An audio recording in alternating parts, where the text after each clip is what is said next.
off. Yeah, so Deluge is being marked at 36%, and then we have Kernel as the last map. But it is one of those things that you can see I've explored almost the entire map. There's like a little pocket up here I haven't explored. But we've explored literally the entire map. You can see it has been explored, but it's just water. And otherwise we're doing really good. I've already marked my pipes and all that. And I know like a bunch of it is running electrical wire. So I do think this one, I don't know if we'll finish Deluge today. I think we'll be right on that fence, if not. But it's one of those things that we did all of the infrastructure work first, for the most part. And we did blow a lot of time doing the dare drops yesterday. So I do feel like where we're at right now with the map is just going to be kind of knocking one objective, and just building that percent up really fast. That we're in pretty good shape. But we'll see. For all I know, they'll want me to build 20 new roads, and I'll have to do that. Okay, so we finished dropping off the valves. That was the last thing we did yesterday. I do have the need for steel beams. I'm going to wait on that one if we can. So that's steel beams, restore the transformer near there, recover the power line. So let's go ahead and track that. So you want me to clear this area, and then you want me to start running electricity. So I've got a bunch of vehicles in the area. Do I have a crane of any kind? And actually, what am I pushing? I'll probably need a crane, because I try and use the bulldozer. These are all kind of packed in, and I can't move those 3 buildings. So I will need a crane or something like that, and that crane won't reach. That's not a crane.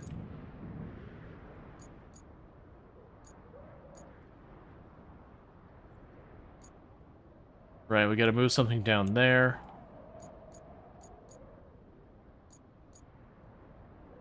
Yeah, the mule or the big crane would both do it. We can go in there, there's a gate here.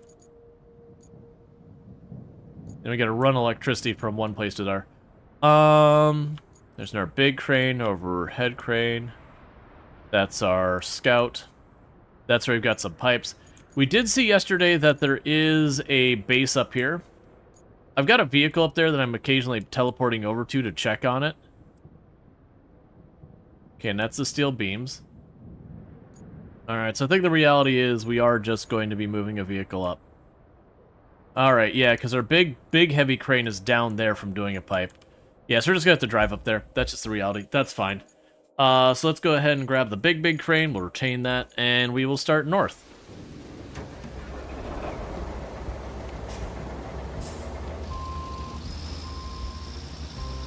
I also have a route failed alert. What route failed, and do I care?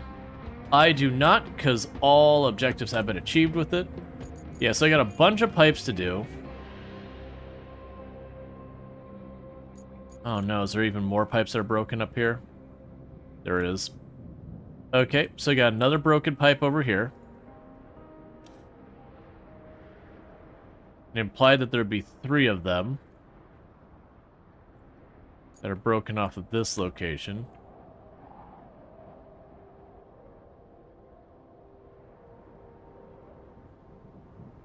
I'm assuming this is mostly off the map of this part. We'll figure out more later. But yeah, I got a ton of pipes up there. Okay. Alright. So, the thing we've learned from the yesterday's doing is the best route for me to get to the northern part of the map right now is to go a bit wide west and go around the tunnel and all that way. We've already paved it. Through the middle of the map, there's lots of hills and muddy spots. I could potentially put roads there and all that, but honestly, it's one of those things that I feel like we'd put an incredible amount of effort into for something that's only marginally improved. Now, if I remember correctly, it's left here. And I'm eagerly awaiting unlocking the base to the north. Because then stuff like this route, I wouldn't have to drive nearly as far. Let's make sure it's right. Yeah, so we're following this road all the way up here, coming around this way, coming back around there. You get the idea.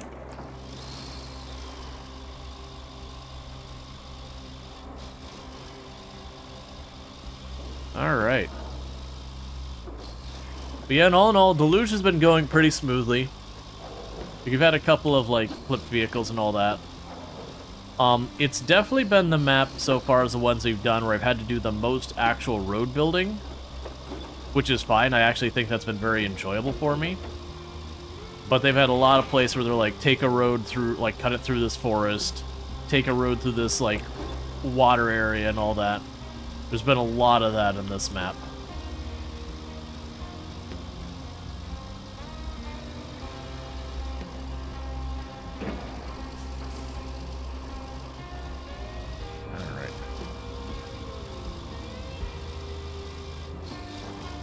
Yep, so go down here, do a zigzag, then we'll go by the tunnel entrance, and then we'll be pretty close to our destination.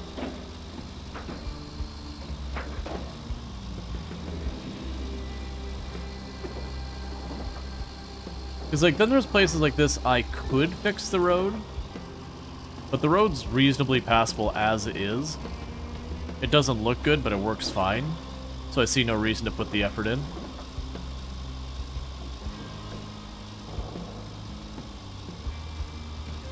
And then up here, we fix the road in a bunch of places.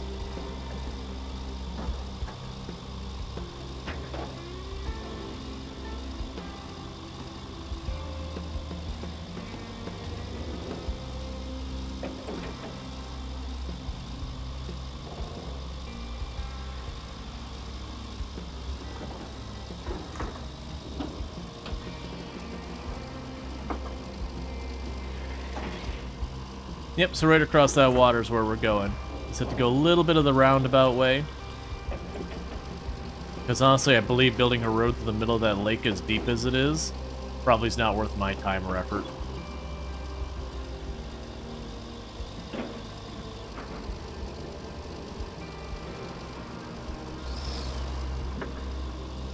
And again, lesson learned, even though this dirt road on the left goes more directly, it's a crappy road. So it's actually faster to go around.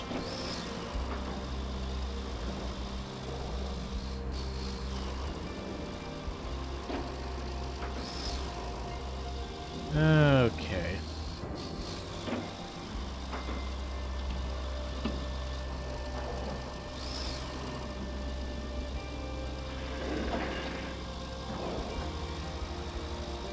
And in our spot, we patched up the road where it's hard to cross.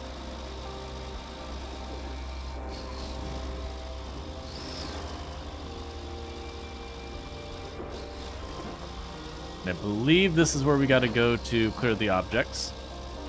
And then we gotta run electricity.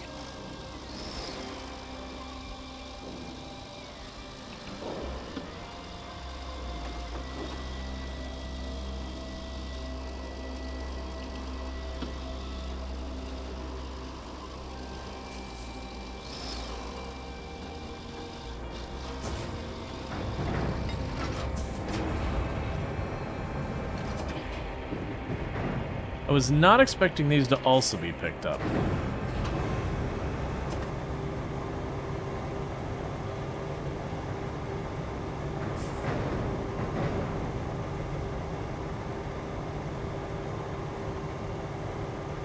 More? Yeah, I saw. I didn't get a chance to react to it. I'm assuming this is being like, hey, you want to run power? Well, you need a way to get in. Here's your route in. And that's the reason why we're moving stuff.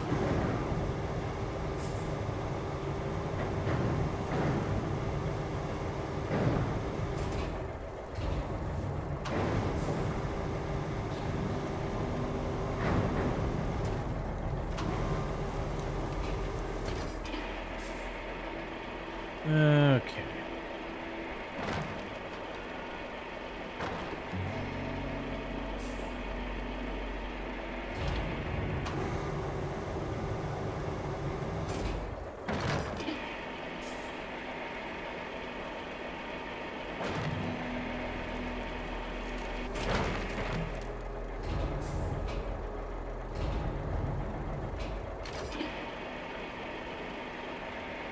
Almost cleared.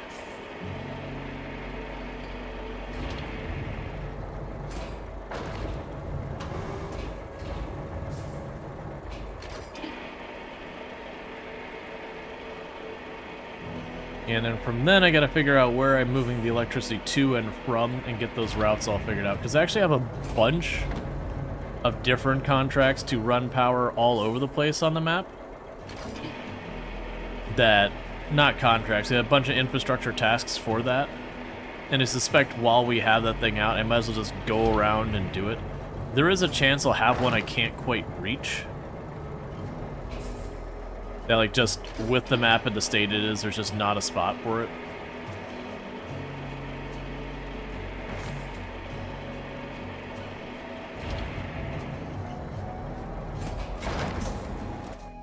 Alright, so we got that cleared. Okay, so with that, I've got the power substation down here. So we can run the power up here, and I've got a spot here that needs power and a spot there that needs power. We got a spot over here that needs power. None of that needs power over there.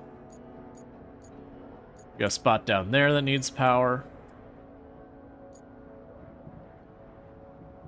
Okay, so let's start.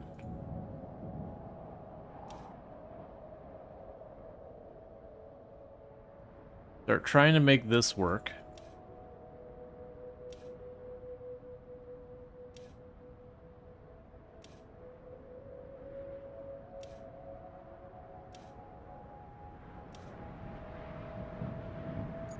So that'll hook up the power there.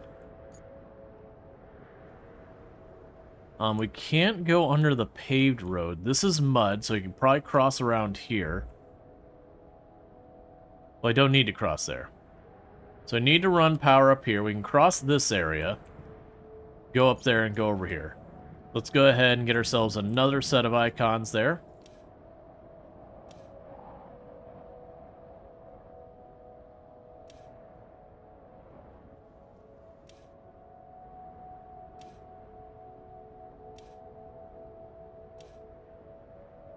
Oh, player marker limit reached? I didn't realize there was a player marker limit. Okay, well, let's get this started.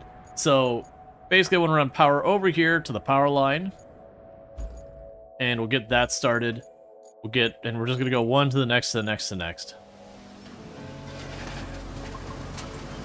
I will likely need a bunch of different vehicles involved, sorry, not installed. I will probably need the stump grinder. I will probably need a tree cutter. Not going to worry about picking up the logs. I don't think we'll need the thing like a dump truck. This thing does climb relatively well. Alright, so where are you? Should I go around or straight through? Straight through. But there's going to be a little bit of trick figuring out what all I need, where I need it, how to get it there, all that. Because I'm not going to go by which is the one it's asking me to power up. I got a lot of stuff to power up. So I'm just going to go with the strategy of we're just going to drive on through and get everything powered up. Because we're going to have to power it all up eventually. If I got this thing in the neighborhood, let's just do it.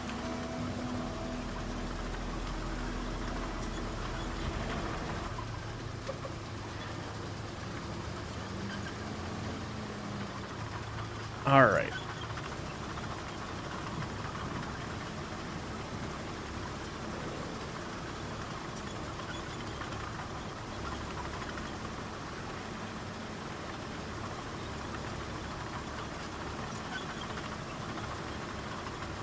It's interesting that that one power pole has power, but like none of the rest of it does.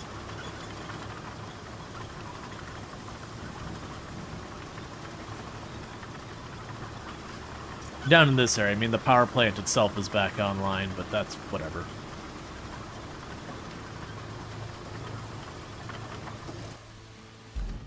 Okay, so let's switch your thing to show that.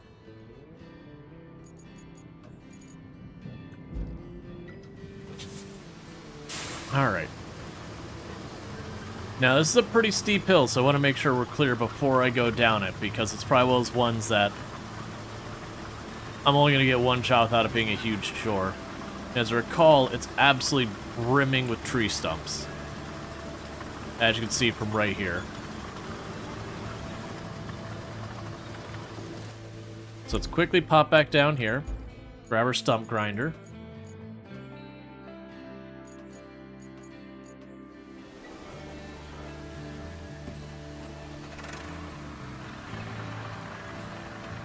Now, with all that said, I might not need to cut down much in the way of trees. We're going to try to avoid needing to make like a wide path as we did before. Like, literally I cut down so many trees on that earlier road. I have yet to need to cut down more trees. I just keep collecting the wood I had already dumped on the ground. Like, if it's in the way, it's in the way. We'll deal with it.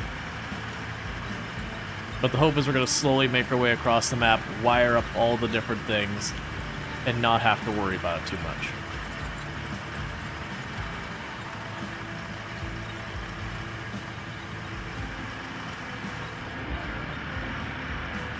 Oh, that is a definitely usable view in here.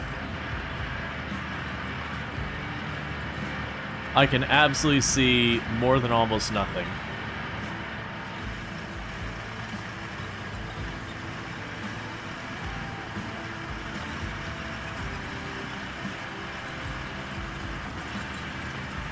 It's interesting that there's such a low limit on the number of player icon things you can put on the map.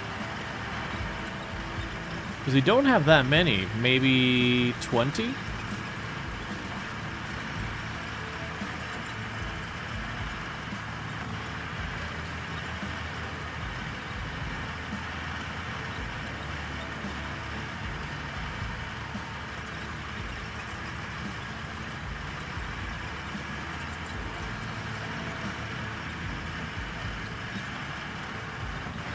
All right.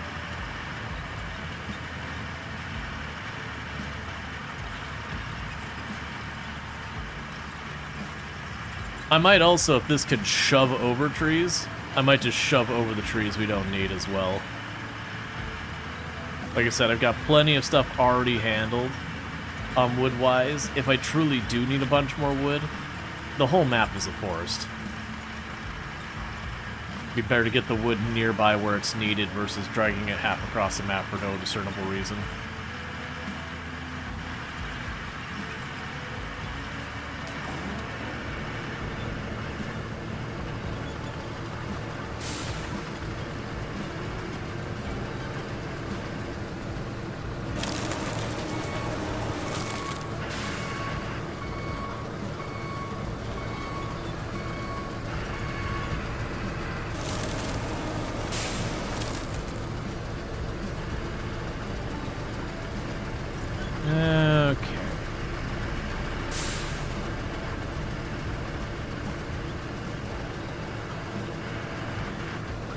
This is all well and fine. We can just work our way down here without much issue. This is the steep spot that's going to be the hardest point in this whole thing.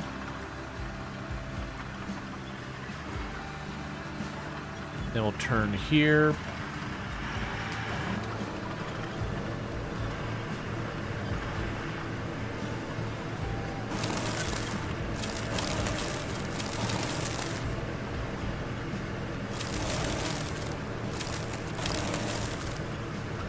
That out of the way. Then we turn this way.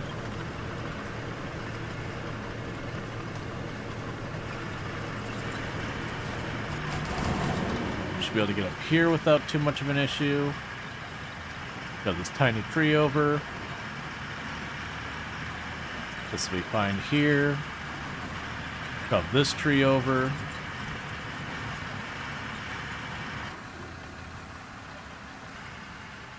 Keep shoving the tiny trees over. And this stuff. Hey Jaywalker, how's it going? Alright, so that should be good enough that we can run power, because that pole is where we're running it to. So let's see how this goes.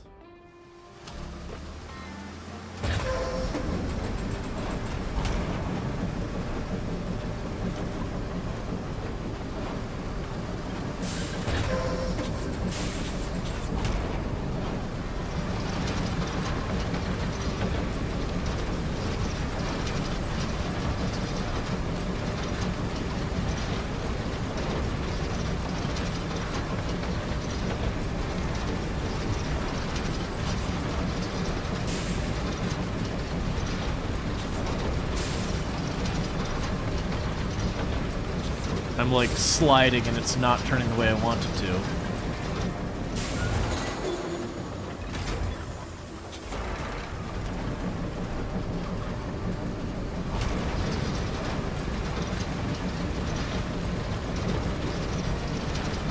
That's fine, we're just going a little bit farther to the left than I really want to do. That's okay. Why is the ground bleeding? What do you mean?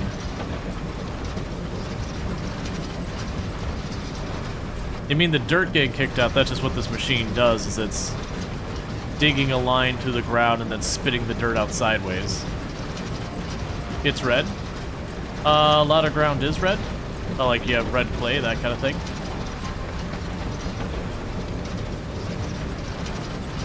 Like, generally dirt comes anywhere from, like, tan to gray to brown to red. It can even be, like, almost bright blue. There's very, very blue clay as well. Dirt comes in weird colors, man. Oh, and you're probably seeing the little bit of red lightning marks. Yeah, so you're probably seeing the red lightning marks behind me as well that's saying it's unpowered. When I get over here, it should turn those blue.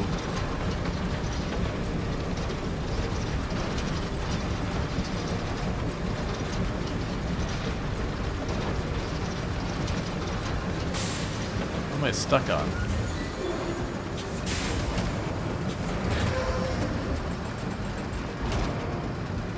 What am I stuck on?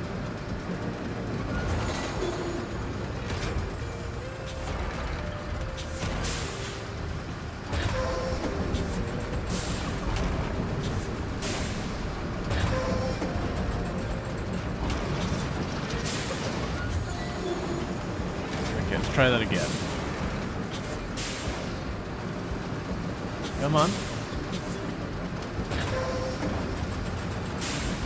There you go.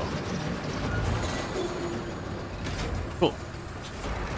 So we got that bit of power run. So let's unmark all those since we apparently have a pretty low limit on how many of these it can have. So I've connected those up. So the next one is going to be these purple ones that we're trying to get up to here. So then at this point, I figure we cut around this corner.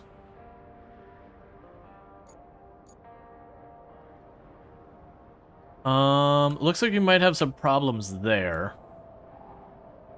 Most of the rest of it looks okay. But let's just assume it is going to be trouble.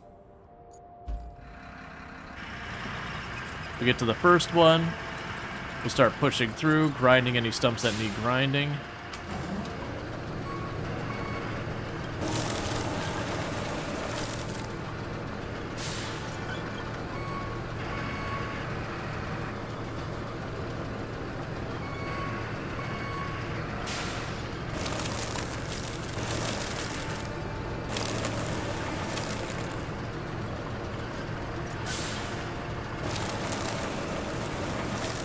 Right now I'm just tearing those up because that thing's going to need to turn around. Get her facing the right way. Okay. The nearest one's over there.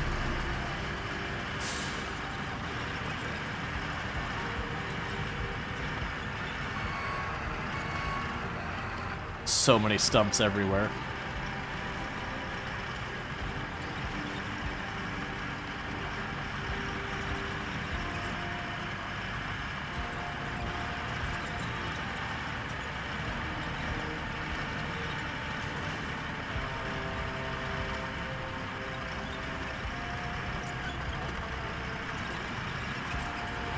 Okay.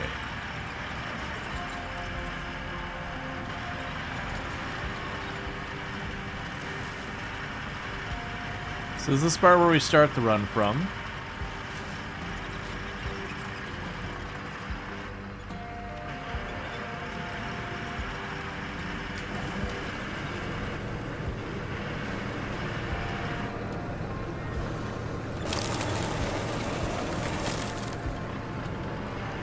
Okay, and we start cutting this way.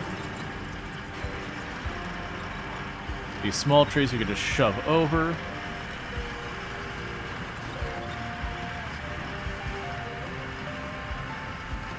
Nothing to worry about here.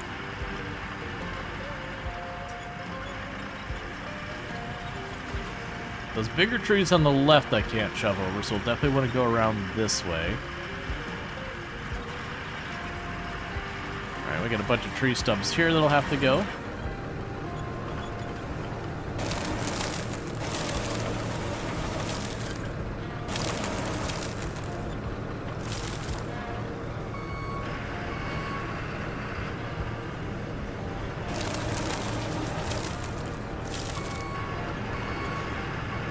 This last one over here on the right should be plenty.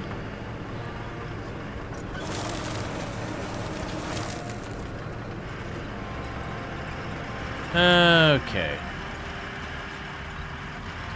We got more small trees we could just shove over again.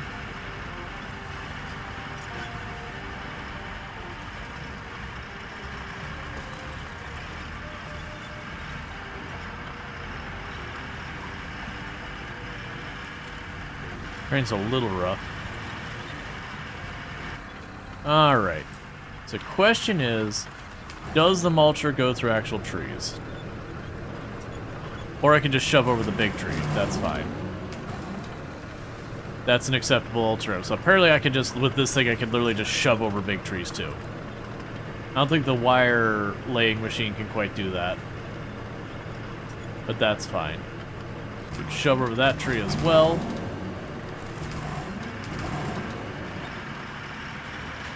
That then puts us out here.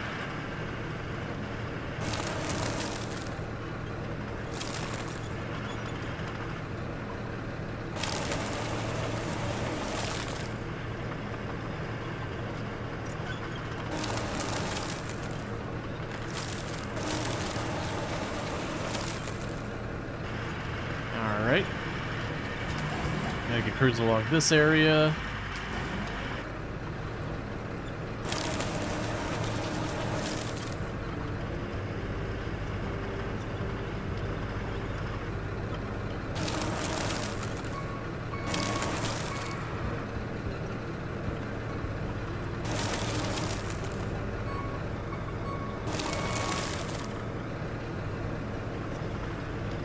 Okay.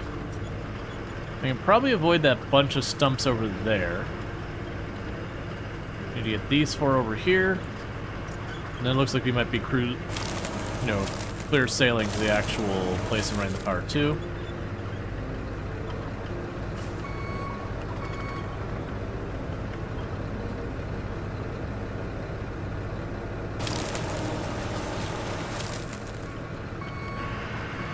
Alright.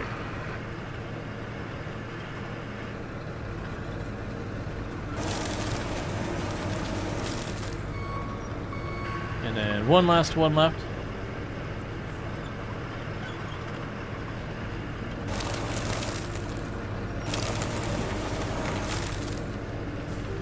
Alright, and with that, let's get the stump mulcher out of the way. And run down here to where we've got our wire run to go.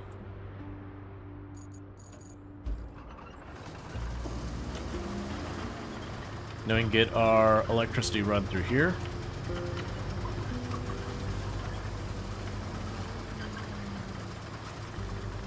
And then there'll now be another electric run finished.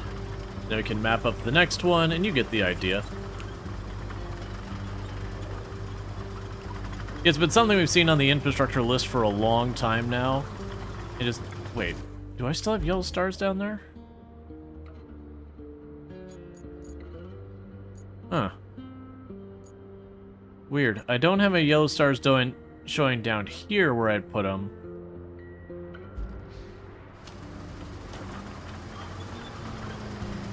They're still showing on my mini-map, or my compass. That's fine. As long as I keep placing them, I'm not too worried about it.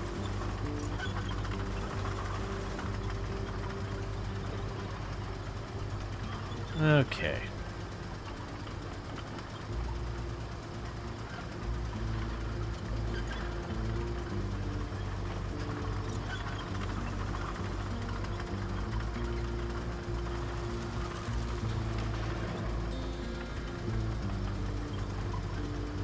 Yeah, so we might have a spot or two I end up having to fight with a little bit along this route. Or just being like a rough divot or whatever in the forest I gotta work through.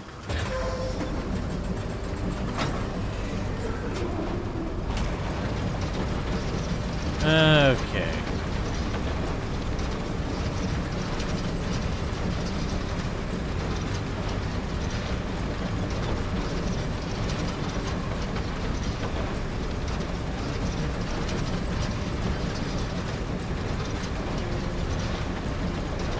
As we are absolutely immediately experiencing.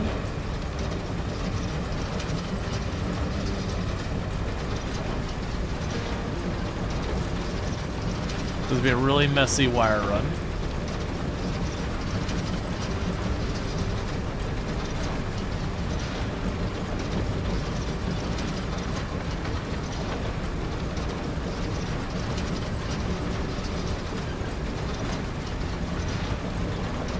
That's fine. It doesn't need to be clean, it just needs to be connecting point A to B. There's another dip that's going to get the tool stuck.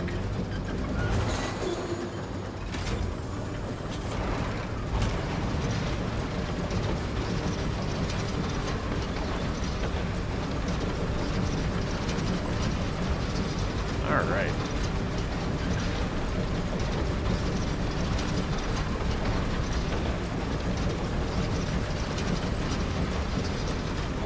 Here's another dip to get the tool stuck. Actually, that one might not have been bad enough to get stuck on. Alright, here's the spot that's probably going to be the worst because there's trees that are probably too big for this machine to shove over. So if I didn't clear it wide enough, I might have to come back with the mulcher to shove over a tree or two.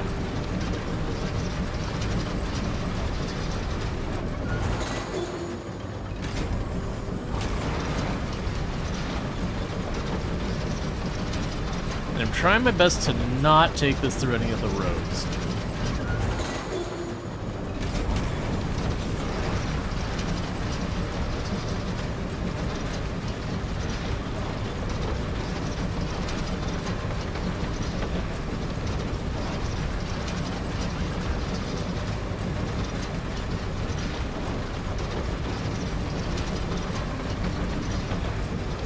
Okay.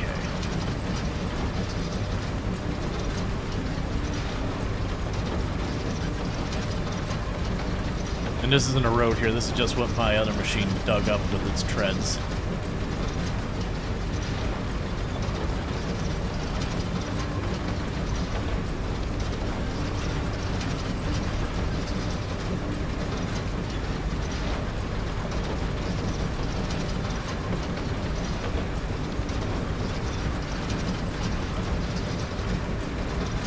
Alright. So now if we just get right up here, then this will be another power run finished. Which should be the one I actually have the objective for.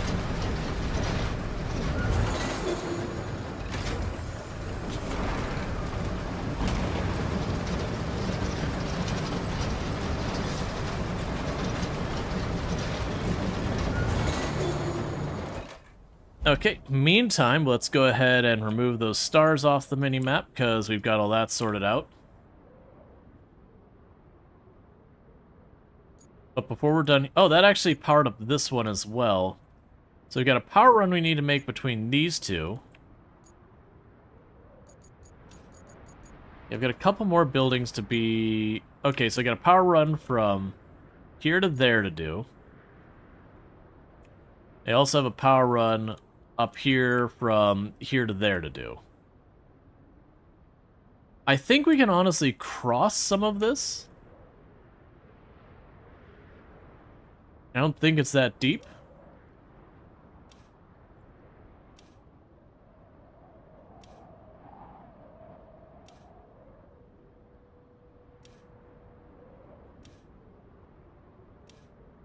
Okay, so try for that route. It's not the right vehicle. There you are. Just because we're in the neighborhood, let's get the next power run done. Then go back down for the power tower to the south.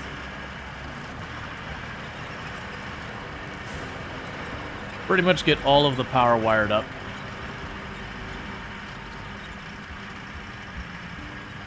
And I can worry about our actual next objective because likely some of our later objectives will be just run that power anyways. I've got the equipment out, I'm in the area, let's do it.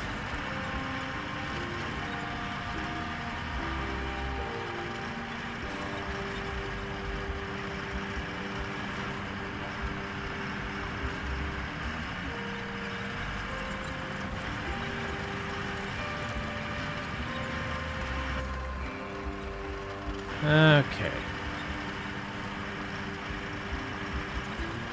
I probably can't get to that chain link fence. That's fine.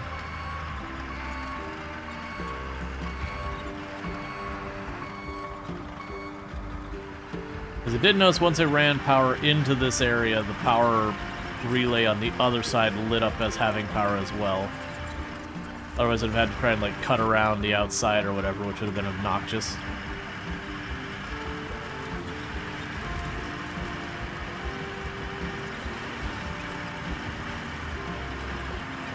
Okay, so let's see how bad this spot is. So the trees will be no problem, I can just shove these over. The question is, how deep is this, if it's a problem or not? That might be deeper than I gave it credit for.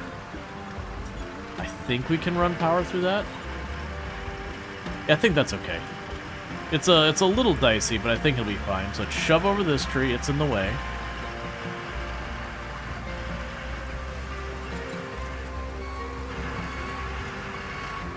Okay, so now we got a path in here.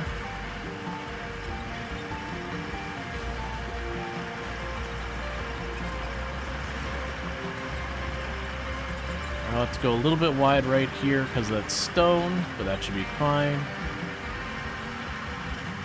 Okay, this tree immediately in front of us has to go. And with that, clear shot right on over.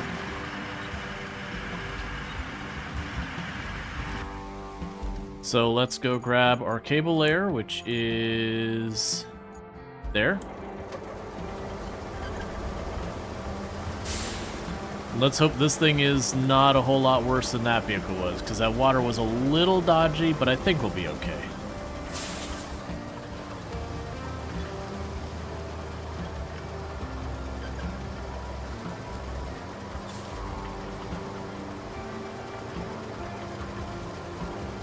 And I believe that's all the power to be run over here on the north end of the map. And then we had that one power pole to the south that we're aware of that we need to run power to.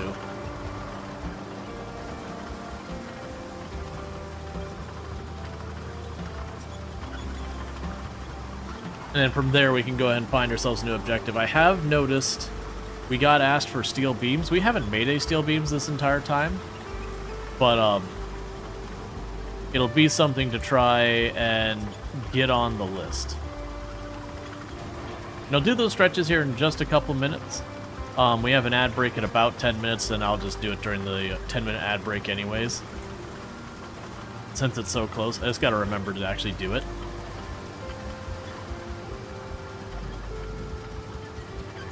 Gotcha, Luxray. Yeah, sorry to hear that your internet's being so bad. I do hope they get that sorted out. The hydrate I can do real quickly, because I only need one hand for that once we get this going.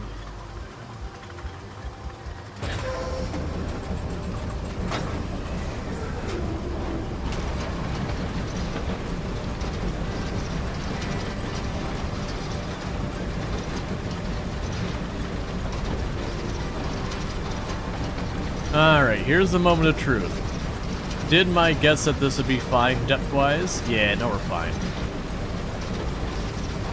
I have found this electric cable machine is honestly pretty good at all terrain, pretty good at going in water, pretty good at everything. It's not amazing at any of them, but usually if your other support vehicle you need to set up the path can do it, it's usually not the one that struggles. The only exception being anything that catches on that big back piece like tree stumps is a problem. And there's a couple other things like what's happening right there where we're kind of beaching that tool on the back on the ground. It's making it so I can't really drive straight.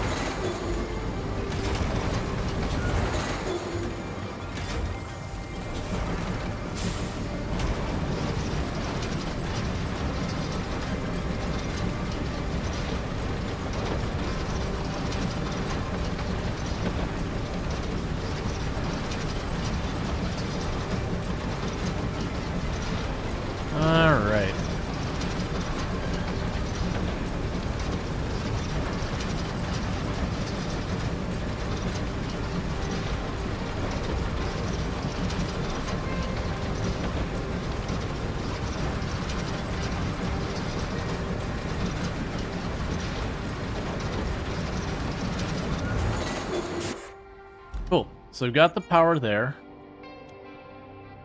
And then what other places do we have that have like the red unplugged circles? So I've got that down there. Let's go ahead and pick up our path here.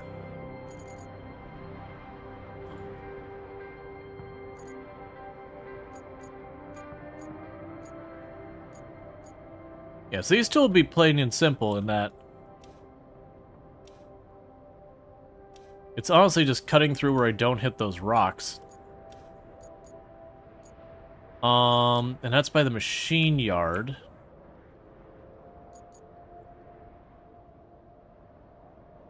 It's looking like a place will probably have tree stumps. I'm just gonna quickly grab the cable machine down here.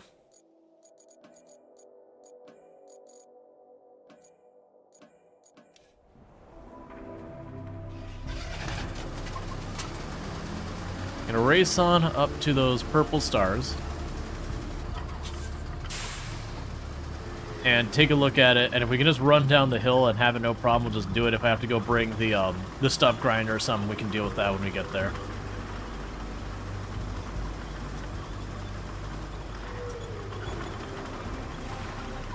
It looks like some of my stars in that aren't disappearing from my compass, so the compass is getting really crowded. So I might need to do something about that. Is there any weird directions I need to take for that one? Sort of. It looks like what I'm going to want to do is actually take this right.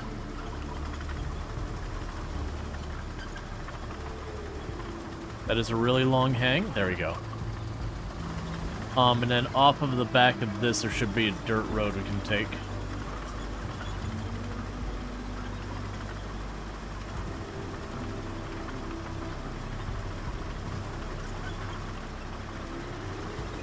And I believe this should lead me relatively directly to where I'm trying to get to.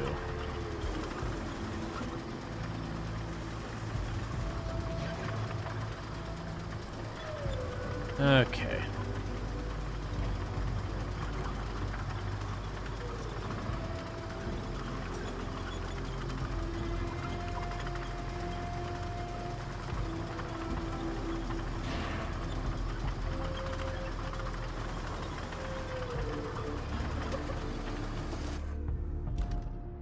Yep, that's fine. Yep, so just follow this to right, go right on around this spot of water. Run our power cable from one antenna to the other.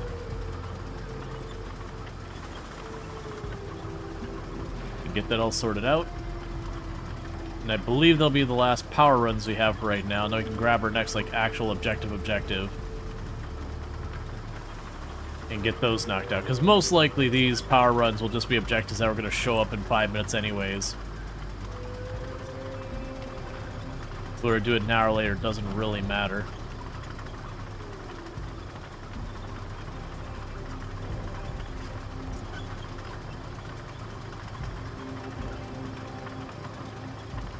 Alright, that's not boding well for a wire run with how many tree stumps I'm seeing here. These are not where I need to run the cable though yet. It's once I get up to that power tower up there, that's where a run starts. And then there's another tower on the other side, not too far away. But this is implying we're going to probably see a bunch of stumps over this way too, so I might have to get the stump grinder.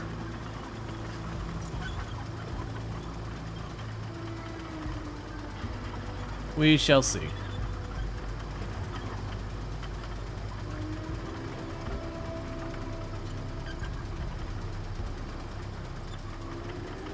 It actually looks okay.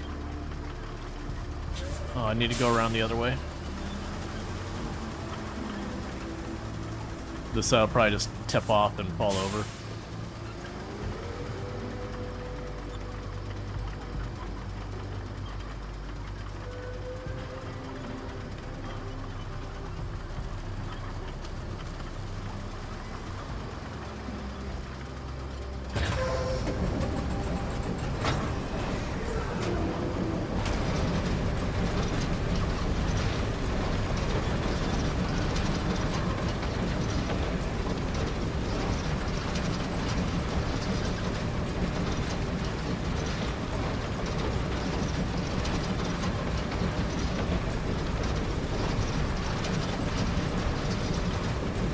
Okay, so this one doesn't look too bad, it's just rough terrain. Like I might have to pick up the tool from behind us a couple of times here and there as we beach it.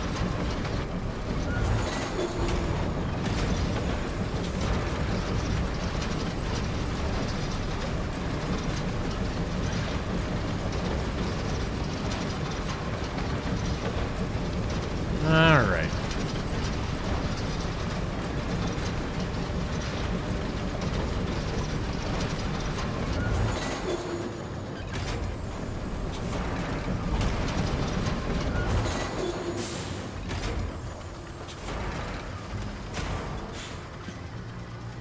Come on, you can turn.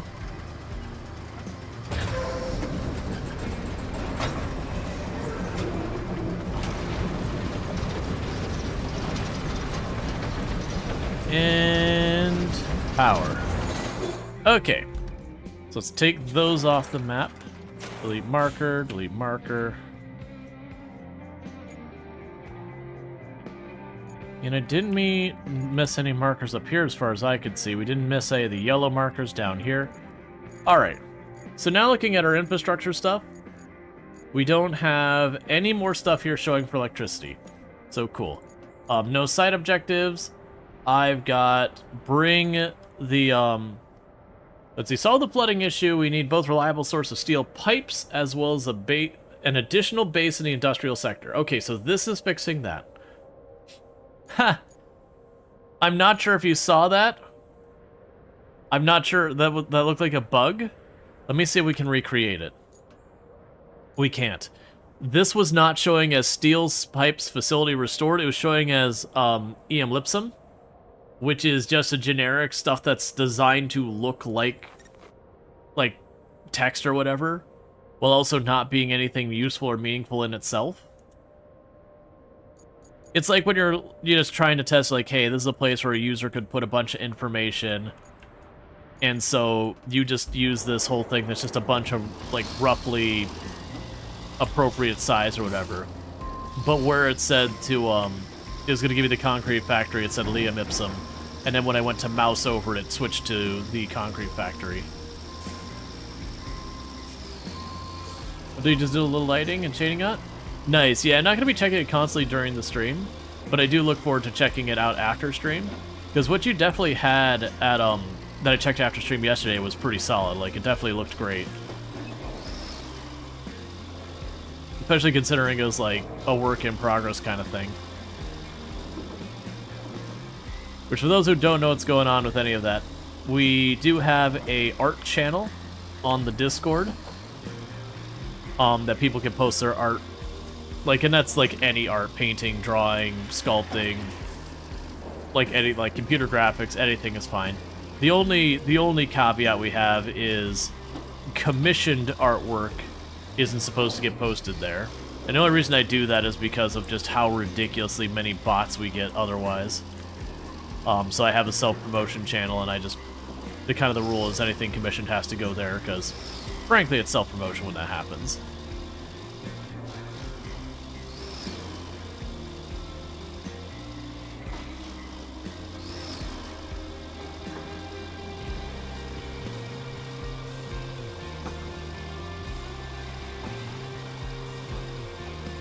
We just had a problem with a lot of people popping in that literally the only thing they'd ever do on the Discord is be like, I'm open to commissions. And there was some that were like legitimate people just, you know, trying to make ends meet, which is fair enough. Art is one of those things that you got to do the hustle, unfortunately. But there was just enough stuff that's like, yeah, that looks like someone's just grabbing someone else's work and posting up there, probably just a scam bot or whatever, and so had to rein it in, just, you know, keep the community safe, as it were.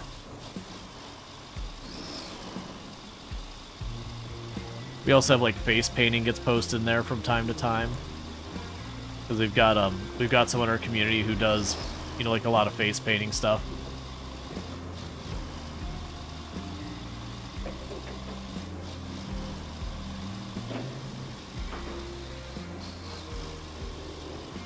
Does it make people smile? Exactly. Like, that's the thing. Art is totally fine. It's strictly It's almost exclusively when people are doing the whole... We get commissioned to do emotes. I did not read that objective. I was like, you wanted me to clear the area, right? Okay, so I need to get over here. This bridge is not built yet. And it is looking like it is probably time to build that bridge. Because if I build that bridge, easy peasy lemon squeezy getting over there. If I don't build a bridge, there might be a way on this side.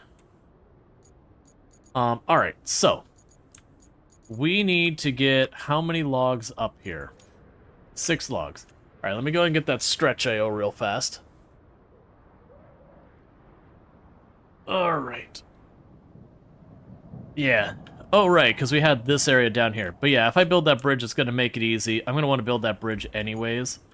I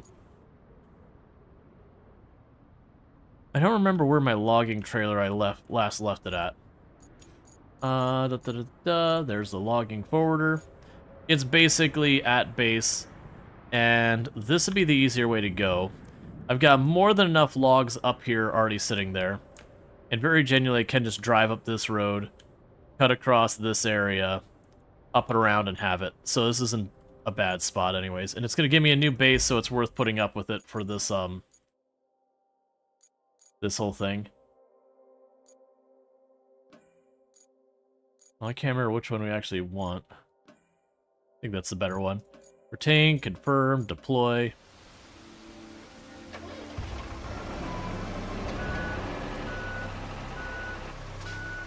Do clip links get bopped? Yeah. If there's a clip you wanted to share, you just have to give it to one of the mods or anything like that. They can take care of it. It's just because of just how many bots we have. It's one of those things I want to find a good workaround, but I haven't really found a great way of doing it. Because just the nature of how Twitch handles the clip links. Like, I don't want to just open up Twitch in its entirety, because we've had people in the past who pop in and are like, you should check out my, first-time chatter. You should check out my friend, yada yada yada, with, like, the link. They're playing this game as well. I would love for you to support them. And you're just like, I see what's going on here. Ban. Because I know we all want to help each other's friends, but like that specific action, like Twitch itself is like, here is Twitch etiquette. Don't do that. It's not against TOS that you'll get your account suspended, but it's considered massively bad form. I'm not accusing you of that, but that's why we have it turned off. You caught the lorem ipsum? I appreciate that. Yeah, I can actually find that clip real fast, because I do think that is worth sharing to show what that is. So bear with me for 2 seconds, and I can just grab the clip real fast myself. Because it's posted there. I can go to my channel. I'll pause it so you don't hear echo. And look at the name to get that showing videos. Clips. In the last 24 hours. It's interesting, I'm not actually seeing it.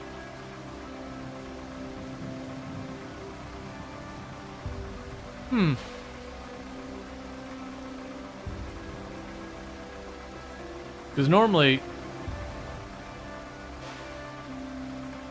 it shows here. That's fine. But yeah, I do appreciate you catching the clip with that. It might just need to, like, refresh or whatever. But yeah, no, I do appreciate that. Yeah, because lorem ipsum is what it's like. So if you've ever played a game and they have, like, the red and white checkerboard, like the no texture, and you notice that, lorem ipsum is kind of the equivalent of the no texture, except for written word. So, like, if you're like, okay, this is the scene where this character needs to have this dialogue, but no one bothered getting it all set up, and then lorem ipsum shows up, and it is kind of one of those cues.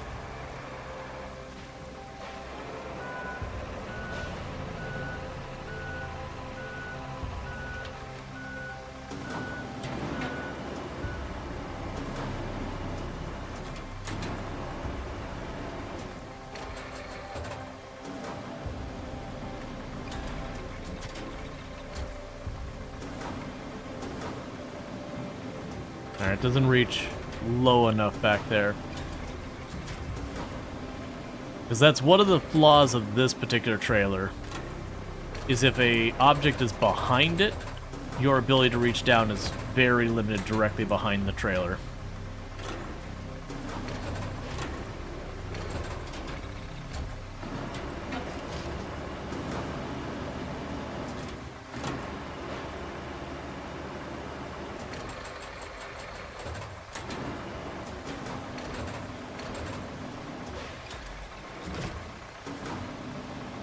I'm not sure that's in there well. It's still popping around a lot.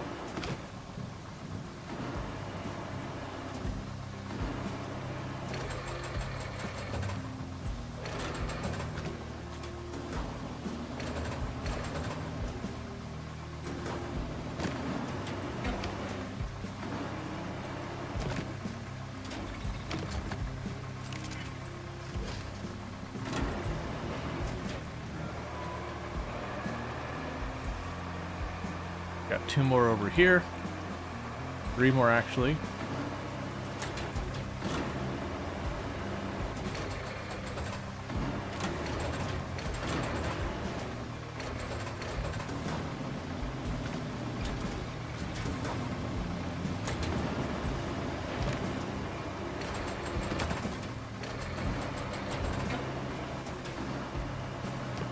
Apparently, I've gotten terrible at doing the crane since yesterday.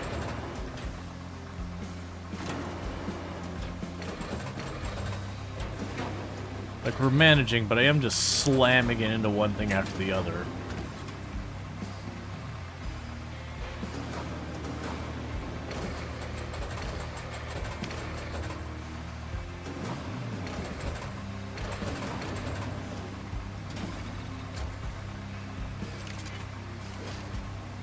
It's apparently good enough. Okay, that's 4 in there.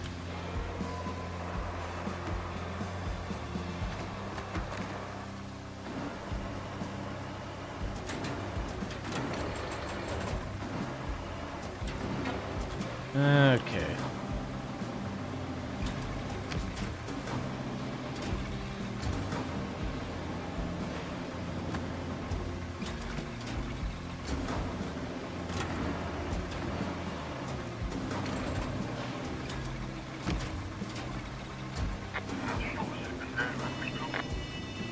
Go around.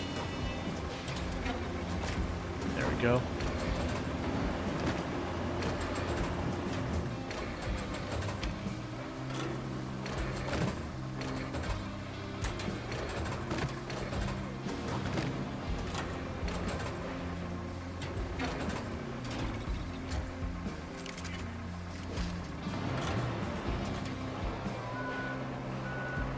Okay, so it's 1, 2, 3, 4, 5, and I need 6.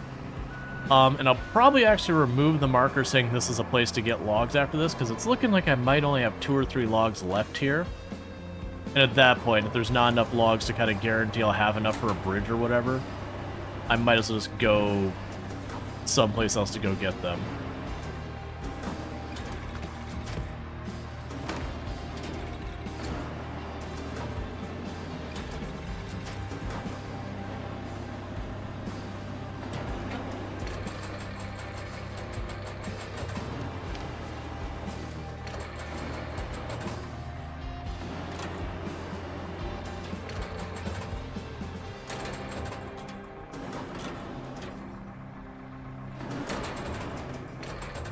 I wonder if there's an auto-load mode for the game because you could find it annoying.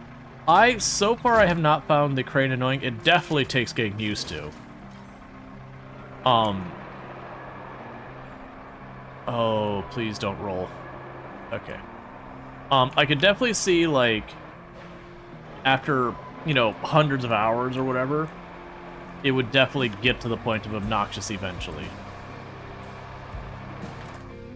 Okay, so I want to go... Yeah, we're going up towards the dam and taking a left. Can't put them into storage? You can put them into storage. I just have to make a separate trip. We have found, I don't know if it's been fixed yet, there is a bug where sometimes, say I have like 8 logs in here and I only need 6 to build a bridge, I build the bridge and then the other 2 logs become kind of non-functional, non-responsive or whatever. Like they still exist in the world and have physics, but they don't work as resources or storage or anything like that. So it is those things I've learned that if I'm not just dropping stuff off at storage, take just what I need. Because that happened once or twice with steel beams, where it's like, okay, I need 10 steel beams, 5 here, 5 here. Grabbed all 10, drove up to the first spot, dropped the 5, and then the other 5 became non-functional. Now granted, none of those resources are so finite and limited that it's a big deal, but it is pretty annoying. But I only ran into that one time. And then, you know, you kind of learn, it's like, just don't do that. That said, there's not many opportunities to do that kind of thing anyways.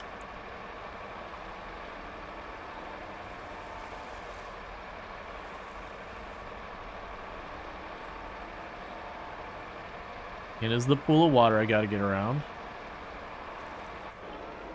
We're replacing the bridge is just over there.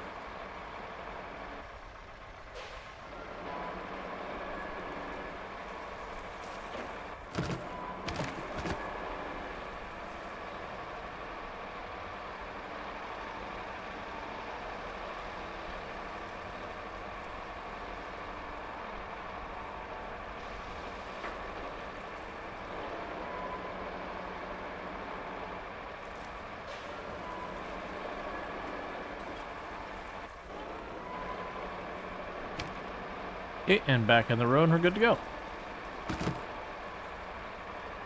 Does it mean you have to do 2 trips?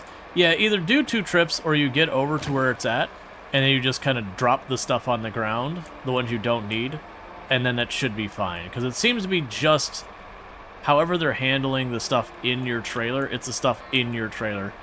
It might also be those things that if I were to take the trailer and declamp them, that might also circumvent it. I haven't tested it, though.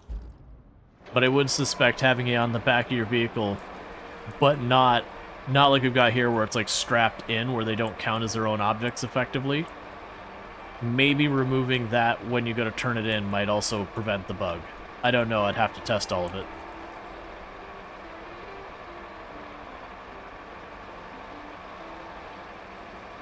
I just haven't super had a need to do that.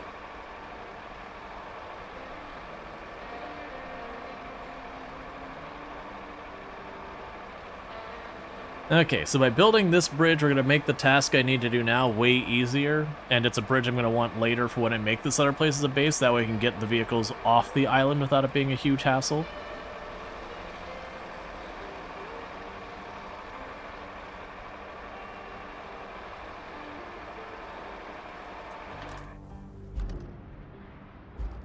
Yeah, so if I cut across right in front of me, I can save going around.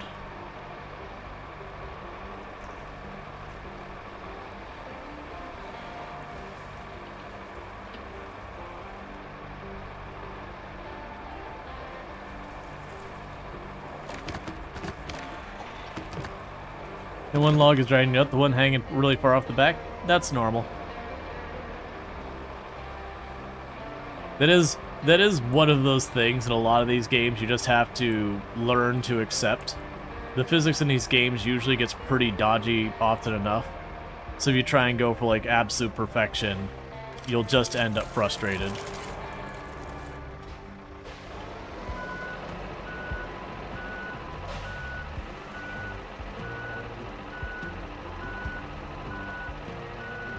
Right. So bridge is fixed. Now I can grab this vehicle.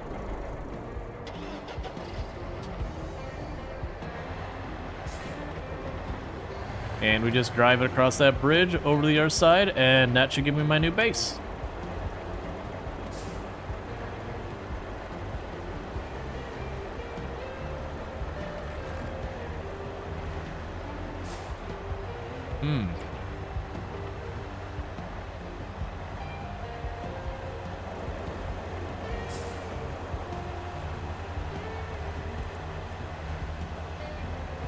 We are not stuck yet.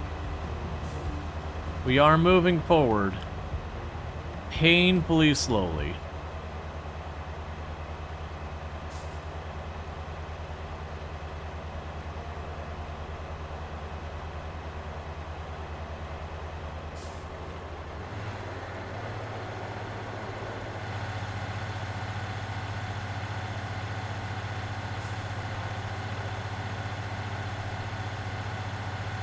Let's back that out.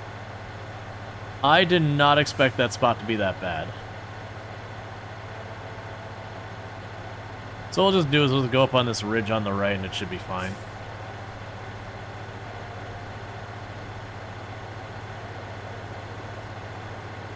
Because those ones, they only gotta do it one time, so it's fine.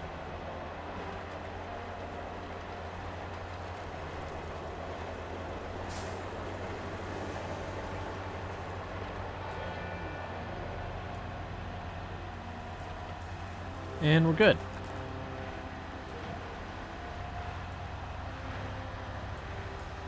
We got another really bad mud spot right here.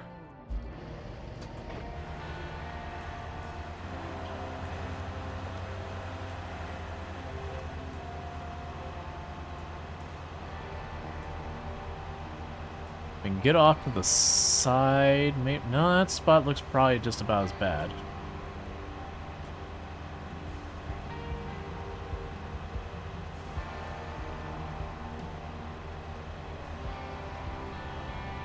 We can get up on the other side, though. Hey, Faceplex. Yep, that is what Ipsum Lorem looks like. Lorem Ipsum, you know the one. But thank you so much for the 60 stream streak. Catch the last 60 without miss a single one. Yeah, for the record, that doesn't actually mean anything, the Lorem Ipsum. It's literally just a collection of letters and all that that simulates what actual language would probably look like.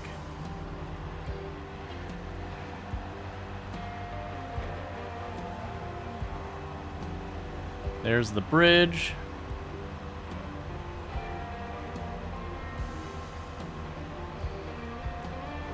Yep. And as well as things like, don't be surprised if like sometimes clips don't end up sticking around. Like, clips that are good, I'll keep around. It's a Latin paragraph that means nothing. Yep.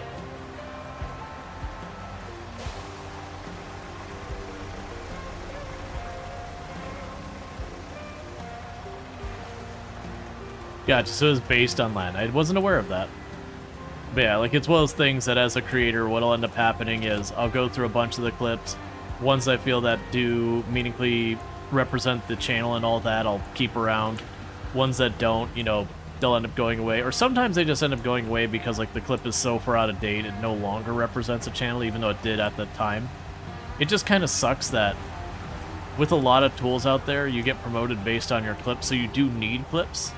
But sometimes if a clip is misaligned with your channel, what it has become, it can work against you, because now it's effectively like if you were going to, like, the Discovery Channel and they started advertising, like, Mythbusters or something like that, which hasn't been on the channel forever. And you get in that whole situation. Okay, so we got our base online. The flooding has destabilized the soil in the industrial sector. Building roads on it is not a great idea. But there is an old railway track, so the plan is to build a road over it. That should get our convoy to the production facilities without too much trouble. And there's something else you can do if you have the time. Deliver steel beams to the production facilities and install the strengthening plates near the industrial base. If you do that, Ooh. we can allocate you more support on your operations there. Never say no to more support, right? That is not an insignificant road. That is a very significant road that we're building there. Okay. Well, the good news is my dump truck is, like, literally right there. Where did our crane go? Thought I had the crane. Oh, here it is. Because I did see there was some wreckage that I'll probably need to move out of the way to do anything. You miss Mythbusters? Yeah. To be fair, like, honestly, it's not surprising that it came to an end. That show had been around for a very, very long time. And they did try at a couple different points to get other similar shows off the ground, or kind of try and get like some of the others that weren't Adam Savage and Jamie Heineman to like be more the front of Mythbusters, you know, because both Adam and Jamie weren't exactly young anymore. So both of them were kind of like looking to do a little bit more. Not that I think Adam would have done the show for literally ever if he had the chance. But then on top of that, they had like a lot of financial reasons with like insurance and all that that didn't make it easy to keep the show on. So just a lot of stuff there. But they tried to have other shows that kind of fit that same market. I don't remember the name of it, but there was a show where, and they actually do take objection to the titles they gave them, but they had like these projects that there was like 3 or 4 people involved that they were supposed to each come up with their own solutions. They like split up into 2 teams, come up with a solution to like a real life problem, and you know, make prototypes and do all that. So it had like a lot of that present thing, come up with a fix, that kind of thing that Mythbusters had, where, you know, Mythbusters about, you know, testing a myth, whereas that show was more about, we have an actual like real life problem, let's come up with all sorts of, you know, ignoring existing systems, practicality, like what solutions can we come up with. And it was fun, but they wanted to give everyone like a very marketable thing, so there was like the designer, the engineer, the scientist. But if you looked at basically everyone involved, they were all different flavors of engineers, and some of them got pretty not great in the presentation, because, you know, it was like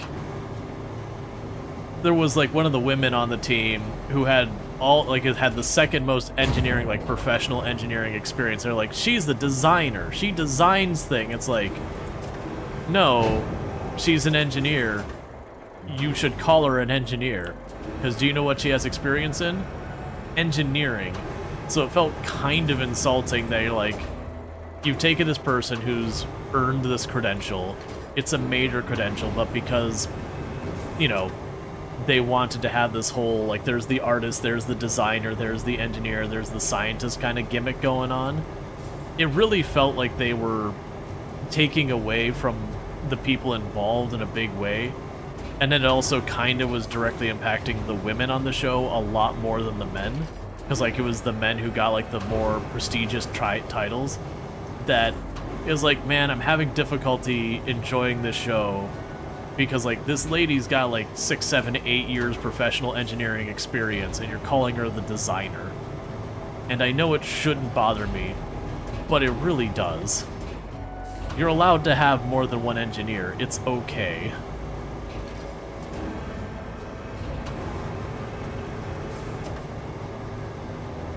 Like, you've literally made up this show. You can make all the rules.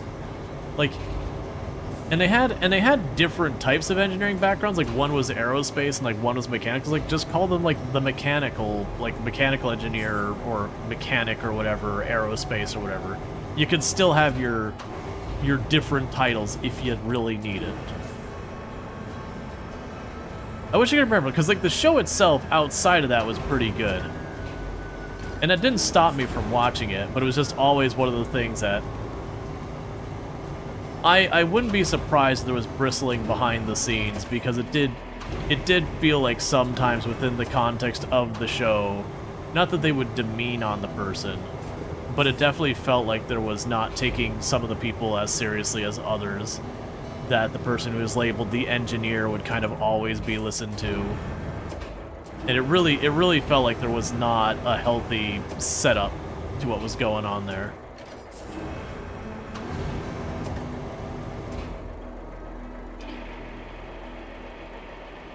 You really hope? Well, that was what I was saying, is for the most part, I want to say like of the 4 people, it was like 3 of them worked professionally as engineers, and then like the next one was like engineering adjacent, so as well as kind of things that... Why are you... Oh, because I'm hitting the wrong button, that's why. Like, the last one, it was like they weren't an engineer, but they were, you know, an aerospace scientist or something. So it was like in the vague ballpark of engineering while not quite being engineering.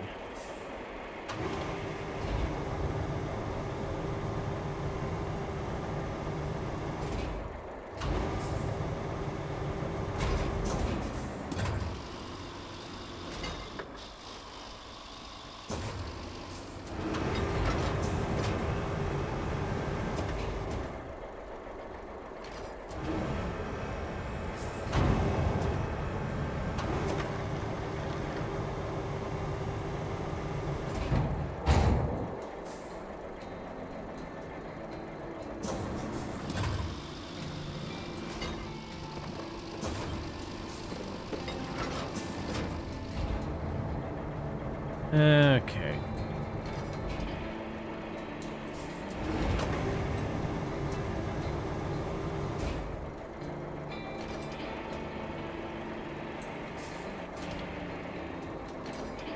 And this isn't one of the ones that has, like, the quest where I need to clear the road. It's just very clearly this is all going to be in the way. So it's worth me just taking the time to get it out of the way before we start. Because there's a Finnish show in German televising that copied... Alright, 1 second. That, they basically wreck house with experiments. What happens if you put a wine bottle in the microwave? Or you fill your water heater with instant coffee. Yeah, no, that was, the show I was talking about. I wish I could remember the name of it. It got canceled after only, like, 2 or 3 seasons. And I did, if I remember correctly, there was... I don't remember the details about it, but there was some, like, within the people working the show, there was some kind of backlash just because, again, they just kind of arbitrarily gave people different titles to, like, do stuff for the show, and, you know, after a while, people kind of got annoyed with effectively having well below the titles they've earned being used to present them and all that. It's like if you got your doctorate and everyone was calling you Mr. or Miss or whatever, and you'd be like, look, I'm not trying to be a stinker here. Or like, if you were a medical doctor and they're like, the assistant, you'd be like, no, I'm a freaking doctor. I went to college for how long? Like, I'm not trying to be a dick here, but you're giving me a title that is not my title. And it's kind of degrading. Because it's kind of like erasing what you've done.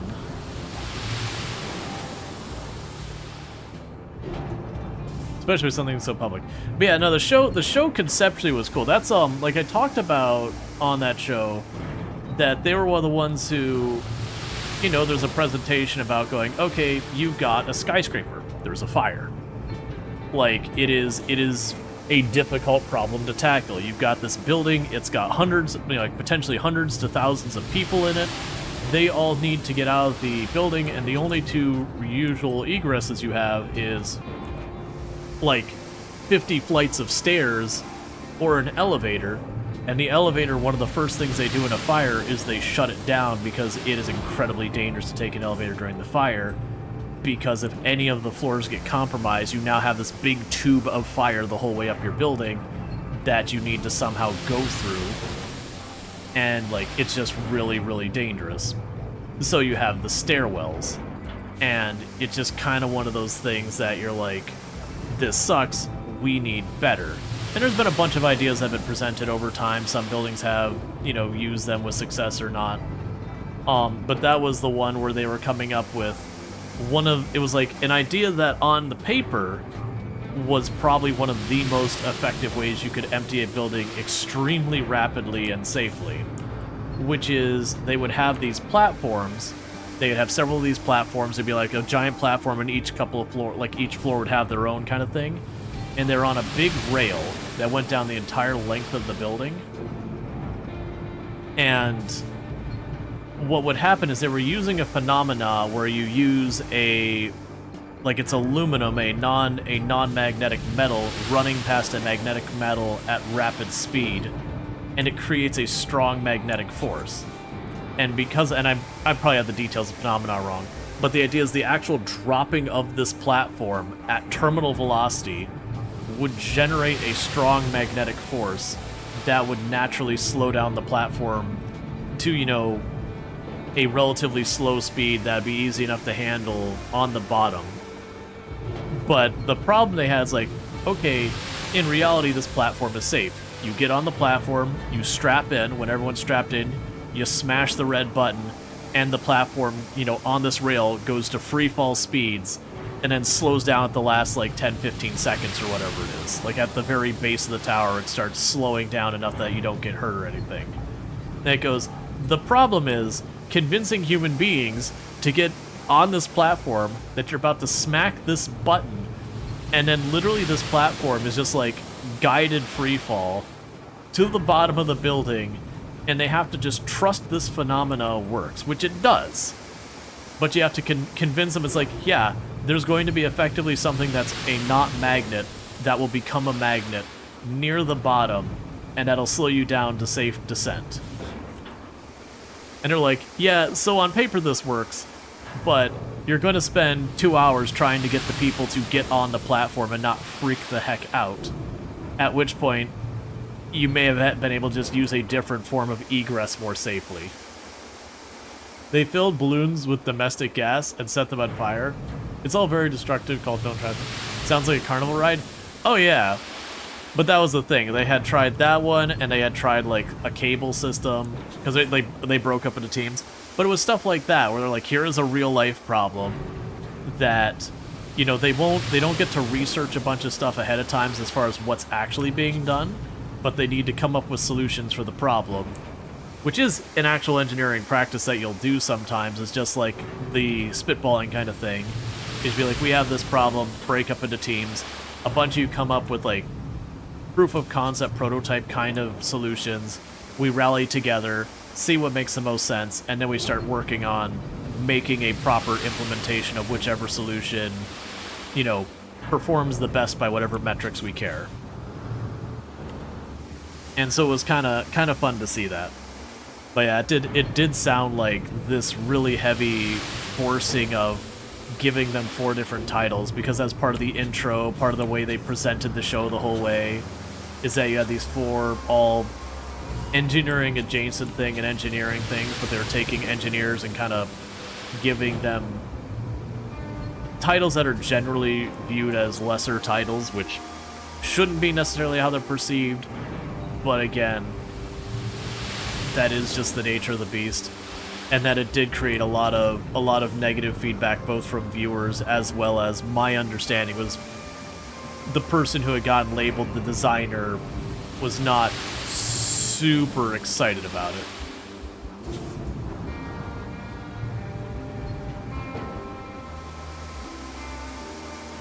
See, post 9/11, people were buying emergency parachutes, but many companies got caught buying it only from the C-suite. Yeah. Well, the platform thing, assuming you could get past the whole carnal fear of effectively going into free fall for 100 feet or whatever, and just, you know, having someone be like, thumbs up, don't worry, it's safe. Assuming you could get past that point, that would be a relatively cost-effective one, because it's just a glorified platform with just a rail that goes down the side of the building. All the thing that happens at the top is you hit the button and just cuts the bolts or whatever their suspension thing is and just drops the platform. So as far as like cost effectiveness, it's really, really good cost effectiveness, because it's not even a powered system, if I remember correctly. Literally, it's just you'd hit the thing and maybe that's powered, that pops your bolts or whatever, and then the rest is just a phenomena of running certain metals past each other.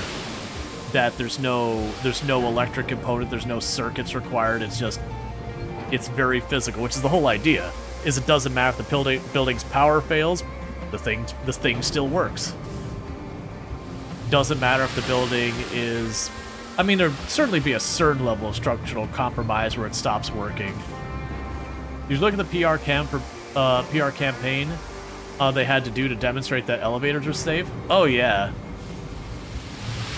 What's also a fascinating thing is the PR campaign for cars, considering it used to be that roads were a pedestrian thing, and that, you know, the cars in a lot of ways were effectively invading this place and making it incredibly dangerous. And literally we had this giant PR campaign that was basically saying, like, only an idiot stands in the road kind of thing, and, you know, basically accusing pedestrians of getting in the way of where the cars go and all this other stuff. Literally redefining what it is that a road, you know, like the purpose of a road.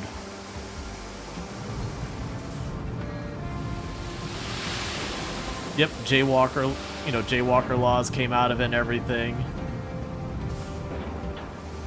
When it's like, to that point, roads were like literally packed with pedestrians running around.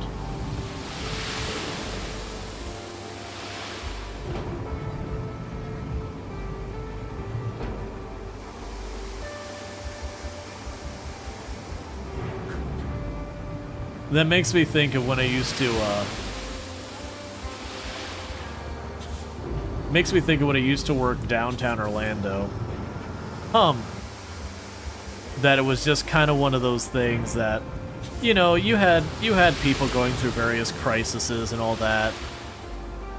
And there was one guy I'd see every once in a while near where I was working. Probably not like every day, maybe once every couple of weeks. Like, he was in the area, it's just whether or not I would see him because I was usually going to and from work. But like sometimes at lunch, he would walk up to this light that had, you know, it wasn't like a four-way intersection. It was just like there was a long stretch without a place to cross. So they had this one place for where you could like push the button to make the cross path light up so that you could cross safely without getting rolled over by a car. And he would just yell at the top of his lungs about the oppression that we were under because of the jaywalking laws. That was the man keeping us down, you know, taking away our freedom because of the jaywalking laws. And it was always one of those things I'm like, man, don't get me wrong, I do feel there are some fairly oppressive laws out there. I don't think the jaywalking one, I don't think the jaywalking laws are the thing you need to be worried about.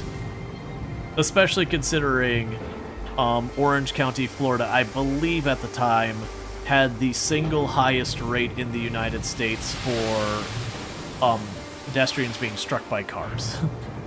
So if anything, having more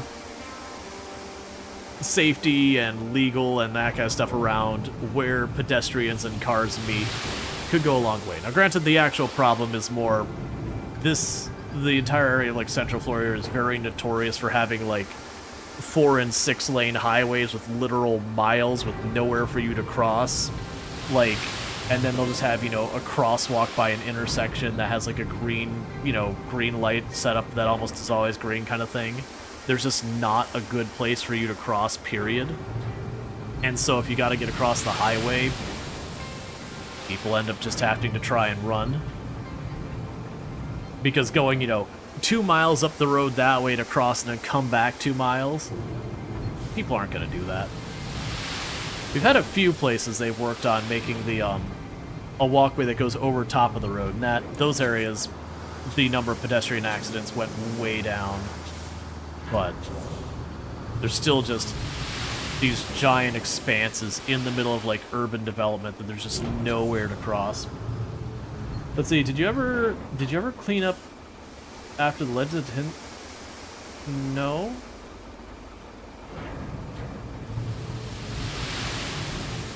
Let's see, BioShock Hub once had a safety harness fail to secure on amusement park ride, from what you heard? I mean, there's been plenty of times where, like, there's been rides that have had safety failures. Like, that actually happens a decent amount. It's just the reality is most failures that happen on amusement rides, they just shut down the ride and no one gets hurt. Once in a long while, there, you know, stuff does happen. Let's see. I was about to type pedestrian bridge would be the most obvious solution. Yep. Well, that's a solution, but, you know, someone's got to build and maintain the bridge. That takes taxpayer dollars. And the moment you say, hey, we want to spend some taxpayer dollars for something that helps someone that is other than you individually, a whole lot of people are like, hell no. You know, I don't benefit from it. It's like, but you do. Like, you benefit in so many ways. 1, you don't get the highway shut down when someone gets blasted by a car.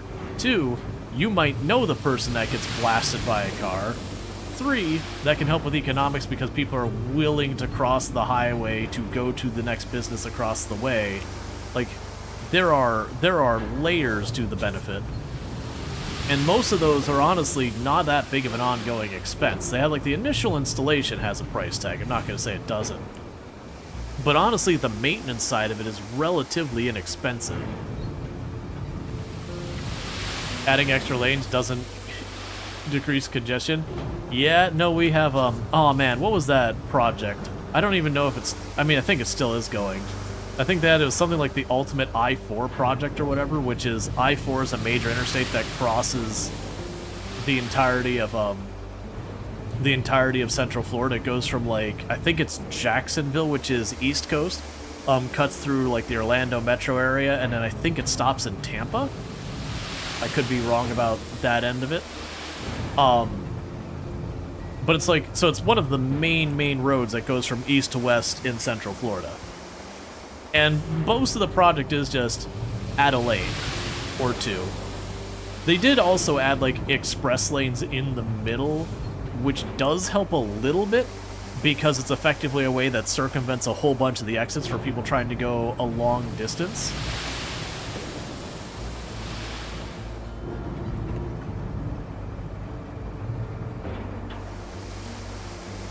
So it's kind of one of those things. Japan has pedestrian bridges? Yeah, we have some. We need more.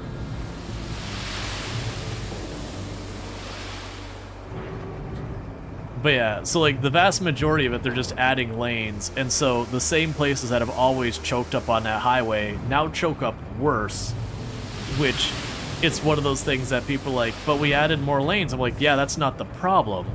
The problem is where you're getting onto and off of the highway that's the issue. If the road you're dumping everyone out to can't handle the load, getting that load to that spot faster doesn't solve any problems. It literally just makes that choke up more, because now you're throwing more cars at a road that already couldn't handle the previous capacity.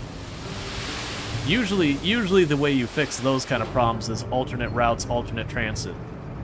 So, you know, having trains, having buses, having subways, having metros, all, like, light rails, all that public transportation, because every person on that vehicle is, you know, potentially one less car on the road. Or if you see everyone's taking this route up here and then down there, making a direct route from down there to kind of split the people up between the two routes. But sometimes it's just not an option where you already have a direct route and everyone's going from A to B. There's not really good room for an alternate route, because, you know, everyone's going from this population hub to this business hub, and barring convincing people to move parts of the business hub or the population hub, which is a real hard sell. Yeah. But yeah, and I'm definitely on the team of, hey, if this, like, even if it doesn't directly benefit me in any way, if this money does enough good, it's worth spending.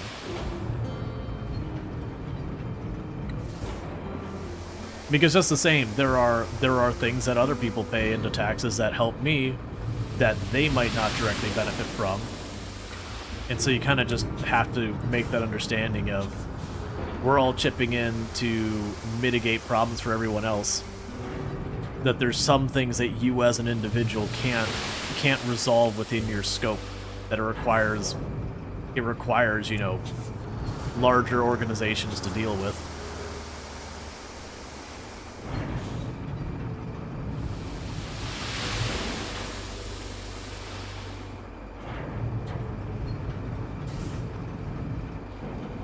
Like, even from a point, you no longer have to set a traffic conditions that slow traffic. Yep. Well, that's kind of one of the things that's been major boons in a lot of places.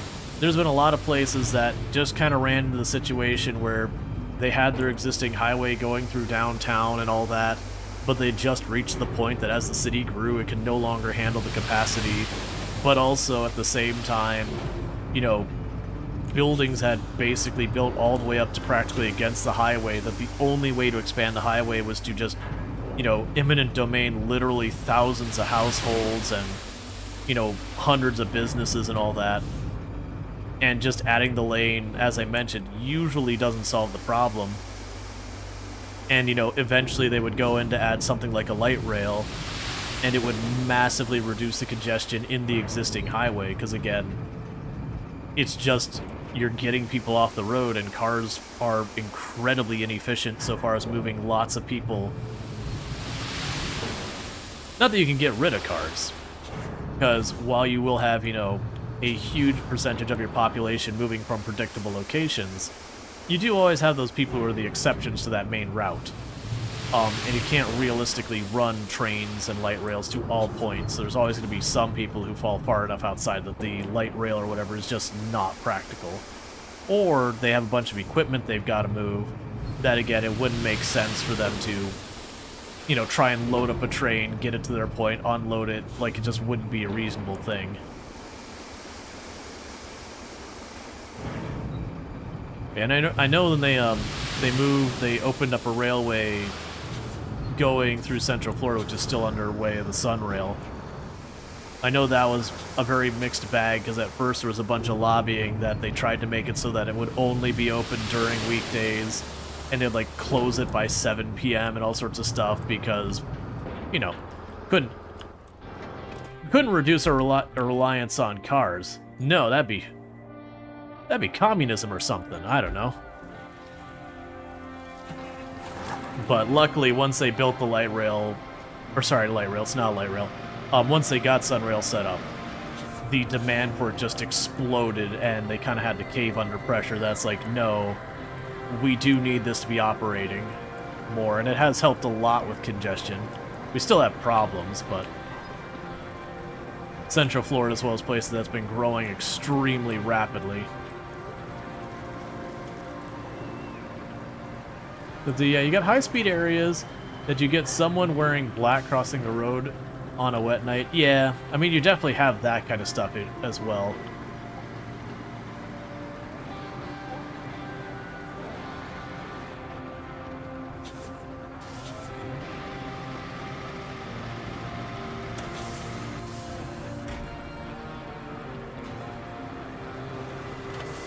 I just realized what time it is, so we're not quite at the point I need to take a break, but it won't be long.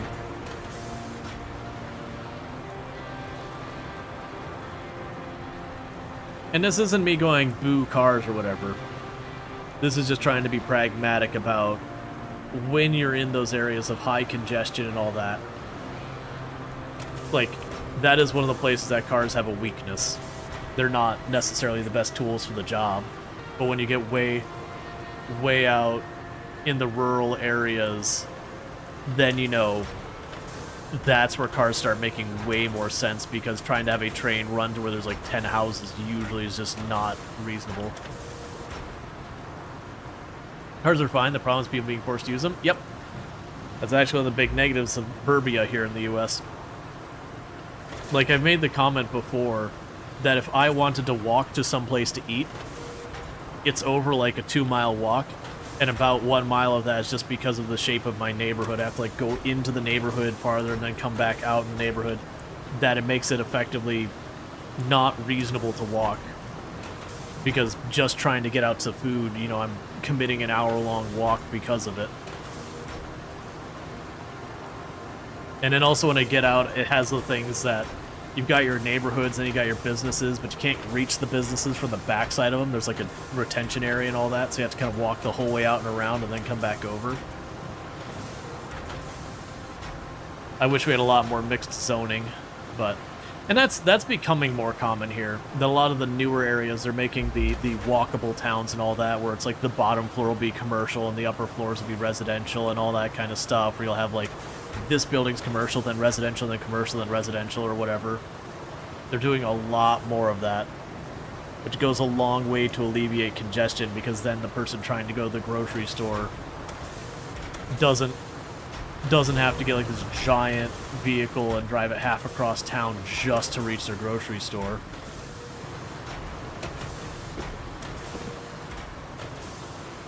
It also means, like, you end up having less trouble because, you know, teenagers who want to go out and do something, but, you know, they're either not old enough to drive yet, or, you know, they're on a learner's permit, or, you know, they don't own a car and so would have to borrow mom and dad's, or whatever, you know, typical teenager things.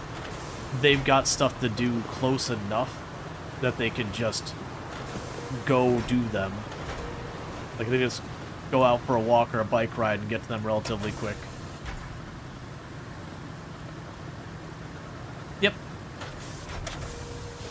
Unfortunately, we have really strict zoning laws here in the US, and they don't come, like, they're not from here from great reasons, which we can avoid diving into that whole basket.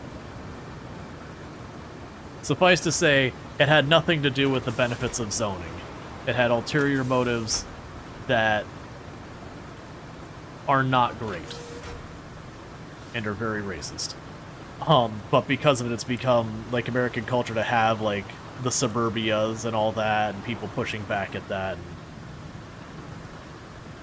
It's part of the reason you go and you're like, I want to open up this business. I'm sorry, this is a commercial Title 1 location. You need a commercial Title 2. Oh, I'm sorry, you can't let your kids stay here as like a dual family dwelling because it's a single family dwelling, and you're not allowed to have people who aren't whatever. Like, all those weird restrictions all came out of that.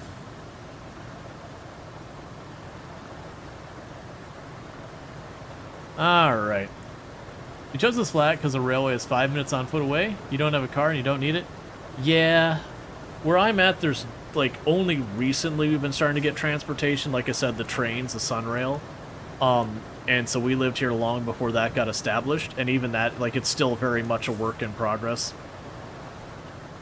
But it is one of those things. I do hope that comes from a long ways, because every time I end up traveling to somewhere where I could hop on the subway, the metro, the light rail, it's just so much nicer. And yeah, every once in a while you get on there and there's someone who's clearly going through a bit of a crisis and all that, and it does happen. But I also counter that by going, how many times have I seen people slam two cars into each other where I'm like, well, one person clearly didn't walk away from that. Or, you know, nearly got in an accident because someone wasn't paying attention, was busy looking at their phone or whatever garbage. I'm like, you know what? I'll take my chance with the lady who's screaming that she will F you because this is America, and that means she can do what she wants. Which is literally a thing I ran into on the Portland Light Rail. Which, granted, I never felt a danger from her, I think. It was just kind of like, oh, she is having a crisis right now. Like, whatever's going on here, she is not fully together in what experiences she's going through. Just getting on there and just her yelling, I will F you, because this is America. And it's like, I don't think that's what America means, but okay. Sure. Don't I have my road building stuff staged somewhere? I could have sworn, is that it over here? Do we have the big truck? Okay, big truck's not nearby. No, are they probably? No. And it doesn't even need to be, like, people be like, she was probably on drugs. I'm like, you know what? Maybe. There's also the perfectly reasonable that she started a new medication this week and is not responding well to it. Because I certainly know there's been more than one time in my life that, like, I haven't had anything like that where, like, I was just completely out like that. I have had that, I think it was an antibiotic of all things. So, like, a really nothing burger that usually the expected side effect is, like, stomachache or whatever. But it just, was it had a tooth removed, I think? I don't think it was my wisdom teeth. I think it's when I had my one tooth that got cracked. And so they had to remove it and start... No, because it wouldn't have been the implant. What was... It was something dental. I don't remember exactly what it was. But regardless, they put me on antibiotics. Again, a really big nothing burger so far as, you know, your medicine. Antibiotics are pretty benign. But, like, the entire evening from that was a blank. And I had been working on an application, like a mobile application that I was publishing for myself. And that thing was nowhere near ready to be done. Like, it was just not even remotely in time for it. And I also realized I'm going the wrong way. And I have no recollection of that entire night. Which is mildly terrifying. But, I wake up the next morning, and I've got the email being like, thank you for submitting, you know, the name of the app, yada yada. It's going to go through its review process and then, you know, be published to the store, assuming the review went through. And I was sitting there going, oh, what did I do? That thing wasn't even remotely close to done. Which, to my credit, apparently whatever that reaction was, must give me superpowers. Because, you know, the app got published, it passed its review thing, and we only had, I said we, I'm the only one who was involved in the app. It only had, like, one major bug in it, which wasn't even, like, a catastrophic bug. It was something that, genuinely, if I had been more together, I would have certainly caught. But even then, it was a pretty not that big a deal kind of bug. And so it's like, okay, does that mean I go and take this medicine because apparently I work at superhuman speeds while on it, but also lose all memory of working on it? Because that is one of those, like, dystopian things you'd kind of go through. Like, you've got the medicine that, again, makes you amazing at things, but has this, like, dire side effect. Because I would say having no memory of things is a pretty dire side effect.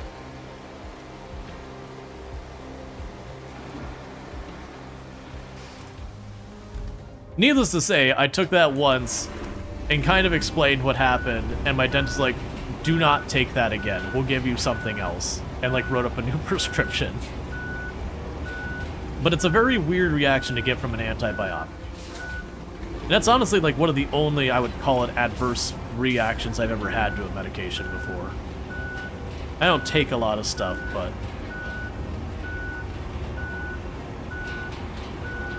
again, antibiotics are usually pretty benign. Like, usually my understanding is your biggest fear most of the time with antibiotics is, one, just, like, nausea, that kind of stuff, because it can be pretty rough on your stomach. And then two, another common side effect is just, like, allergic reaction kind of things. Not feeling great about this being able to climb that. It's not flat on the ground, but there it goes.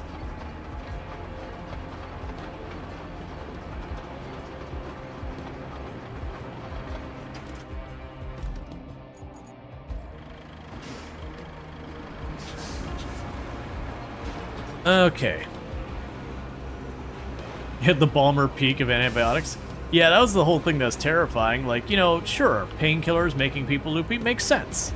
Like, I haven't really run into anything with that, but I haven't used in my life that many painkillers, just like after a surgery or whatever. You know, but that's one of those things that some of those can screw with you. Well, like antibiotics generally are very benign. You're more worried about, like, allergic reactions than something like that extreme. I'm pretty sure I already have the better steamroller. I just don't feel like backtracking all the way to go by base. If I would have remembered it while I was at the base, I could have loaded it up, picked up the other stuff, and done it. But the steamroller's fine. Make it a pretty long road, which I do find it amusing that, like, there's this railroad track. They're like, yep, it's terrible. Build a road over it. Which, in the video game logic, makes sense. In real life, you need to peel up that railroad track. You wouldn't just build over the top of it. Because stuff like the wood that supports underneath the rail would rot, and now you've got these rod pockets under your road, just begging to become stuff like sinkholes and potholes and all that. So you'd have to tear all that out first.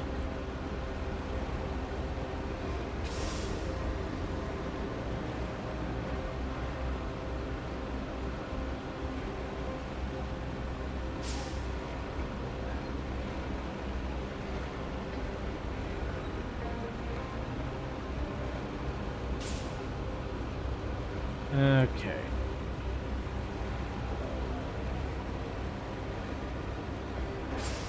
And now is where we mess up the turn and then dump the trailer and all these vehicles into the water.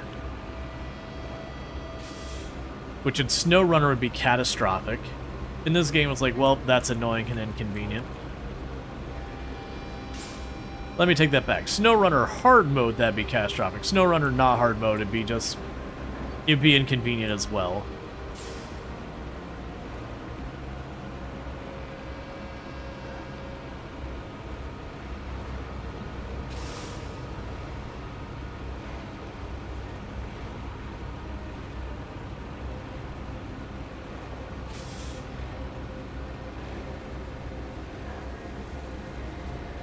Double check, I believe. No, I want the left path. That's what I was double checking. I couldn't remember if I wanted the left or the right path here. Both would get me there, but like the left path is way, way more convenient. That's a much rougher path. And one takes me to one side of the road and one takes me to the other. And the one going to the other side is also longer. So I have the easy, fast path that's short, or the not easy, way worse path that's much longer.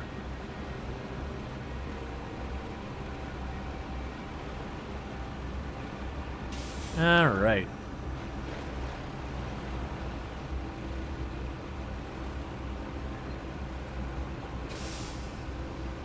I've already leveled it out and everything, so it's literally going to be just drive the asphalt layer from one side to the other, and then probably drive the roller from one side to the other.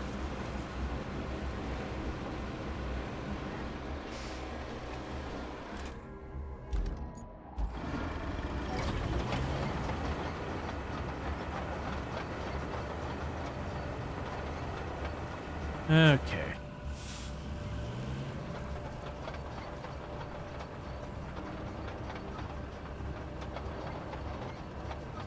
Balmer Peak is such an excellent classic XKCD.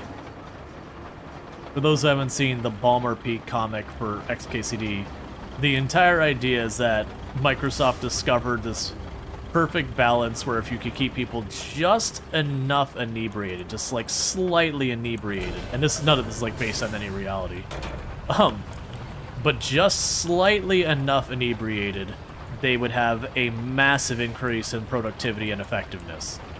But it was a very delicate balance where if you went slightly too high, then everything would go to hell. And so I can't remember what product it was, like Windows Vista or one of the other products that was not well received. That people are like, what happens if they go too high? And it's like, yeah, for this product, they gave them the entire year's supply of alcohol at the very beginning of the year.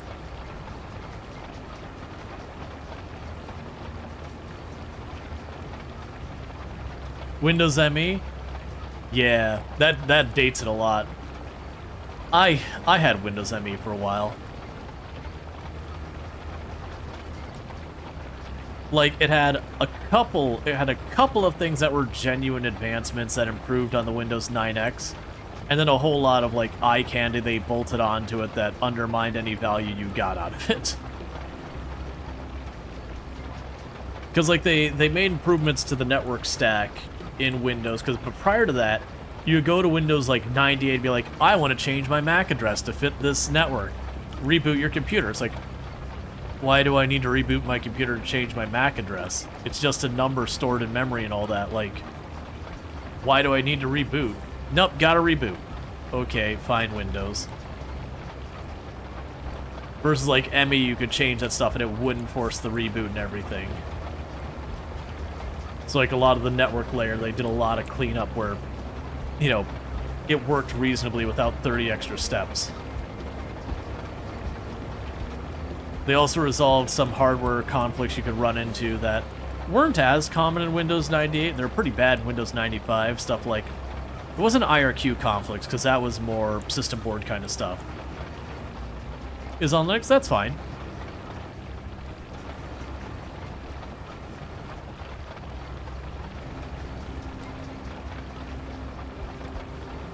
You can't just give a room of coders a box of whiskey and tell them to get cracking, if you remember correctly. Yeah, it was something like that. Like, it had to be like a very, very carefully regulated amount of booze. Yeah, no, way back I used to run a number of different distros of Linux during my years in college. Like, I used Ubuntu, Knoppix, Red Hat, You know, and some of those were like the micro versions and all that, because that was around the time that netbooks were all the rage, and me being a broke college student, you know, a netbook was something that could give me all things. Changed a few months after Blind, yeah.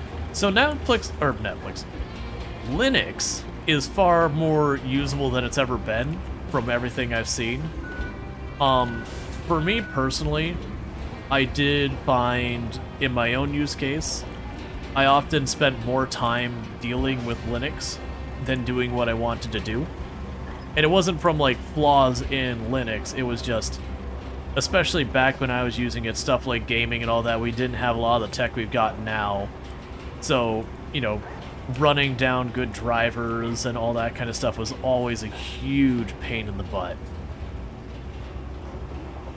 You'd always have, like, especially with like laptops and all that, you'd always have proprietary stuff that they just didn't make open source drivers for. That you're like, okay, do I just want my sound stuff on my laptop to just not work? And I understand that's way, way, way better now. But it's kind of always been one of those things that Linux is certainly a solid option that has its place and everything. But for me personally, for like just regular day-to-day use, you know, I ultimately went back to Windows after a number of years. Like, and that's been, to be clear, that's been like a decade now. This is, like, again, not bad-mouthing Linux. I think it's in a much better place than it's ever been. But there's always going to be some of those headaches you're going to get. Thank you for the follow. Welcome to the stream. But yeah, and for people who use Linux, and I know there's a number of them in the channel who use Linux. Like, no problem with it if it works for you. Yeah, it's a choice. Exactly.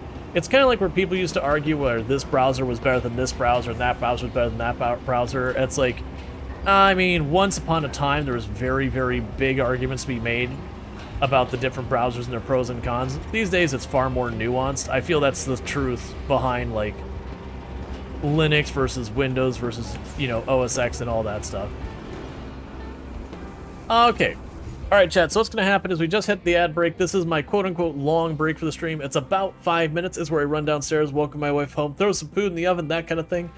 So I do apologize that it ends up being the way. It's just the timing schedule works. So I'm going to go run do that. I'll put up the clip reel and all that, and we'll be back in a couple of minutes, and thank you again for tuning in.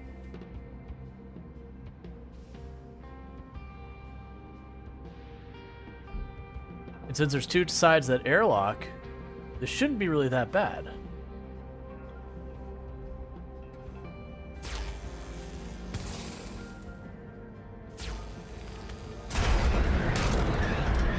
Well, we've lost.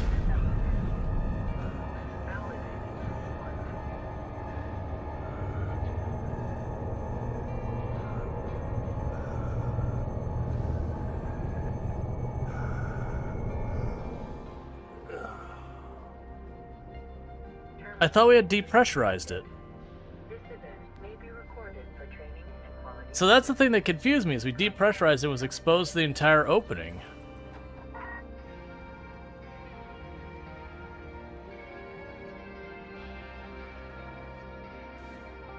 Well, and that brings the end of our hard space shipbreaker run.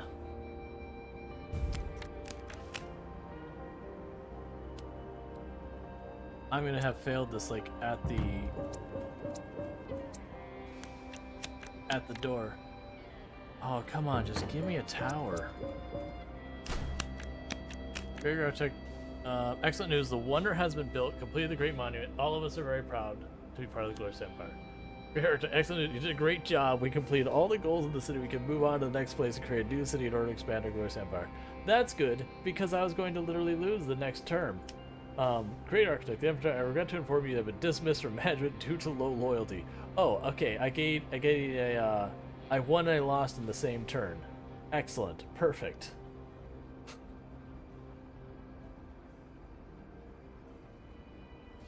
It's fine. This is the demo, by the way. And now, let's talk about what you've got under there. Holy Haha! You are impressed by my ceremonial weapons. Each of these weapons have drank their fill of blood in ceremonial combat, or of the blood of those who tried to remove them from me.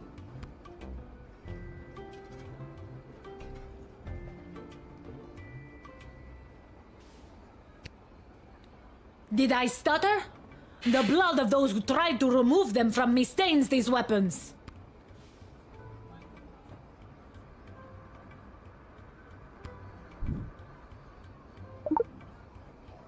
Ha! You are indeed brave, little one. Brave and stupid.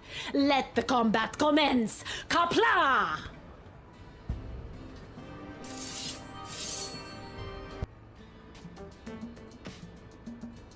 You do your best, Semi. You got this, buddy. They're totally dead. Alright.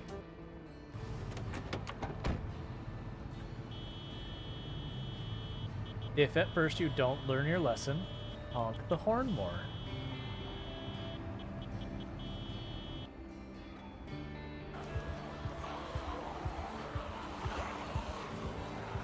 Oh, we're probably dead here. That's it. Sure. There we go.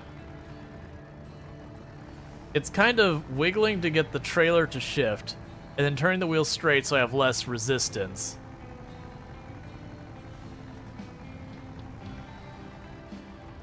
Once I get over this hill, it's going to be so much easier, but we got to get over the hill first. Come on, come on, come on. Oh yeah, no, we already knew we need a new tractor. I just don't have the money for it. But my hope is that this is the money for it. Oh, I just realized something. How am I going to get onto that plate? If that little incline is too much for us? Because that plate is raised. I mean, I guess we're just going to try and go for it. Momentum, carry me. Actually, it doesn't look like it's going to be that big a deal. I'm hoping. And we're starting to sell the mushrooms. Thanks, everyone.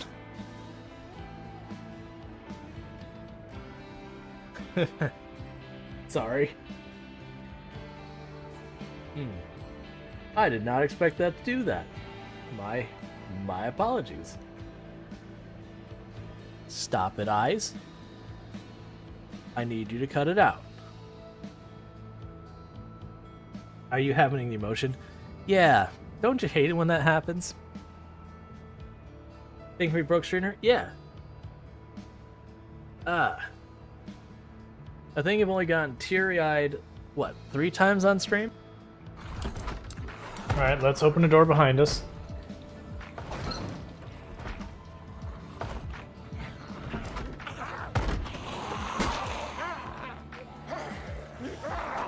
That's not the way I wanted to run.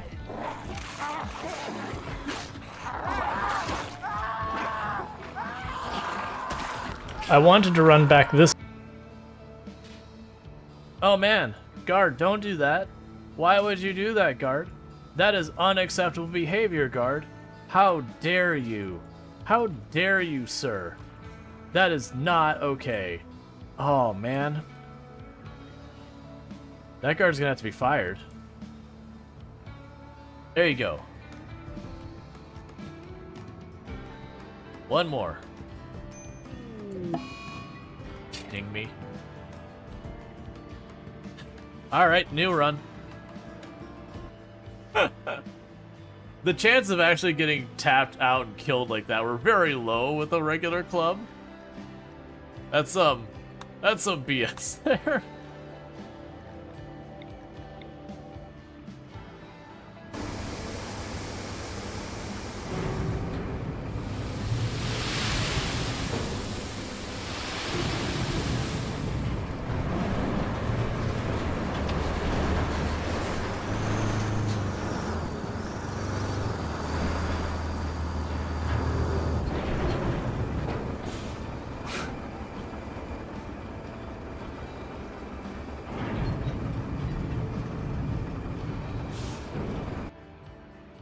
Obsidians without retaining walls. Yeah, and that's I deliberately try and make stuff Oh, this is... Yeah, this is fine.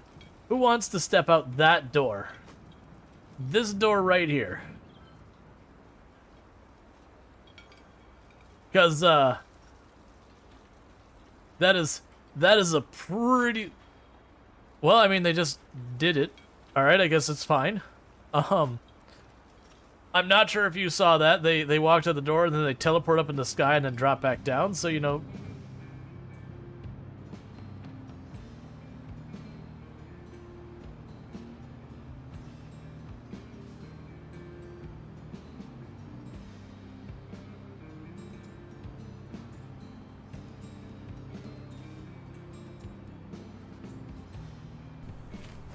Destroy it all. Okay, I did notice there was a clip there. Of a clip. That's that going on. And let me check up with chat. So we had people talking about Inkscape, which I've used Inkscape in the past. Not recently. But yeah. Let's see, Inkscape is strongly disrespected. Say, for files on Wikipedia. Just forbid Inkscape files? Interesting. Thank you Z0PHER for subscribing for 15 months. It's a day of 15s. And thank you, Zopper, for the 15 months you've been subbed at Tier 1. Well, the Tier 1 sub, you've been subbed to channel for 15 months. I really do appreciate that. And for reaching your 315 stream streak. And I appreciate that as well. Yeah, and that's the meme of the clip. It's always those ones that you can definitely take that meme to the point it starts to become a problem. Okay, so we'll probably need to get this door open. Do I still have a crane up in this area somewhere? I mean, I got the big crane, but I need the crane that can get here. That's not the right kind of crane. There we go. Because we want to get these doors open, because I assume we'll be able to just cut right through there if we do.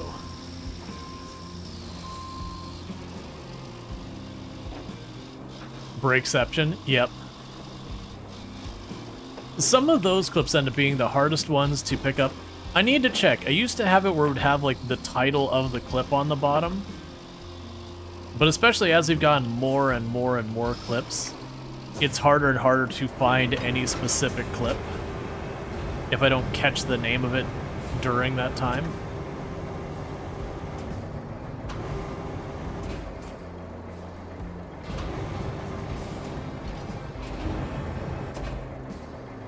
Okay.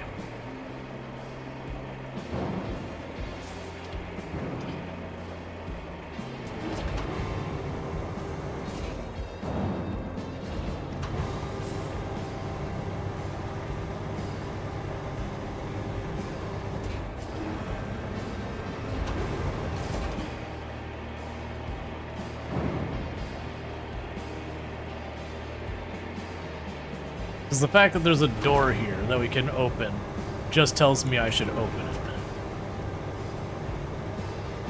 There's no real reason not to. And before this game suddenly becomes like, at the last possible minute, a psychological horror that we let some like horrible creature out. I want the pipe because my plan is to use the pipe to open the door. The new streamer that show clips at the end of their stream, and people would always clip the clip presentation.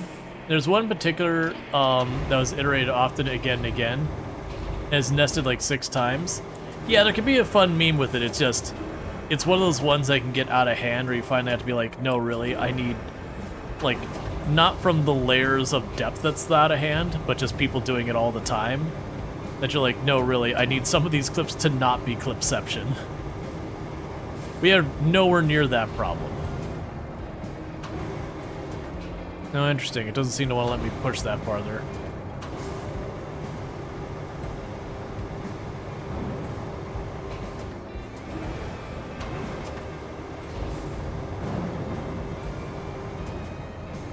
Yeah, there's something there that's getting stuck on with that gate. That's fine, though. That's all I wanted to do is just open this. We can put this over here.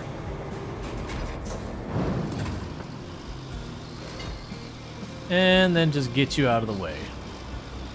Should be as easy as tucking right over here because it's against the wall. You can't get past that with the crane.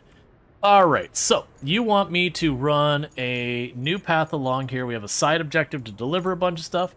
So let's see what this new path is. So it's you. Start plotting, and we are taking you from you there to there. Okay, this one shouldn't be too bad.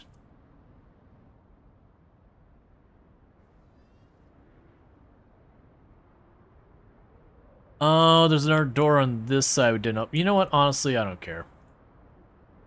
Barring it being a particularly awful vehicle at off-roading, this should be fine.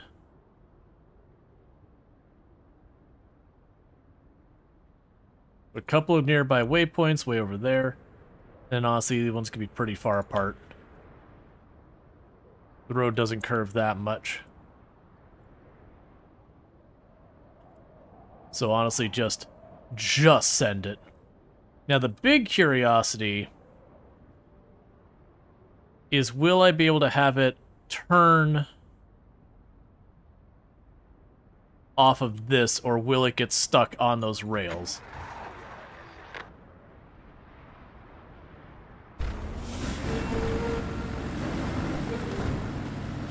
Okay.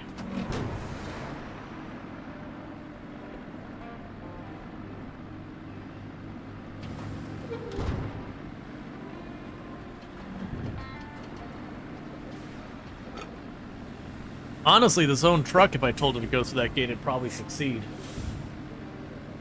Assuming there isn't pipes on the other side or something. Still, we definitely can get this to drive up on this side where we paved it. The big question is on the far end, when I need it to get back off of there. It'll either, one, it'll be able to overcome the rail where it pops off the rail and goes where I need it to, or it'll get its wheels along the rail and just slide along the rail because it can't get enough traction to climb up the rail. Because we're kind of going parallel to the railway, not perpendicular. So its ability to climb rails will be pretty rough.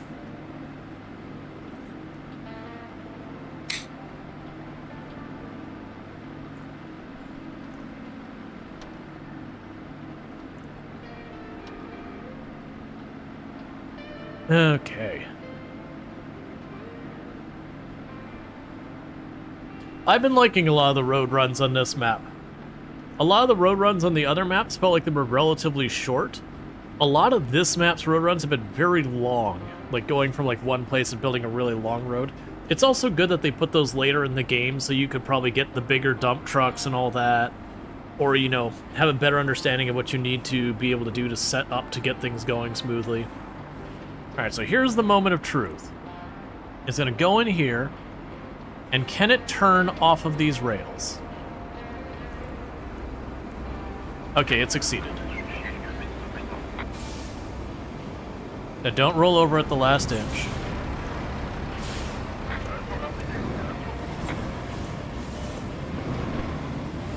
It's fine. Oh, there's a wayfarer back there? That might actually have a problem with that ledge.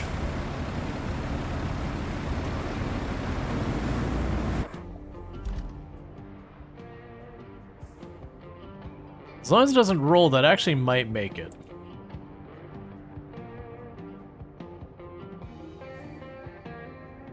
Alright, that'll be that route sorted, because that's looking pretty good there.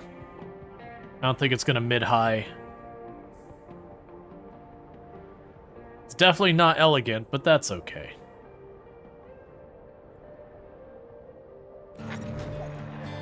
Cool. Another one done. So I've got to recover.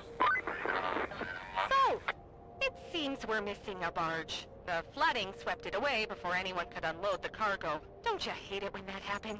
Anywho, the cargo happened to contain materials for the drainage system repairs. Go check out the port, see if you can spot any cargo. Because without, you might be swimming in sewage soon. Alright, so one of the things we need to do is I need to get 5 steel beams to this location. So let's go ahead and do that while we're still dealing stuff on this side of the map. Because if I start worrying about all the stuff up there and have to backtrack, it'll probably just get annoying. So, For the steel beams, it's going to be exiting to... Yeah, exiting to the south and turning left.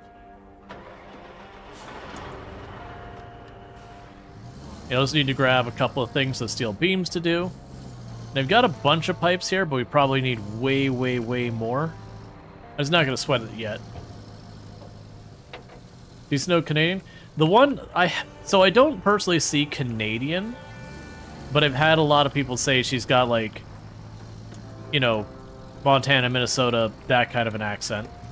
I don't know. I've not I've been to parts of Canada, but then I've got a lot of Canadian friends. I don't really know many people from the Montana, Minnesota, that kind of area, so can't really say one way or the other. I've not been around those individuals nearly enough to have a feel for the accent.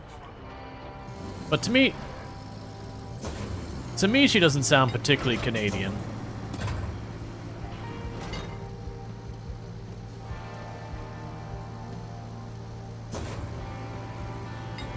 That said, I'm hardly an expert on accents.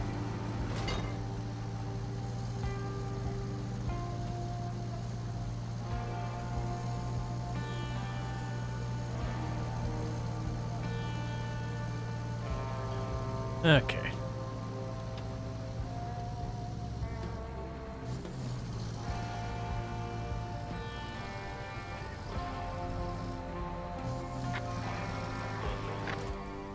Okay, we got a failed route. Okay.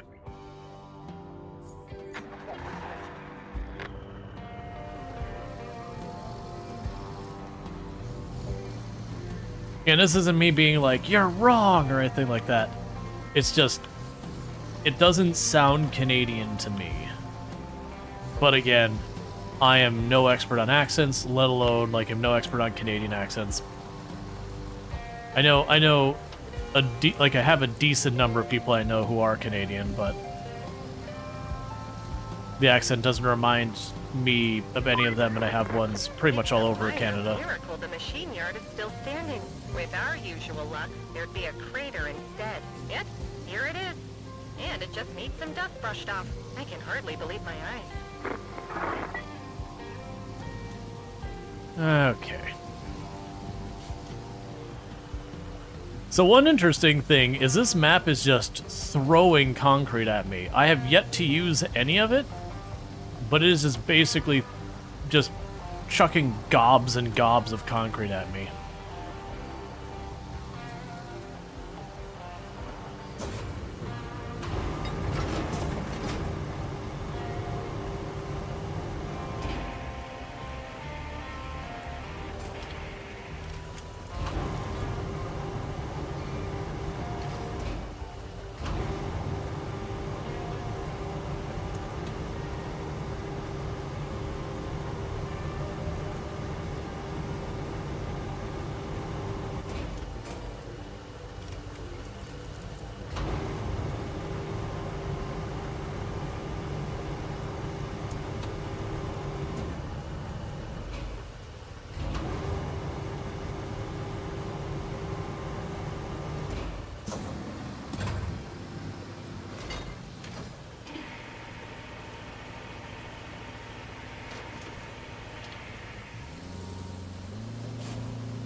Okay, so need 5 beams worth. Let's check to see if we can find something that's a bit more metal worth. Like a busted car or something like that. There's a lot of the scrap. As you can see, like, dropping a barrel in there was only worth about a 4th or a 5th. Oh, these might be okay.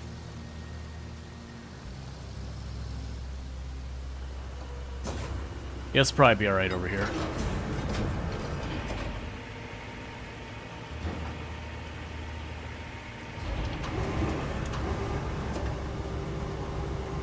It's always also tricky things with accents anyways. is there's some accents that are very stereotypical that you can kind of like single out and be like, oh yeah, this is a whatever accent. And then there's definitely some accents that you kind of scratch your head and you're like, well, it reminds me of this accent, but like it's also got its like idiosyncrasies that maybe that's not quite right. And especially when you have like, you know, genuine real people that, you know, they have someone who spent part of their life in Germany, and someone who spent part of their life in the UK, and someone who spent part of their life in the US, and, you know, the accent they've developed by having such a wide range of, you know, places they've been is kind of its own unique accent to them.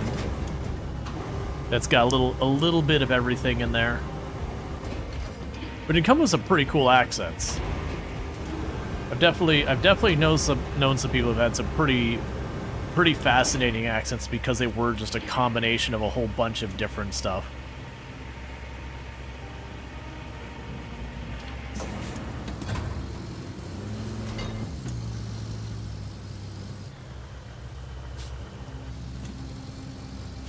It's especially noticeable if they moved around a lot when they were younger.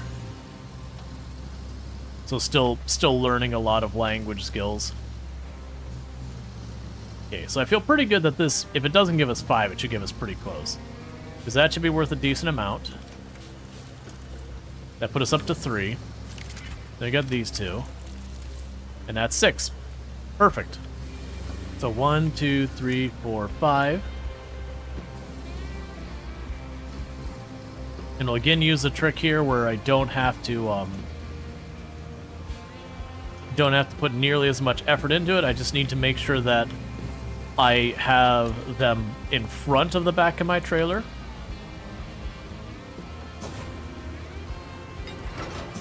That might be a problem. And let's shift you on over back here. This would be about center bed.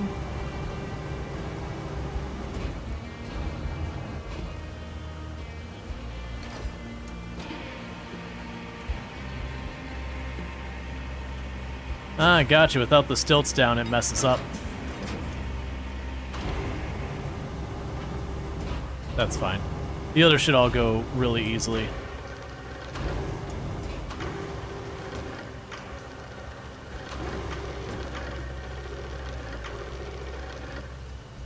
Oh, it's like weirdly too tight on there.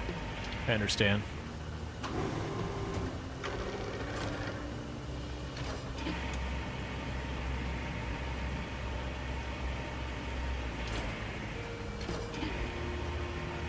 And now by just having it positioned right with that stilt so it can't get underneath the bed, we just roll them up the side and huck them on one by one. Easy peasy lemon squeezy.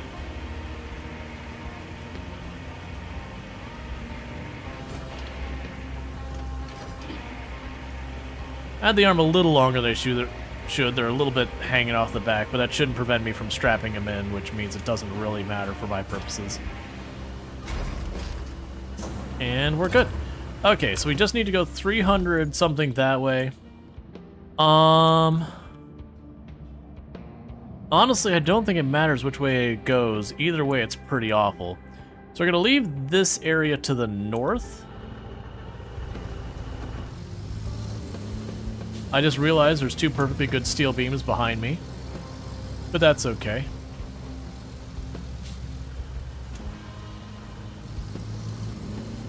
Just means if I need more, I just come back for them. Yeah, so we're gonna leave this to the north.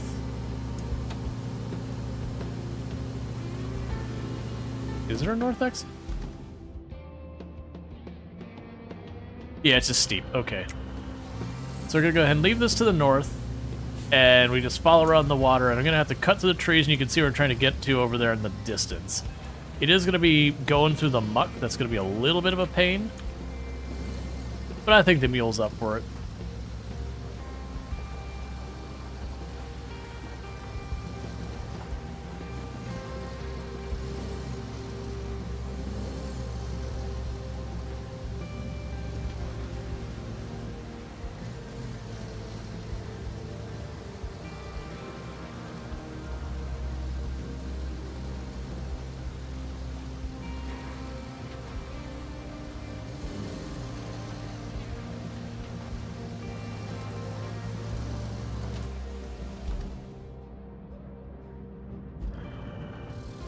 Okay, so we're gonna have to off-road from here. Let's follow roughly where we ran that power line. Well, we have a risk of getting caught up where we dug the trench.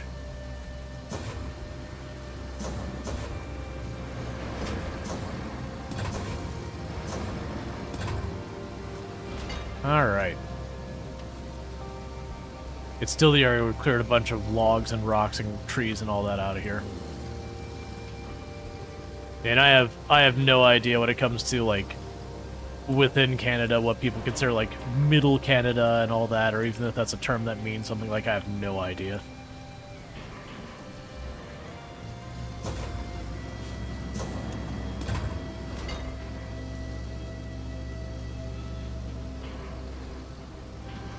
It could also be one of those things that even within Canada, I could see, like, if you're in one area, you might consider something as middle Canada, another area you might consider it not. That kind of thing. Because we definitely have that kind of thing in the US, like, what's considered south will have a little bit of a vague variance depending on where you're at. What you consider, like, west, midwest has a little vague area. There's definitely a lot of commonality. But you'll have people in areas be like, oh no, we're not part of insert region. Like, we're part of other region. But to the rest of the country, it's like, no, you're in that region. You don't fool us. But it's kind of especially true when you're in an area that, like, isn't clear kind of in its culture and politics, like, fitting in one area or the other. They're kind of a mix of two different areas. Then depending on who you ask, they'll kind of be like, no, we're part of this other part. They'll go back and forth with it.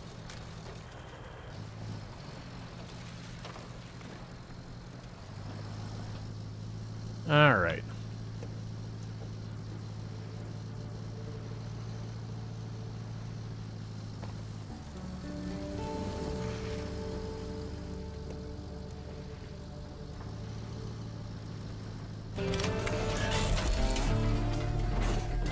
A glimmer of hope emerges from the mire. Okay.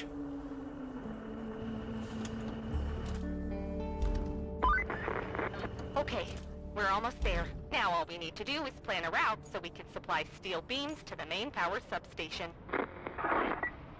Alright.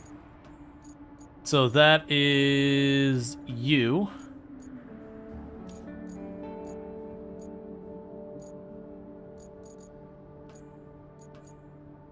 So I'm taking you to where? Oh, over there. Okay, so the main power substation. We could take this whole long, ridiculous road over this way, down and around this whole way, down and around this whole way. Yep, keep on going on over. Yes, we're going to be doing a very, very, very roundabout way of doing a lot of this. Because if I go up this way, I have very little confidence of our vehicles making it this way and around. I'd much rather take it down here, because I think this will work out right. So that's that spot across. But this one's got a lot more mud and all that to deal with. And a lot of backtracking and all that. I think we do fight with going down here.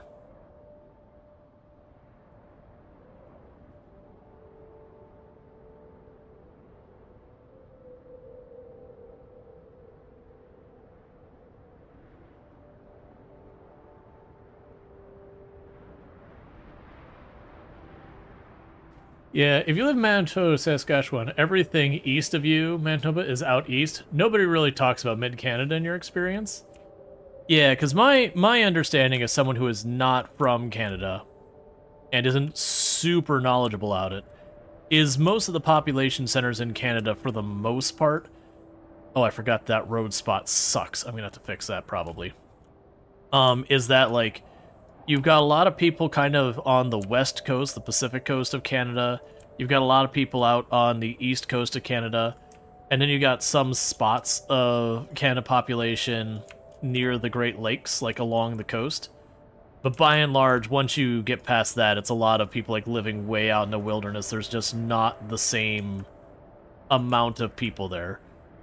Which to me checks out, because I used to live in Michigan, and it's kind of one of those things that northern Michigan, like the peninsula up there, is almost the exact same kind of thing as Canada in the regards to there's just not really that many people in that area, like on either side of the Great Lakes. It's not no one, but it's a very, very low population area, because you're kind of just really out there in the woods.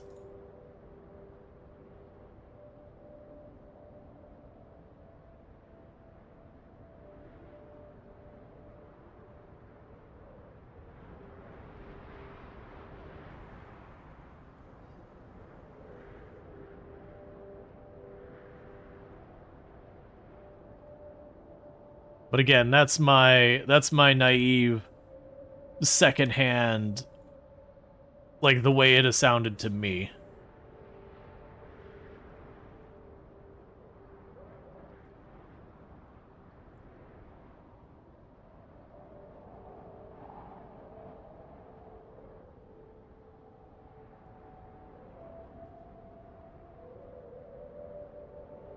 Because at least on the Michigan side, you've got kind of your big population center is like, if you look at Michigan as like a glove, this whole area down here is where like 90+% of the population is here, like the Detroit metro area. There's a little pocket along the side over here as well. Not as big, where one of the Great Lakes comes down. And then this whole area, it's not that there's no one up there. You got tiny little pockets of like, you know, more rural communities. But generally, once you get past there, you know, along the coast, you'll get little pockets of here and there. Otherwise, you get these tiny, tiny little towns, or like logging towns, that kind of thing, that genuinely don't have that many people in them. Which, there's nothing wrong with that. But it's just one of those things that there's just not that many people living out in the woods up there, because, you know, the winters get pretty harsh.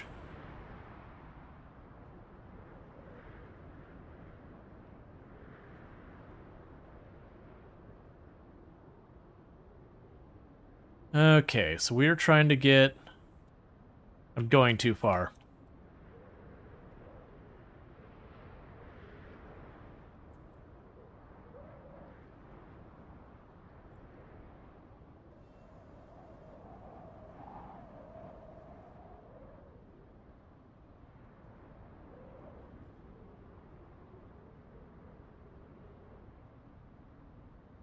Not super confident in that turn. Depends on what vehicles we have. If they're the Wayfarer, I think they'll get stuck in that turn. Alright.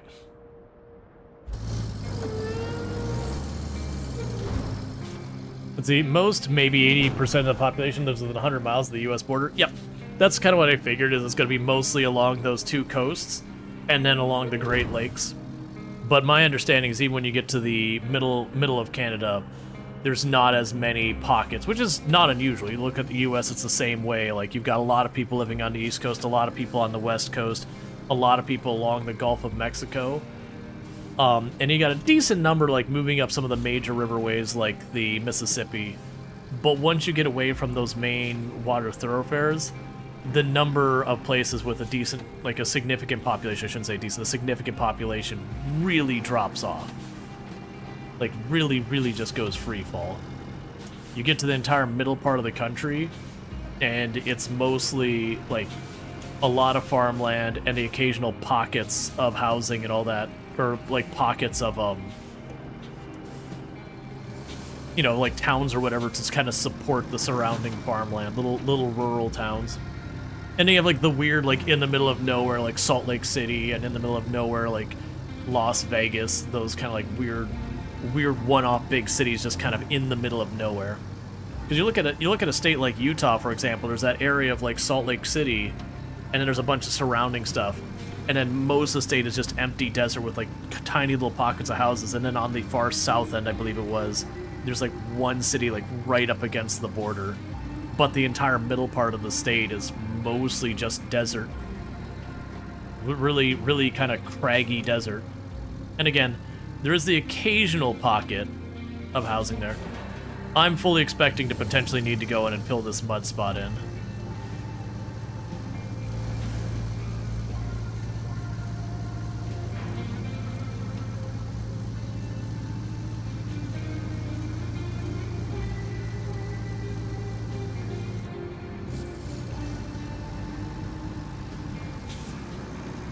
Let's see. More than half of Canada's population is in Quebec and Ontario. Within those, the population is concentrated around Lake Ontario and St. Lawrence River Valley. That makes sense. Because, like, if we really go to the population centers of the U.S., you've got, like, that entire, like, New York area up there. So, like, that, like, New York State and the surrounding states right there. They've got a lot of people right there. And then it kind of really bleeds down a decent amount. And then you get kind of way down towards... Like, Florida has a really high population center, and there's a lot of people who live in those middle states, so it's not quite to the extreme you're talking for Canada. But by and large, that far northeast and the far southeast have giant population centers with decently populated in between. Once you go inland that far, like a little ways, the population concentration drops off. You also have Chicago and Detroit used to be pretty high population centers. Chicago's still up there. Detroit has had some pretty rough last couple of decades that it's nowhere near as what it once was. But then once you get like west of Chicago, the population, like, very few people live in places like North Dakota. Like, the population there, a small to mid-sized town in a lot of other states has a higher population than that state. And then you get over to the West Coast, and you've got, again, like that northwest area is very high number of people, like the Portland, Seattle area. And then you go all the way down to, where do we lose you? Yeah, it's that ditch. Alright, let's go fix that, because I am just expecting that to be a headache. So rather than ignore the problem and just keep ignoring the problem and trying to muscle with it and fuss with it again and again, let's finally go and see what we can get for our new vehicles. Because we got another 90,000, and I own almost every vehicle in the game. So let's find the ones we're missing.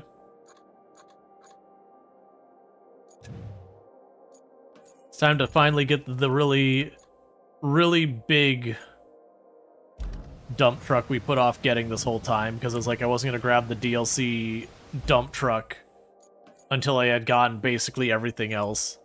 Because I figured it was going to be pretty overpowered. We'll test it for this one spot.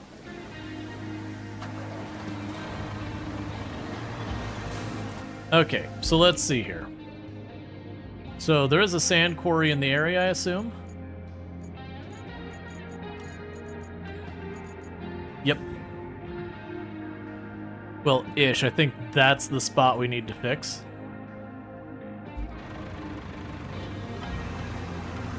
So, I instinctively wanted to empty it out before driving, but I want to see how bad it gets.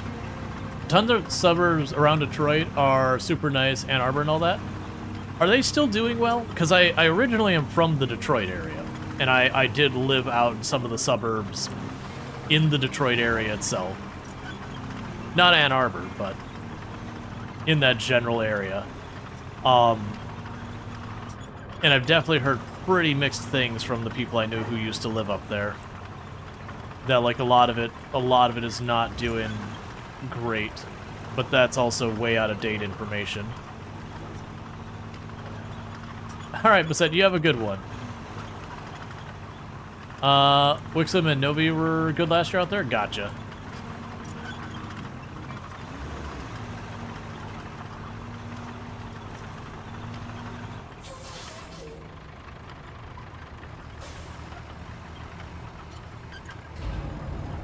Oh. Okay.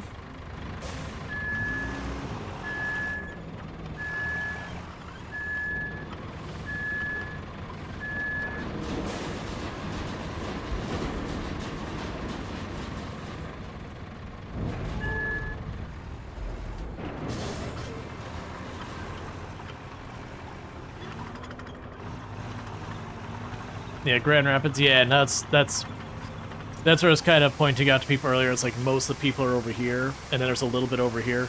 This is Grand Rapids. This is Detroit. Detroit metro area. It's like a lot of places like New York City and Orlando and Seattle and Portland, where you'll call a place just like Portland, but really it's not technically Portland. You know, it's the area near Portland.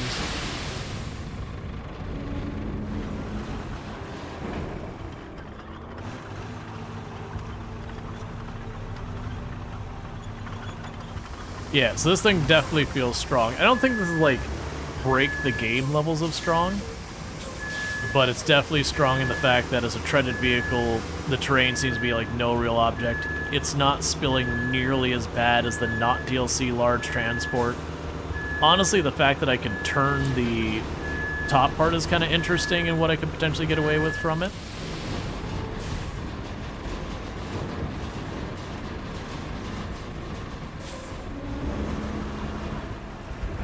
Yeah, no, I definitely remember, I think it was like at its peak, Detroit had like a population, it was like 2.1 or 2.3 or something million people lived there. And then at its worst, like after that, I thought it dropped, it was something ridiculous, like to a little over 300,000 or something like that. Like really, really the poor city got wrecked really bad. And a big part of that was the housing market crisis. Because one of the industries that got hammered by that was the automotive industry, which at the time was like one of the two primary industries in Detroit. The other one was financial.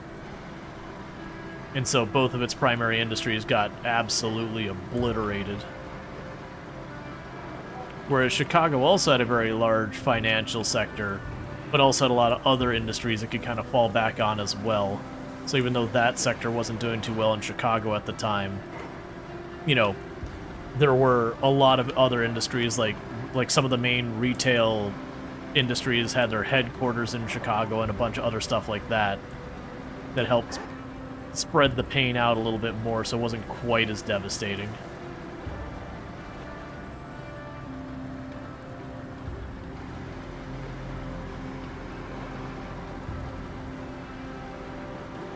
It's always the danger of when you're in an area and it's not. Drop from 1 million to 640,000. Gotcha.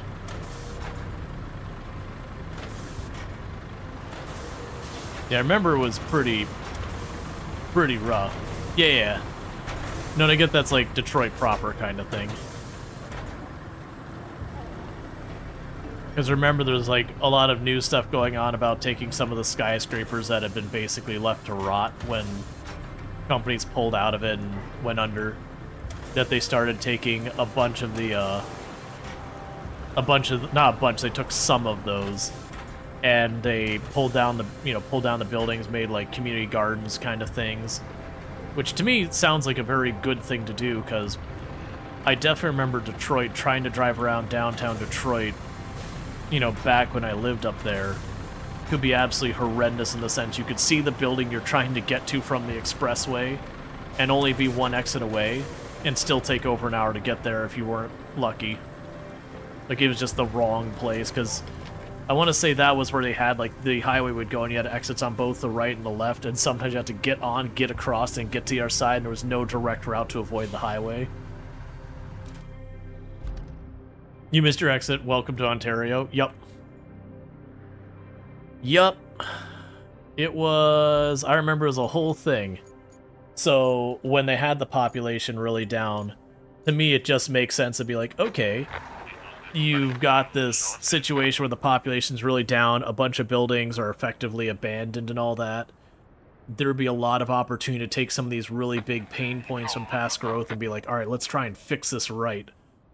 You know, versus when you're in a city that's just in its growth phase and it's just growing and growing and growing, you run into the problem that the only way to start trying to fix problems is start imminent domaining people and tearing down houses and all that stuff, which, you know, is not great. But if those places are starting to be abandoned anyway, or you could incentivize people to move out of this building and into that other building, using various programs, then you have a lot more opportunity to be like, hey, this one spot of the highway is terrible, let's fix it.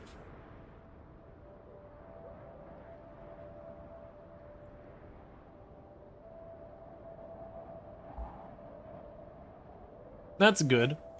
James saying the population age pyramid doesn't look bad. There's a good balance of young, taxpayer, and retired as of 2021. Yeah, that's good, because there's a lot of places, I mean, honestly, not just in the US, throughout the world, that we're having a lot of places struggling right now where they've got a very large aging population and just nowhere near enough young people to support it. And just trying to figure out how to navigate that.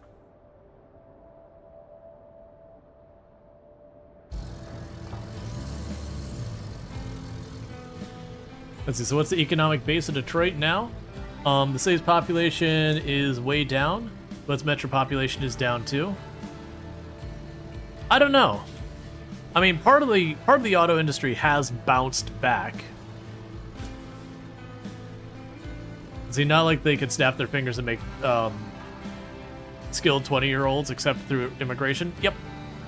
Well, that's kind of one of the reasons why it's so dangerous when you don't invest in education and research and science and all that, is you don't feel the pain of that choice, or the benefit depending on which way you're going so far as raising money or not. You don't feel it for usually 15 years after the fact, but once you've kind of screwed up, you know, you have to wait for when you fixed, you know, corrected your path for that 15 years to pass. And a lot of time, your entire economy is going to swing better or worse in that meantime. If you just don't have the people, like, you can't magic them into the aether.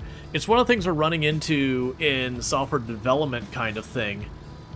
In software development, we have a problem where a lot of companies for the longest time would literally not accept employees unless you already had X number of years working experience. And there was a big outcry saying, how are you going to get people with 5 years experience if you don't hire people with no years of experience so they can get that experience? And it used to be a lot of the smaller companies would grab up the people with little to no experience. You know, they wouldn't pay as well, the benefits weren't necessarily as good, but you could get people cheaper that way and yada yada. But then even a lot of the small to medium-sized companies, just because, you know, they were looking up at the bigger companies going, we should do what they do, and, you know, paying, they're still usually undercutting the pay, but not quite as much as before, but they were tending to only accept people with experience as well, that it's led us into a problem where we just don't have enough, you know, we don't have enough people who have very little experience getting jobs, and then, you know, people who have 10, 15, 20 years experience are all retiring because they're 70 years old. And now there's the panic of going, oh god, what do we do? Like, we're all fighting over the same handful of employees, and they still, a lot of them don't want to take people who are inexperienced because then they've got to effectively pay for that training. It's like, but you just have to. Like, you have to give people a path to start. Otherwise, you know, after 5, 10 years of not doing it, suddenly you can't find the workers you need. Yeah, everyone else wants someone, you know, everyone wants someone else to pay for the training. Yep. They've had some name your price conversations past month. I've not had that in a little while. I haven't been looking as much as I previously had. But definitely, especially when I was at like my peak, going to all the conference talks, being very public, very, very known within my technologies, like, it was kind of one of those ones that I could, you know, if someone wanted to hire me, it's not that I could literally name my price. I could be like $1 million and then just hire me or something like that. But I could bully people pretty hard and still get the job. And I used to have a lot of comfort in that. Right now, with the way things are going on in tech at the moment, that's not... It's a really scary thing, seeing people that were kind of in the same boat I was, where you could practically go into a place and be like, I work here now, and they'd be like, yes, sir. We would love to have you. How much? Don't worry about it. That some of them are finding it even hard to just get jobs in general. And a lot of the jobs they've had to settle for are hard pills to swallow. But I do think it is a temporary thing.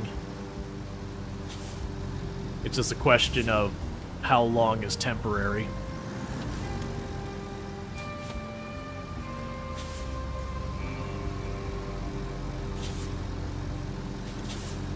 But yeah, so tech's a rough place to be. You can still certainly find work in tech, to be clear. Like, it's not like there's no jobs out there. It's just a lot of jobs are being pretty awful to people right now. But we've gone through times of like mass layoffs in tech before. You know, the .com crash and all that. Usually what ends up happening with that is after a couple of years, a bunch of the code and all that starts to properly rot with no one maintaining it. And then the whole industry goes into a panic, and then they start getting into this big hiring spree against each other, trying to get the people they need back in place while everyone's doing the same and not having enough people and yada yada. Yep, everything goes in cycles. Okay, so we got that one done. I've got find all the missing parts to a rocket booster. We've got look for the lost cargo at the port.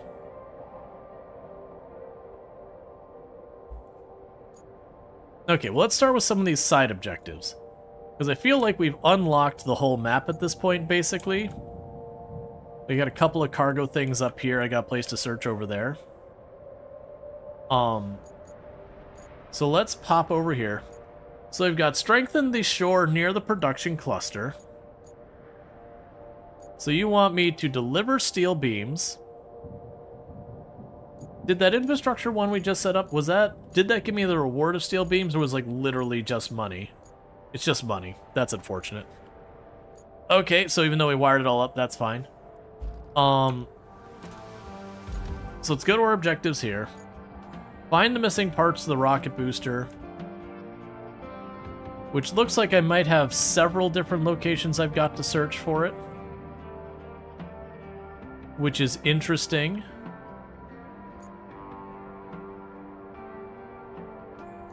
We've got the deliver the transformers. We're delivering those where to where? All the way out there, which we don't know if it's up there yet. I do need to build this bridge to realistically get up there. We can do the bridge first, because now that I've got my base right here, that looks like these trees might be big enough for me to cut to drop off there. So we might do that. Where is my, before we do that, where is my wood cutting tree? My wood cutting thing. Oh, you're still down there after all this time? I meant to delete that marker. Yeah, let's go get this bridge built up here. And I also notice I need a bridge down here, so let's go ahead and get these two bridges built. Thank you for the follow. Welcome to the stream. Okay, so we need 5 logs over there and 7 logs up top. So let's go to log thing, and this time... Oh wait, you're not that... I thought you were... I have more tree cutting machines we can get.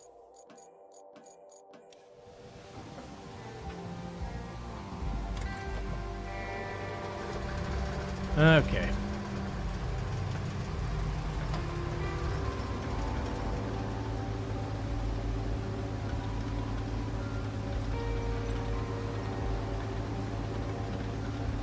I just realized I should be making these out of concrete. Let's get this out of the way. I should just be making these out of concrete. It's literally right there. I've got 60 slabs of concrete that I've gotten through other stuff. So let's get rid of these 2 bridges. The one down there and the one up here. Oh, I don't have patterns for concrete bridges. Never mind.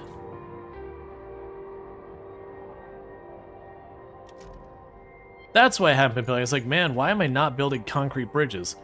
Oh, right. In this particular map, we have just not been able to get her to give me those. That's fine. Okay. Now I'm wondering, with these trees being close enough, will I be able to just pick up the tree, cut it, drop it on the spot? Because it was only, I believe, 5 trees I needed. Oh, no I won't. There's a pipe here. Well, I had planned for that pipe.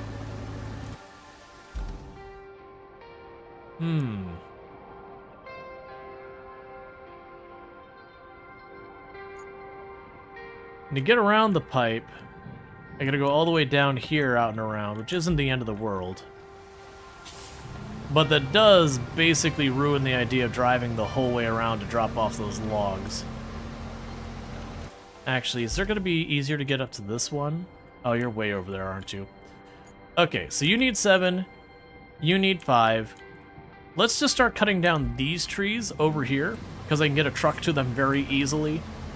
Grab the logs and deal with that, because I'm worried if I start trying to go all the way back there, it's just going to be a big hassle when I can just grab the trees closer.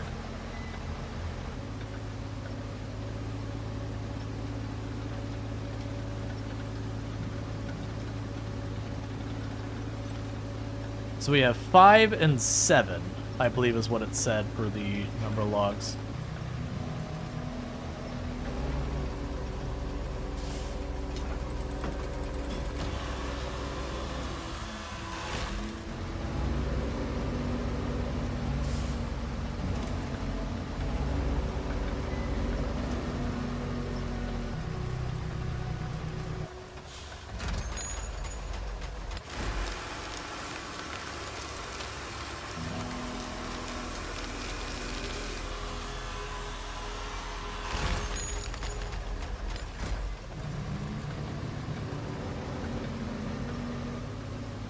Okay.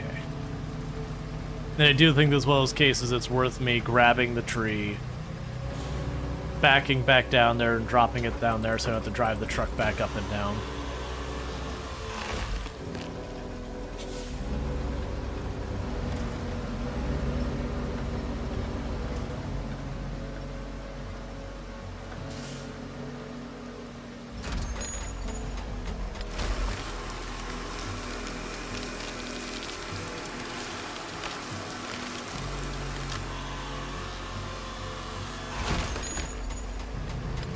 It's fine.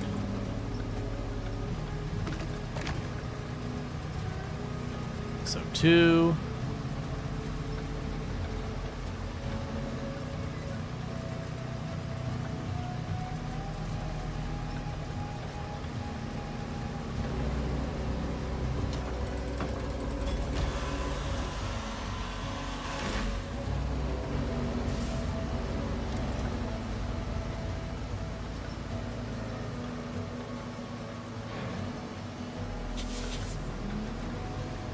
Okay.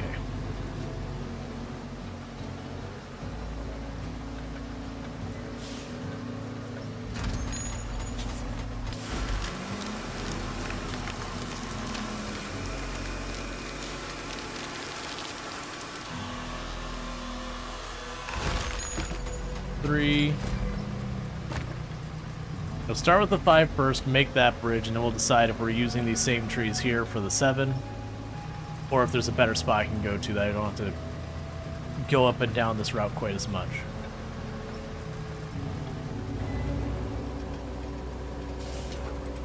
There's definitely enough trees for both up here. Not all of them are convenient, though. Hi, wifey. How was your day? It's been good. You're moving a tree? Yeah, I'm definitely not doing anything harmful to the tree. Don't worry about it. Oh. I needed a bridge.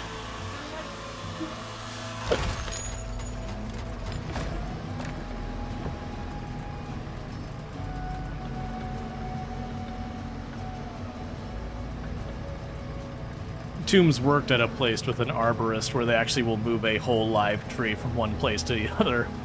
So I figured from this angle she couldn't make out what the machine was actually doing, just that it was carrying the tree. Because this actually does look a lot like those machines that the arborists use. Well, I'm not sure how this is going to work out, but we're sure going to find out. Because my assumption with this is it's going to shove the tree directly into my vehicle, and I'm sure that's going to go badly. Those power lines, though, they're not real. They can't hurt us.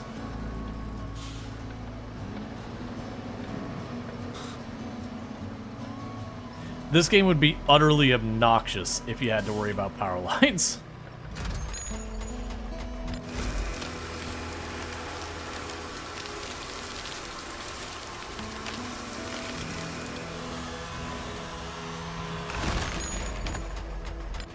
Sure, that checks out. I see nothing wrong with what just happened there.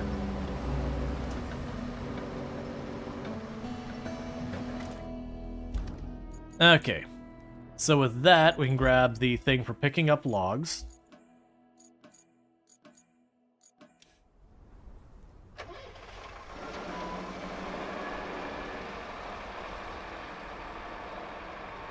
Just like the pros do it.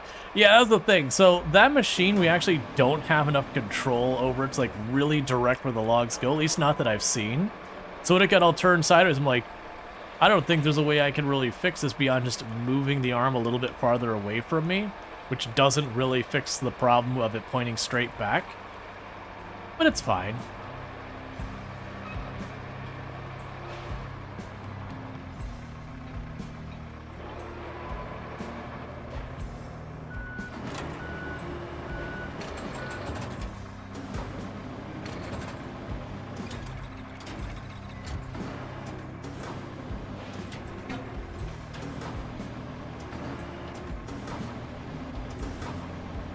I'm too far away. I can't make it reach that low.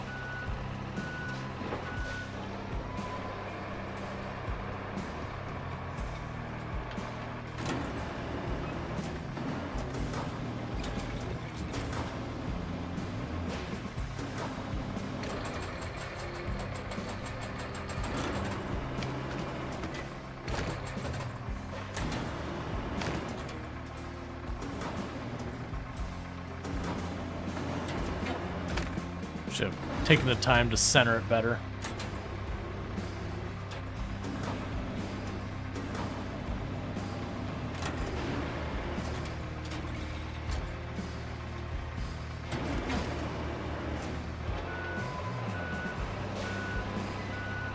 Okay, now if we can do this right where I can go forward to these barricades and back in along these 4 logs, I should be able to position once and get all 4 of them. If I get it right. The real trick is the one straight behind me. You cannot reach very far behind this thing and have any ability to pick up stuff from that angle.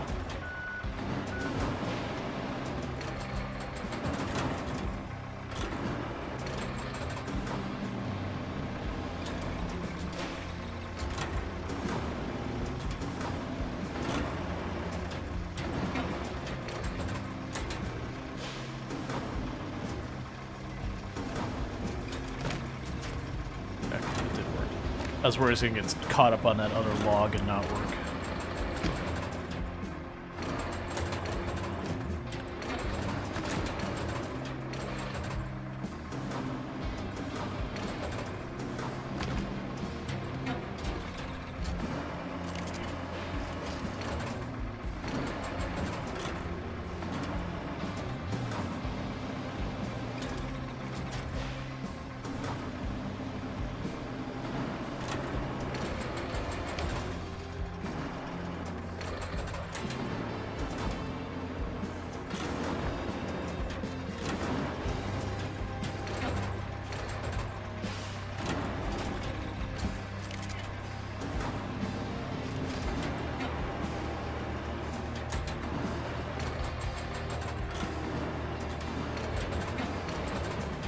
Okay, I have a feeling we're too far away. We have to probably choke up on these a little bit more than I want to. Because I'm going to lower, it's not going to go the whole way if I'm not careful. Just kind of hint, yeah, like I actually, so this is me trying to lower it right now. We're at the maximum extremity for it. And get it just right. I need to twist. Please twist. Do literally anything. There we go.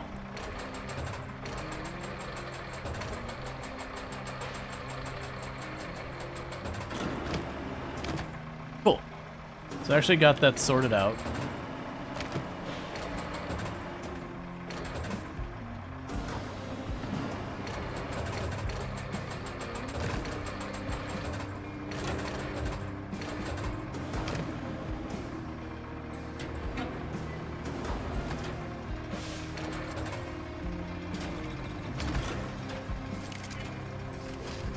Okay, and that's what we need to build this bridge. Then I gotta decide if I'm going to be using more logs from here. Probably not. We'll probably have a better place I can cut down trees close to the other bridge. But get these two bridges built. I'm gonna need the one bridge just to reach that pipe. And then probably get back and forth access for convoys.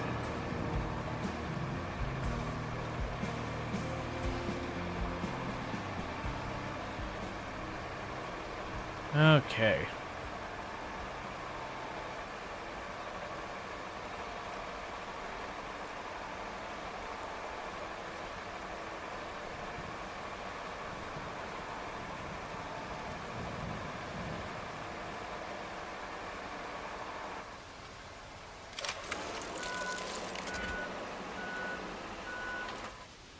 Alright, that's that bridge built. So the good news is we can get up to this area of the map without too much of hassle and over there. And they've got this one up here that we'll need to build for all that. Now, these areas of trees look too small. That's too small trees. This area over here looks good. And I think we can get at it from this side. So let's go ahead and we'll grab our tree cutter again. And we can just go straight on through here. Cross the bridge to the right, go on up, and get the other bridge built. I can't imagine there's many more roads or bridges we're going to build on this entire map because we have done a lot of infrastructure building on this map. My luck is able to get these bridges built. She's going to be like, congratulations, now that we have the concrete center better set up, you're able to make concrete bridges. As we have 60 concrete just sitting around because a bunch of my different paths gave me concrete. We've had nothing to use it for.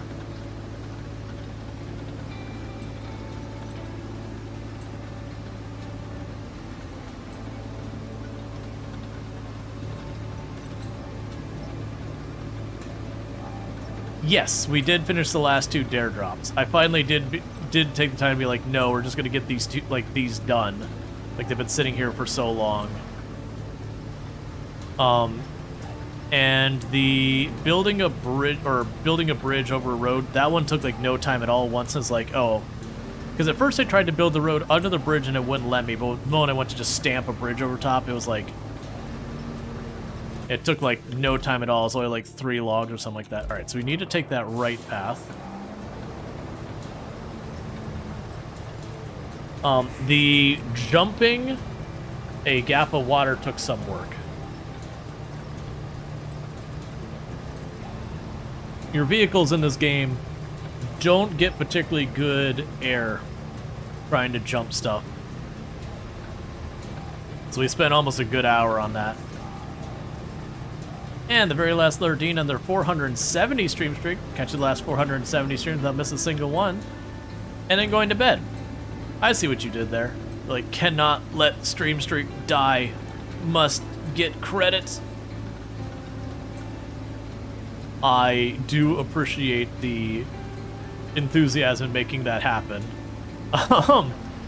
Also, like, as much as I appreciate it, don't put yourself out on it. Like, don't screw up your sleep schedule. Because sooner or later, it's just going to bug out on you or something like that. And it's going to feel bad. But it's super appreciated.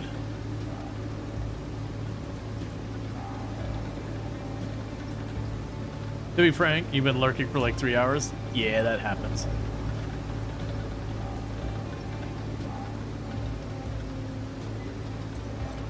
The engine crash? Yeah, no, we were on the right path. It's just figuring out what we need to actually see it through kind of thing.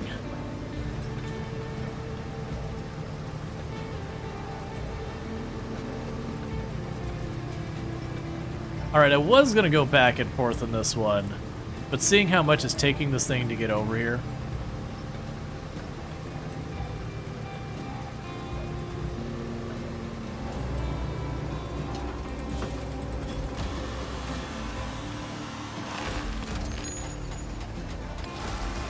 So I need 7 logs.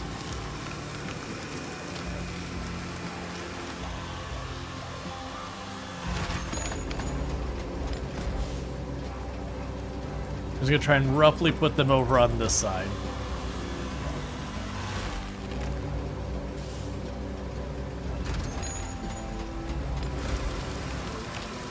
The group goes watch that Twitch accidentally hits go live for 10 seconds. One of my genuine fears, in all honesty, is I have been working on content with the intention of putting it up on YouTube as edited videos, which means recording, which means doing that in OBS. And once way back, I accidentally hit go live instead of record, which wasn't a big deal at the time. I was like, all right, well, I'll just do an off-schedule stream kind of thing when that happened, as I believe before stream streaks and everything. But it is always one of my fear, because those buttons are right next to each other, is that sooner or later, I'm going to hit the wrong button and need to just cancel out the stream real fast. And I don't know what the rules are with the whole stream streak things, but I could see that destroying a whole lot of stream streaks, like pretty much all of them. The good news, bad news kind of thing with the stream streaks, that kind of thing, is it's based on the day. So if I do more than one stream in a day and you catch either stream, it still counts, like for the day. Oh, stream has to be at least 10 minutes? That's good to know, because it's a thing I haven't looked up. You honestly don't like stream streaks? I like the idea of stream streaks, but I feel like for them to not be a real problem, we need to be able to have stuff like someone can like pause their stream streaks and be like, hey, I'm just not going to be on Twitch for a while, and they can pause them. Or that I, as the streamer, can be like, this is a off-schedule stream, don't count it towards stream streaks, just for the purposes of not invalidating people's stream streaks. Stream streaks also do have some like negative side effects in a lot of different type of things that, on one hand, it does motivate people to tune in every single day to the same creators, which has its perks, but also means they're less likely to tune into other channels, which, pros and cons. But it's also one of those things that a lot of times when people lose their stream streak, they'll just kind of stop tuning in. It also can mess with when people kind of need a break watching and all that. They won't take it because stream streaks. And as a content creator, it's kind of one of those things that, you know, it really makes you not want to do like off-schedule collabs and those kind of things, because those off-schedule collabs will, you know, potentially break a whole bunch of stream streaks and all that. And then plus it bugs. Or they can actually count them correctly and not randomly miss one, even though you're pretty much all day, every day. Yeah. So just one of those things. Like, it was supposed to be just like a beta thing. But, you know, it got to be fairly popular. And unfortunately, they're just not investing anything more into stream streaks right now. Like, maybe that'll change. But the group that was responsible, and this is, you know, my understanding, the group that was responsible for the implementation of stream streaks when Twitch had its layoffs way back, that group was one of the ones that got laid off. And that wasn't just their product was stream streaks or whatever. They had a bunch of stuff. But it does mean the team that was responsible for it now has less resources to throw at it. So it just means it's even less likely that it ever gets a lot of the features it needs to make it, you know, to mitigate some of the negative side effects of it and make it a more cohesive experience. Alright, so that should be all the logs I need.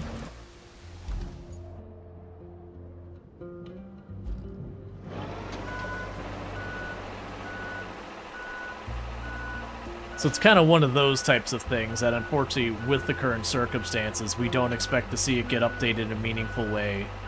And where it's at right now, it has lots of not good things about it. As you've lost massive stream streaks with no explanation, almost 100 plus twice. Yep. There's a lot of things, like there's been times that the stream streaks haven't worked well on mobile. You have to be in the channel for like enough time. There's like a whole bunch of different things. And then sometimes they just straight up bug out. I had a stream streak with, I know I was in like the upper 200s or so. And then I got my stream streak, got lost. And I hadn't missed a stream either. At least I'm pretty sure I hadn't missed one, so.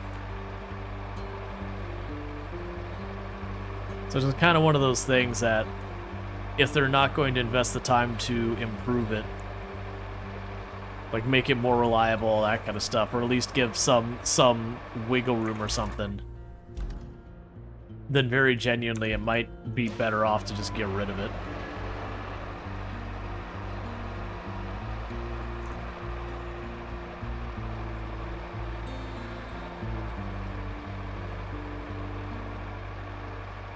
But it was one of the decisions I made on the channel a while back, because when they first were introduced and I knew I had a lot of people who were getting really high in the stream streaks and I was so worried about accidentally doing something to mess up and then they'd lose their stream streak, I eventually kind of came to the realization that in a lot of ways stream streaks were kind of holding my content hostage, where if I wanted to do like a bonus stream at unusual hours, I just can't.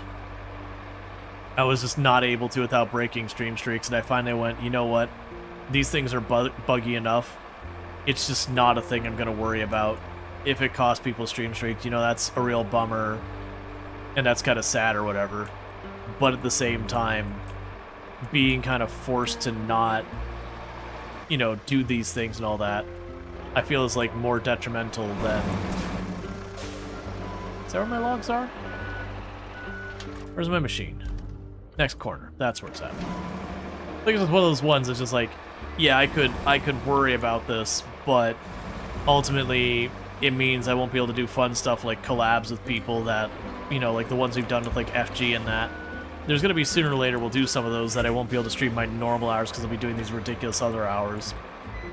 And so it's just kind of one of those things that's like, yep, if I have to do a short stream because I can't do the whole time, that is what it is.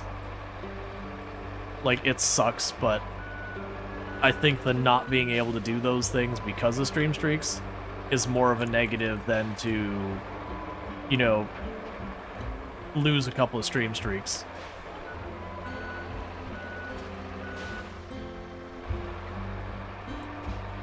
Alright.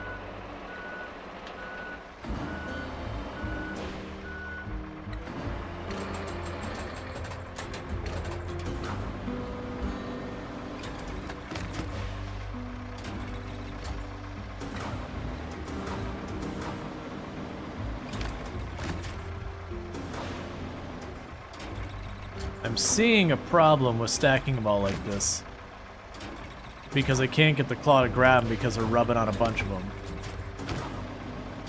So I'm trying to go with the idea of just...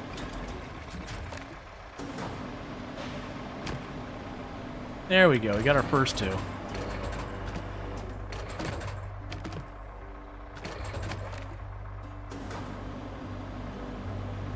It's fine.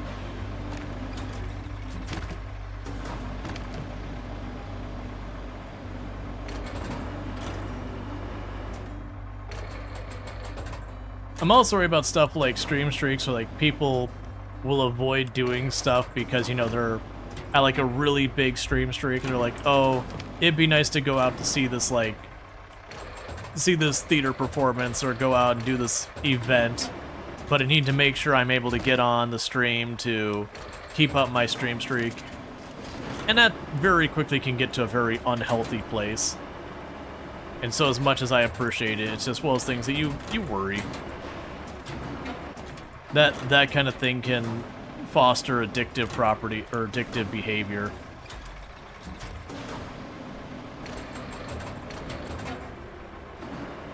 Like, and again, it's totally fine if they go, okay, every 20 days, 50 days, whatever, like you get a freebie or whatever. You can miss a stream and it's fine. Or that you can turn around and be like, hey, I'm not going to be doing Twitch for like a week or something like that. And again, that can give you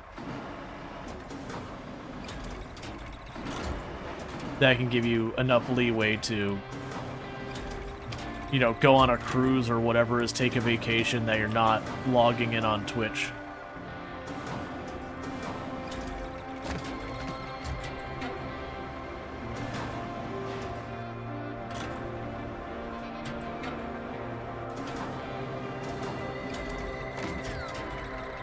Yeah, so you have no control over the head of the crane here, about which way it moves. So my hope is they get a little bit of friction on the log to tip it back so we actually get the grab. Unfortunately, we're also at the range that's max that I can hold on to.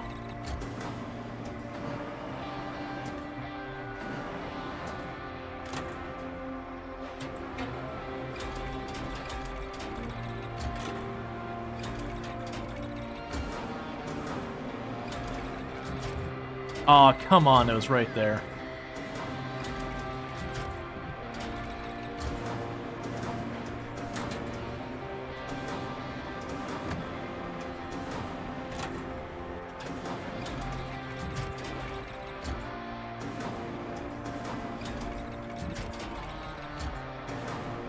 The other problem is I can't strap the logs in because it's seen as conflicting with them. Alright, let's forget that log for just a moment. Let's grab this last log that's over here.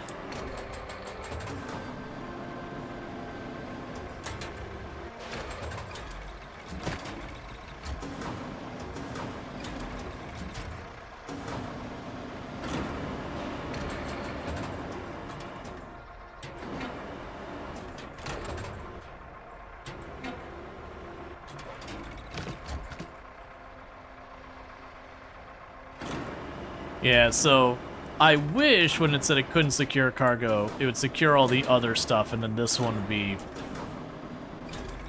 the rogue variable, as it were.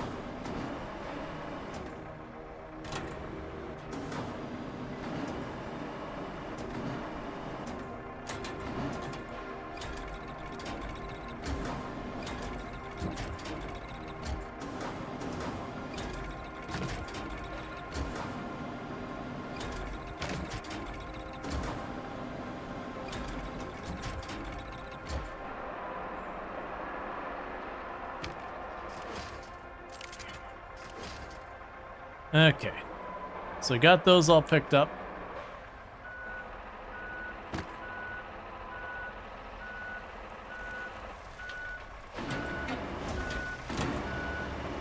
Yeah, so stream streaks don't do anything within themselves. They're just kind of a vanity thing to be like, hey, I saw all of the streams kind of thing. So they don't really affect anything. They're a cool thing to be like, hey, you know, content creator, I really like appreciate your stuff. I'm here all the time. Like, there's like a lot of fun stuff that comes with it, but it is ultimately just something that doesn't really matter. It's just a kind of fun whatever type thing. I'm actually not sure. I think that one log, the tiny one on the left, I'm not sure that's actually in. But if it rides along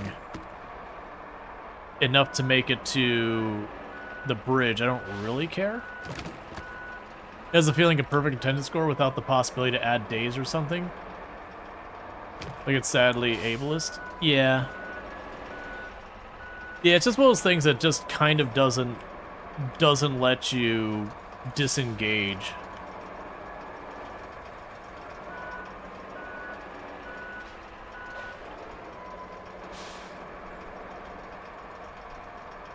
It'd be one thing if it worked reliably, but it doesn't even do that. Which does mean even for people who are here, you still might not get credit. There's a pretty massive negative for it. But it was something that me and a couple content creators at TwitchCon San Diego last year, we sat down with one of the individuals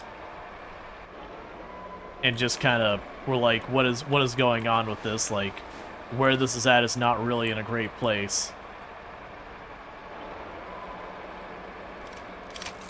And at the time, the feedback we got is like they don't expect to do anything with it for a while.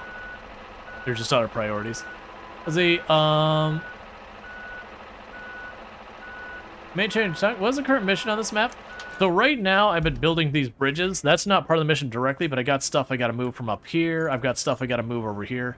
So it's kind of that we're not working on the current objective so much as building the infrastructure to make the objectives less of a hassle.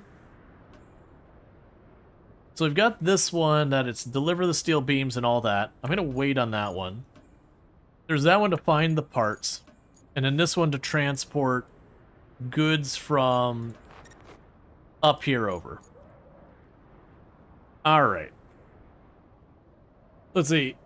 You would have no trouble ignoring the streaks, but you get some people find them pretty important. Imagine the point of trying to get a person to watch more instead of just doing something else. Yeah. Like I said, I think the idea on paper isn't a problem. It's just with the reality that there's like no flexibility to it. It does very much encourage, you know, addictive behavior, that kind of thing. I literally just switched objectives again on accident. Alright, so you have steel beams. Steel beams we get way down here. And I believe no, we had the mule down here, and I used the mule to deliver the steel beams around here. So let's go back down here, because I need more steel beams. Let's grab the mule and get those steel beams handled.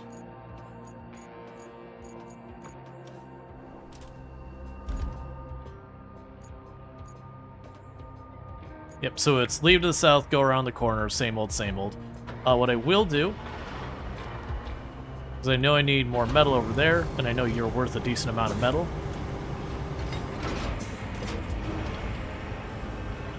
Kind of icky though, as it awards some pretty addictive behaviors. Yeah, it's kind of one of those things though. I don't think when they made it, there was the thought about, hey, this enables addictive behaviors. I don't think they even realized that. I think it was literally just, you know, it would be a fun feature if we rewarded people who tuned in regularly, so that, you know, we could do that. So I think it was like well-intentioned, and I think it can be handled in a way that it does not have nearly as much of a concern with like the addictive behavior kind of thing. It's just, you know, it was an idea they experimented with, and there were unintended side effects.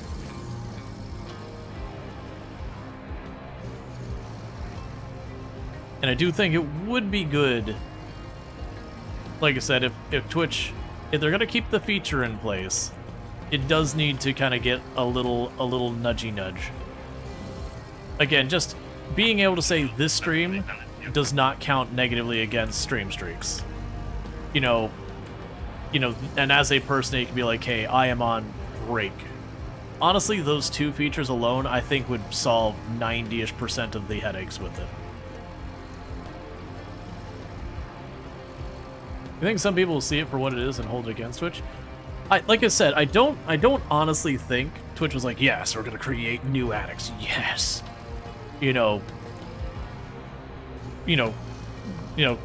curling their hands together and thinking of the money. I genuinely think it was a well-intentioned community engagement mechanic. Because if you look at a lot of community engagement stuff on Twitch, between like bits and subs and polls and all these other mechanics, all of those arguably build engagement, which do build the likelihood of people returning to the stream and yada yada and whatnot. And then you could even argue stuff like subs, because you pay by the month, you'd want to make sure you get your money's worth, so you tune in more to the month and all that.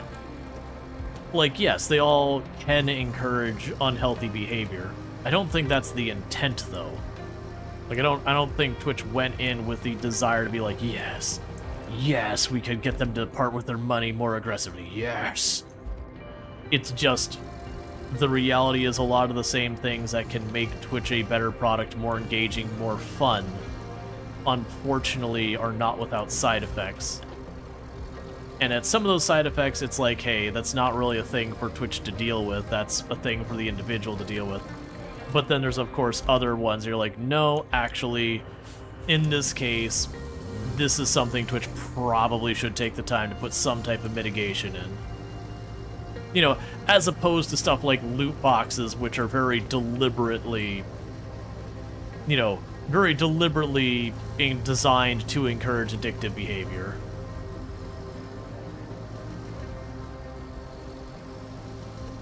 You watch because of the streamer? Yep. But, like, the reality is a lot of the support for the content creator comes from bits, subs, you know, all that stuff. Engaging with conversation and chat and yada yada.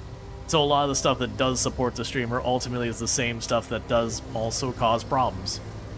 It's just the line between this is good for engagement and then this is an addictive thing is not, or a potentially addictive thing, is not a big line. Okay, so with the two beams I've got right there, sitting on that scale or whatever. You support by watching ads. It's valid. Yep, absolutely. People like you don't need to pay a dime to support the channel. Like, obviously, I appreciate it. It does make it way easier for me. But, you know, just sitting here when the ads pop on, watching those, that helps. And if you have, like, Twitch Turbo, even though you're not subjected to ads, it still supports me as if you were. It is what it is, like, gotta pay those bills.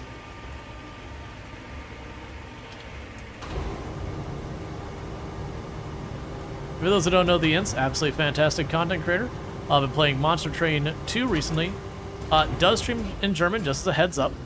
It's not like a negative or anything, just to be aware, since I do stream in English and they stream in German, that if you don't speak German, while the Ints does speak German, they do stream primarily in German, so that could be a whole thing. But definitely an excellent content creator. Been playing a lot of good stuff over there. Alright. So get all 5 beams out here, and I also need the 2 beams that are on this, like, scale thing behind me.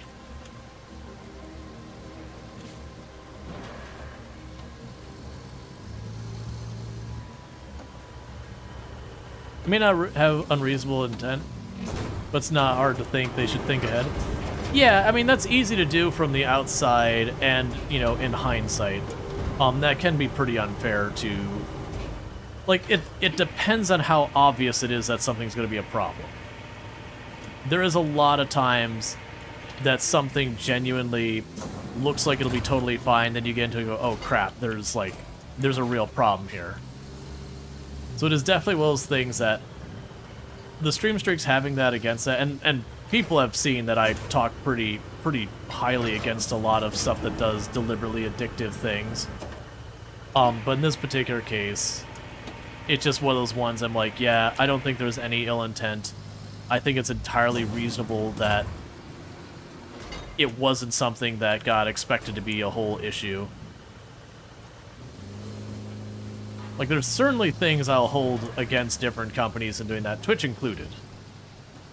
But to me, that's one of those ones I'm like, yeah, I don't genuinely see that what they've done with stream streaks is bad. If they had continued having the people working on it, I think it'd actually have been in a really good place where they would have mitigated the worst of the issues it can cause.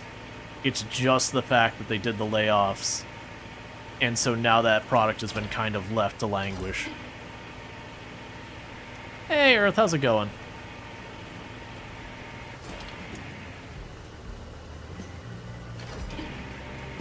That's kind of my big issue, is that the product's not in a good place. The stream streaks, that is. And it's kind of still just sitting there doing what it's doing. And so it kind of feels like, hey, you either need to fix this up, or you need to kill it. Like the only wrong answer to me in my book is just being like, hey, we are seeing the pain points of this. You know, sure, some of them could have been predictable, maybe, maybe not. That part I don't think is that big a deal. And honestly, for what it is, I don't even think it's like that critical of an issue either. It's not ideal, it's suboptimal, whatever. But it certainly could use improvement. To again mitigate some of the addictive behavior kind of issues. But I don't think it's anything that is causing a significant amount of harm. Because I also feel like most people have kind of moved on to not care about stream streaks that much in the first place.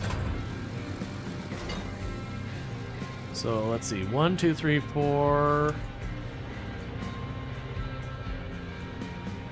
1, 2, 3, 4, 5. Am I playing tricks on me? Is there one more down there I'm not seeing? So 1, 2, 3, 4, 5, 6, 7. Okay, we do have all 7.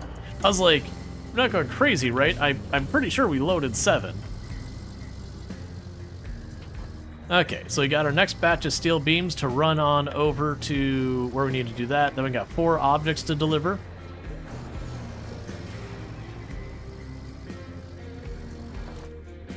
Okay, so with this, other than this last stretch here that I don't have a straight route, because we need to get them up there.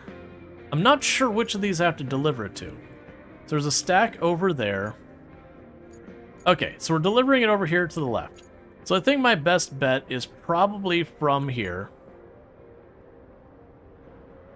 I mean, there's the whole way around that way. I was kind of hoping to go and have a faster route this way, but even though I can get up to this area relatively cleanly, once I'm up here, there's not really, I mean, it's not a great route up. I'm probably best off just going around. So we need to exit out to the right, follow the same route we've been doing.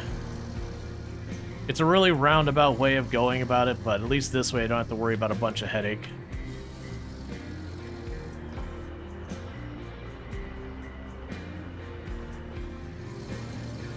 You almost saw 8 in the truck? Well, that's the thing. I kept counting 6. I'm like, no, but I loaded 7. I counted. I took 5 out. We had 2 sitting on the shelf. I should have 7. And I kept counting 6. And I'm like, what? And I think it was just the 2 over on the one side. I was miscounting them because just they're hard to see.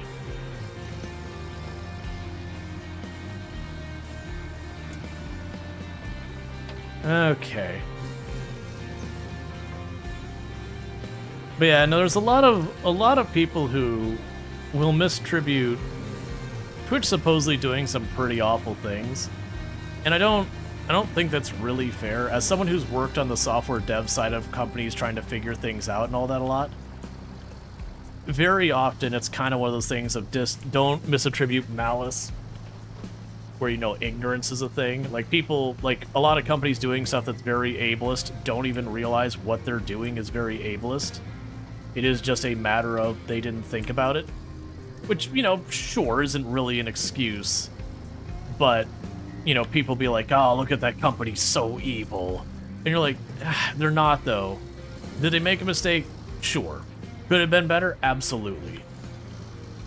But there's a difference between, like, that and companies like nickeling and diming you with fees and all that kind of stuff, where they kind of know what they've done there by nickel and diming you fees, trying to hide the actual price of things. Those are things that, like, you very clearly could see that there's deception involved. The basic don't attribute malice, it is usually ignorance. Yep. Versus Twitch, I feel like they're trying to do the right thing and helping a whole bunch of stuff. And it's just kind of one of those things that there were side effects. Okay, so we'll cut through the middle of town. Let's see, with Stranger Star, you didn't have what you considered to be a lot of channel points. And since you're here so much, you no longer care about the points from it.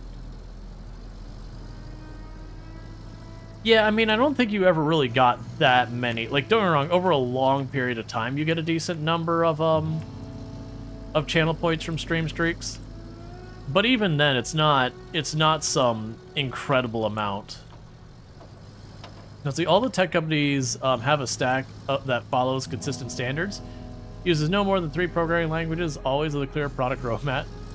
I was like, I'm sorry, none of the things you've said have been remotely true in a single job I've worked in, let alone any regularity.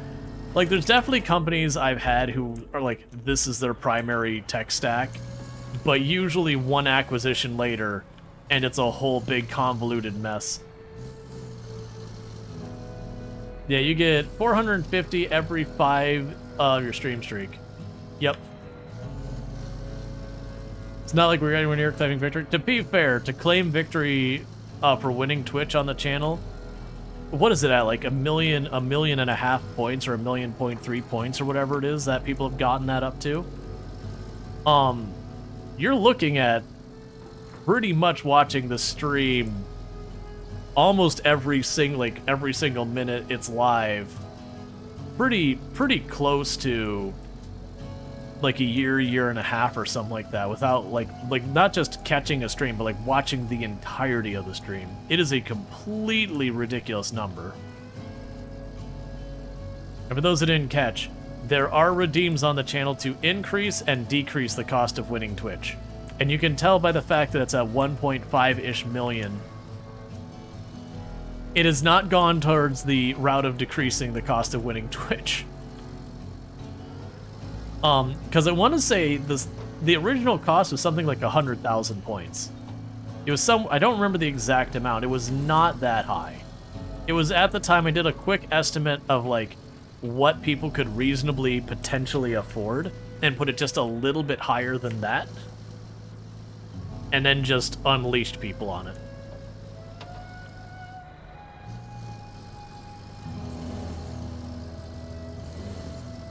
Let's see, we're saying, I'm sure it's not a mistake, isn't evil, but that we didn't think about it isn't a good enough excuse. Okay, it's fine for stream streaks because they're pretty meaningless as far as I can tell. But you can't shrug off mistakes like we didn't mean harm. Oh, well, I mean, yes, yeah, like, right. So I do agree with what you're saying and like the general premise and all that. And the kind of the wiggle I'll put there is, what is the level of harm being caused? Because if the harm you're causing is very, very minor, then we need to like consider it in proportion.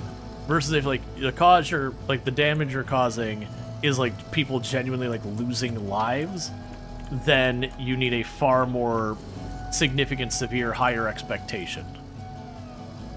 So with stream streaks, I feel like there is harm that can happen from that. I don't feel it's that significant. Like, yes, there are going to be some people who it will help encourage addictive behavior. I don't think that's necessarily wrong. Considering I myself have also been like, yes, this can foster addictive behavior. I also don't think it's kind of at the same level with the addictive behavior so far as stuff like loot boxes and gambling and stuff like that, where not only are you encouraging someone to spend time that maybe could be better used with something else, but you're also encouraging them to throw money at something that, if we're being honest, probably has no real value. It's just for fun, and that is your value, is the fun, to be clear.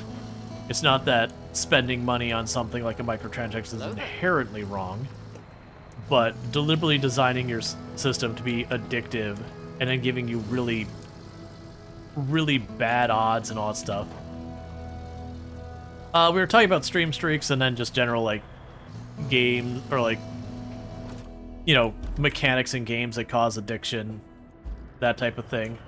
And so it's kind of making the argument that like stuff like loot boxes and gambling and all that, where not only do they get you to keep doing it, but also they empty out your bank account while it's happening, versus stream streaks really is just making you click on a stream and tune in for 5, 10, 15 minutes or whatever it is to to confirm that you've got it.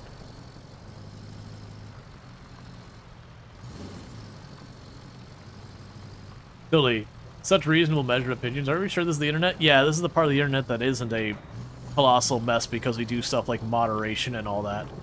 Where, if someone turns around and is like, you're an idiot, you don't know what you're talking about, they usually get maybe one warning and then they get shown the door. And that's not because of disagreeing. Disagreeing is fine, even encouraged. It's when it turns to, like, name-calling or trying to invalidate others and yada yada that then we're like, well, if you can't have a civil conversation, you can be not part of it kind of thing.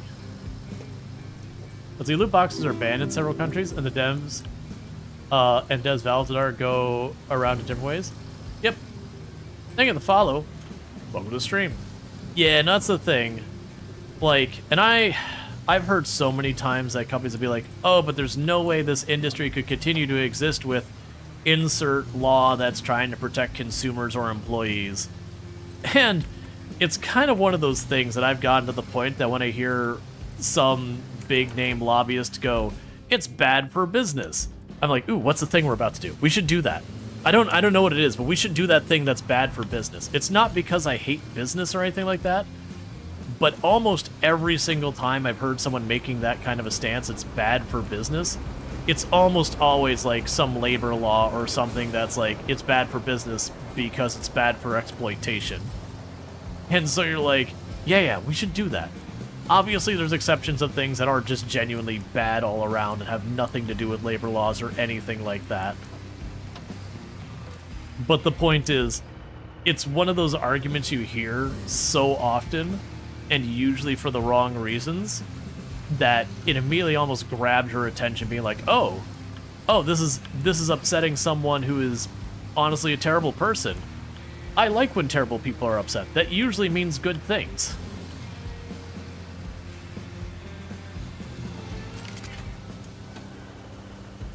Okay. So this is a curiosity. I don't think I could turn that separate objective in by itself.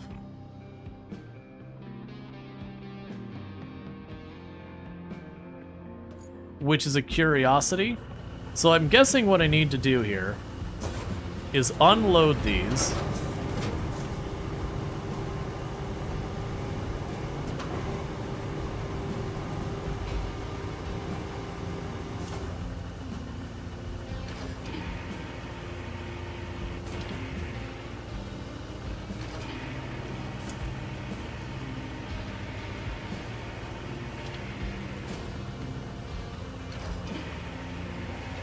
Okay.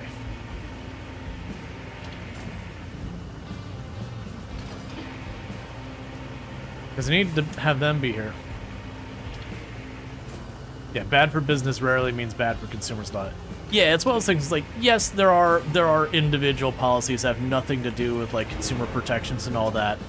That when they're like bad for business, like, you know what? Genuinely, you're right. But so often it's like, pay people a minimum wage. That's bad for business. Not allowing, like, you know, not allowing to send the children into the mines, that's bad for business. You're like, you know what? That is bad for business. That is really, like, it's really good for humanity. There's just certain places you see certain arguments that you're immediately like, oh, I need to pay attention to this. Like, what is this really common bad faith argument? What is this? Like, whatever this is, I want to be on the opposite team most likely. Let me learn more about it real quick.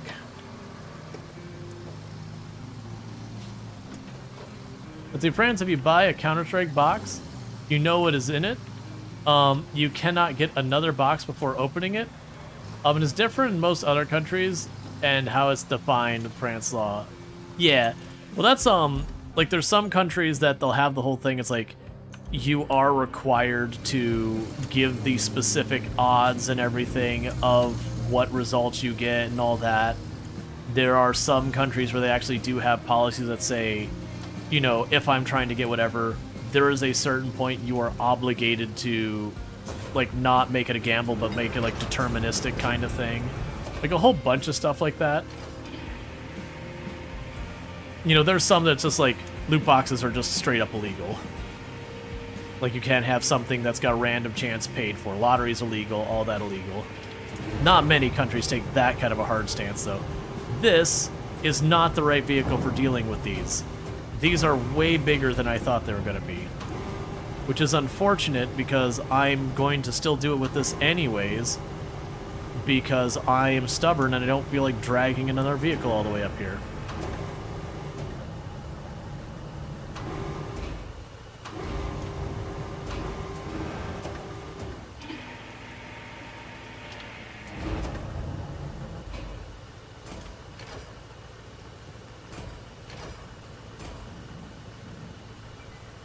What do you mean I can't secure my cargo?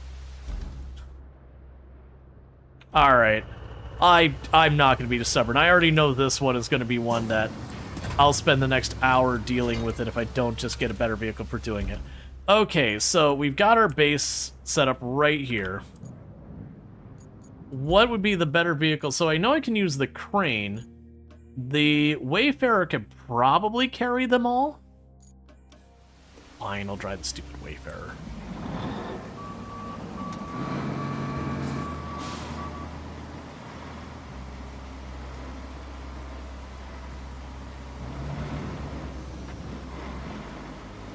It's going pretty good. Most of the time when you hear bad for business, though, Jaywalker, most of the time it's, you know, some law is being proposed, whatever,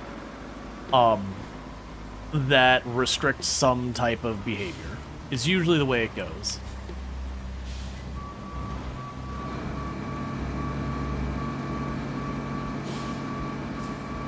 And that, you know, companies who are depending on that particular, you know, particular behavior, technology, whatever, you know, will be like, it's bad for business. Because genuinely they do ultimately cost that company money, but there's a certain point where you're like, yeah, but this thing is really bad for society as a whole. So maybe this business practice should be made to be gotten rid of.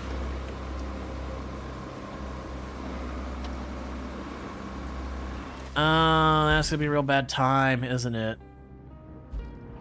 Well, okay, so the Wayfarer's not gonna work because we're just gonna get caught up in the soup fast here, and that'll be the end of its ability to go across. Yep, pretty much what I thought. Okay, so Wayfarer's out.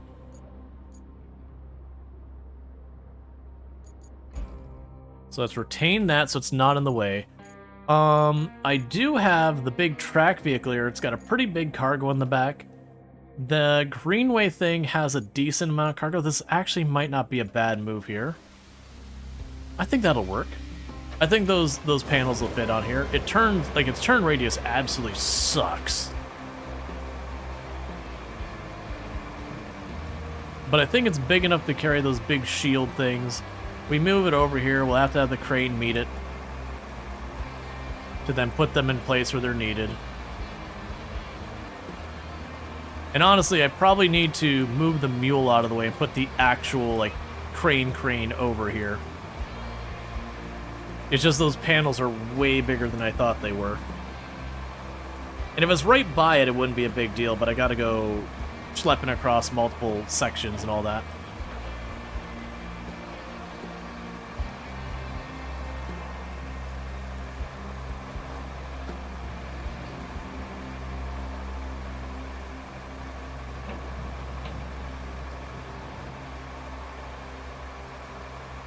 All right.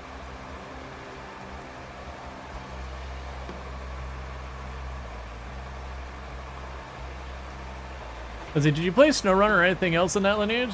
This looks like it might scratch the same itch. Yes. So this is by the same people who make SnowRunner. Just like Expeditions and all that. My big warning to a lot of people is this is not SnowRunner. It's not trying to be SnowRunner. Like the devs have been openly saying it's not SnowRunner, it's intended on being a totally different thing. So where it does have some similarities and scratches similar itches, it's also different enough. If you go into this with the expectations of SnowRunner, you're just going to be upset about it. It is a really good game that I very much have been enjoying, and I also very much enjoy SnowRunner, but they are very different animals. Alright, so we got that. Where is my crane? So that's for the two vehicles there. Okay, there's the crane. But yeah, the way to think about SnowRunner, ultimately at the end of the day, is about taking cargo and transporting it through some of the least hospitable places there are.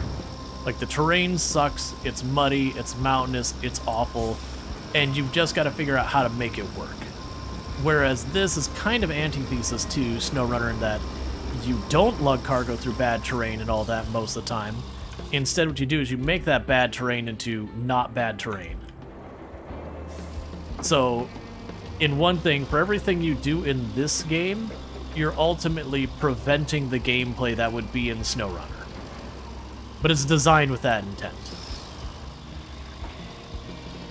But that's the reasons I don't think we will see this depth of road repair and building in SnowRunner, is because people aren't really thinking about the fact that ultimately in doing so, you are taking away the main thing that makes SnowRunner SnowRunner, which is the genuinely crappy roads and then figuring out how to navigate through all that stuff. You know, finding the less terrible route and yada yada. And it's not that they couldn't take anything from this from SnowRunner. They could. They could give us some ability to repair roads. But it would probably need to be something that's very limited in capacity. And I don't think just making it cost in-game money is meaningful. Because it'll just give you better opportunity to brick your run. And that kind of stuff. I also don't think you could add it to the existing SnowRunner since it was balanced around not having this kind of functionality in the first place.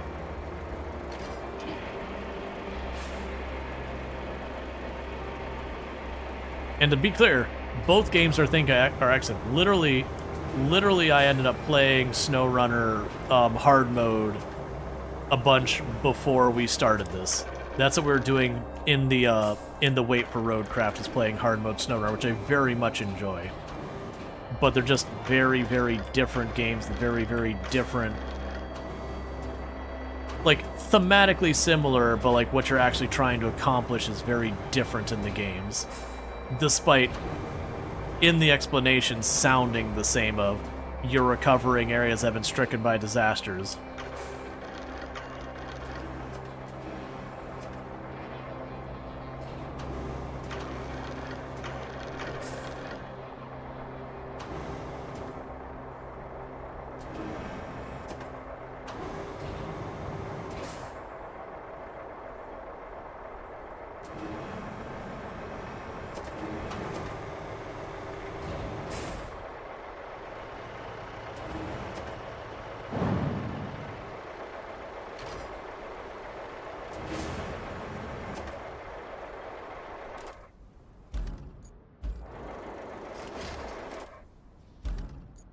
It'll be a little bit of a nightmare to do this.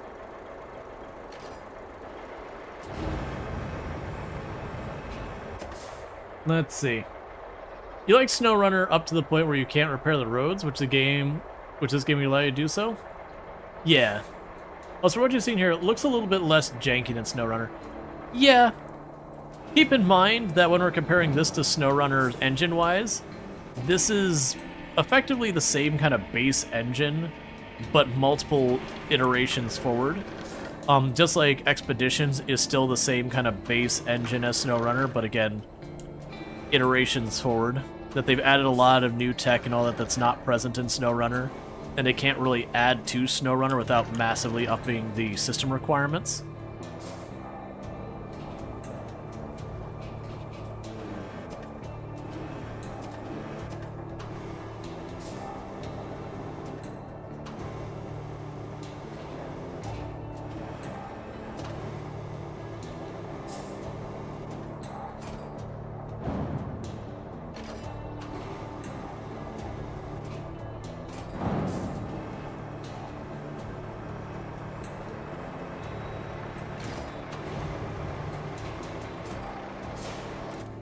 Okay, let's get that one all handled.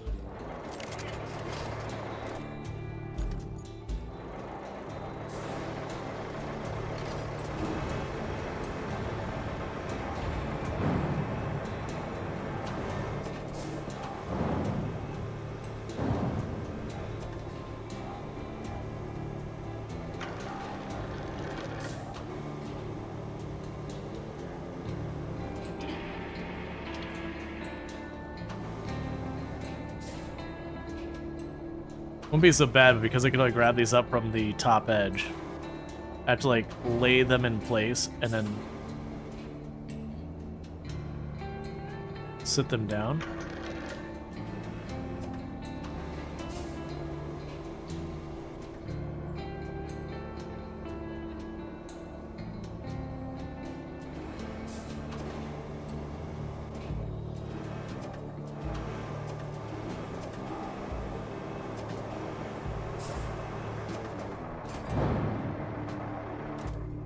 Okay, switch back over to you.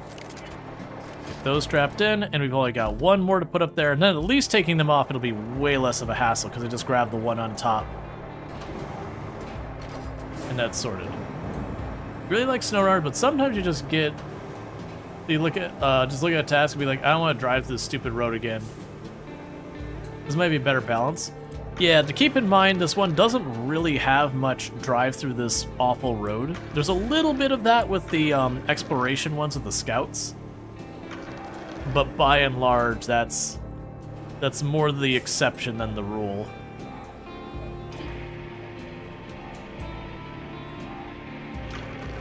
This one's definitely a lot more of that road that sucks over there, just fix it. So there's a lot of people who feel like this game's just not hard enough, because very genuinely, it's not a super hard game.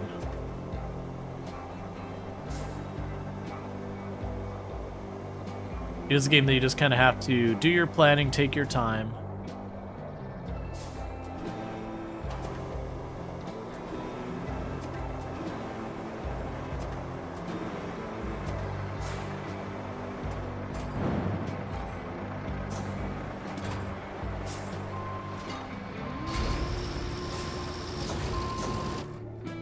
Alright.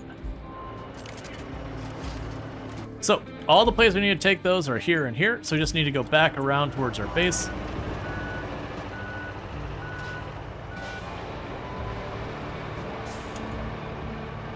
But yeah, no, that's definitely, like, especially some of the earlier ones, like the Michigan logging maps, that gets to be kind of one of the complaints where it's just like, you're going to the same place again and again and again, and it just... You're like, you know what I want to do? I just want to fix this. I just want to deal with this spot. It is one of the complaints you have with some of the maps. The earlier maps tend to be more guilty of this than later ones, from what I understand. That maps that you do a lot of repeating the same roads feel really bad in SnowRunner after a while. Whereas maps where, you know, you only kind of go over the same road maybe once or twice, those ones tend to never really end up feeling that bad because, you know, there's not really a specific spot that's like, I need to take the time to fix this, because you only have to muscle through it once or twice and then you move on. Because you're not surprised that people don't think it's not hard enough, because SnowRunner could be a really miserable simulator in a good way, sort of, sometimes. Yeah, well, that's the thing. I've jokingly said, like, SnowRunner's almost like a survivor driver type game where you have to, like, manage your damage, manage your fuel, make sure you're near enough to your logistic support in hard mode or whatever. If you're playing on the easier mode, you can just reset your vehicle and it's just inconvenient. But on the harder difficulty mode, it is a lot of making sure you have what you need to keep things going, and when you roll a vehicle, it can be very quickly escalating into a major problem for you. Because recovering your vehicles in hard mode is horrifically expensive.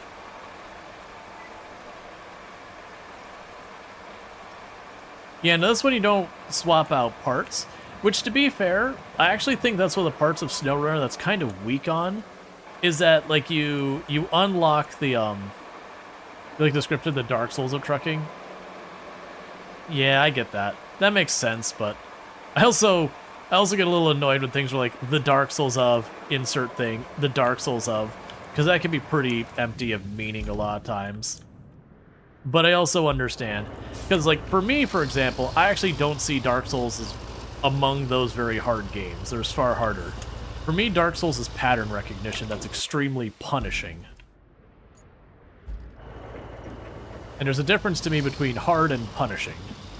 Because, like, Dark Souls, you just gotta fight a boss enough times, and then you'll eventually learn the pattern and win. I say this as someone who's got all the achievements in every one of the Souls games, with the only exception of Elden Ring, because I haven't had the time to actually do that, because content creation. So I'm doing pretty good. And so instead of me being like, look how amazing I am, or anything like that, it's just basically saying, so when I say Dark Souls isn't hard, it's punishing, there are games I've absolutely, you know, won and mastered and everything, be like, no, but that game is actually just genuinely hard. It's one of the things that kind of gets you there. So when I think Dark Souls, I think about a game that you make a mistake and the game just slams you in the dirt and says, figure it out. And so you kind of throw yourself at the boss enough times to be like, okay, when they swings his sword kind of half back like that, it means I need to be over here on this side of the boss somewhere. Or when the boss does this, I need to be over there. And you're going to fail again and again until you learn those patterns. What game would you consider hard?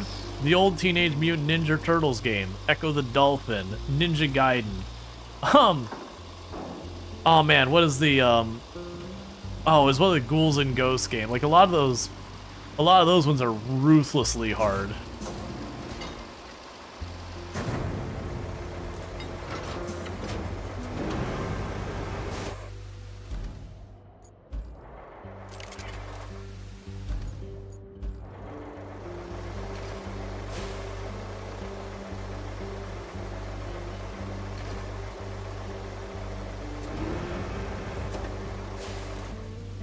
Okay, so I should have those lifted. Oh, when I switch vehicles, it detached it from the crane. I see. So that'll be a little annoying, but that's okay.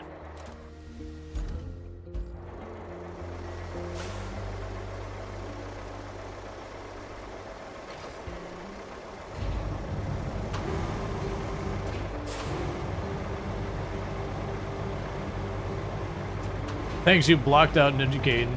Not getting past that third mission. The jump. The specific jump.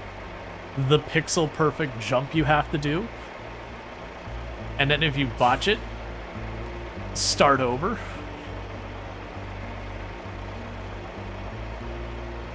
Battletoads got pretty rough at some places for just being kind of a somewhat unreasonably difficult game.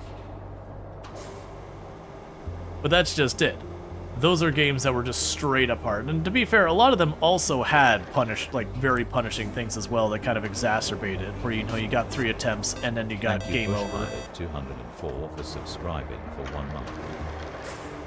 And thank you, Bush Pilot, for the Prime Gaming sub. You only get one of those a month, and you used it here. So thank you so much for that. It does mean a whole heck of a lot that you do that. Alright, so I can't quite read. I was hoping I could make that grab the next panel.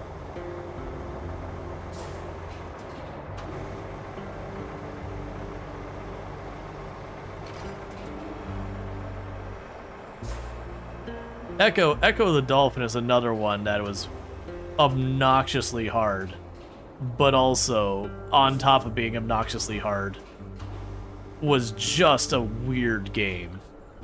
That is the game you bought to traumatize children, because of this adorable dolphin on the package, so parents would buy it for their kids, and as far as I'm concerned, it was a drowning simulator, where you play as an adorable dolphin, and you constantly drown, because Echo has, the ability to hold their breaths of maybe 60 seconds. If that. It's probably less than that. If Echo was really a dolphin, Echo should be ashamed at how bad Echo is at being a dolphin.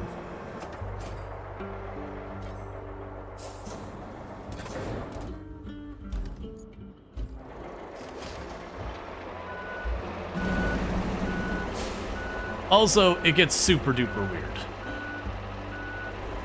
Super duper weird.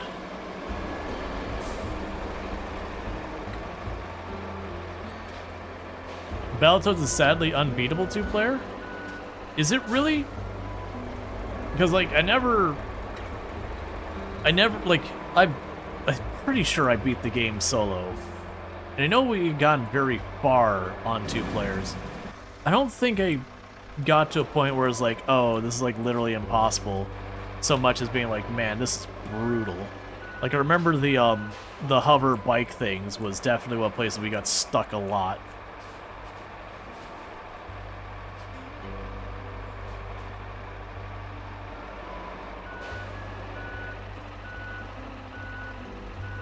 I don't want to drive around.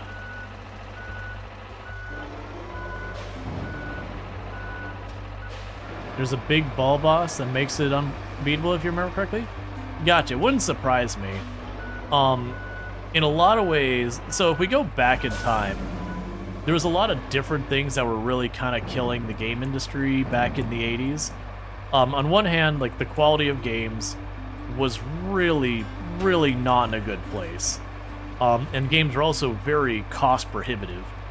It's one of those things that when people get upset about the price of games nowadays, you're kind of saying they're also being like, hey, like, games were still like $50 back then. You know, very, very genuinely, if games had kept up with inflation, we'd be paying like $130, $140 a game or something like that by now. And I'm not saying we should, but going back in the day, the cost of games was outrageous when it comes to like the percentage of your money kind of thing.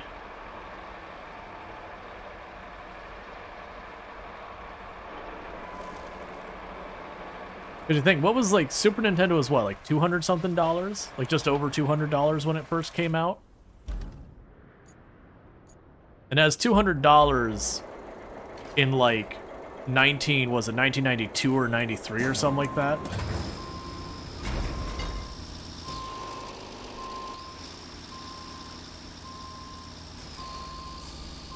Oh, it's not unbeatable, just that player 2 needs to die out on level 11 and player 1 has to complete it solo. And that, let's see, at the boss, the controls for player 2 don't work. Oh, excellent. But yeah, so it's one of those things, like, usually you'll hear the quote being that, like, Nintendo saved the day of the gaming industry by creating the NES and actually putting some quality standards in.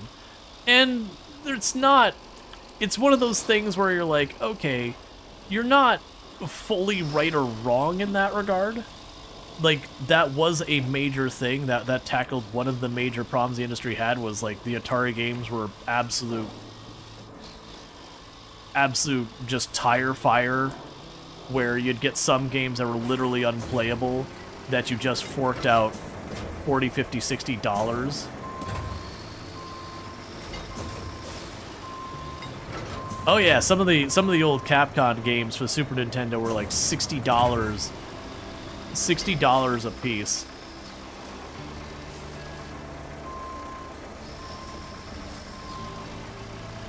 You'd say it wasn't Nintendo, it'd be some other company. I don't disagree.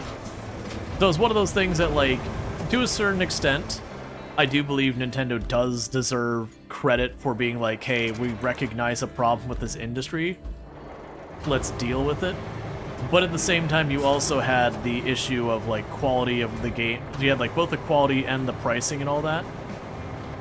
And in some ways, as much as Nintendo is still really expensive, you compare that against, like, paying the price for the Atari games and all that kind of stuff.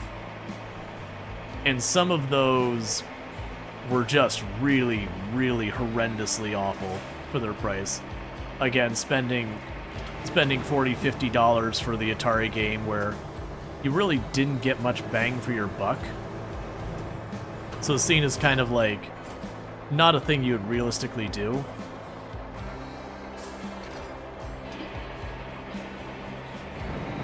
It was a novelty, it was a thing to have as being like, hey, look at me, I've got this shiny piece of technology.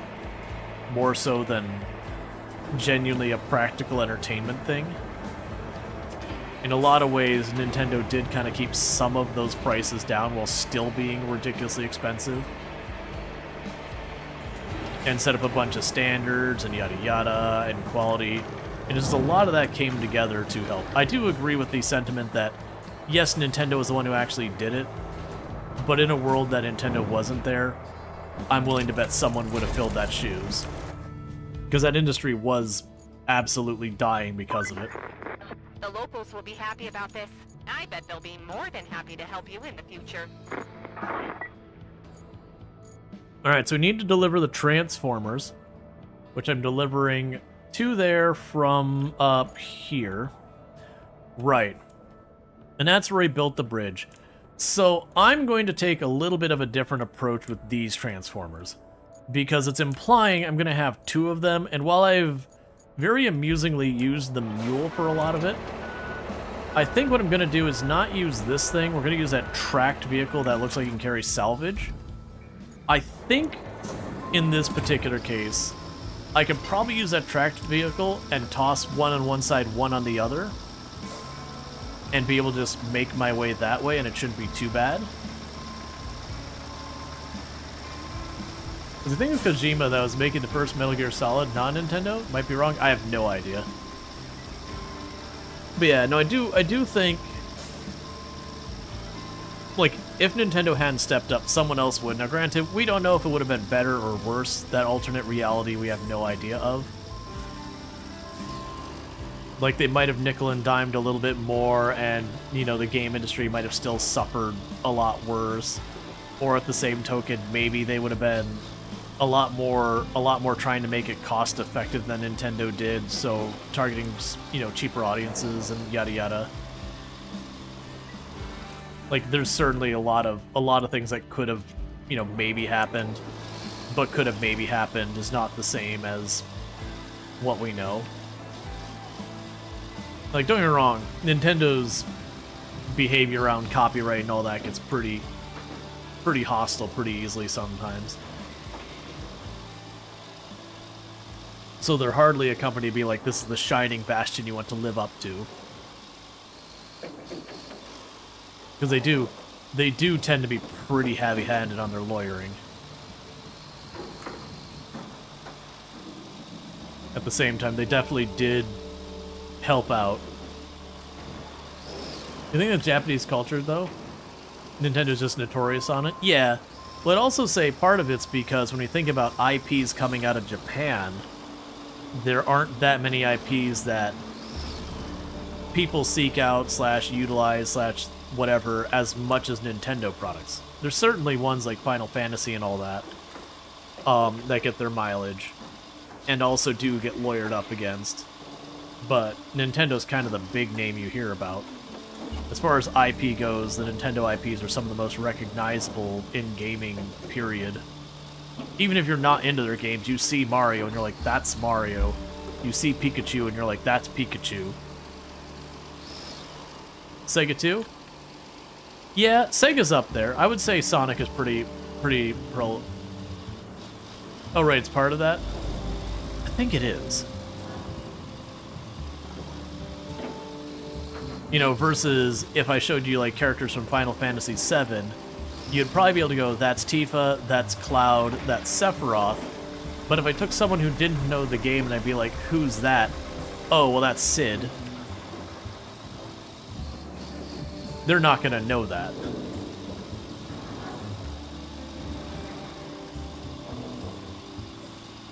Like, the handful of, like, super iconic characters I'll probably be able to pick out just from other stuff. Or they'll be like, I think that's from Final Fantasy, even if they can't say the name of the character.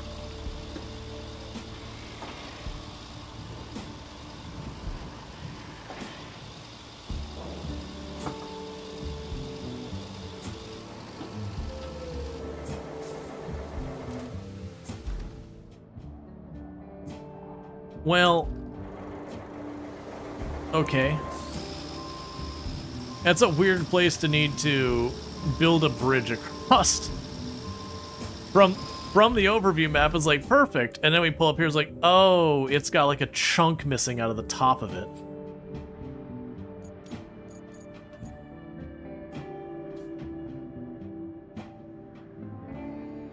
I cannot make out.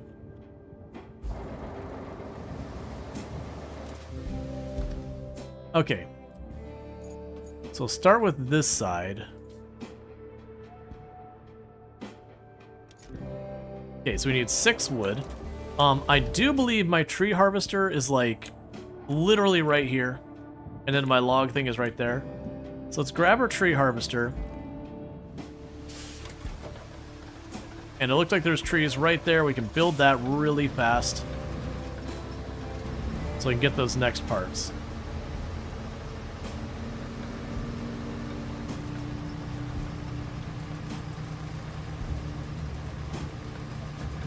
Four more days till your Switch 2 is here? Nice. Yeah, I haven't bought a console system in forever. If I did, it would probably be like the Switch or one of the mobile systems or whatever. Honestly, I'd probably get the Steam Deck if I were to get any of them, because, you know, I already own almost all these games on the PC, and with the Steam Deck I could just keep playing those. And I'm not someone who is particularly like, oh man, I need to get platform X so that I can get game Y. It was all the way back in like the earlier PlayStation games kind of stuff that I was like, you know what? I'm just at the point if the game doesn't come on the system I own, it's a game that doesn't exist to me. As far as I'm concerned. Because it's one of those things you sit down and do the math and go, okay, I could spend, $500-$600 to buy the latest PlayStation, and then need to spend an extra $60 to $80 to buy the game. And you stop and go, hang on a second.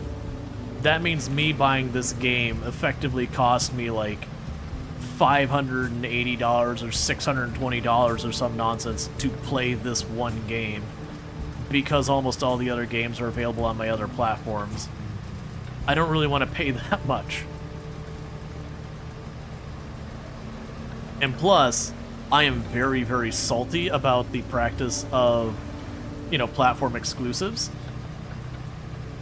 So I will do my best to just not engage with any game. Like, if a game goes platform exclusive, it's like, alright, well, I guess it's just a game I don't get to play. Fair enough. 17,000 games on Steam last year? I don't need any one specific game. I got plenty of options.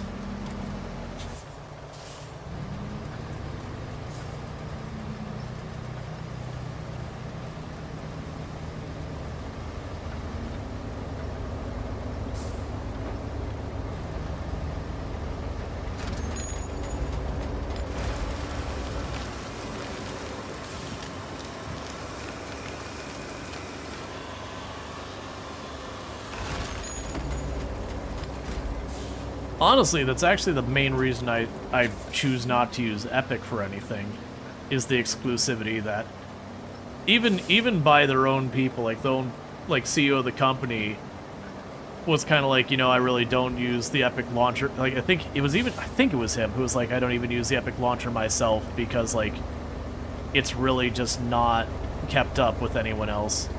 Like, it's just not good. It's like, but you're putting absolutely all of your money into just paying people to not make their games available on other platforms instead of allocating all of those resources to, maybe improving your product.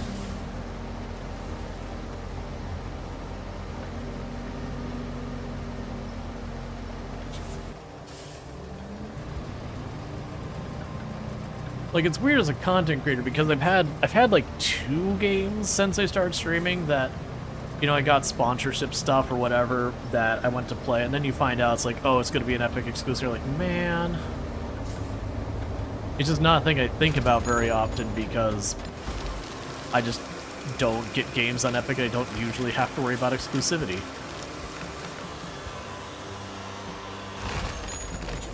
Oh yeah, no, Epic is notorious for doing exclusives.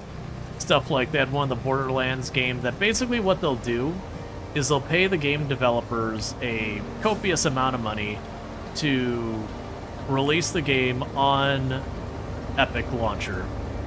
And that game is not allowed to release on any other platforms for, X amount of time. And it's usually like half a year or something like that. So like a pretty significant amount of time. And there's been a lot of them. Like, I believe Satisfactory, I want to say that was true. Borderlands... Ooh, which one was it? Was it Borderlands 3? Or Tiny Tina's? It's one of those two. I believe was Epic exclusive. The Dead Island 2, I believe, was a Epic exclusive. Yeah, Wonderlands. I can't remember which. It was one of the Borderlands was an Epic exclusive. Yep, no, I think for the first year it was an Epic exclusive. And it was, I think it's one of those things that even the developers behind it, they were like, yeah, it made business sense, but like really it kind of hurt us in a lot of ways as well. Is Borderlands 3? Yeah, that sounds right. Yeah, no, that's right.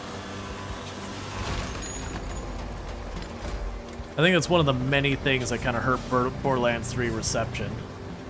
SnowRunner? Yeah, I didn't know about SnowRunner if that was one. But yeah, so it's been a whole thing that's been the business strategy for Epic for a while, was to throw a bunch of money at a game that people are excited about to make it exclusive on Epic. So if you wanted the game, you had to get it on Epic or wait. And like I said, it was usually 6 months to a year. And you don't, like, I know people will blame the devs, but you don't blame the devs, especially indie devs. If you're making a game and you have no guarantee of success, that you're not even sure if you're going to be, like, the amount of money you've already poured into it, you're going to make it back, and someone rolls up and says, how would you like $1 million, you know, guaranteeing your success, you're going to say yes. That's like, that is the smart decision for you to do as a company, to guarantee your people get paid for the work they've done and that you can potentially make your next title. You're going to say yes. That's like, even if you don't like Epic, it's one of those things that, like, that is just the sound business sense. Yeah, you can have people yell at you for selling out or whatever, but it does mean you can potentially do so much more with your next title and not have it exclusive and all that.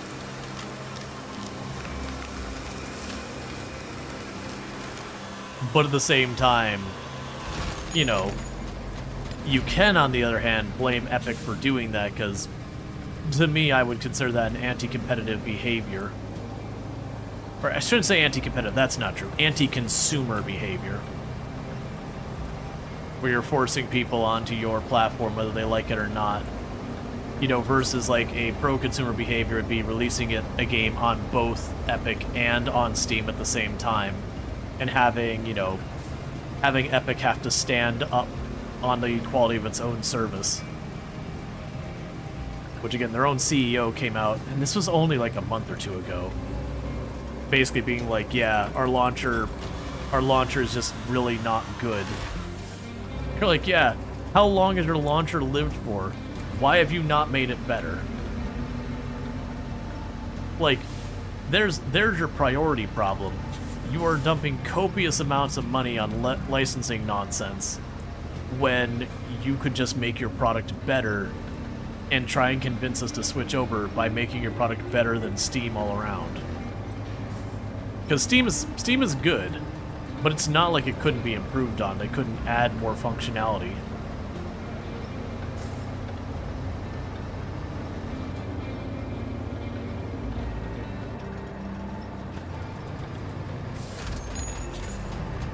So your brother bought a PlayStation 5 Pro for the exclusives, which you just don't get.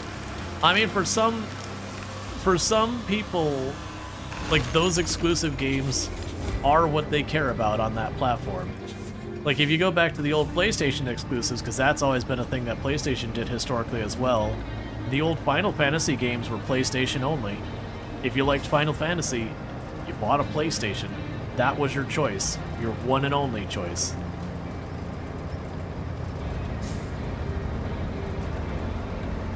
Yeah, Steam has its own problems? Yep.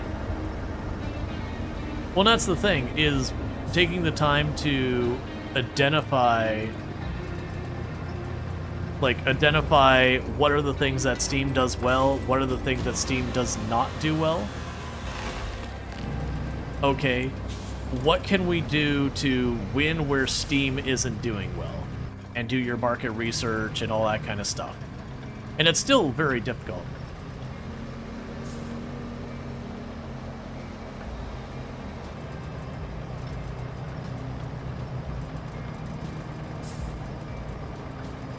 Oh yeah, no, that's you're not wrong that the old the old Final Fantasy games are primarily on like Nintendo and all that. I think it was Final Fantasy 6/3 was the last release that wasn't, you know, PlayStation exclusive until a really long time.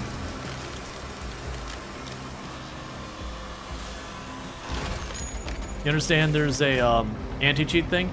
See, that's the good news, is I don't play any of the competitive games that have the anti-cheat stuff on it, so that just means I get to deny money to the people who do like kernel level anti-cheat even more than I already am. Wait, was I'm pretty sure 6/3 was Super Nintendo, right? I don't think that was N64. I mean, I could be wrong, but I'm pretty sure that was Super Nintendo.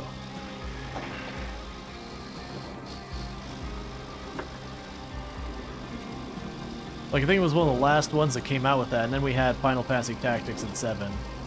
Yeah, that was, yeah, like I said, that was Super Nintendo. All right, so let's go here and actually set our objective. So we're doing this one, I believe. Yep. There was a Game Boy Advance re-release? Yeah, it doesn't surprise me. I've mentioned a few times that if I were to point at one of the games that, like, some of the games from my childhood / teens or whatever that really stuck with me the most, so like before I really got into the PC gaming side of things, Final Fantasy 6/3 was definitely one of the big ones. Like one of the really, really big ones for just really resonating with me and all that. Because it was such an absurd game and just how the scale of it was. Even by like modern games, it was one of those games that you would think it's like, oh yeah, I'm just about done with this game. And just the amount of game in that game was absolutely absurd beyond all belief. That game was ridiculously large. And then on top of it, it wasn't just like ridiculously large and kind of empty like a lot of modern open world games. Like a lot of modern open world games, you've got a whole world, but is there much worth looking at it in it? Is kind of the big problem with them.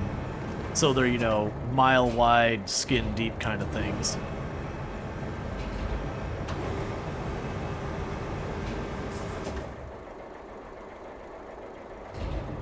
Is that not actually a boulder I can pick up? It is.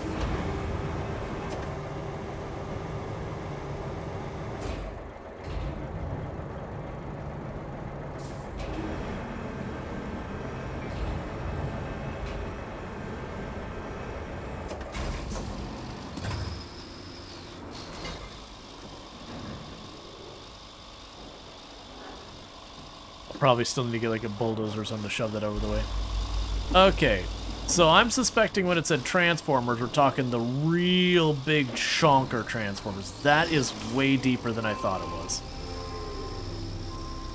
Alright, we are not cutting that corner, because that is straight up a dip into oblivion.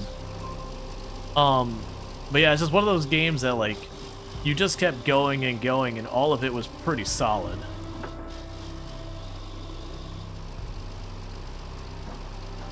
Let's see, you have to correct yourself, actually. You were incidentally correct with the one you were talking about. We were actually thinking Final Fantasy 3. Yeah, the whole 3/6 thing is it was 3 in Japan and 6 it was 3 here and 6 in Japan. So we have this like weird game that kind of lives with 2 different numbers. And it's a whole thing. How the heck do I get to those Transformers?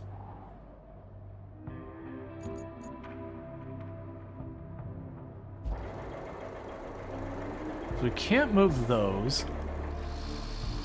Oh, I see what's going on here. One of these. Sure, if you just let me reach through and grab that, I'm down.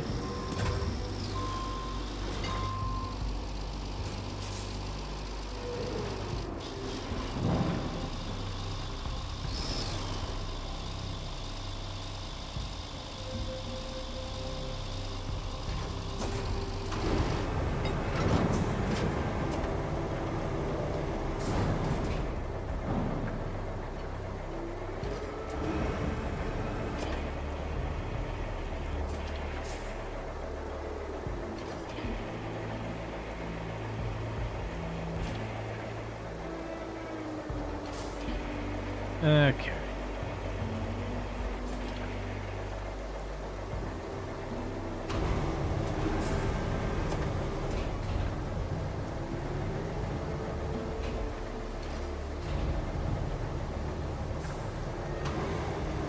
I was actually kind of hoping I could use this to just kind of like pull it across everything here. But it doesn't look like it actually grabbed that much. That's okay. You do know Final Fantasy was close to being an N64 till they saw how much better Sony Market was?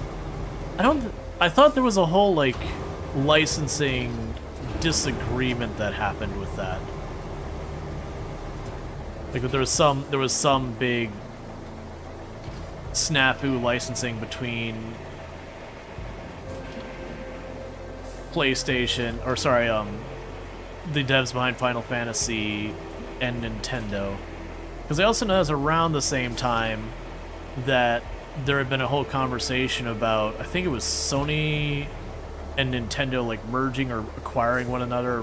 What? No, it was, I think they're going to partner up on a console system, and then stuff happened that they couldn't kind of come to terms with each other.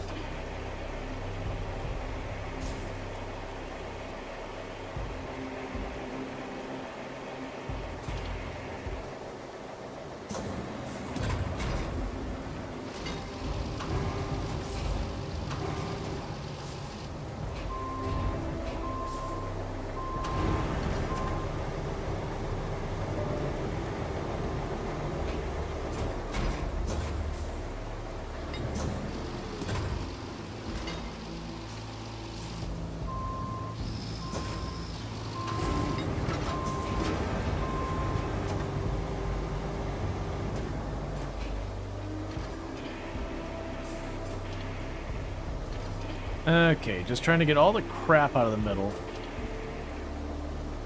Because I have a feeling this is going to be a route I'm going to need for something later.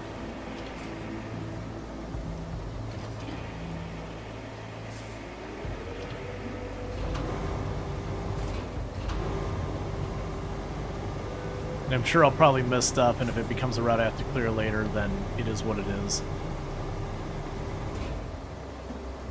Just want to get those last two things here.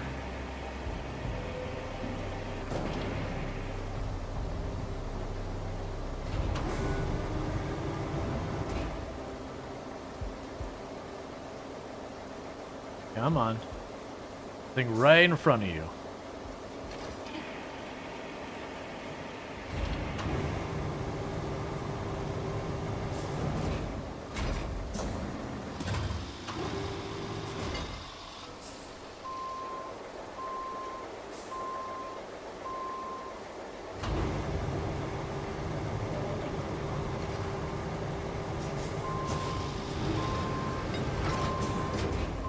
Oh, that's not the way I was expecting it to swing. I thought it was going to be like a sliding door or whatever, because we've had a few of those earlier. Okay. And now I drive out over here. Yep, and that's what I thought. Two of the really big transformers. If we're going to put this reserve equipment to good use, you'll want to deliver the backup transformers to the main power substation. Alright, so what I'm hoping is that we can use this monstrosity. Ooh, you're not as big as I remembered you being. I could probably make two transformers work on that.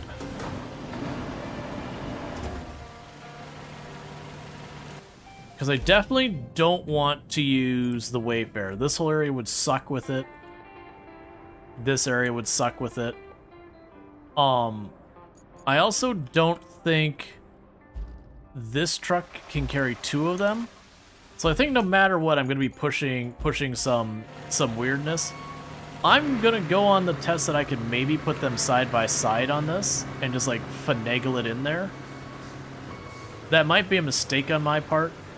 I don't really want to take two trips, but that might just be where we're at. So yeah, so I think the plan is going to be drop them in there, get the arm out of the way, and see if it won't let me strap them down. Because this thing isn't fast, but I do have a pretty good feeling that I don't have to worry about it rolling or whatever. Hey, Suey! Thanks so much for the raid. I do hope you had yourself a good stream. Round the digital campfire, build a few touristic highways. Let's go get through the Kernel together. We're not quite to Kernel yet, but we'll get there. But I do hope you had a good stream and all that good stuff.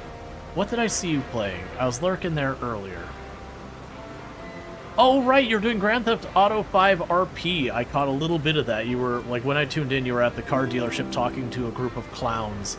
But thank you so much for the follow. I do appreciate it. Thank you so much for the raid. For those who don't know, Sui, absolutely fantastic content creator. Someone to definitely check out. Mostly play similar to games that we play here. Has done like lots of Project Zomboid, RimWorld, and all that. So no, you are a clown? Oh, I thought you were hanging out with the clowns.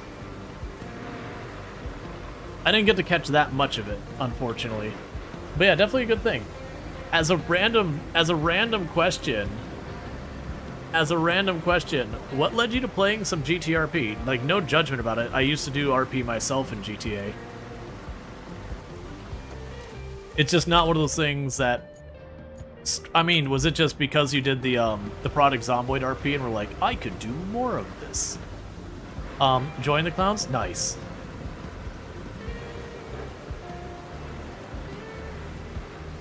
But yeah, like it's totally fine. Let's see, Ranger loves it. But joining Burke's events made you want to try it out. Gotcha. I mean, that's fair enough a reason. For those who don't know, GTRP is actually what started this channel. That I wasn't I didn't start playing GTRP to stream or something like that. I had been playing some GTRP as a way of practicing improv for my conference talks and all that. And got onto the TSRP server back when that was a thing. And I had friends I was playing on the server with who, they couldn't be in the city, but, they couldn't be in the city at the time, but they could be on the internet. I was like, you know what? I'll stream it.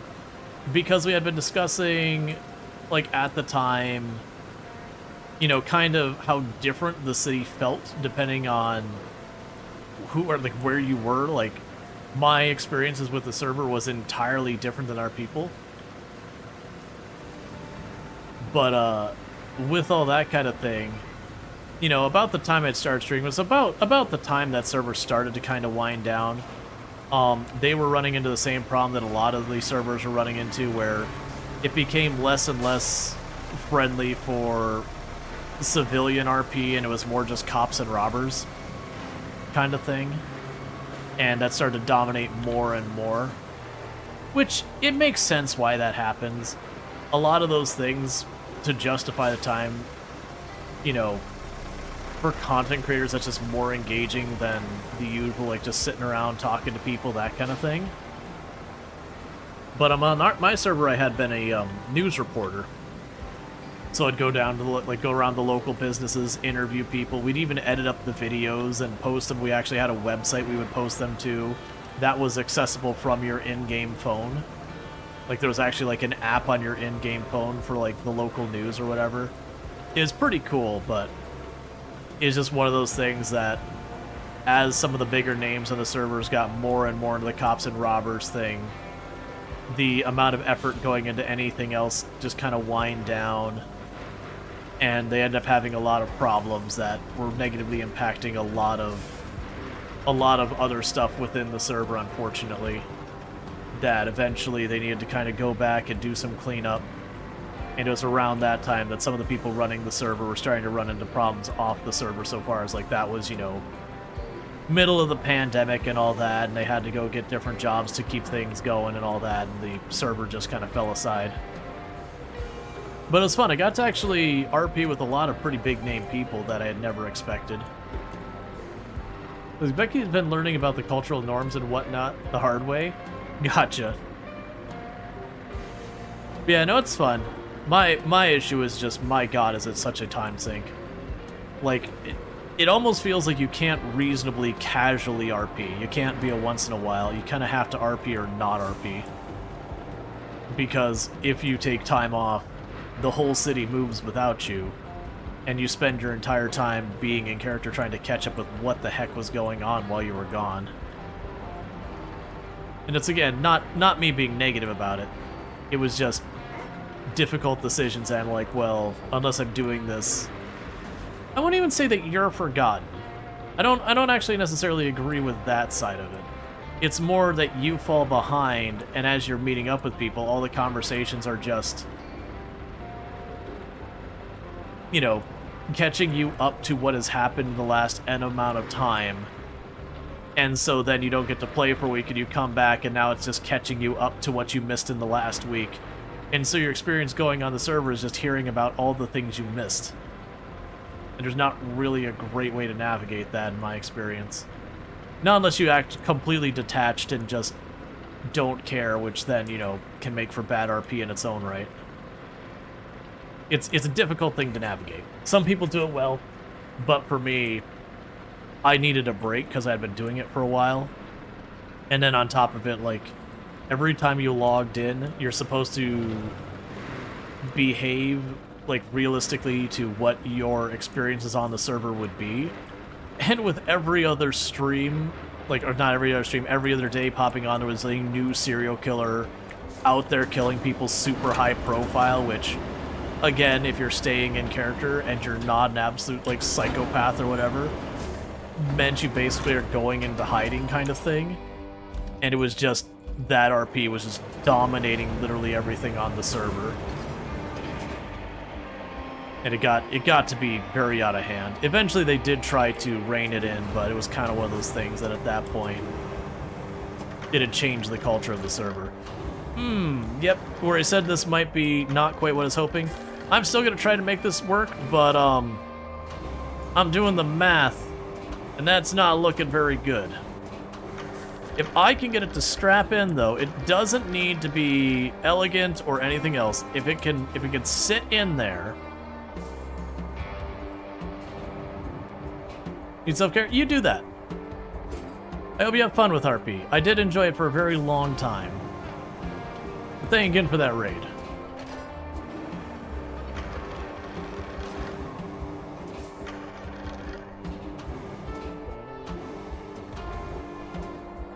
But yeah, I got to RP with some people that, like I said, I never had planned to, because I had joined the server just because, like, they were kind of marking themselves as not just being the cops and robbers. Well, crap. Not just being another cops and robbers kind of server, like, because that's just a very popular way of playing.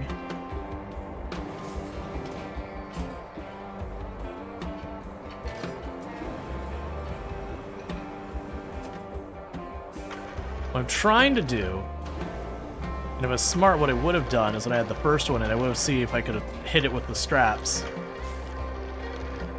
I'm trying to get both of these on here, because I actually think it'll do okay with the load. It's just the matter of the bed in there is not nearly big enough.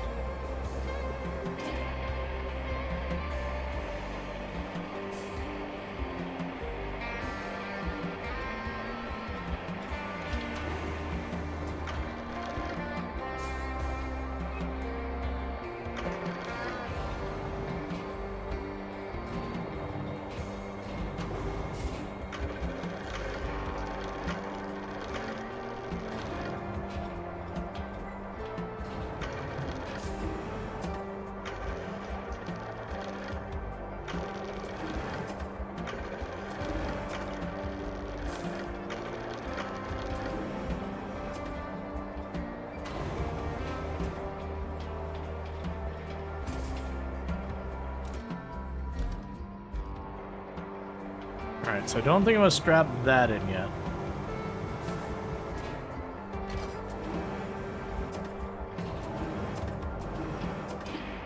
And this might be one of those ones I load one transformer on that thing and take it, and then the crane just takes the other. I'll try and get this in here one good time, but if it looks like we're going to be fighting with it. Yeah, well, the problem is there's not really much in the way of the bigger vehicles. The only major bigger vehicle for hauling stuff would be the Wayfarer. And it's a terrible semi-truck that has no all-wheel drive or diff lock or anything. So as far as capabilities go, it's pretty horrendous. Ooh, if you can actually keep right there.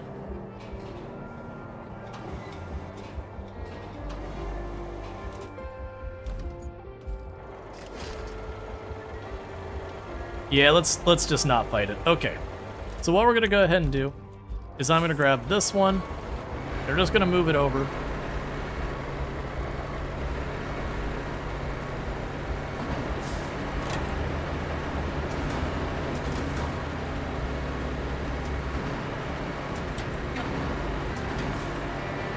I'm going to try and use the arm as a bit of a counterbalance.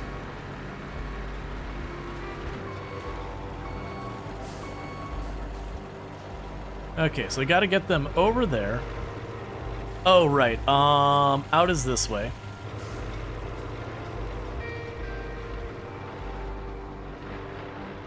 Yeah, so this is one of those ones that very genuinely, I could fight with that for a while to try and make it work, but we're probably just better off cruising on through here real fast. They clean it up on the other side.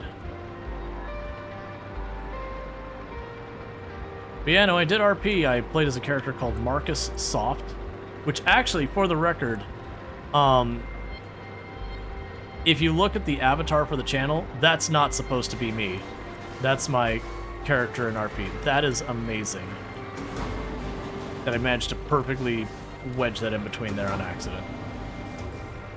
So the character, like the avatar for the channel, is supposed to be my RP character, not me as an individual.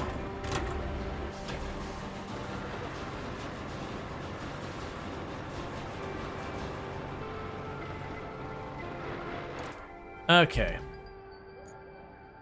So I need to turn left to go around there. Okay.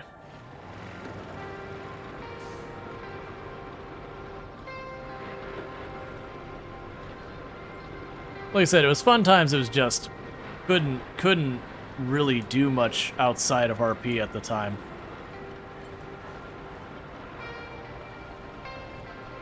Because yeah, a lot of people do. And you watch 2 Cops? Yeah, that's kind of one of the things. When it comes to watching GTRP, outside of some particularly interesting characters that come up, most of the content people watch is like cops and criminals, that kind of thing. Because there is a certain amount of like tension and threat, it creates a lot of good RP moments, and there's, you know, some stakes to it and all that. Whereas generally speaking, you know, the people who are like running the local business and all that, it's not that they can't find success, it's just usually you have to do something kind of over the top just to like keep the interest there from the audience. People just kind of trying to live their lives in RP is usually not that entertaining for most people. And there's, like, again, there's certainly characters who make it work. Like, they're, you know, the extremely eccentric, you know, gas station owner or whatever. But, like, usually you need something that's a bit over the top or really kind of out there. And that's just...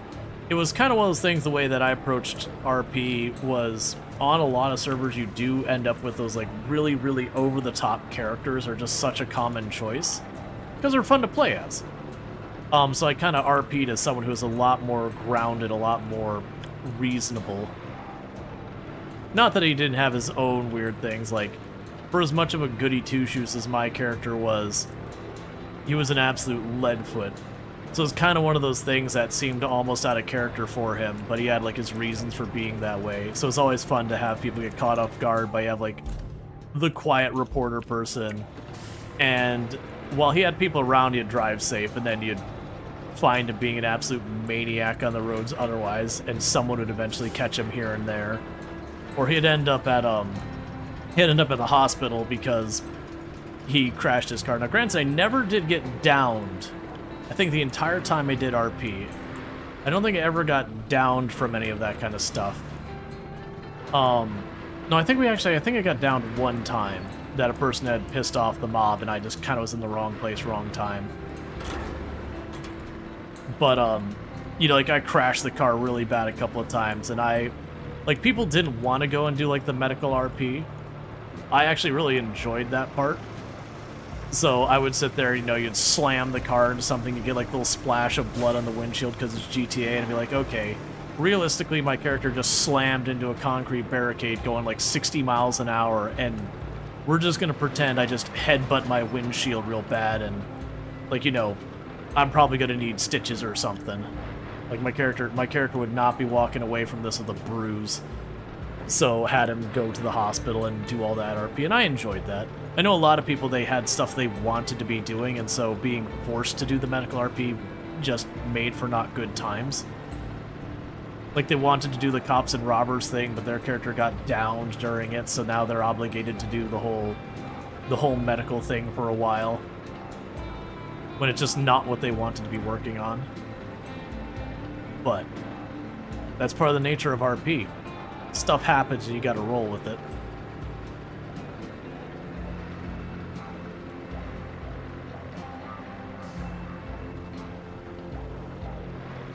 Let's see, one of them went to your crane when her character got demoted because someone got in their feelings. It's amazing how the community of other players helped the crowdfund pick up for her. Gotcha.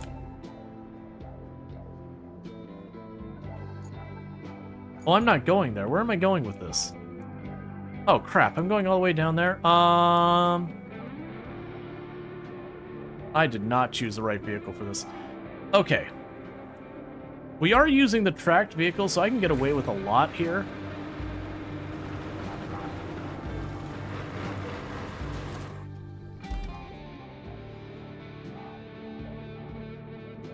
Yeah, I'm going to try to take the fairly direct route. Because I feel like this tracked vehicle can handle it. Whereas, like, the mule would probably have a lot of issues driving on it. So I'm going to be using the slow vehicle. I might as well take as direct route as possible since I don't have to worry about a lot of the normal terrain issues. Okay, so the anchors on this thing are real slow. That's good to know. How are the maps so far? They're great. I've had a very good time with the game. We're getting down to this is the second to last map. And I haven't had any maps that be like, oh man, I've had a bad experience or anything like that. Guess I'll probably go to the left. This is definitely not the right choice for this part. It's fine.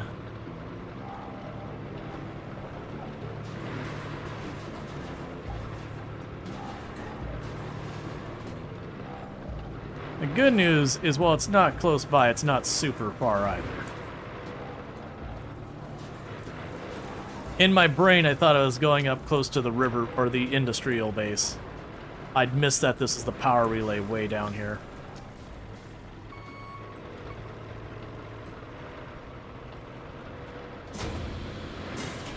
Okay, those anchors are slow enough that they're not going to be able to help me. Alright, 1 second. We've got an ad break real fast, and I gotta use a restroom. So while we're on that ad break, I'm gonna quickly use the restroom. I'm gonna take a quick bite of my food, and I'll be right back. But thank you again for tuning in. Any weird bugs? Not really. We've had a couple of physics mess up things, but nothing dire. All right, I'll be back in a couple minutes. Thank you again.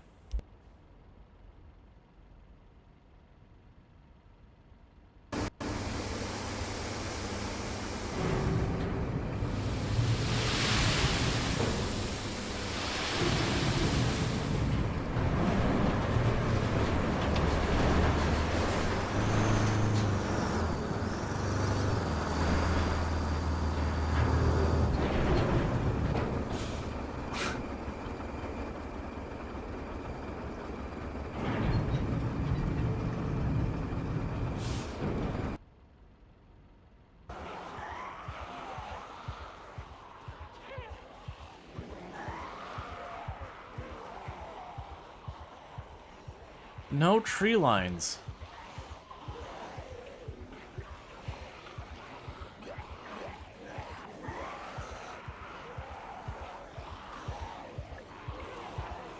I'm getting boxed in real hard here.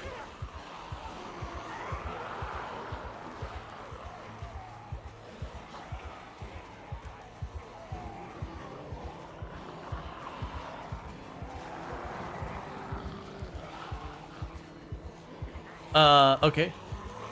Let me over. Okay, cool. I don't like jumping over fences because there's always an RNG chance we trip, but that was one of those ones. It was jump over or die.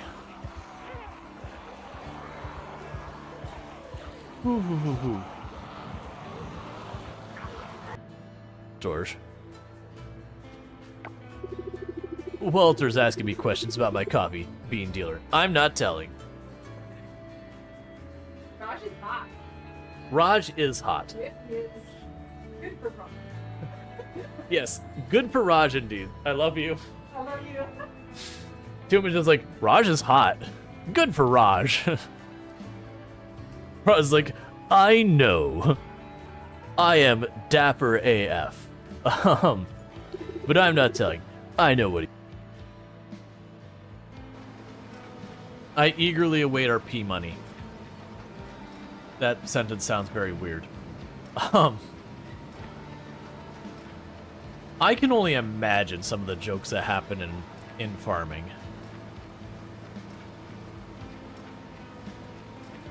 You followed after that? I truly don't understand people. Thank you for the follow. Welcome to the stream. Okay.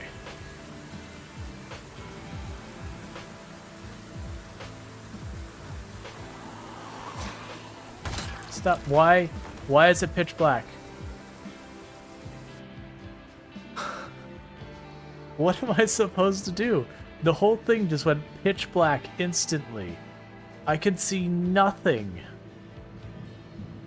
You see nothing, chat.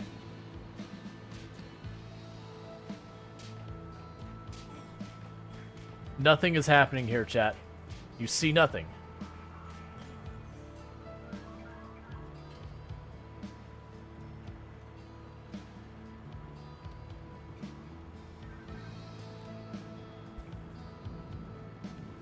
Right. Oh, I'm assuming the clip was the one where the mule like implodes on itself and launches us. Yeah, that was during the demo we had that. Yeah, there's a couple of weird physics things can happen from time to time. I think in the entire time we've been playing since the game released, I think I've only had like 2 weird things. Like we had one where we got launched almost like straight up in space, like into the air and then back down. But not many like really funky stuff. You had a weird bug that if you strap a lot of cargo on the back of your truck, at some point starts flying to the moon. I haven't had that from strapping a lot of stuff onto the car, but there's definitely weird. Wait, is that right? Yeah. So we go down this way. Yeah. So we just follow this across the bridge.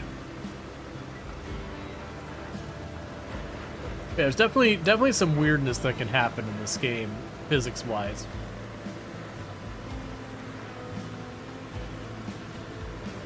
Gotcha. I haven't personally experienced any of the ones like the cargo just going haywire. The closest I've gotten to that is I found in one of the bases, I was spawning in the concrete plates. Thank you for the follow. Welcome to the stream. Yeah, so spawning in the concrete things, and I was just hitting it like super fast, so some of them merged into each other when they were spawning in, and the physics did not like that. Like it did recover everything, but it threw a few of them a good 10-20 feet or something like that. Because they would violently spin around in the air until they, went violent enough to eject one another. Yeah, no, I haven't had anything get stuck in the air that I could think of. I haven't had issues where, like, the cargo I've got in the back of my vehicle getting violent physically or whatever, or violent physics-wise or anything like that. But to be fair, while I've done some absolutely horrendous things, like so far as moving cargo and all that, I haven't done with stuff. This game looks like fun with friends. Is it good solo? Yes. On this, like, we're like one map from the very end of the game, and in that time I've spent about 9 hours playing with other people, and I've spent somewhere in the ballpark of like 70-ish hours solo, and I very much enjoyed both.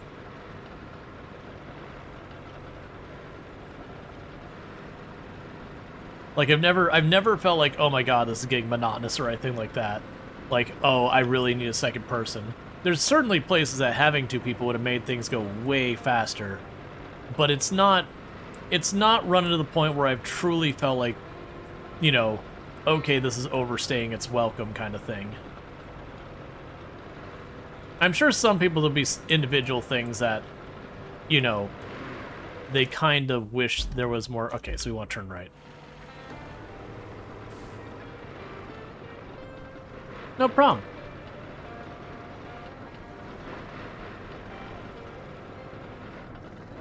Yeah, no, definitely with friends you can kind of split the load between stuff. And there's definitely tasks that 2 or 3 of you can work on at the same time. Where it's not like SnowRunner, where one of the big problems with SnowRunner is quite often to have multiple people working on stuff is literally just you know, 2 or 3 people doing completely unrelated tasks, because there's not a lot of instances that you can really multitask in a meaningful way in SnowRunner. Like, and be working on similar things.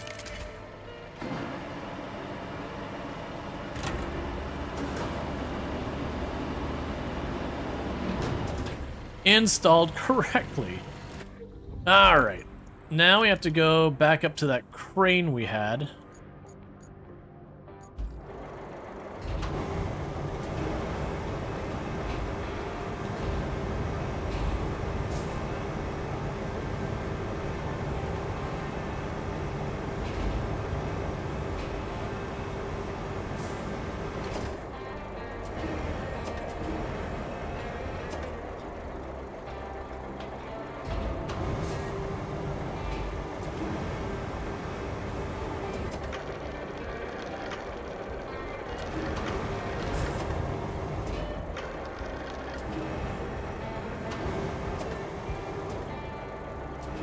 I was gonna see if I could pinch it down there, but it doesn't look like it's gonna happen. That's fine. We'll do the tried and true, just dragging it behind us. It's what you do with, you know, delicate things. Because I'm sure as heck not driving another vehicle over here. Yeah, I also prefer, so it's just one of those things with a lot of these kind of games.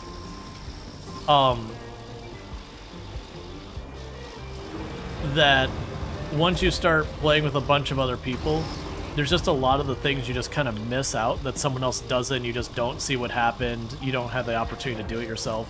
And, like, don't get me wrong, a lot of it is repeating, like, building a new road, building a bridge over there, using OSHA-certified means of shipping transformers to power substations. I'm sorry, not OSHA-certified, OSHA-approved. Gotta use the correct terminology.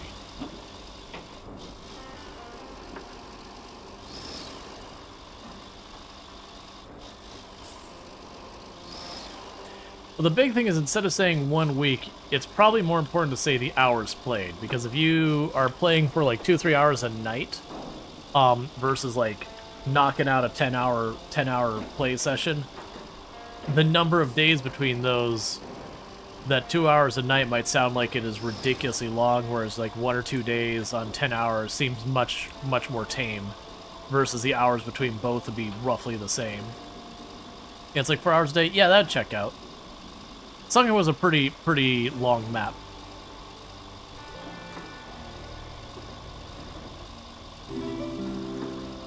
And thank you for the follow. Welcome to the stream. And I could definitely bring a vehicle up here to get this transformer over there, but honestly, the heavy crane is pretty ridiculous, so we can kind of ignore a lot of problems.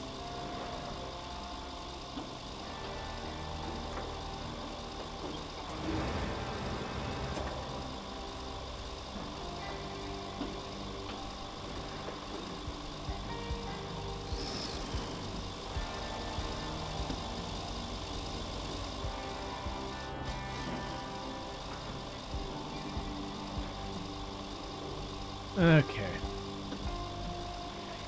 We sure it was better for multiplayer? Yeah. For me, I don't play much multiplayer just in general. I do enjoy a good multiplayer session in some games, but a lot of games I do have a tendency to just prefer playing on my own.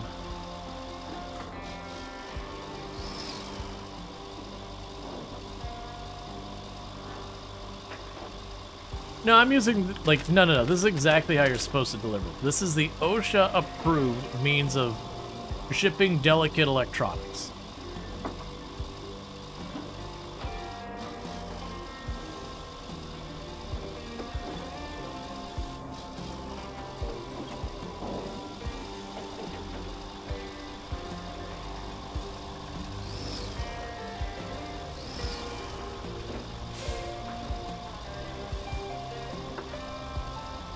That's how you plow land? I mean, yeah, but it's both. If you want, I can check with OSHA real fast and make sure I'm doing this right. Hey, hey Oshi, got a minute? Are we using the properly OSHA-approved method of transporting this? Ah, OSHA says it's fine. I feel like I'm just going... Oh, I missed my turn. I was like, I feel like I'm going the wrong way. This does not look familiar. Right, so that one little peninsula, then I was like, man, that doesn't look like where we need to go. Oh, does it have a heart attack? I don't think so. You okay, OSHA? People are worried you're having a heart attack. Oh, nope, she says she's fine.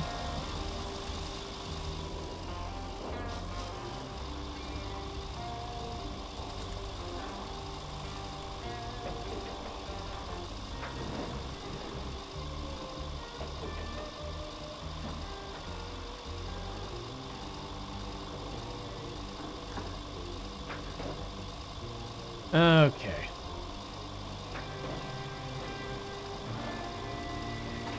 Yeah, I missed that this is where we built the bridge.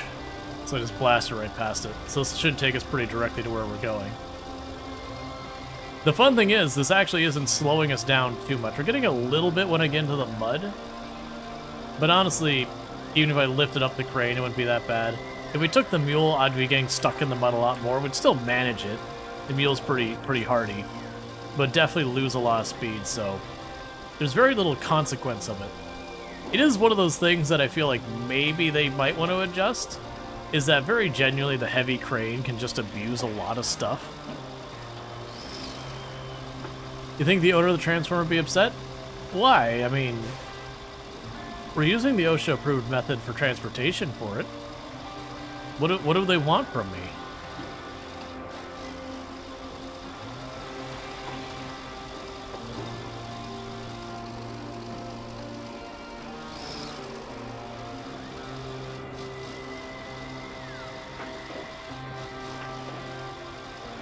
It's still not the worst we've done. I still think the ancient artifact tablet thing we were dragging behind the Jeep was the worst. We were just like going end over end and flipping and like banging into rocks and all that, because unlike this where I can't really go that fast, we could get that Jeep going pretty quick dragging that thing around. It was just ricocheting and banging into everything and dragging through the sand. Whereas a Transformer, it's like, yeah, you know, maybe don't damage it severely, but also, like... Okay, so yeah, we're going to the power station. Maybe don't damage it severely, but, you know, our Transformer is very replaceable versus, like, this ancient artifact that's probably a one-of-the-kind find that is irreplaceable, and you're just slamming it across the road, dragging it through the sand and everything, where every surface would be polished to a pristine color except the edges that got like cracked off from the hits.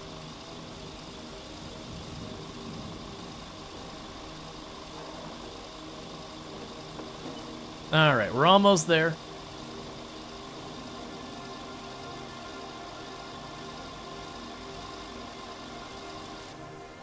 Okay, and we... Alright, so yeah, so we cut across here. Then we take the left. That should take us pretty close to almost directly en route for where we're going.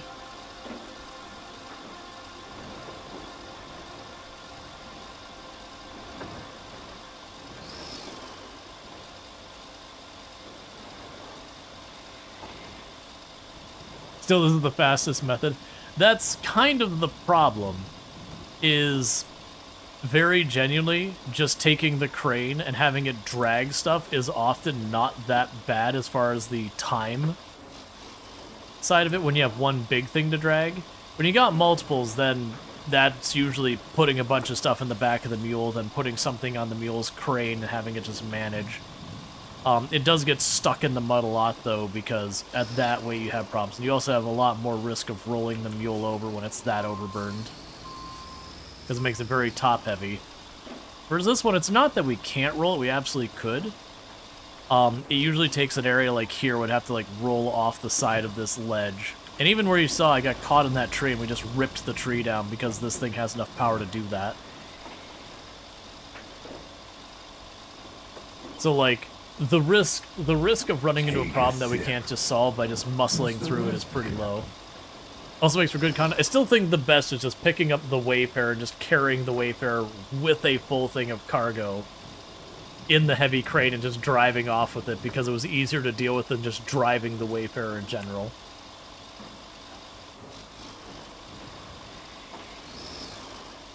It's the all-wheel drive diff lock option for the Wayfarer. Pick it up with the crane. Yeah, and it was upside down. This is correct.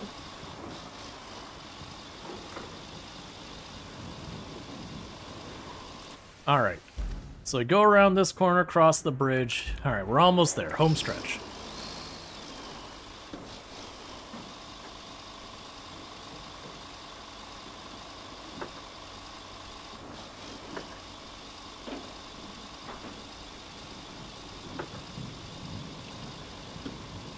And then this will be this mission done.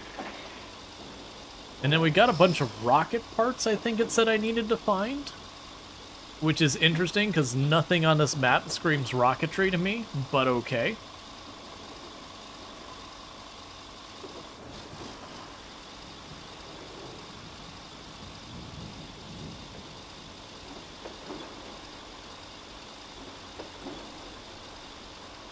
On this map, you can do that. You can take the time to pave like every road you want. And honestly, this map does have you pave a lot of roads as is. It is just one of those things, if you take the time to pave that many roads, just understand you're going to be paving roads for a very, very long time. But that's fine. That just means you're getting more hours of fun if you enjoy that, you know, out of your game. Whereas, I have certainly paved a number of roads more than are required to get through the maps. Like, if I see an area that I'm like, this area sucks, let me just take a... And I should say pave. Most of the time I just put down sand and flatten it out. But there are times where it's like, this is a pretty steep ledge, the Wayfarer struggles with it, let's just actually put asphalt on it. Alright, and this is where we're going with this.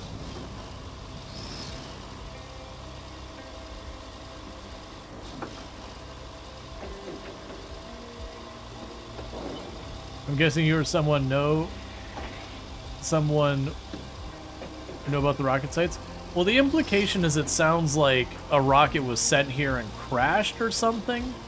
I didn't catch the exact reason why we're dealing with a rocket on the map. Just that we're looking for the parts. And we're looking for a bunch of scattered rocket parts. My assumption would be a rocket, you know, crashed or had an issue. But it is possible they were delivering rocket parts going through the railway system here. But it wouldn't make sense for those parts to be scattered very far if they were all on the same railway.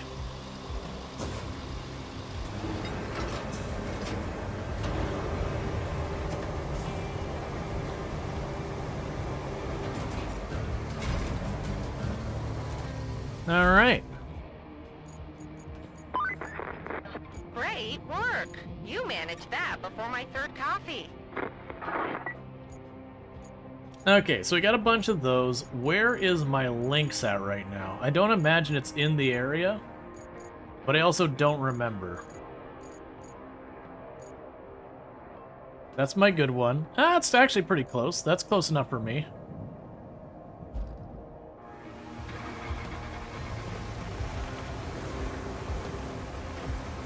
Okay, so let's start working towards one of these.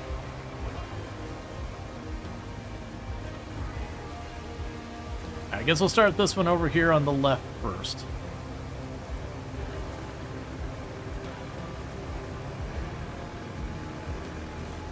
It's gonna go towards the one that was closest, but I have to go around.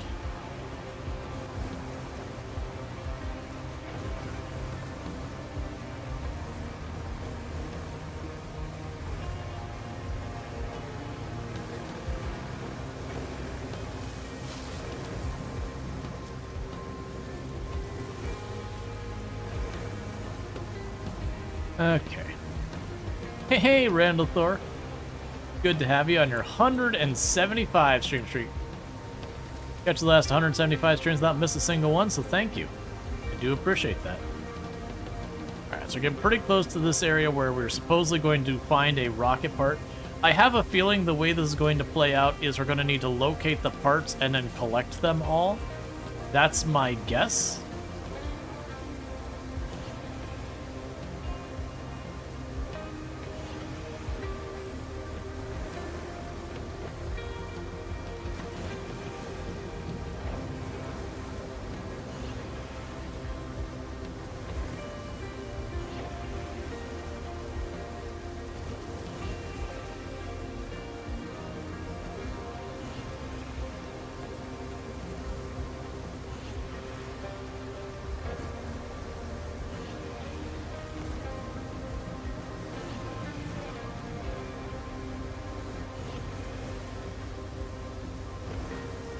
Okay.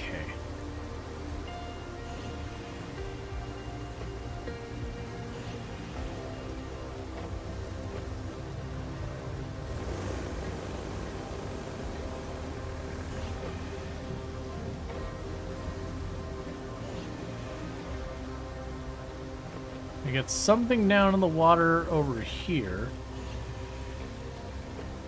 It's a hunk of concrete.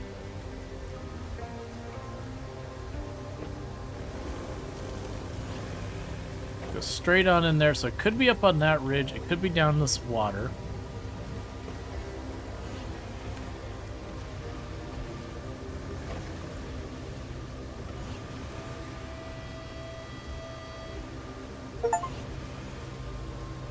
Let's see, find a future reference on Deluge.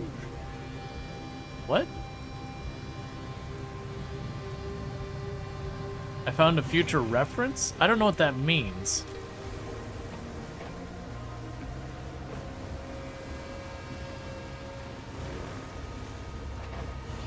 So I just got an achievement for, I guess, getting near that truck. It looks like a truck you'd find in SnowRunner.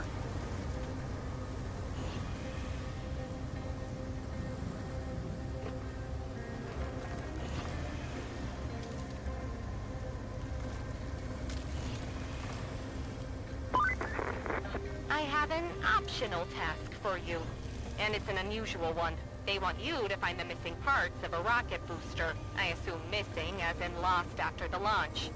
Otherwise, they just print pictures on a milk carton or something. As it is, though, the parts could be literally anywhere in this area.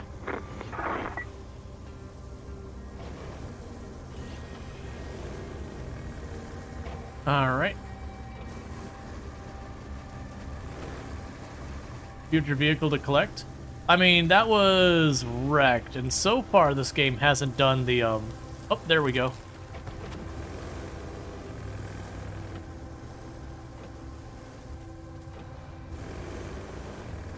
Okay, so this actually isn't telling me to retrieve the object, just find the object.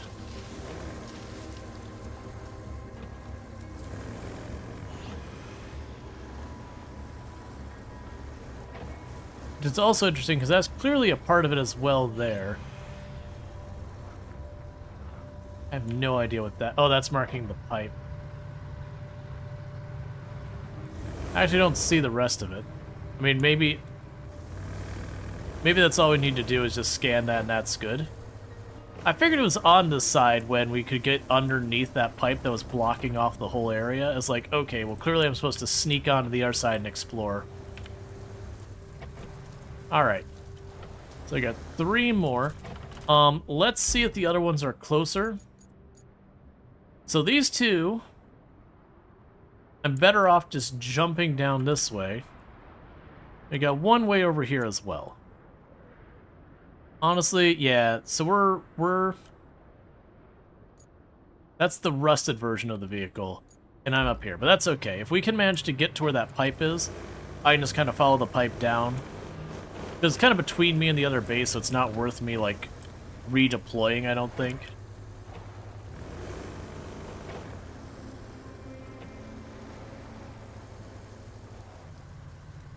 It could be that that's when we got close enough that we technically scanned the rocket part, but we didn't, like, actually see it kind of thing, so, like, halfway between doing the objective and not, maybe?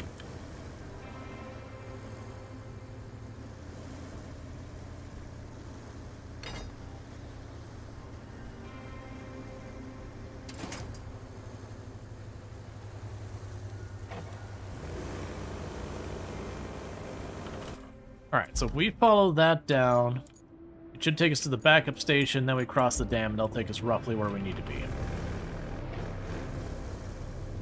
I do appreciate that we just have to scan and not drag that crap out of there. Because I feel like that would just be an obnoxious going through, cutting down all the trees, grinding up the stumps, until we felt good enough that we could get like the heavy crane to lift it out and slowly drive off kind of thing.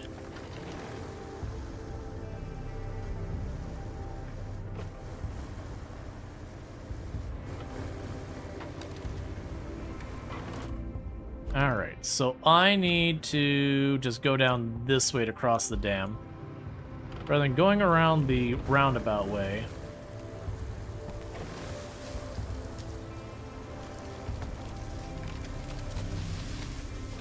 And go over here.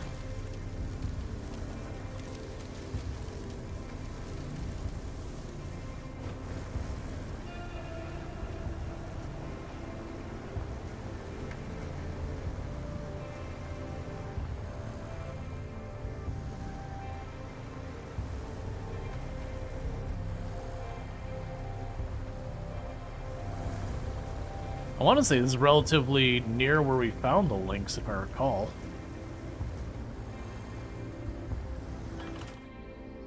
Okay. Alright, so yeah, so if we go around this way, we can reach the dam, cross the dam, and that'll have 2 of the parts right in that area, and then we got 1 more part elsewhere. And I believe that's the last side mission, and we have 1 more main mission that we're aware of. I don't think we're that close to being done yet with the map. Granted, I really don't know. We have done a lot of individual missions today. Like a lot. So it wouldn't surprise me if we're getting close. But at the same time, I've got a bunch of places I still have work to do at. Now I haven't gone very far. Okay. Yes, I've got 1 spot to my left that's nearby. 1 spot a little bit farther on my right.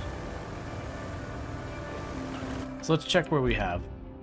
Yeah, so I follow the road down left. That'll take us that way. Then we can follow the road up right. That'll take us this way, and then we can start working our way over towards the last one. I actually really like this, the links. It's nowhere near as performant as some of the other ones, and its wheelbase is a little bit narrower, which does have a lot of negatives to it. Makes it a little bit easier to roll. But that snorkel letting me just kind of plunge into the water, just not care, is pretty nice. And then the big knobby wheels do make it pretty solid at off-roading.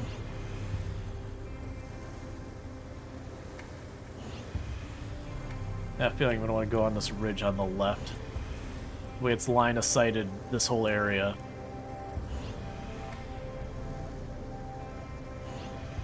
Makes it pretty straightforward.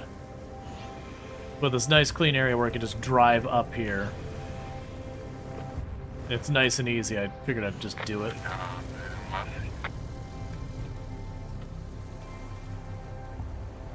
Or there's not much to look at on this ridge. Alright, change of plan, let's go the other way.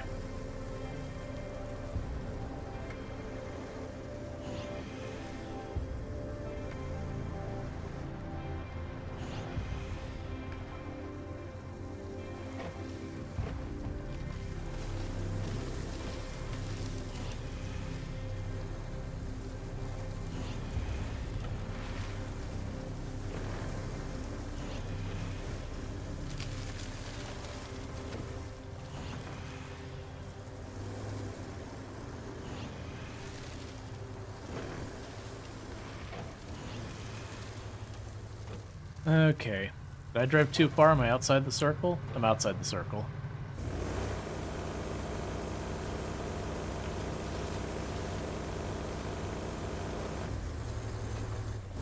Alright, so let's turn around. Making sure to take out as many trees as possible along the way.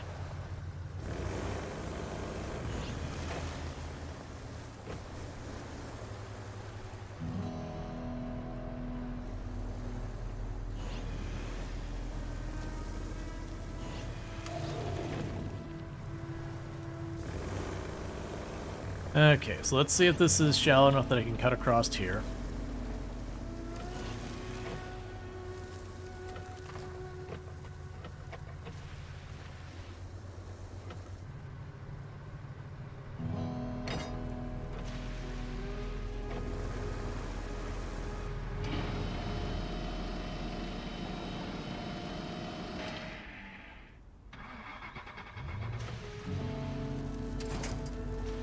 Yeah, this thing is ridiculous. Just straight up drive in there, doesn't matter.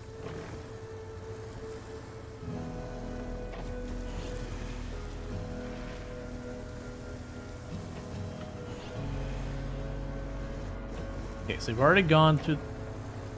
That's interesting, it's showing me the log we dropped in the ground earlier.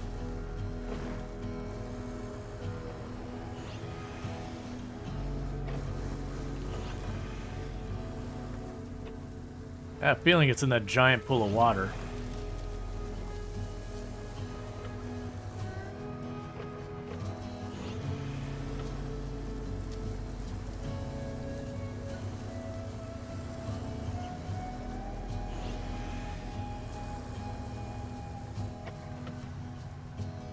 Okay, so it does cover those edges of those islands over there, which I think is too far.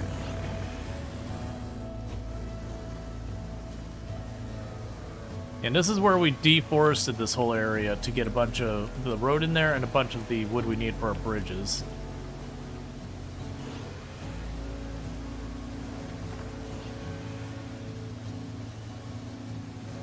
Okay, there is a ramp down. I don't think we can just drive across that. That looks like it's straight up just going across the lake, and I expect we'll just sink in and have to recover our vehicle.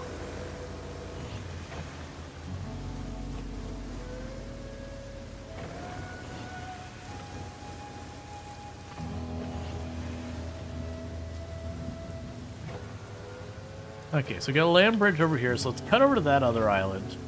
Because we haven't found it yet. I suspect it'll be over there.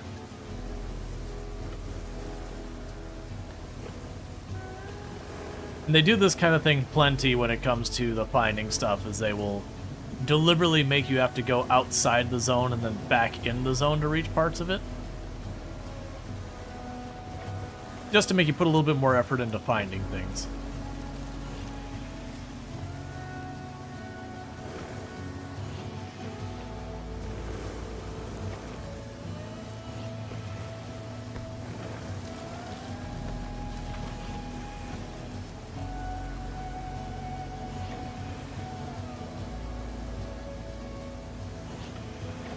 There we go. Got the next one. Okay. I was thinking other vehicles should have snorkels, but that is crazy. Oh yeah, that is... It is an absurd snorkel. For the record, I did flood the engine, but it's one of those things that I flooded the engine so far across that is able to just use the winch to pull it that last little bit to pull it right back on the other side and then get it going again. But I mean, you look at that snorkel, it's over the top of the vehicle. In real life, that wouldn't be enough. Like in real life, once you start submerging the entire vehicle, unless the entire vehicle is water sealed on the bottom parts, you're gonna have something that's gonna let air leak in, or let water leak in. You know, get into your air intake or something. The ability to have like that whole area sealed up well for any length of time is not very encouraging. Okay, so we got a bunch of islands in the middle. That's most likely where we're going to find it. There's also a ridge up here. I'm going to go with the islands first, though. That feels like the strongest candidate.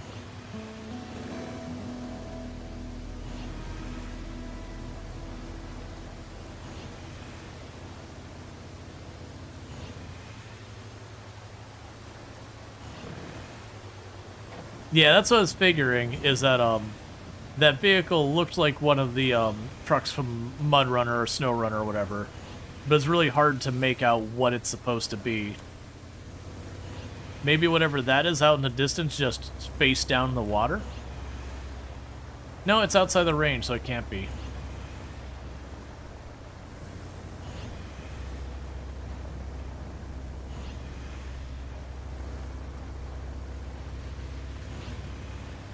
Yes, I think it's supposed to be a nod at their other titles.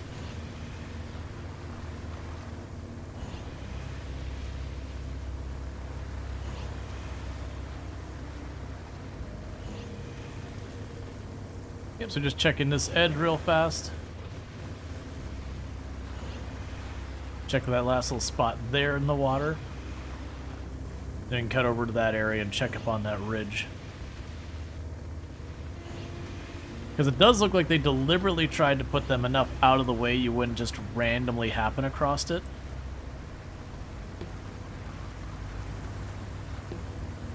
But also near enough that you'd be like, wait, this has been here the whole time kind of thing?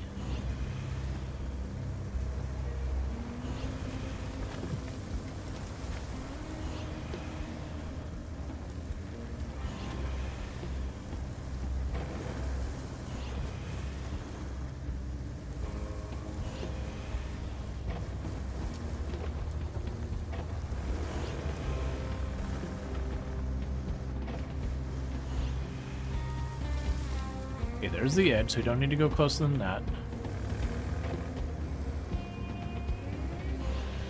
You still on the fence about the game? I mean, I'm happy to answer any questions you'd like, but it's one of those things you either like the game or you don't for what it is. Because it's definitely not SnowRunner. Like, that's the big thing, is it's definitely not SnowRunner, not trying to be SnowRunner. Like, yes, it has the same devs as SnowRunner and is running on an iteration of the SnowRunner engine, but that's pretty much the only SnowRunner part of it. Like, it's tackling everything differently, it has different priorities, it has different focuses. You think you found it now? Yeah, which is like a big, like, fuselage for the rocket booster. Didn't look like a solid rocket booster either. That looked like a liquid fuel, like oxygen, hydrogen.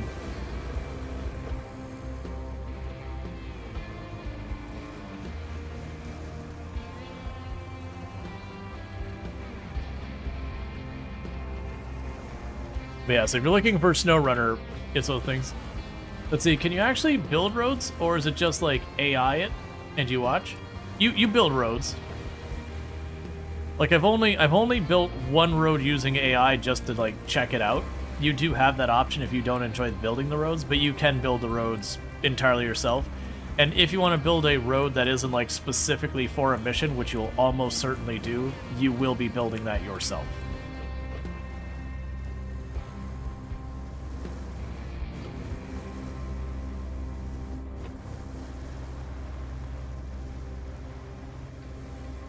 Just like there are places that they will basically say you need to build a bridge here, but then there's just as many places where it's like, well, that would be a nice place to have a bridge, but you don't get like a mission or anything else to do it. It's just, you look at it, there's a gap, there's a couple convenient places to connect it to, and you're like, you know what, a bridge would go here. Or probably was a bridge there. Like, there's definitely ones that are a little heavy-handed in how much are like, yeah, this is the spot for a bridge. And then there's also places like, you know, it'd just be really nice to have a bridge here. So I'm going to build it. That's the interesting thing. Have they added trucks so you can hook many trailers to? Have they added trucks? So this isn't like SnowRunner where you have a truck that you connect a trailer to and you drag it. There's no independent trailers, really. You have a semi that has a trailer built into it. You have a bunch of other vehicles that have it. It's just kind of the thing, like that'd be one of those things that say that's an expectation that comes from SnowRunner, and it's not SnowRunner. You've got a wide range of vehicles, and the vehicles do what they do. They're not modular or versatile. You know, you have a vehicle, it's meant for scouting. What's it gonna do? It's gonna scout. You got a crane, it's meant for lifting. What's it gonna do? It's gonna lift things, and I'm gonna haul things, and I'm gonna climb rocks with it. And honestly, you can actually get that to do a lot of things. It's a bad example for what it's saying. But, you know, you've got your vehicle for hauling things, it hauls things. But it's not SnowRunner where you have, like, your various vehicles to haul and have to decide which vehicle's the right choice. You do have, like, for hauling things, you have to be like, well, that one's better at off-roading, that one's better for big, heavy loads, this one's better for whatever. I think that was your problem. You thought you were going it to be like SnowRunner with road building? Nope. The devs, when they were working on the game and announcing it, did try to make it very clear that's like, this isn't SnowRunner. It is something different. Kind of the same way Expeditions did the same thing, where it's like, hey, this isn't SnowRunner. We're basically moving on with, like, the scouting mechanic and being like, what if this was its only, like, fully fleshed out own game? And I think that's one of the things that really hurt Expeditions, was a lot of people wanted it to be SnowRunner, you know, 2 or whatever, and it just isn't. And I don't think they did a good job of communicating that with Expeditions until later. Because one of the things we think about it, SnowRunner is still being updated. They literally had a DLC about a month ago. And inherently, I do think, honestly, adding the road building on real depths would actually work against what makes SnowRunner good. Like, I know we've all had the frustration about, you know, this one spot in SnowRunner, I really wish I could fix this road, it's very annoying. But at the same time, the whole point of SnowRunner is fighting those really poorly made roads and all that, or the ones that have been destroyed or whatever. And if you could just fix it, once you fix the road, it's fixed. It never presents you a challenge ever again. And so that kind of takes away from what that map offers you as a challenge. So the way to think of it is SnowRunner's about overcoming problems, and RoadCraft is about fixing problems. Which are very inherently different things. Well, you know, both of them are about getting to the other side of the problem. Because once a problem's fixed, it's fixed. There's no going back. I mean, there it is. I see it right down there. There it goes. Cool, so I found the rocket parts. And that leaves us just with our main objective. Which is conveniently right here. And actually, I've got a vehicle even closer from the looks of it.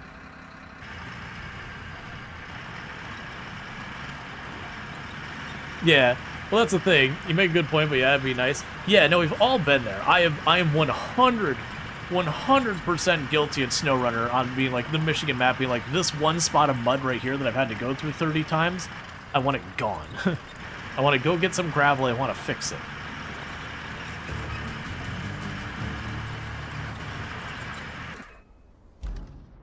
Okay. Buckle up. We have a few new things to do. First, we need the cargo from the barge, the one that washed away upriver. I know, inconvenient. If you could search for it to the north of the port, along the river, maybe you'll get lucky. Second, some local fishermen have kindly offered us the use of their navigation equipment. We'll need that so we can open the port for incoming ships. A utility truck loaded with it is waiting for you at Fisherman's Isle. All you need to do is drive it to the port. Any cargo you find along the way, return it to there. And while you're at it, the port could use a good cleanup too. Okay. So let's start with looking for the barge. But they've already got a vehicle that's specifically good at that nearby. Yeah. No, but I do think that is one of the things that's caused a lot of bad reviews for this game. Is I do think a lot of people want it to be SnowRunner 2, but with road construction. And not really thinking about how that will impact the game. And there's some ways they can mitigate it. Like, we've had people talk about, well, they can make the roads very expensive in in-game money or materials. But the controls felt very arcadey. So the reason it's the crane controls I'm assuming you're talking about. Because, like, the driving to me, like, it was a little less strict, or whatever you want to say, a little less difficult to go through the mud. Basically, the vehicles are almost effectively as if you already have the upgraded versions of the vehicles in SnowRunner. But you're talking about the crane, it's because that way you can move and operate the crane at the same time, which you can actually change those controls to be basically the same as SnowRunner. I don't know if that's in the demo anymore, but they have a whole thing that's like, I think they call it Legacy or whatever controls. And you're not required to drive and operate the crane at the same time, but it does have its conveniences.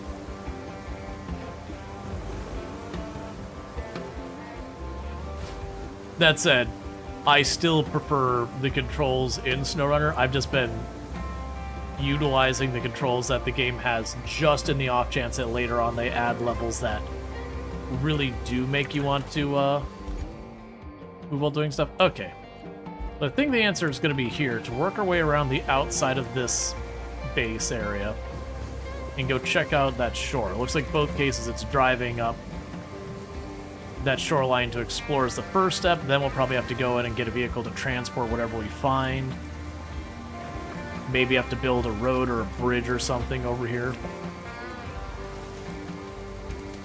But yeah, you mentioned not playing Expeditions.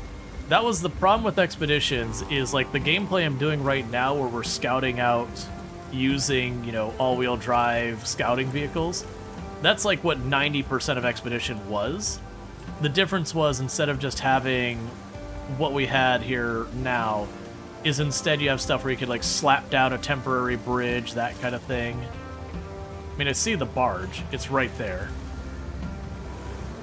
You could like slap down a temporary bridge or stick an anchor port in some rocks that you could then winch yourself to an anchor point that you created that doesn't just fall over immediately.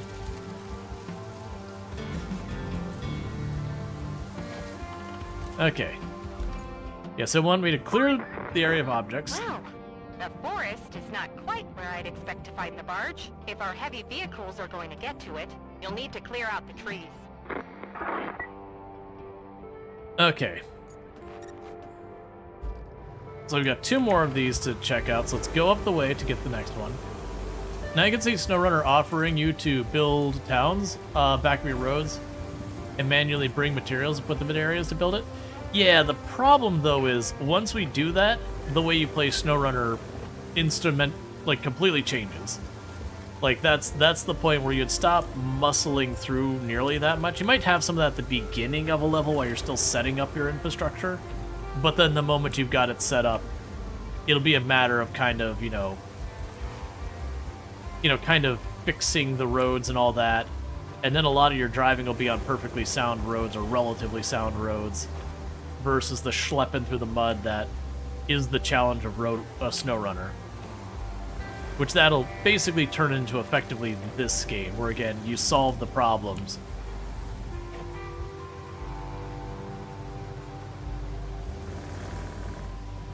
Oh yeah, no, absolutely. There's a lot of vehicles in SnowRunner. I'm like, what purpose do you serve? Well, I'm in kind of a precarious spot here. I'm not really in a good angle I could get back through those trees without big hassle. And if we go off that side, my chances of landing in a way where we're not stalled is not great. It's not terrible, but it's like flipping a coin, and I'd rather not drive all the distance for a coin flip.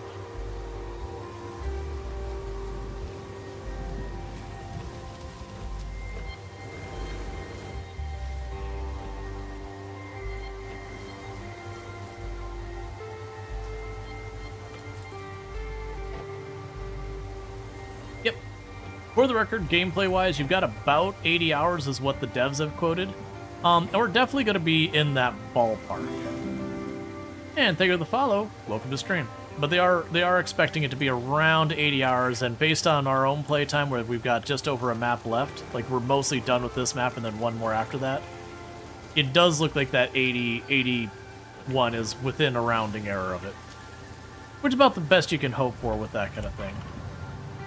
Okay, so we've got that one figured out. So now we need to go back south.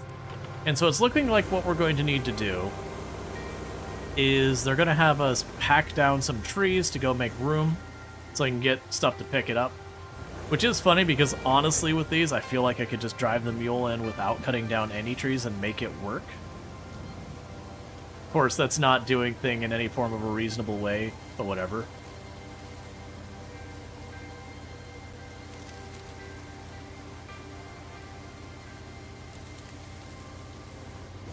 And I don't imagine we're going to need any of this lumber, so it probably will be one of those things that I just get the tree cutting machine and we just kind of go for it.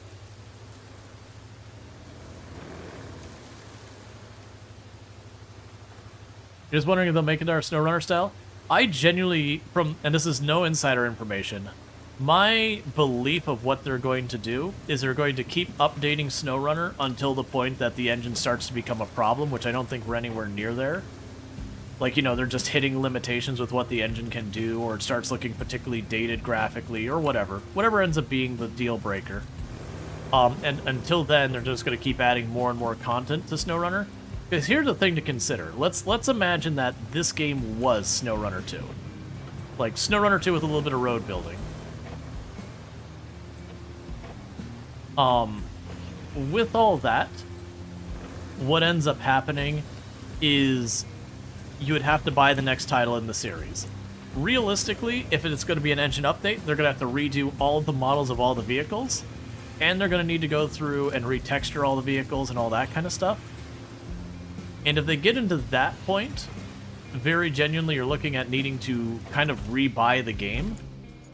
Like, you'll buy the new version of the game. It'll have far less vehicles in the game because there's not really a point in them redoing everything. Okay, so we've got a vehicle up here.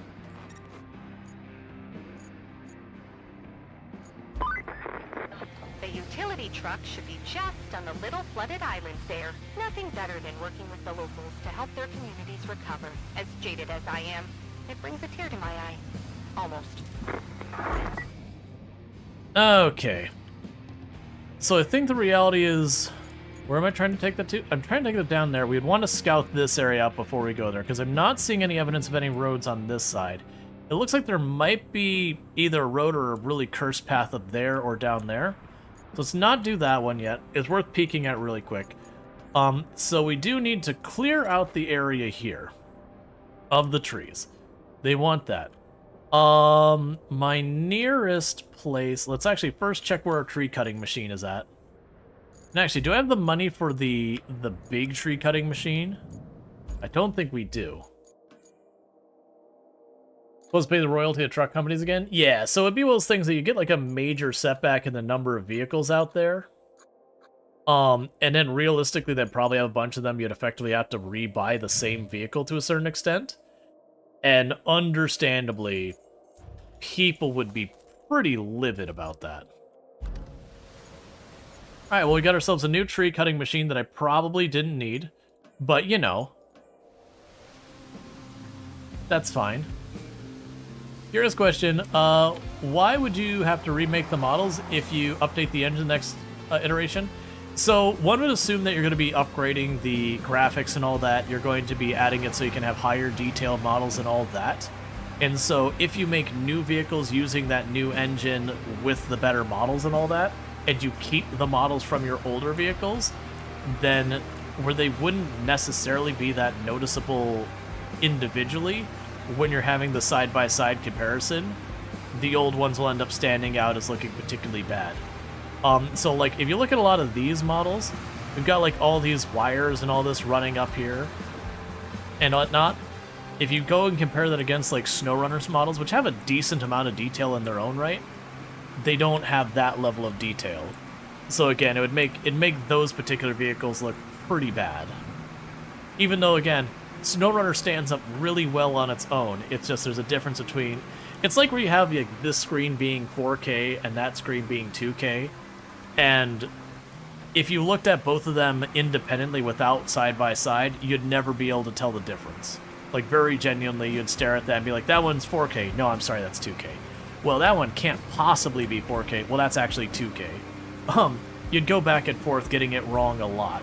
Whereas if I put two screens directly next to each other, 2K and 4K, you would be able to see that one of them was slightly sharper than the other.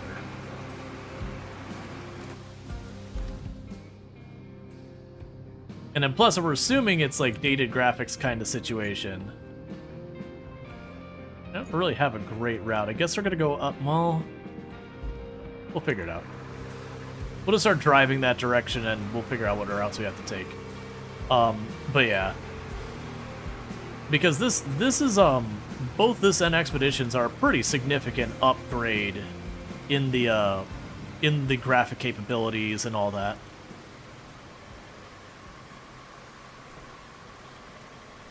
And they can't just grab this engine. I mean, they could grab this engine and just shove it into SnowRunner and give it a thumbs up. But at that point, you have an existing game that people already own on their hardware that can run it.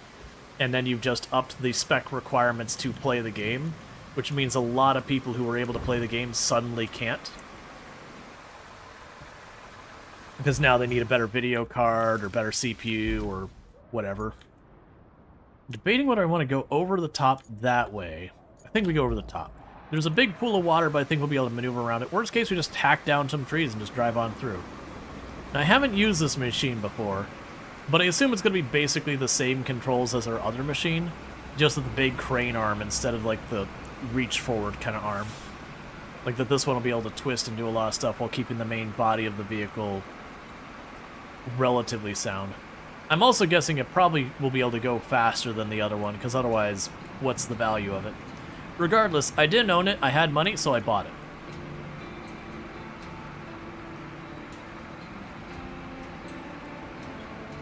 Alright, so clearly I am not driving through that lake in this thing.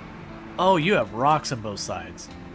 Alright, well, we're gonna go ahead and see how deep it is, because those rock faces might be a problem. Okay, yep, not feeling very confident in that one. Alright, so I think we can get over that rock face on the right. I'm not super thrilled by it. Yeah, both of them are pretty much a losing situation. That's fine. We're going to skirt around. Actually, I might not need to do that. We might just be able to skirt around the edge here.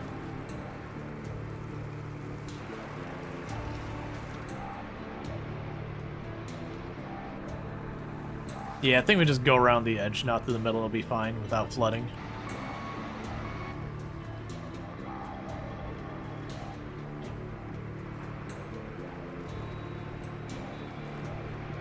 But yeah, this game also doesn't have nearly as much granularity when it comes to, like, you know, your different parts and all that.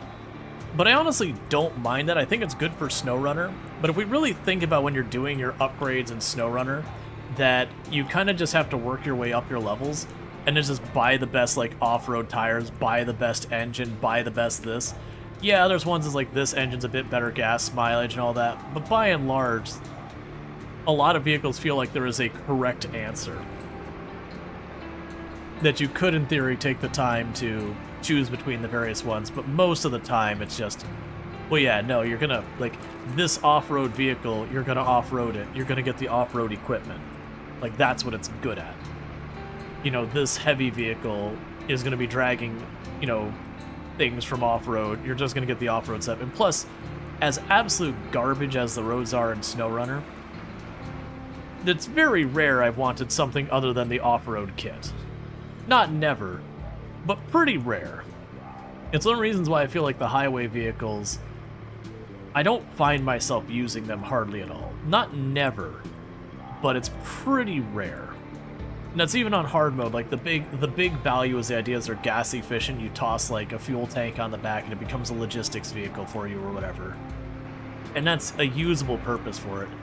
But honestly, I don't mind having a slightly increased gas consumption to more reliably be able to get my logistics vehicle where I need it.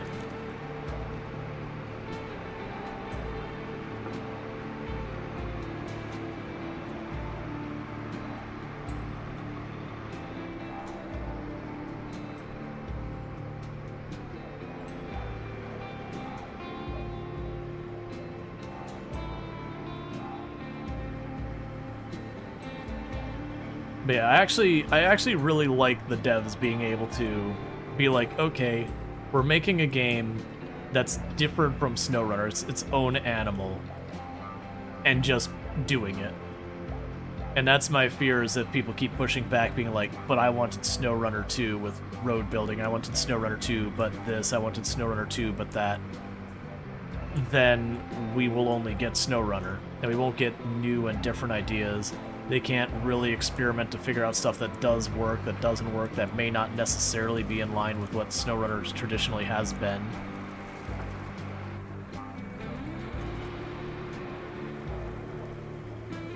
Oh, I can just drive over that. I don't need to go around.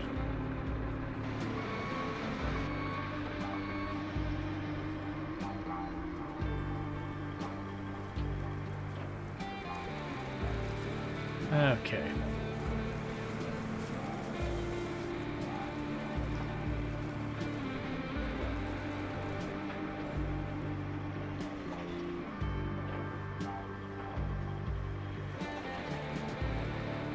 Right, so that's where I supposedly need to be clearing. And the curiosity is it wants me to clear the trees. I'm willing to bet I'll also need to grind up the stumps.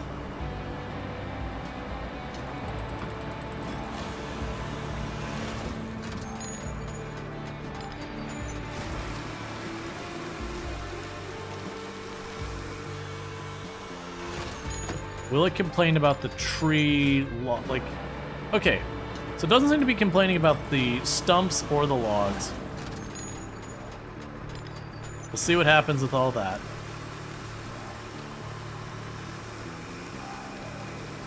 It might be one of those things that we clear up the trees and that says, okay, get rid of the stumps or whatever.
Alright.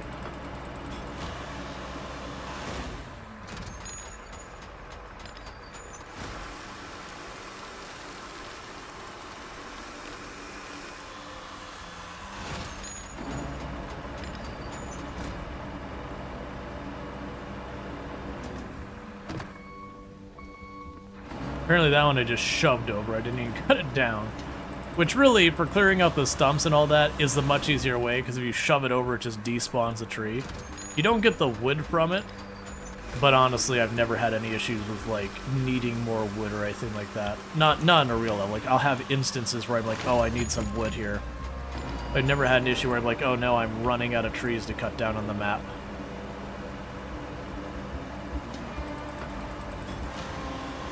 Because you got the game on Friday, you're at Sunken, and so far you've had too many rollovers than you like to admit.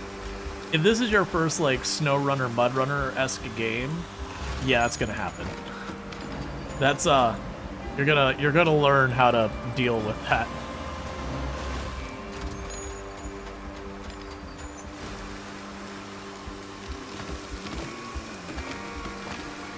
A lot of it is honestly just patience.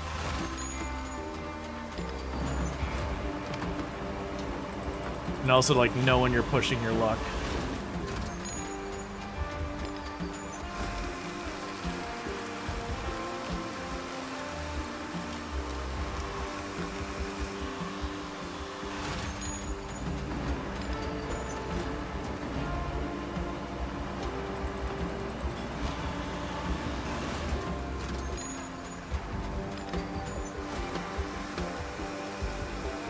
Trying to think of how I want to haul these, because I could take the mule, but we're pretty back here in the muck.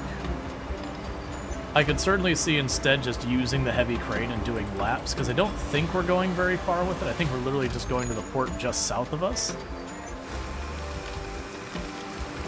So that short distance, using the heavy crane and just doing laps wouldn't be bad.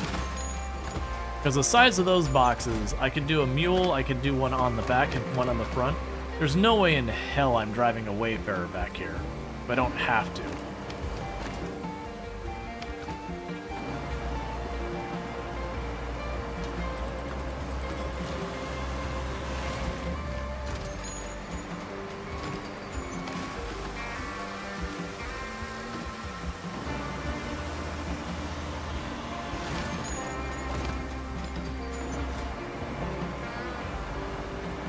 Okay, so in theory, I believe this is the last tree.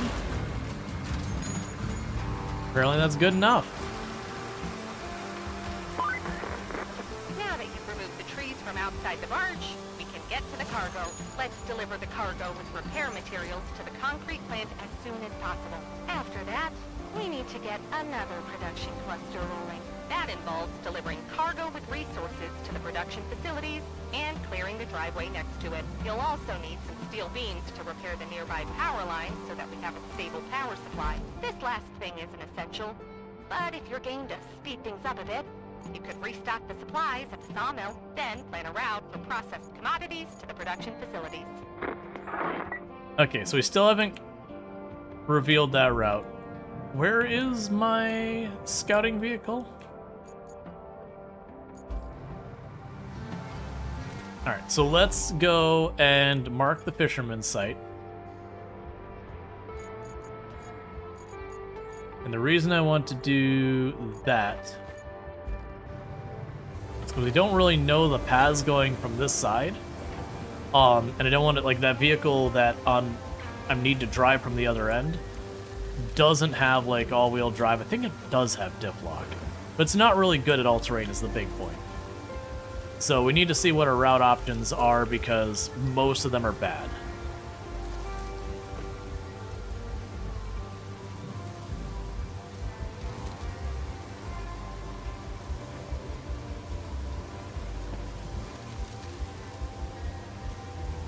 Okay, so I can drive over there.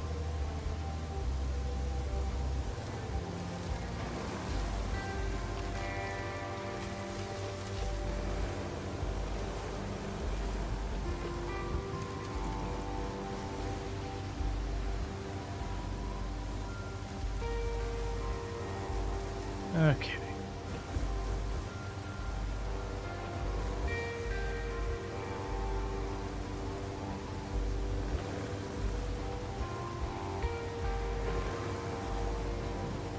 I'm a little worried that what's going to be expected is that I'm going to need to use the fact that I could put down my mobile quarry there to build a road up this way. If that's needed, that's fine. But I'd rather be able to get away with it without having to deal with that. But judging by the big gaping hole in the mud, I'm going to guess that's going to be a no on the getting away with it. There's definitely something that this vehicle could go through. Honestly, oh, this is churned up as it is. Might be a problem.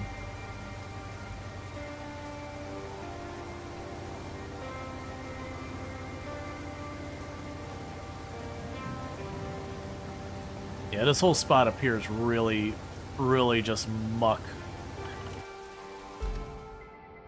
So you got a couple routes there. They don't go anywhere up top.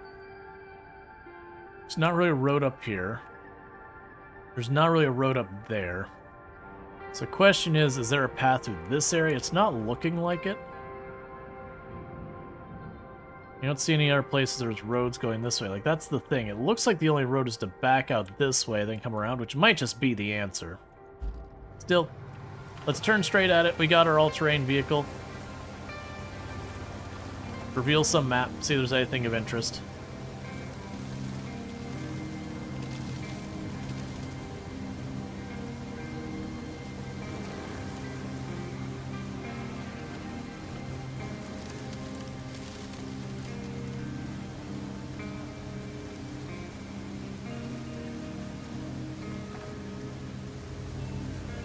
Does appear there's a road down there. Or some type of path. Could just be a washed out area where the river went through. That's looking like the river went through there. It's definitely not looking like a road I'm taking a vehicle that can't all terrain on.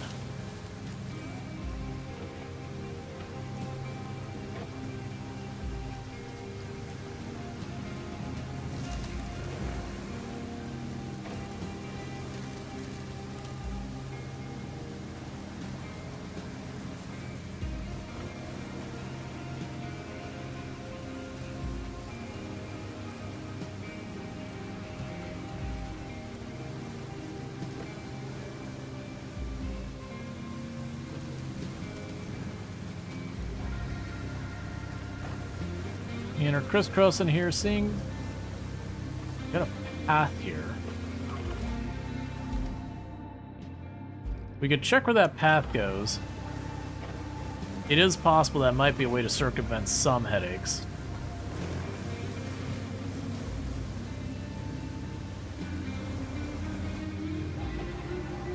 Now granted, it might just go to the water, but it is weirdly open.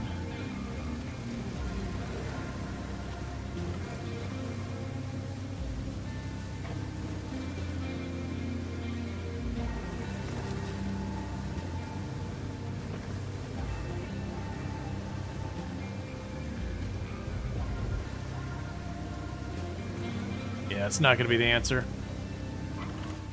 There is a lighthouse on the distance. Let's go ahead and reveal the lighthouse just in case.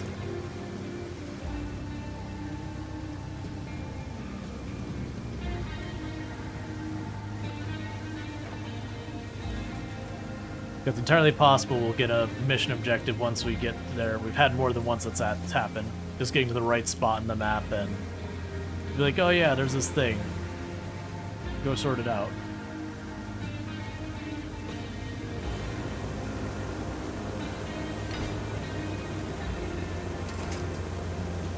Okay, far too rocky for me to just cut across there.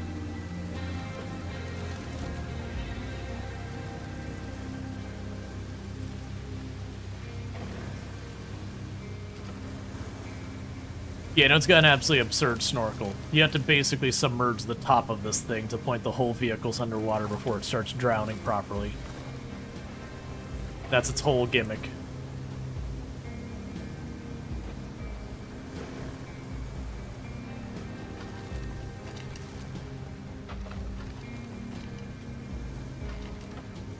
Okay, that's the map's edge. Alright, so we revealed that. We might have a delivery to do there later. But from the looks of it, this isn't going to be helpful. We're not going to go that way. This is awful. We're not going to go that way. So I think the reality with this mission here is I'm just going to need to go east, follow that all the way around here, and then I could try and take the bridge and go all the way down there and around, which I don't think is the right answer. Or I could try turning down here and going through this middle area. I'm trying to get it... Where am I trying to get? I'm trying to get down here from the looks of it. It's weird that you have two places for me to deliver to. No, those aren't. Hey, the follow. Welcome to the stream. Okay, so we're trying to get all the way over there. Okay, that's the important bit. Yeah, so you can get down here, take this road over, and then that's where it gets dodgy, where I might have to go up through here, or up and around. I don't have a good route for it. It might be one of those ones that really I should be putting a road there. We'll see what we can come up with. If it doesn't make me do a road, I'm not going to worry about it. Oh, wait. This isn't the vehicle I thought it is. This one does have... Yeah, this is a mule. Oh, yeah, this is no problem. We can all-terrain this bad boy. Honestly, with being able to all-terrain it, being a mule, I'm tempted to just turn around and go this way. So not down to that rocky crap, but up over. There's really not a good route, is there? Yeah, there's not a really good route. We'll go around. It's fine. Yeah, no, it's a mule. It's got all-wheel drive and all that. I thought it was a different vehicle. I mean, notice that I wouldn't put as much effort into looking around. It's still good that we reveal the map just in case there's something important.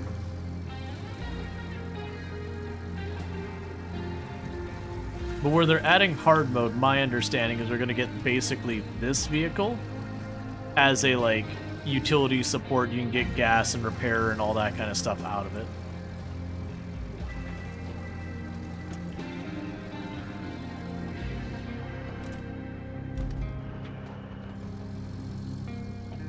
I feel like you can just cross this.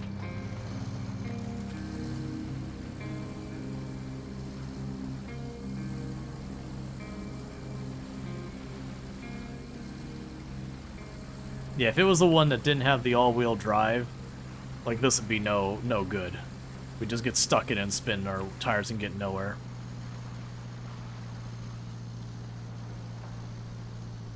But the mule's a trooper. Okay.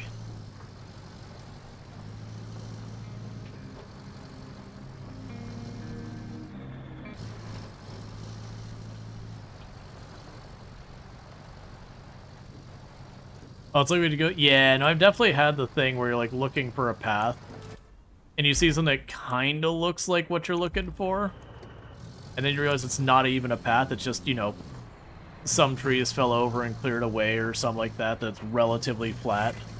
And then you gotta backtrack to figure your way back to the hiking path. Or, you know, some animal have been going back and forth through there and kind of wore out a path that's not really the path. Yeah, at some point I need to get all these steel pipes done. We haven't been getting quests to do that. They're just kind of listed as things to work on at some point. Which most of them shouldn't be hard because they're like right here by where we get the steel pipe. We just have to stop and do it.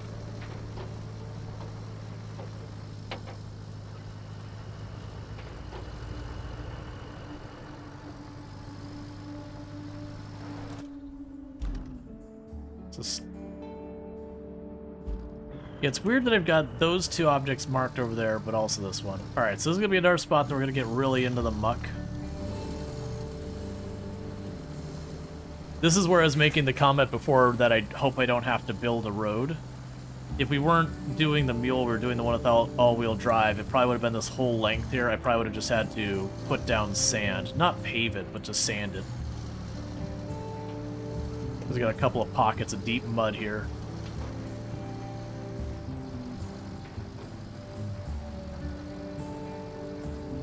And all this. And all this.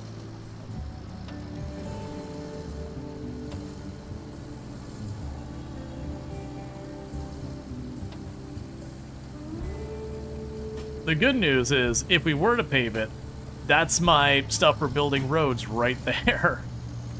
I don't think it's necessary, though. Not unless we get a really, really roundabout route that we have to do. Okay, so we're going up top here. So I could go up this way and around. I got one mud spot there and come around and down. Otherwise, I have to cut through this. Honestly, that north route looks less awful. So let's go ahead and just cut straight across and take the north route. It's slightly longer, but I feel like having to, like, you know, navigate through the trees to avoid a lake is not really going to be any faster because I had to duck between the trees. And thank you for the follow. Welcome to the stream. Okay.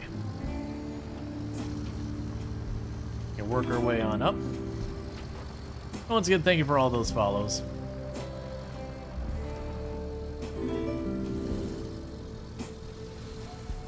All right.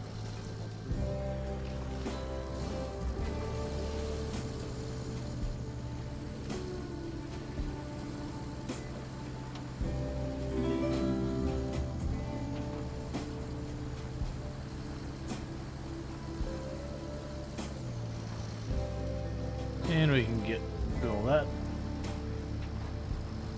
Yep, but thank you for everyone following. Do appreciate it.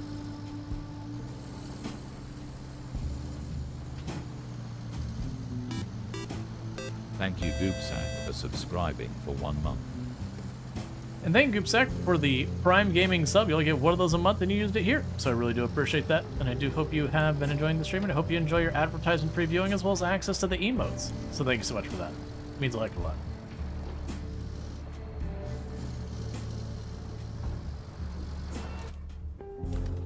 Okay, so we got that. We got a mud spot here, and then we just got to follow it south.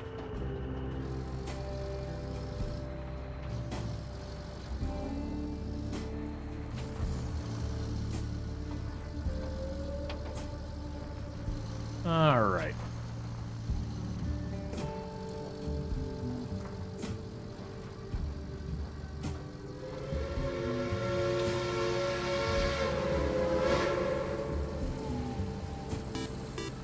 Thank you, Lenny1287, for subscribing for 1 month. And thank you, Lenny, for the Prime Gaming sub. You only get one of those a month, and you used it here, and I really do appreciate that as well. I do hope you enjoy your advertisement previewing as well as access to the emotes. So thank you so much for that. Kicking off a hype train. So thank you so much for that.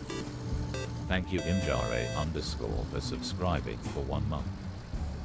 And thank you, Imjare, for the Prime Gaming sub and all that stuff. Does mean a whole heck of a lot.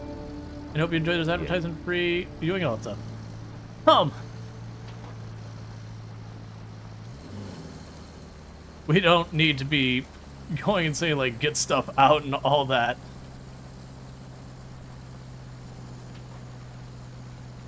And then thank you, Jaywalker, for the 100 biddies. I do appreciate that as well.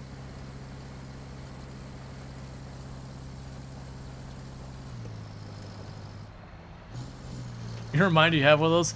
That's, there's a whole thing about, you know, doing calls to action and all that. And that, you know, people feel weird about, but it's also one of those things that's, like, really, really one of those things of just, you know, reminding people they have their Twitch Prime and to use them. Thank you, Elcar, for subscribing for 10 months. Rual tree, rual tree, rual tree. And thank you, Alcar. I really do appreciate it. you know, the tier 1 sub. That's 10 much bit sub to channel, so I appreciate that.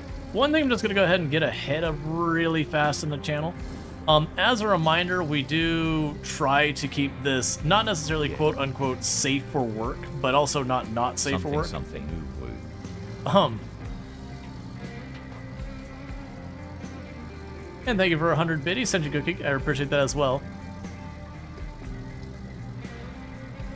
But just kind of one of those things that just gonna go ahead and get ahead of like all the comments about like dick waving and all that. That's not really the vibe of the channel. Just to be clear. It's cool if that's what you want to do and all that, but you can kind of, you know, maybe share less. But thank you again for all that support.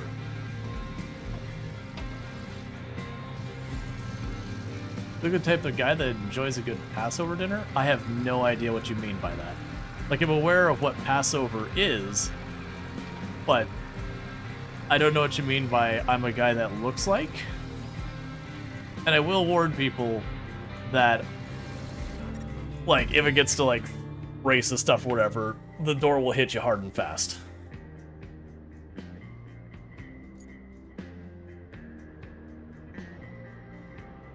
Okay, so we got that one done. We have the thing where I need to return a vehicle or bring an object back here, which is that piece of cargo, and I need to clean up an area here.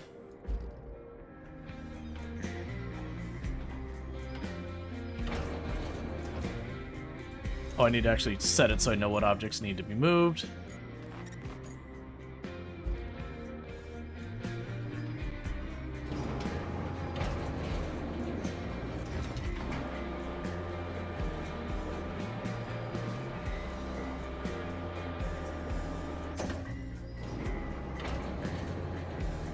Yeah, just gonna go ahead and steer real quick into that one, the Karen Canadian. Very clearly you're trying to go with like a very strong, like making this about, you know, stuff being like Jewish or not Jewish or whatever. And I'm gonna go ahead and just get ahead of that and be like, that feels like we're definitely trying to move in a direction I don't want this to move.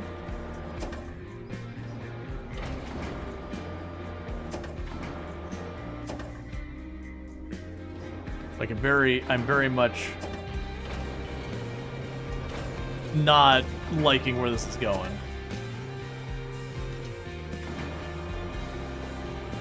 Do you do concrete work in the game?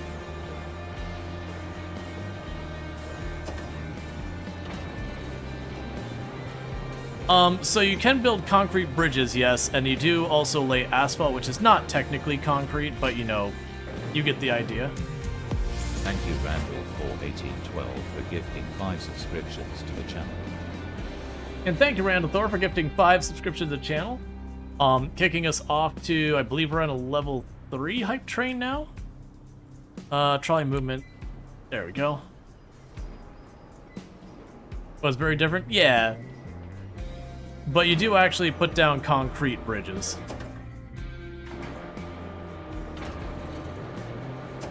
Why is this crane being weird all of a sudden? There we go. The copy arrives tomorrow. Looking forward to it. I hope you enjoy it. I very much am enjoying it.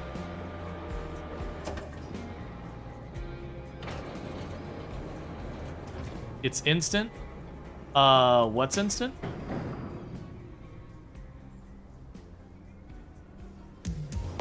Thank you, Pretty Big Oof, for gifting a sub to Divalon. And thank you, Pretty Big Oof, for gifting a tier 1 sub to Devlin. So Devlin, you got yourself a nice tier 1 sub with advertising free viewing as well as access to the emotes. So thank you so much for that. I do appreciate it. Thank you for the follow. Welcome to the stream.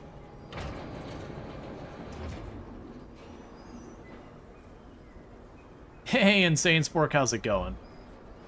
Let's move the crane on over here, get these things moved out of this spot.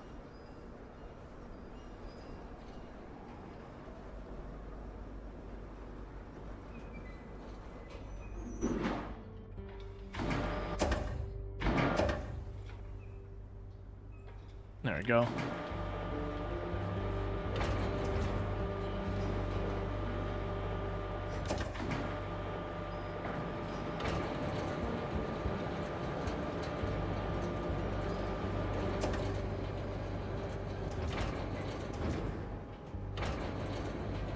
If concrete is better, then why are so many roads made of asphalt? I mean, that's the thing. Asphalt does serve purposes that gives its benefits over concrete. There's pros and cons. It's not universally one's better than the other. That said, sheep is a factor.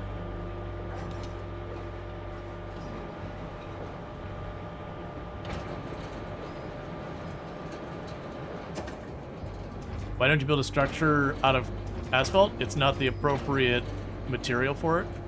Concrete, or asphalt, just needs to lay on the ground and be driven over. It doesn't need to be, you know, load-bearing and all that kind of stuff. It just needs to be able to have vehicles pass over it and lay flat. Meanwhile, concrete has to be able to support struck thing.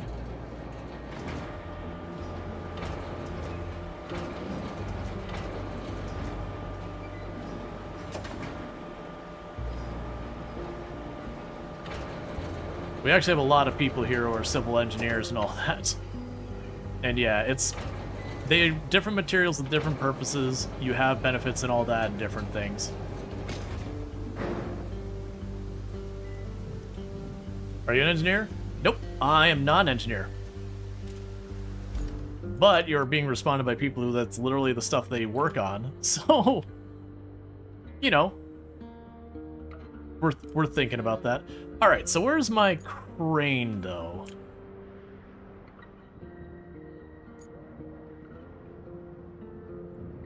Hey, Carrying Canadian?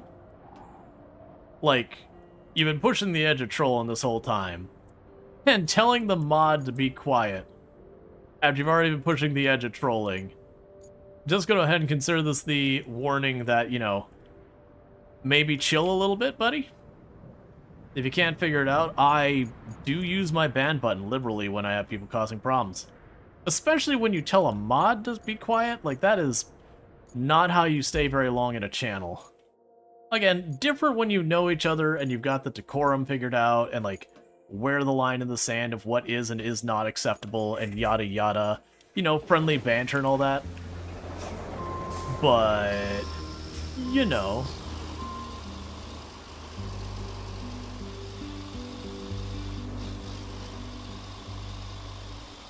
Yep, pretty much.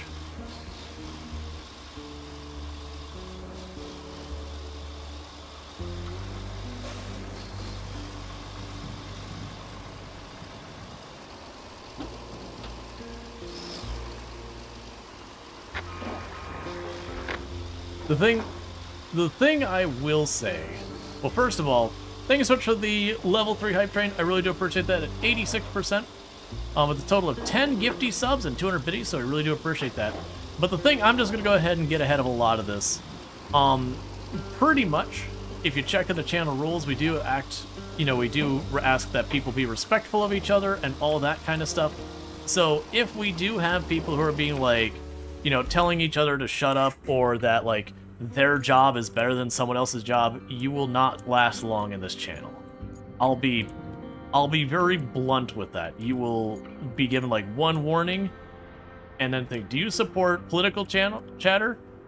I'm not directly anti-political, but honestly, I'm starting to feel like we had a group of people who popped in together as a group of trolls, considering I had about a good 6, 7, 8 people all jump in at the same time and follow at the same time, and all of them have kind of all been a little bit on the edging of trolling.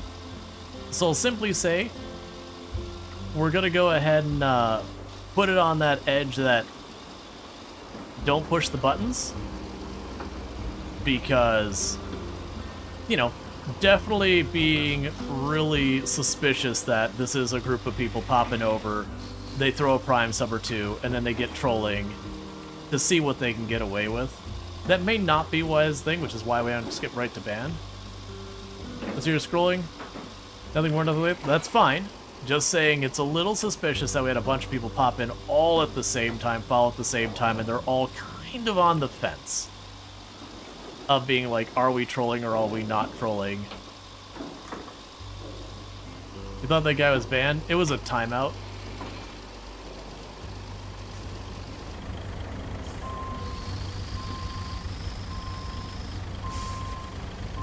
You're reformed?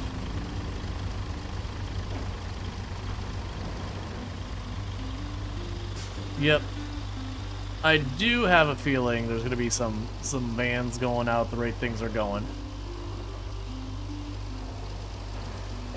It's like I was saying, be respectful, keep it respectful. If you can't do it, whoa, whoa, careful, Cookie.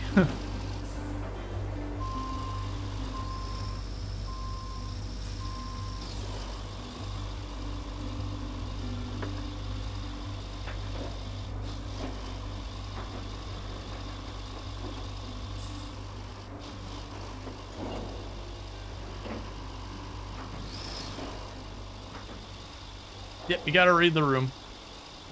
Like, that's the first thing you should do in any time. Anytime you, like, pop in, is just, before you engage, like, it's fine to say, like, hello, oh, that's all fine. You don't need to read the room for that. But, like, before you start going and, you know, my job better than their job, I'm smarter than this person, any of that kind of stuff, give a minute to read the room, because there's definitely places that, will be taken in good stride, and there's definitely places that will not be. Do the thing. Hopefully, I'm pretty sure Windows has reset my sound stuff, but it didn't play. This is one thing that's irking me. I need to change the way that's set up. You all didn't hear it because I checked the sound thing. It's every freaking time Windows updates. It goes through my Stream Deck, it goes, what if we just forgot what sound device everything's supposed to be on, and we decided to just, go ahead and make you have to reset each and every individual one of these. It only take a second, luckily, because I've gotten so used to doing it a billion times. Alright, there we go. So now... You are condemned. There we go.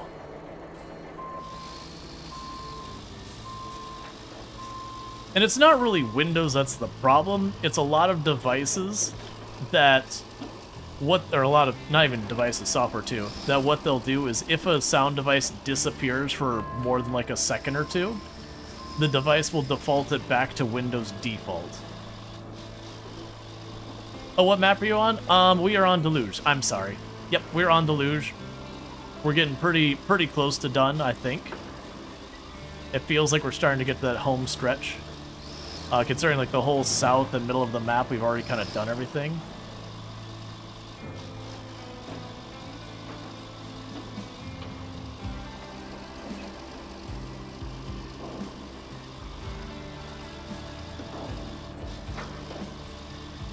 Yep, we're going to try to get to Kernel today. We'll see how we're going, because we're making good progress, but it is one of those things that you never know how many objectives are afterwards until you've played the game before. Oh. We had a route that failed. All rewards received, so I'll just cancel that route. All rewards received, so cancel that route. All rewards received, so cancel that route. I'm assuming two of those vehicles collided into each other, which is why the route failed.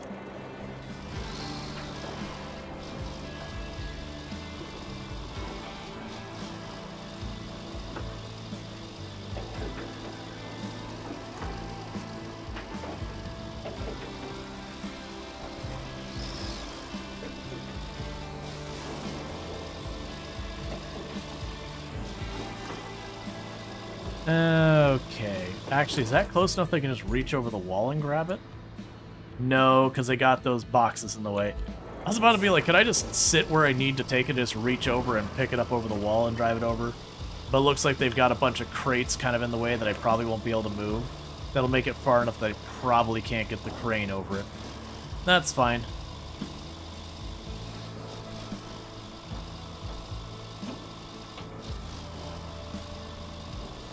And just shove our way through all the little trees. Take this really sketchy, narrow path here.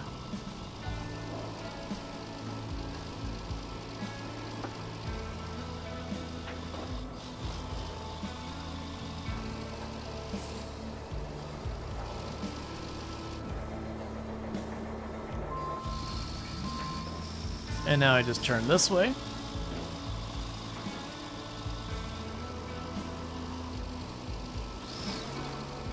So the plan is going to be to just get over here.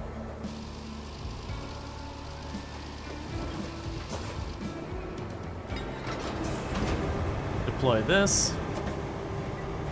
Grab this box from behind. Okay.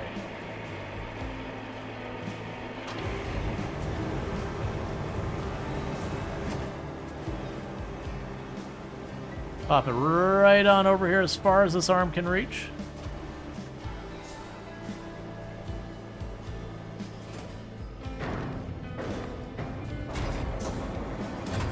And then we just pick it up from the other side and put it where it needs to go.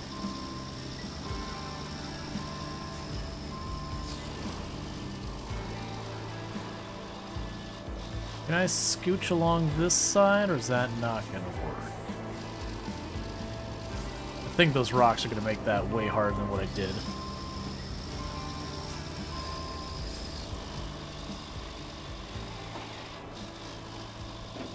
So your internet's going to switch to fiber in a few minutes to hours.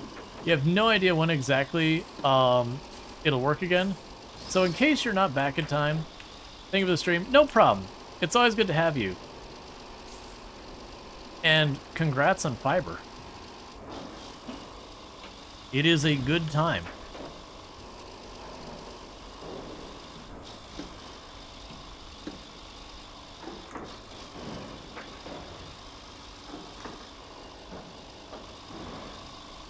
That is a really deep hole.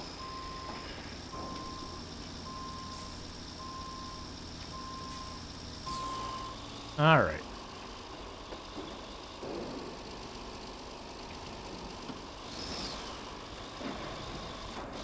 You never thought to put it over there and pick it up? Work smarter, not harder? Yeah, so there's definitely times to like consider where you can move stuff. Let's see, you also dread being without an internet for a few hours, your anxiety? Yeah. If I were here with AT&T after Irma, they rewired the whole area and upgraded the infrastructure. Yep. We had kind of the same thing before Irma happened, but it was definitely one of those big changes was we went from having no fiber providers basically anywhere in the area to then we had, I think it was like CenturyLink showed up, but you know, they were kind of a mixed bag in the area.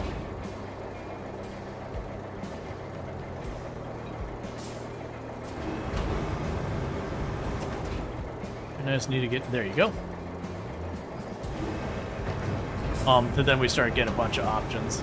Which it was funny, because the whole thing that led to them starting to set that up in the area, where there had been rumors that Google Fiber was going to come into like the greater Orlando area, and then, you know, out in the Space Coast and Tampa, like Google Fiber is going to be moving into all of this.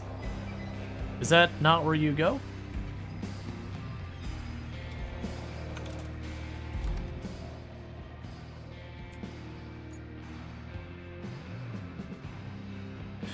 Oh, did I grab the wrong object to deliver? It's fine. I gotta go up and grab this way up here.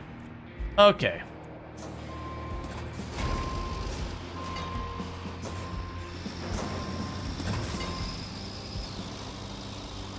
It'll still be 100 megabits, but digging and laying cables and drilling was free with a contract for a limited time. Gotcha. And thank you for the follow. Welcome to the stream.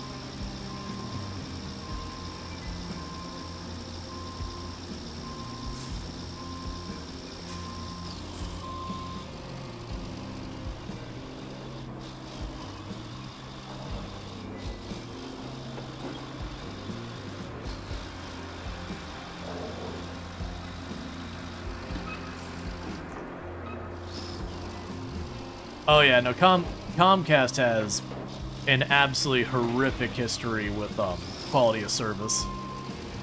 Comcast and Bright House, or whatever they want to call it themselves, different companies, by the way. The two different companies very much have a really, really bad, reputation. Which is a shame because they actually have like a lot of good people working at those companies, but just the policies and practices the company has just really undermine a lot of effort and a lot of goodwill attempt by the staff.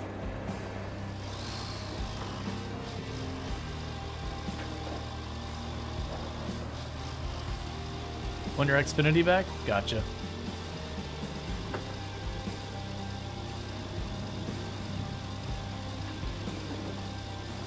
I know I had to fight with, Bright House / Time Warner Cable / Roadrunner / whatever name it wants to be this week. Oh, Spectrum. All the same company, by the way.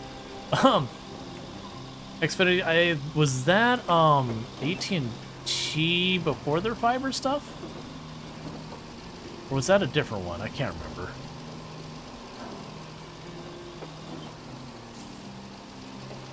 Well, to be clear, the Comcast staff, their support staff, doesn't get a choice in that matter. They're literally paid to read off a script kind of thing. They don't actually get much flexibility in what they tell you. And it really does suck because a lot of them do want to help you. But when they deviate from the script and all that, they get slapped for it. It's a whole thing that it really kind of sucks that it can be very soul-sucking work for the individual stuck in those support roles. Because a lot of the time, the individual staff members are trying to do the right thing. It's a job for them, that kind of thing. But it's just call center. Like, if they deviate from the script, they can get written up for it. They have to make certain numbers or they get written up for it, or otherwise disciplinary action. So it's kind of a no-win situation. I've known a number of people who worked at those call centers, and it's just a rough time. I also have known a number of people who worked as techs for a lot of those places, and again, like, even though they might go in and be like, oh, I can tell what the problem is, they're required to go through this entire process.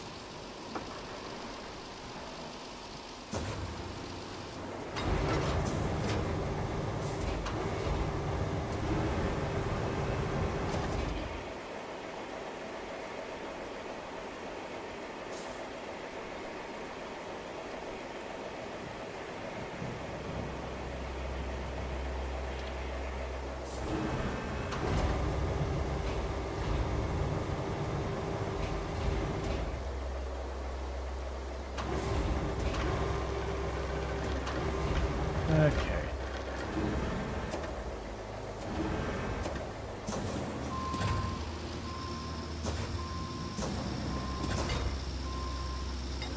Alright, so we're in a bit of a spot here.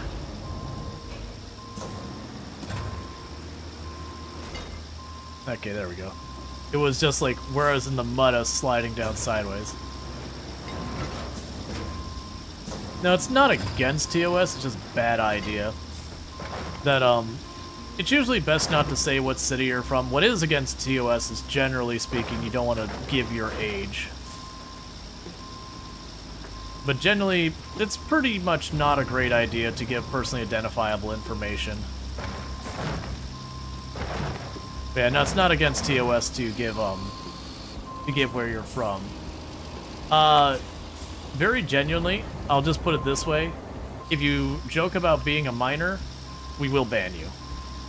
Because it's one of those things that I have to do to protect myself, because, it's a thing. So, like, I don't know what it is, a lot of people, whole big thing. You're just surprised at TOS? Yeah, no, it's like, the location thing isn't a TOS thing. The age thing isn't a TOS thing in itself, but it does get things to be very murky and very complicated if you start being like, hey, I'm under 18, which you can be under 18 and on Twitch. you just have to have like parent permission and everything. I think you still have to be, I can't remember what the cutoff is. It's something like 15 or something like that. Whatever the age is.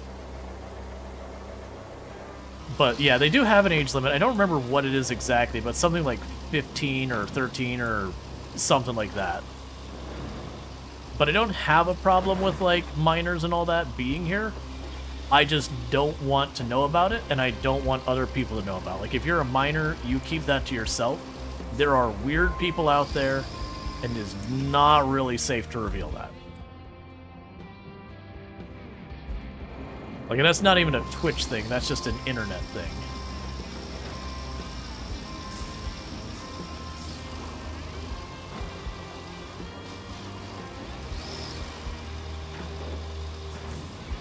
Yeah, so genuine stuff like age, I usually keep it to,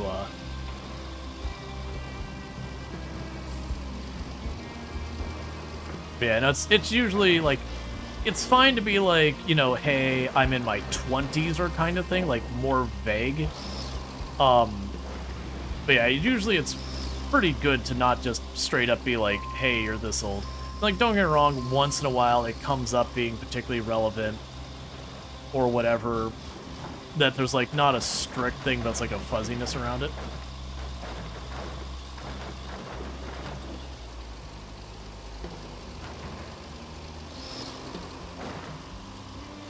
But yeah, that's the kind of the whole thing. Like, if you're mentioning you're underage in the channel kind of thing, again, not against TOS, but that means you're potentially a place where crappy people realize there's someone underage and doing not so crappy things, and by not policing it, you're enabling it.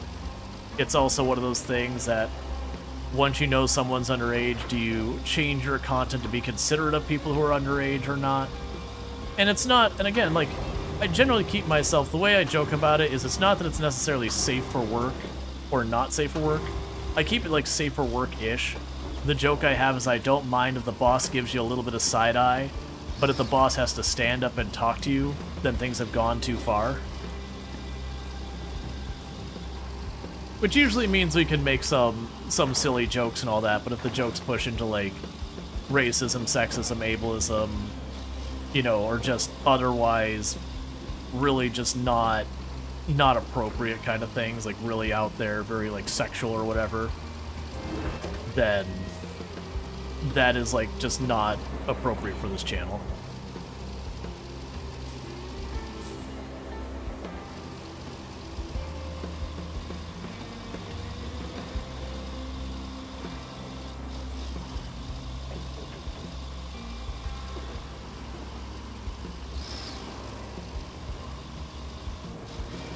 Okay, so now we've got the right package to deliver over here.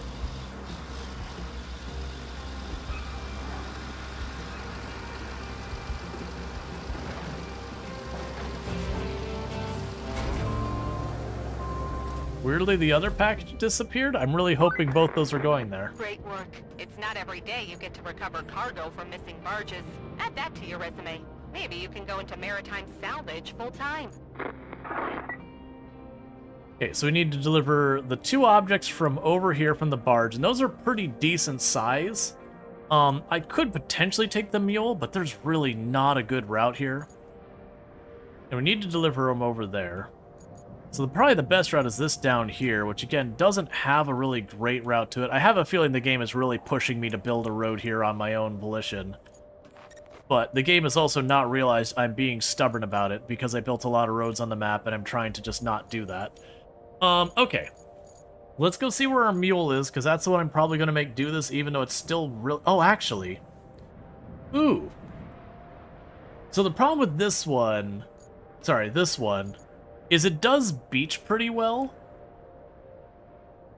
But it could definitely handle that load. I'm going to go ahead and use it. Because I haven't been using it well for that kind of stuff this whole time.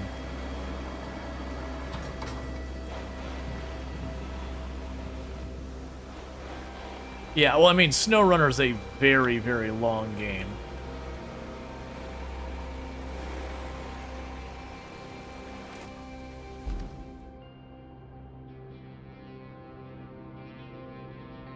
I was gonna tell you, it's a bit heavy-handed with vans. Yeah. There's definitely a balance to be struck to, you know, nip things in the bud when they're starting to get out of hand, but also make room for people who are still kind of getting the feel for it. Like what is and wasn't accepted to make sure there's room there. There's definitely a balance you go, because there's certainly some stuff that will give warnings, be like, hey, you know, back off on that thing or whatever. And then there's also certainly some stuff that's like, nope, too far, one and done. Which again, when we get to like racism kind of stuff, that kind of stuff, that's the stuff that there is zero chill about that here. I might just try and go across there. I'm worried it might be a little deep, but trying to spin this trailer around that hill, not feeling it.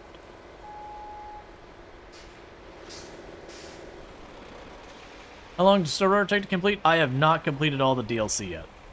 You can put over 100 hours into a singular map in SnowRunner. Some of those maps are really, really long. Now, to be fair, one of the criticisms that SnowRunner gets is also some of those maps were center high if I do that. Some of those maps in SnowRunner also have where it's like, you take cargo from point A to B, the same point A and B, a good like 5 or 6 times in a row. And so there's a lot of repetition in it. So there's pros and cons with that. Alright, I'm already starting to be overusing this vehicle for this. I'm just gonna grab the mule. Like, that thing does a good job of carrying lots of cargo at once. It just also has the problem... Oh, wait, that's not the one we're looking for. Switch from the crane to the cargo vehicle. We can probably make... Is that the one I'm looking for? No, it's the Greenway, I believe. Where are you at right now? You're literally basically right here.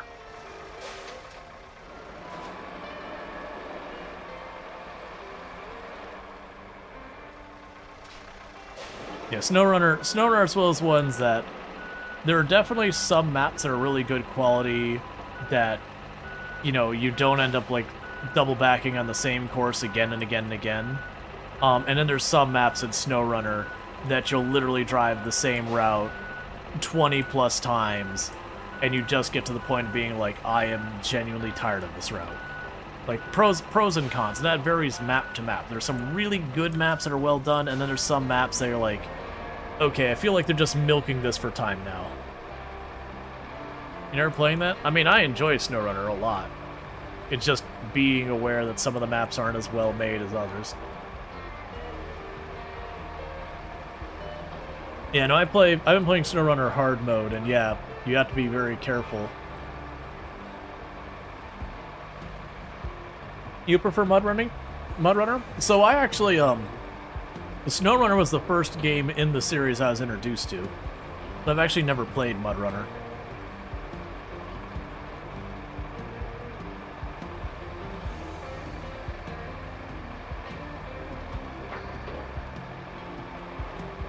Alright, so we got a little bit of a trek.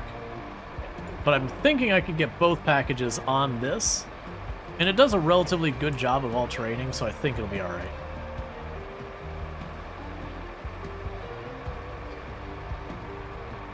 Let's see, SnowRunner was good, just too hardcore for you due to not having it at the time. Yeah. Well, that's, for a lot of people who, like, sing all the praises of SnowRunner, it is a good game. But I think it's very important that not every game be SnowRunner, because I feel like, in a lot of ways, SnowRunner does have its very strong niche audience. Like, it's definitely a niche market for, like, a very hardcore off-roading delivery game. And for the record, again, I very much enjoy SnowRunner. But I think it's important that we have more offerings than just SnowRunner in that genre. And again, that's where games like this come in, where it's in that ballpark, while also not being the brutal, unforgiving game that is SnowRunner.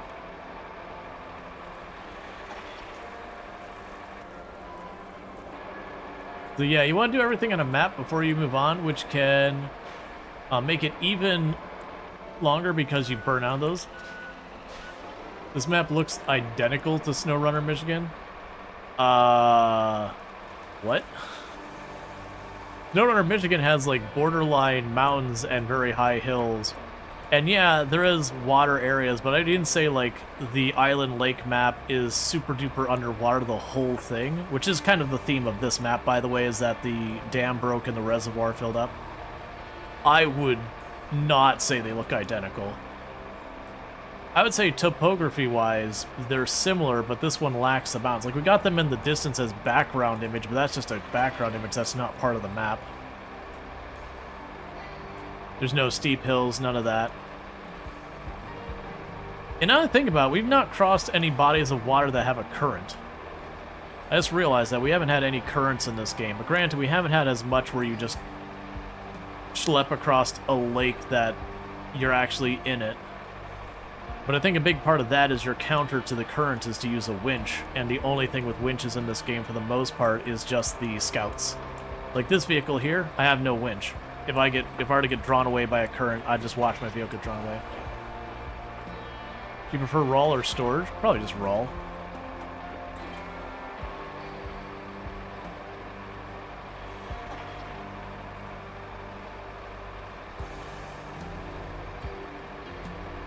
Please don't say Rual Daddy. Out of 10, buy or not buy? I'm assuming you're referring to buying this game. I have very much enjoyed this game, and we're playing through the whole thing. As far as if it's worth 40 bucks, I can't answer that question, because what $40 means to me and you might be entirely different things. Like, if you're living paycheck to paycheck, $40 is a big ask. But if you're driving around in a really nice sports car and have a nice house that's fully paid for, $40 is pretty irrelevant to you. So that's an answer I can't give. But I have enjoyed the game, and like I don't regret playing it or anything like that. Is the way I can respond, is that I would not mind paying the price for this game myself, and I did because I pre-ordered it. So.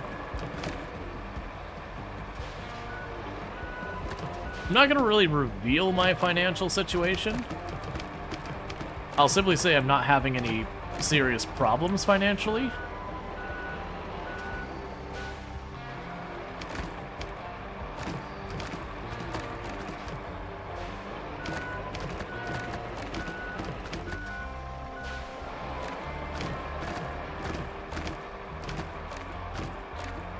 Alright, so we got that in place. Now let's go grab that big heavy crane, because that vehicle down there doesn't have a crane of its own.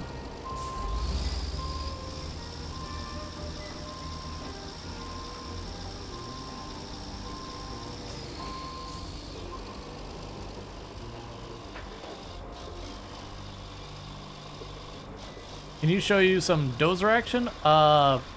I don't have something I need the dozer to do right now, unfortunately. We did a lot of road building earlier. I wouldn't be surprised if we end up needing the dozer more at some point. I just don't know when that's going to be. Alright, so it's probably better we go around that way than going straight to. But the dozer is pretty straightforward. You can put on flattening. You just kind of push forward and like cut into the sand and like push it flat. You can also sit there and have it dig down to the ground and like scrape the dirt to level it out. I will warn people that the manual mode where you can dig down to the ground, it is really hard to get it to actually give you level ground and not completely make the terrain awful. But if you need to make something lower, that's still how you do it. You just dig it down, you just keep scraping it away till you get it low enough to where you like it, and then you put a little sand on top of it to level it. I have managed to make some flattish areas with it without the sand, but it's honestly just pretty dodgy. Where's that shirt from? Don't know. My wife got it. Wouldn't surprise me if it's something like Her Universe or whatever, because they do a lot of good fandom clothes for like men, women, you know, all that stuff. Which is the fun for those who don't know the brand Her Universe. It's actually run by the voice actor for Ahsoka Tano in the Clone Wars cartoon, as well as a bunch of other stuff, but that's kind of the main thing she's been known for. she kind of saw that series was coming to an end. Is like, well, one of those things. Let's go ahead and pivot this to making merchandise. But you know, very very specifically, is trying to make merchandise that, you know, because like at the time, let's be honest, a lot of the merchandise for women in Star Wars was pretty garbage. A lot of stuff they got was just unisex, which means men fit. Star Wars guy, I do enjoy Star Wars a lot.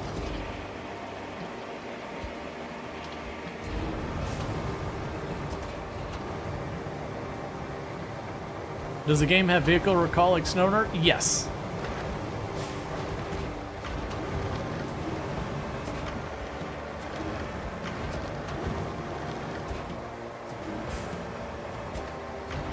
Lord of the Rings or Star Wars? There's no comparison. Sci-fi is just better than fantasy.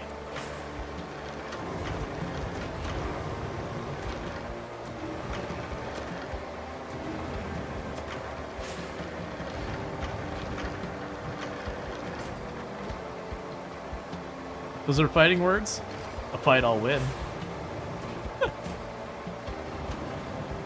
Yeah, for the record, I do enjoy both. But, genuinely, like, I never got super into Lord of the Rings. Like, I enjoyed the movies a lot. But it just wasn't the thing that drew me in.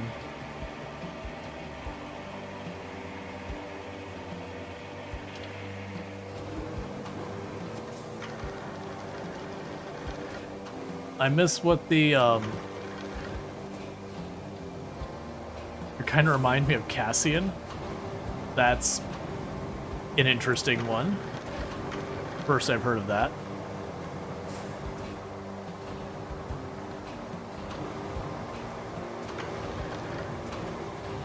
Yeah, solo leveling or invincible? What are we referring to here?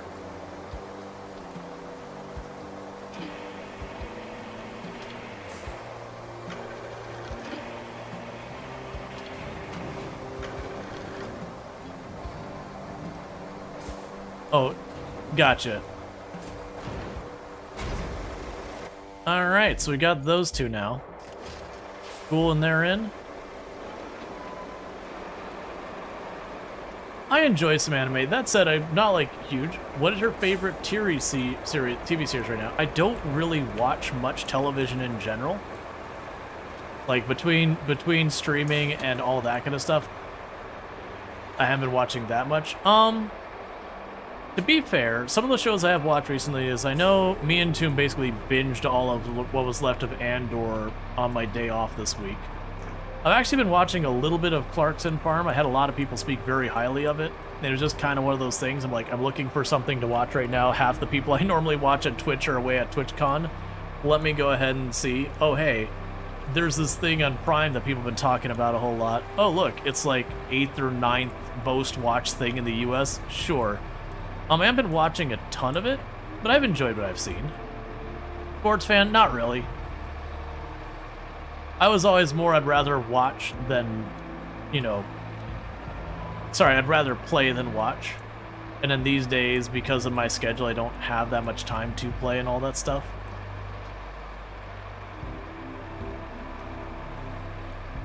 Baseball? Nah, baseball's very boring to me.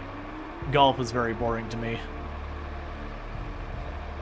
I did play, like, disc golf for a long time, in, like, college and all that. I also was a sponsored paintball player for a long time, and then before that, I did, like, a lot of soccer. That's not a sport? How is golf a sport and that one not a sport? That's a really weird line in the sand to draw. Like, it's one thing...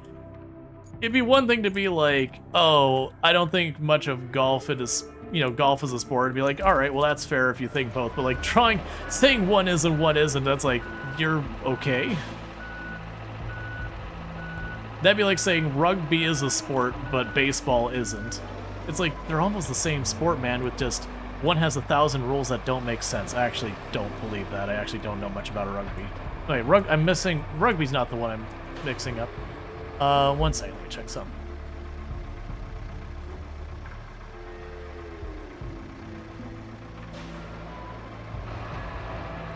Yeah, Luxray, I'm not going to worry about it right now. I do see your message. Cricket, that's the one. Cricket is the one. Cricket and baseball. It was rugby. Rugby was the one that was like similar / precursor to American football. Like they have a lot of overlap, and I know people would be like, "You're," like people on both sides would be like super upset by that comparison, but they have similarities. You know, they're about holding a ball and running a grid. But as far as soccer, at the end I tend to do a lot of sweeper.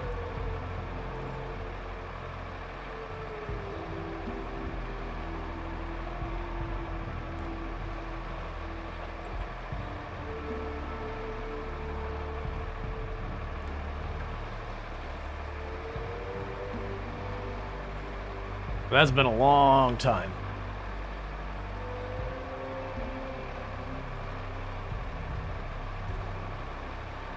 Cricket's a tricky one. I do, if I remember correctly, there's like the big broad rule of cricket. That's the one that gets the joke about having a bajillion rules. But then for like actual league cricket, they've got kind of not a simplified. I mean, I guess it is. Basically, they were like, we're gonna normalize these rules and get rid of half this like really obscure stuff.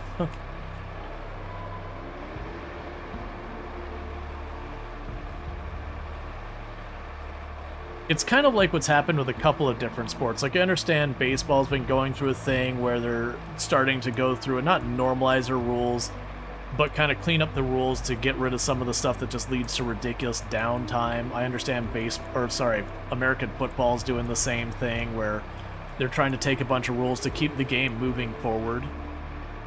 Because it's kind of a joke that if you watch an hour or two of football, you get about 20 minutes of play. So they're trying to make that not quite as egregious.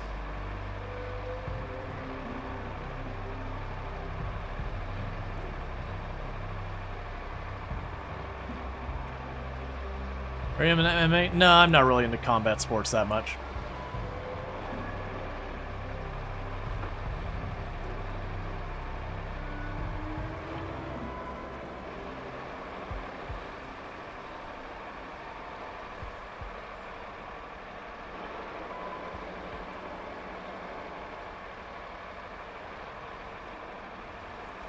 Yeah, I don't know specifics about the rules, but yeah.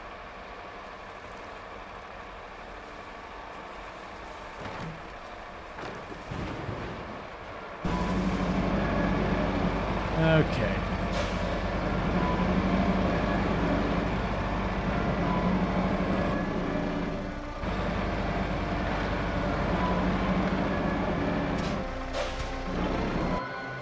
Can't see, is that like a ledge? Yeah, it's a horrific ledge. So we'll just try and start wiggling this around. Now this thing's turn radius is appallingly bad.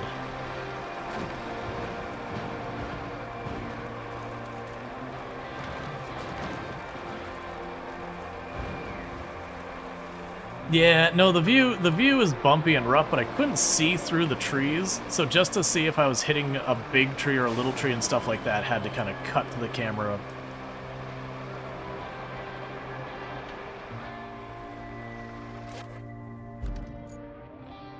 Okay.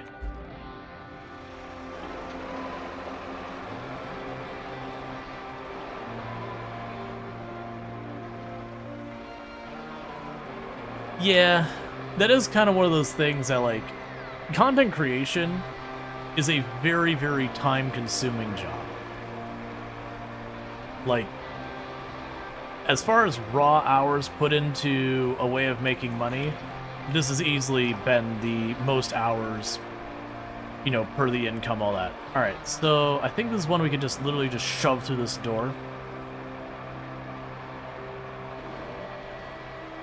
I was expecting there to be pipes or something there, so I was gonna have to shove out of the way.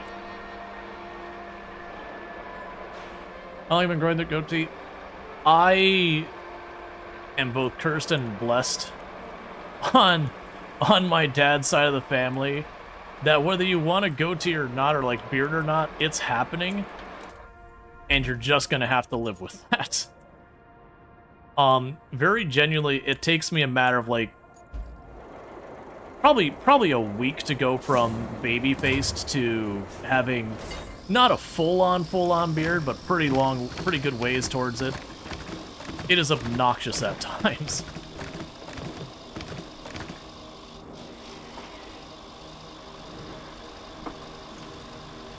There's definitely been times that I've gone like clean shave, and then, you know, 2 weeks later I've got practically most of the way to a beard going again. I used to do a thing where you shave your facial hair for Movember and then grow out a mustache, like no shaving during November. And man, by the end of November, I've got like the full on 80s big giant mustache going on there. I can't like handlebars it or whatever.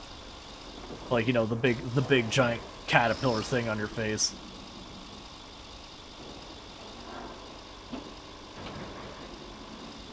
To be fair, I wouldn't be against not having to ever shave again if it meant giving up the facial hair. Cause I know it's a grass is greener thing, but man, do I get tired of shaving. That was one of the things I remember from high school that just sticks out is, I can't remember what magazine it was. But, you know, one of my friends who, like, you know, I was going to high school with, I think it was Cosmopolitan, whatever. But regardless, you know, she was reading that magazine and she was like, so the magazine says, like, one of the favorite thing for men to do is shave. It's like, is that true? I'm like, hell no. Absolutely F no. Are you kidding? Having to wake up every single day, and if I don't want to get like the hair like this kind of this like on the cheek area, you gotta shave that spot. Or like if you don't want to get like the full neck thing going, you gotta shave. And it's like you can get away with a day or two maybe, depending on how fast or how aggressive it grows in. But it is obnoxious to have to do it all the time. It's like, you kind of want to be like, do you like shaving your legs? Does that make you happy? It's like, well, you like the results. That's fair, but do you actually enjoy the action? Not really? Yeah, it's about the same for me when it comes to the face. Yeah, shaving the face is easy. Yes. Shaving the face is much easier than a lot of other locations, which we do not need to go into details on.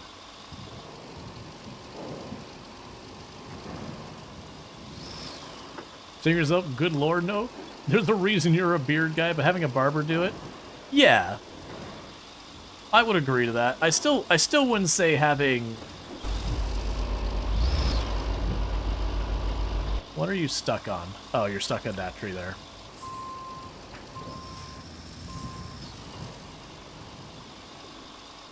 Let's just try and cut around this corner here real fast.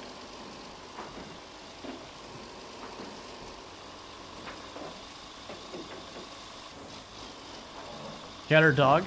At the moment, I don't have a pet. I did have a dog growing up that I very much appreciated. Honestly, between cat or dog, I would take either. Like, it's more just a practicality reason why I don't have a pet. You know, they do get expensive, and while we don't travel super frequently, me and my wife, it is nice to know that we could just be like, you know what? Gotta go ahead and just go someplace and not have to worry about where we're gonna, you know, have the pet stay. You know, is this person gonna take good care of our pet or not really? You know, all that kind of stuff, and just not having to worry about that does have its perks. But you could have both. But we've just opted to not have pets. Like, there's times we kind of not joke about it, but we're like, you know, it'd be nice to have like a pet or a kitten or whatever. But then at the same time, it's like, yeah, but I also like not having to deal with any of it. Favorite cut of steak? I mean, I feel like that's more of a what mood am I in. I also don't eat that much steak.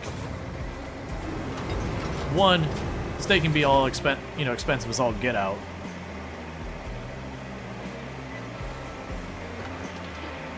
You know, if I'm gonna spend a lot of discretionary money on stuff, it's usually not a steak. Not that I never go for a steak, but not not as a normal go-to kind of thing.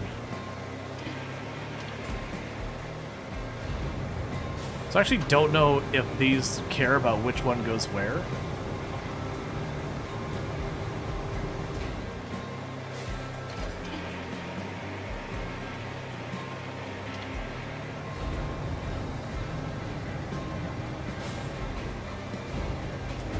Lager? Like beer? Again, depends on the mood. You'll find in general for me, I'm not usually a person who thinks of stuff as like favorite, not favorite, those kind of things. Yeah, no, I do feel like I'm really getting walked through like question after question after question after question. But I'm generally not a person who's like, this is my favorite food. That, you know, it depends on the mood. You know, what is your favorite beer? Well, that depends on the mood. I tend not to be the kind of person who just has like one thing that's like, that's my favorite.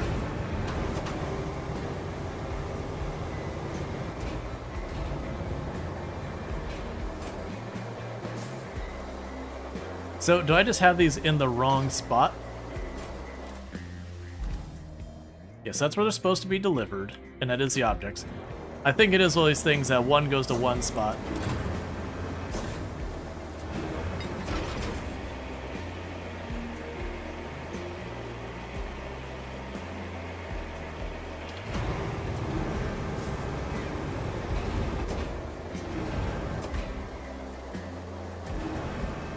As for your safety questions, I will say I have never had a thing be like, what's your favorite beer? You know, to restore your password, let us know what your favorite beer is. Because I would probably come up with something that's not beer, because that's usually how I approach safety questions, where they're like, what is the name of your first dog? Or first pet? And I'll come up with something completely unrelated to pets to be the answer. That way, if someone does, you know, just pull up a bunch of information about me that they managed to figure out, it still doesn't give them the right answers. Okay, so yeah, that needed to go there. And this one needed to go on the other side. Well, now we need to know your strategy. Right, but you have literally the limitless possibilities of what I could respond to any given thing. Which I don't feel like helps your cause at all. If you were trying to figure out. So what is the name of your pet? First pet? Not gonna answer that. Just because.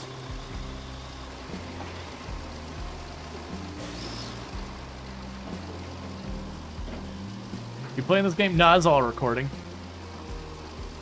Like, literally me responding is also recording.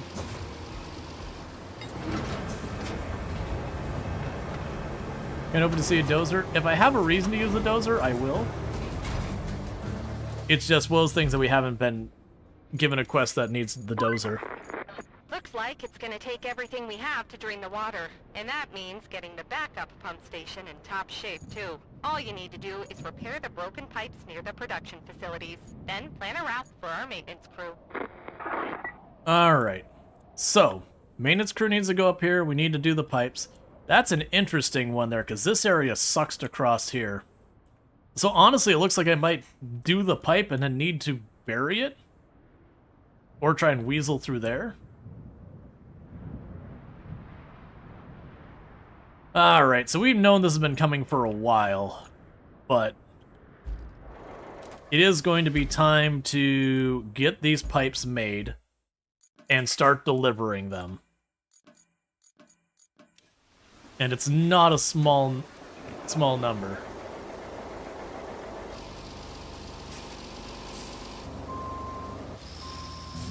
Alright, so let's see. What do we have for pipes right now? It's looking like I've got 1, 2, 3, 4, 5, 6. Let's check the infrastructure map. I thought there's supposed to be 3 holes in the pipe. 7, there's one up there. That needs to be replaced. 8. So it's looking like I might need 8 pipes. And then that area looks fine down there. Okay, so we have 8 pipes I'm going to need to replace. And I've got in storage 2. So we need to make a total of 6 more pipes, which is not going to be a minor thing. Now, if we go over here, I do have a place where I can make pipes, but I'm going to need to drag a bunch of metal into it.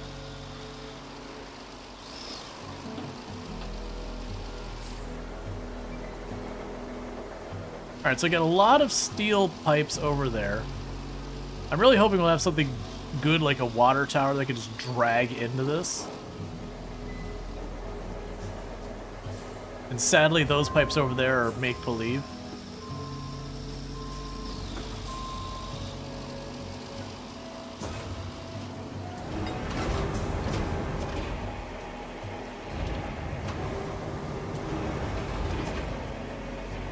Alright, one by one, we drag him in.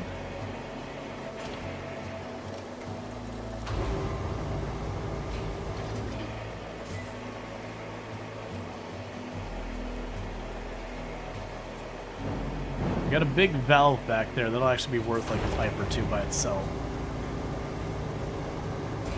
Yeah, the problem is I didn't see any cars nearby or tractors. That's a barrel. I'm not wasting my time with that. Oh, well.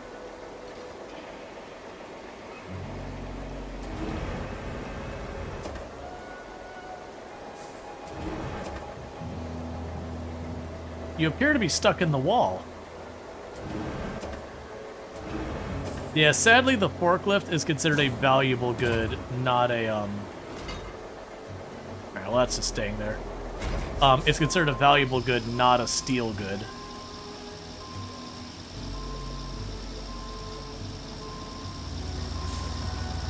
I need something more substantial than the random pipes. Those are not worth much metal.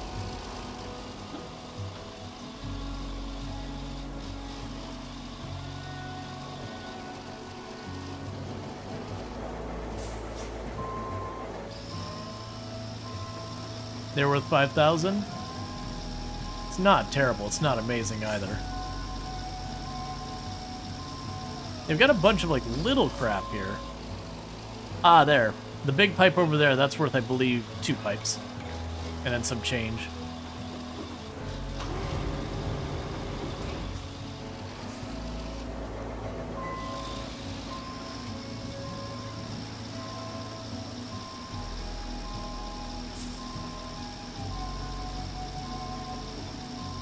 Shipping containers aren't recyclable? I'm pretty sure they're not.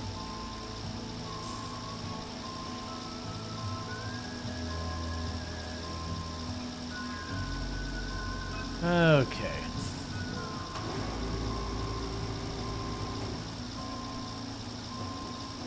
Because we need 6 pipes. And I'll be able to do them probably in groups of 3 reasonably. Send the mule out with 3 on board. Okay, so that's 3 pipes, so we're halfway there. But that's what we need to find, is stuff like that where I can get a couple of pipes all in one go versus dragging the stuff where I get a 1/5 of a pipe and I just have to keep dragging one thing after the other after the other.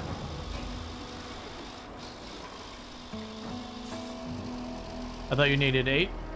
8 total, and I have 2 already in storage. Oh, we have a tractor. I could probably grab that from the other side. You ever found any of the toys? Yes, I found a couple of them. I haven't been looking too hard, so I know I've missed some. That'll probably be something I'll end up working on, not while I'm streaming it, but on my own time, is getting that, getting all those.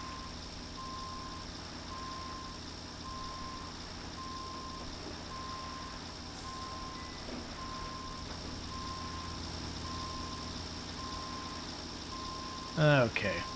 It is funny to me how much concrete they've given us on this map just for free, and they never did give us the concrete bridge pattern. So I've just got 60 concrete laying around being like, yep, it'd be nice if I could use that for something.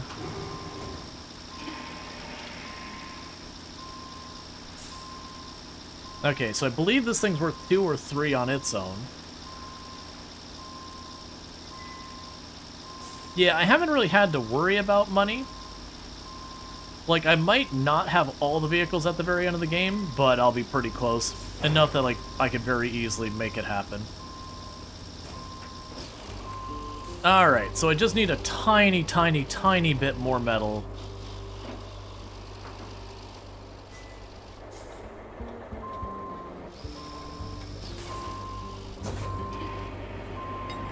And then we'll have our 6 pipes.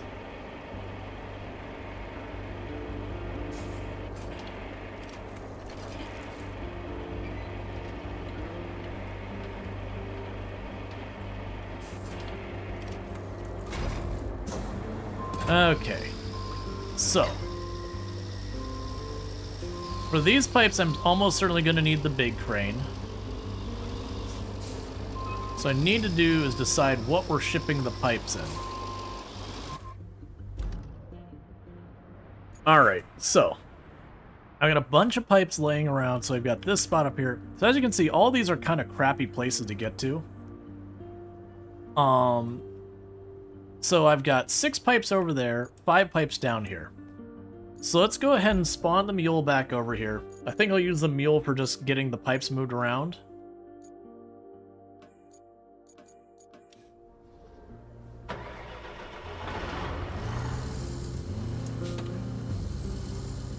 So go down here, we'll grab probably 4 pipes. We can do this in 2 batches. Build a concrete bridge. As I was mentioning a minute ago, for whatever reason, this map never gave us access to the, at least last I checked, never gave us access to the, concrete bridges. I haven't checked in a little bit here. We can check real fast. Bridges. Yep, still no concrete bridges.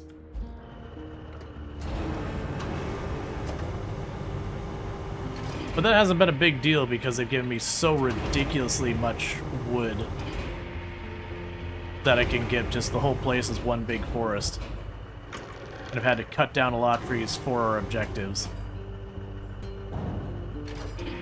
It's been a non-issue.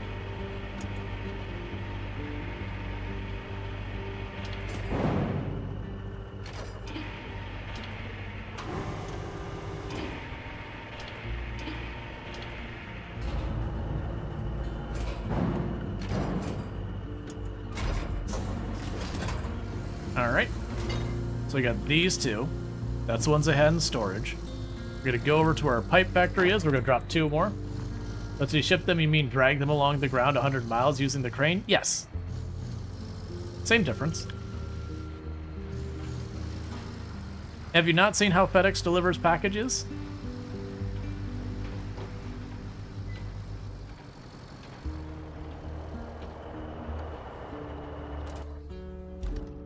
Okay, so let's switch to you. 1 and 2.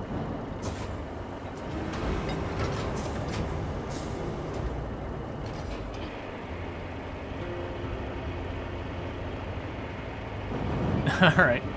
When you go get that sleep. Thank you again for tuning in and all that good stuff.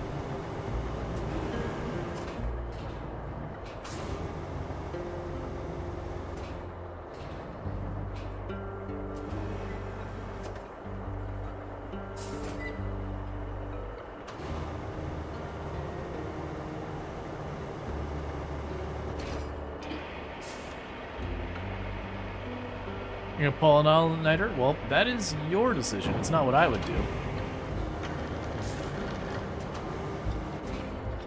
But that is your decision to make with your life. Okay.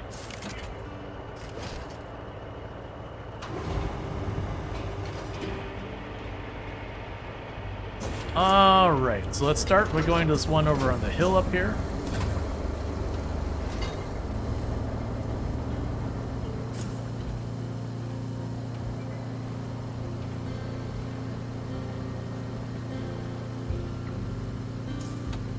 Okay.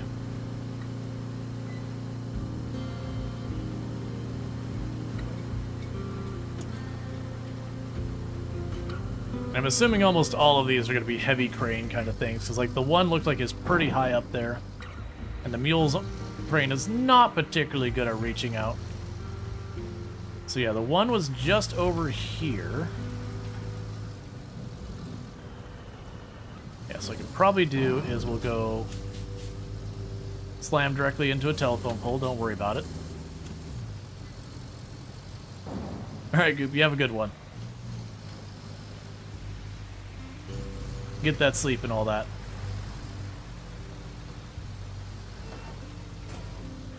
Okay, so we'll drop that pipe there.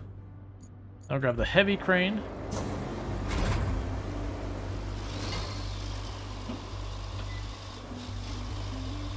And we can grab, go up there, get that pipe put in place. We'll just run around fixing all the pipes.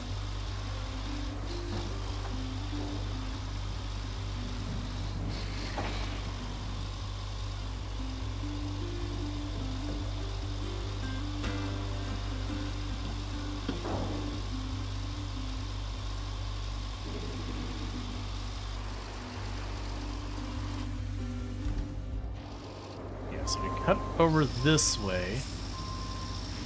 I could probably get around that to where the pipe is.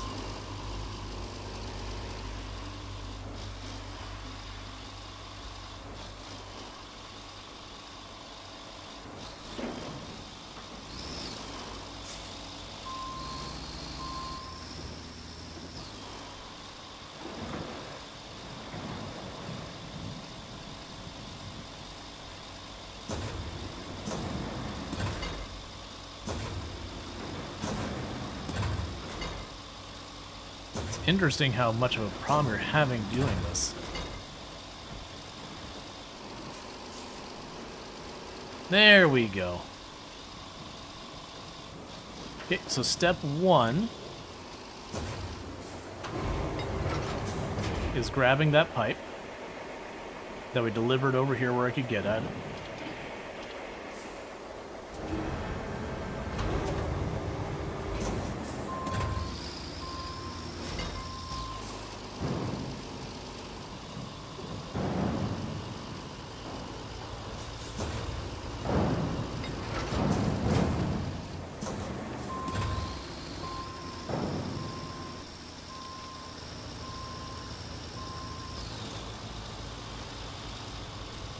I am just destroying, like, all the trees here. Which is fine. They're in the way, so they gotta go.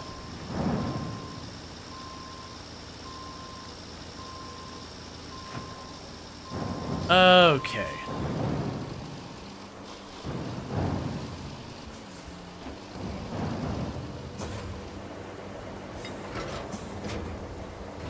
So first, I'm going to move this pipe around behind us, so that when I set it down, I don't have to worry about rolling down the hill and out of where I can reach it.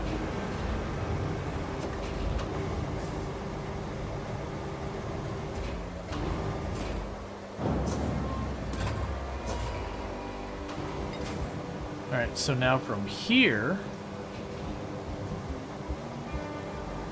we get over to this pipe. Give it a quick tug. Now that's out of the way.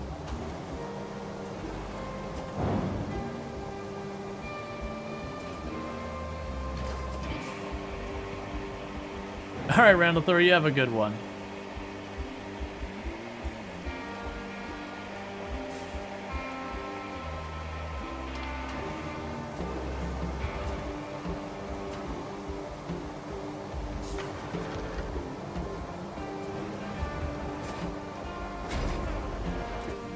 Okay, that pipe is replaced. So our next contestants are right in the middle of this area. That should be nice and easy for us to do. Honestly, that might not even require the big crane. That might just require the mule. Let's go ahead and run over there.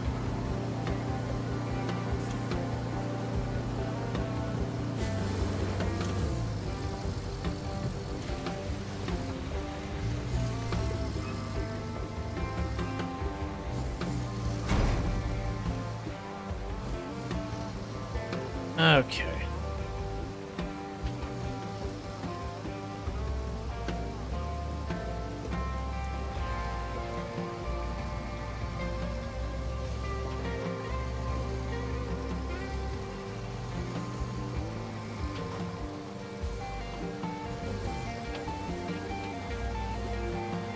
Do I want to be turning here? Yeah, this is right. Okay, so we're getting all the pumps online and all that stuff, which is good. So we got these 2 columns of red you're seeing right here, nearby. Those are the ones we're replacing now. The one behind it is way, way back across the other side. We don't need to worry about that. Okay, so for these ones, they basically got holes in the ground that have broken pipes in them. We just gotta yank the pipe out of the hole, put the new one in. Good to go. I'm a little concerned that up that way, I'm gonna have to swap the pipe and then fill in the area with the pipe with sand. We'll see how it all goes.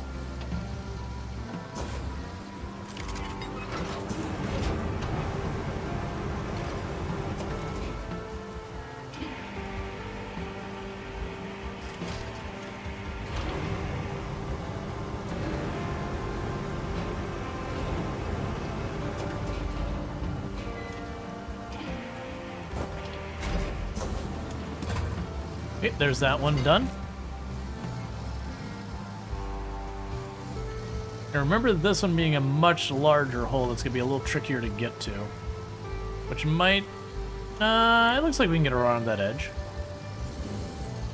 Hopefully not something I'll need the big crane for. I feel like it's on that fence. But I have noticed I don't actually have to release the thing in the green spot. If I drop something in place, it sometimes seems to be okay with that.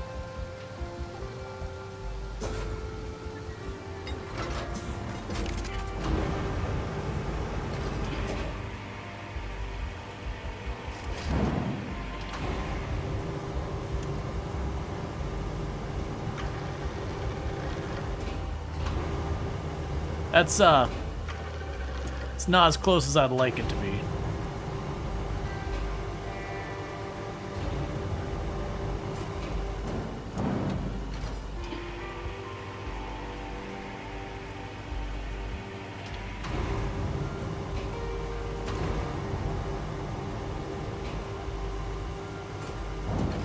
Yeah, it's not going to be able to get where I need it to from this side.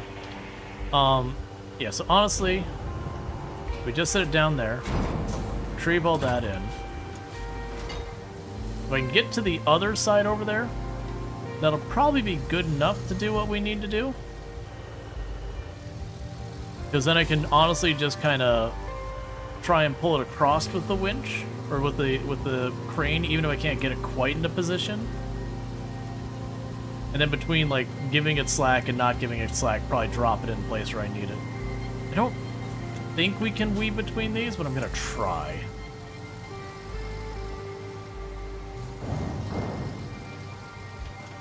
Now I can probably make this.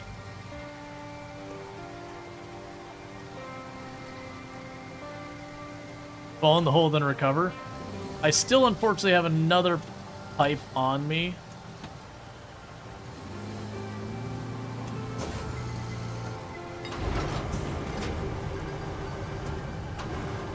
Yeah, this will work fine. Because then we can go like this. Pull it up and over.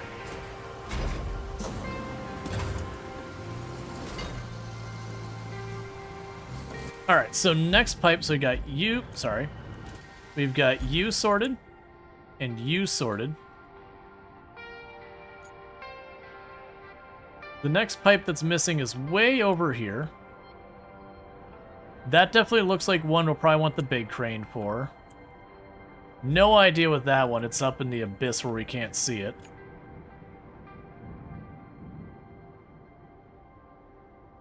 That one looks like either crane can potentially do that. That one looks like a big crane situation. Yeah, so you can go to the bridge.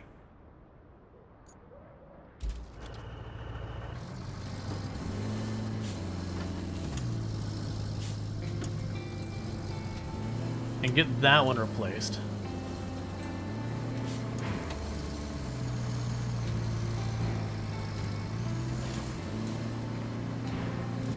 Because the concrete place is not active. This is probably true. And it's probably literally the stuff we're working on right now kind of thing, is like fixing the pipes and all that. I'm not super worried about it. I've just not needed to build anything concrete. Like, I've got plenty of concrete materials. But as plentiful as the wood is, it's like, whatever. Okay. So yeah, so we've got that column of light over there. Also, here's all the steel. Yeah, no, there's all this up here. It's just not... Well, I mean, those are the pipes. Those aren't super heavy. There's lots of the broken pipes everywhere, and those give us steel. It's just not much. It's stuff like the water towers, the tractors, the cars. Those ones are really good steel. Which we did find. We eventually did find there's a tractor tucked around the corner from where we were working. The water towers are ridiculous. They're like 10, 11 steel all in one go.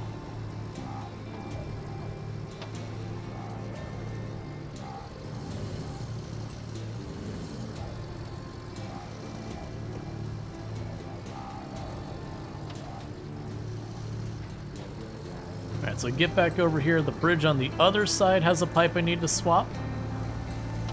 And then we get our next load of 4 pipes. Then fix those ones out in the distance.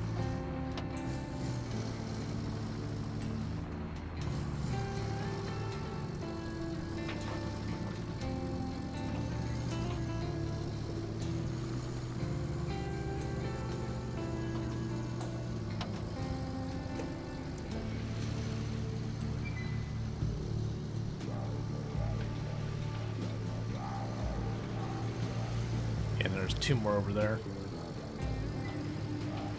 Because while we're doing this, I know there's 3 more pipes to be replaced. Just fix those as well.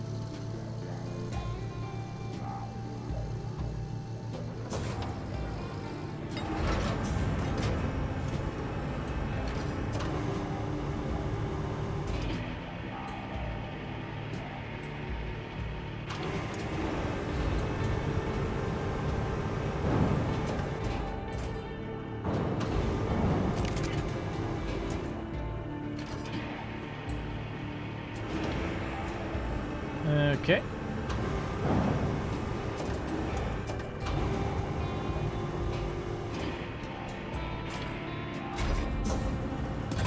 Another pipe done. That's fine. I'll play with it.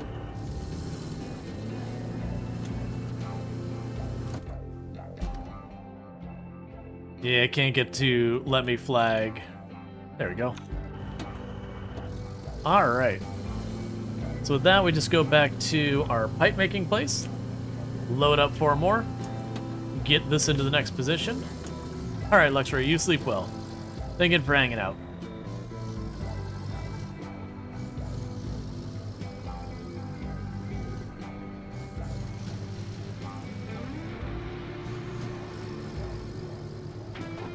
We get 4 more, get to our next location. If we need the heavy crane, we go retrieve the heavy crane. Because regardless, I'm going to ship these things around with the mule since it can handle carrying a bunch.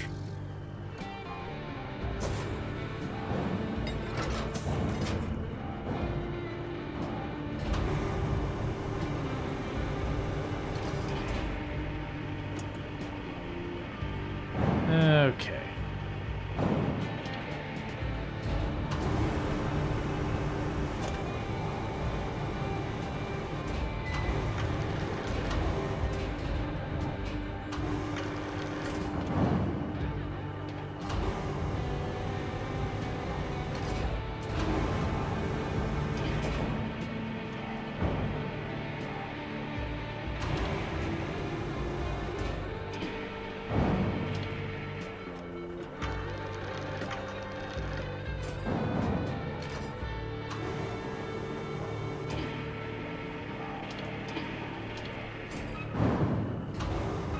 Cool. And now I go for the next one. Alright, I parked too far away. Which is fine.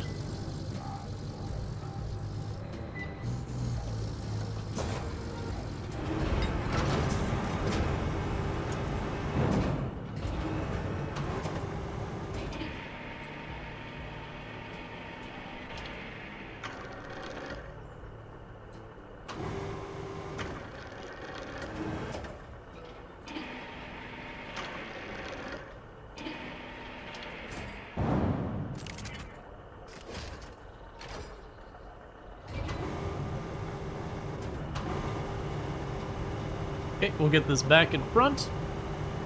And then it's time to start making our way to the various places I need to take these.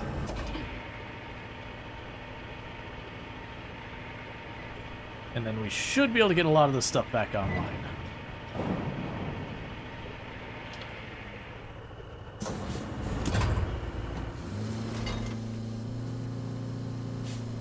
Don't. Okay. As long as I keep these things all attached, I think it won't try and salvage any of it.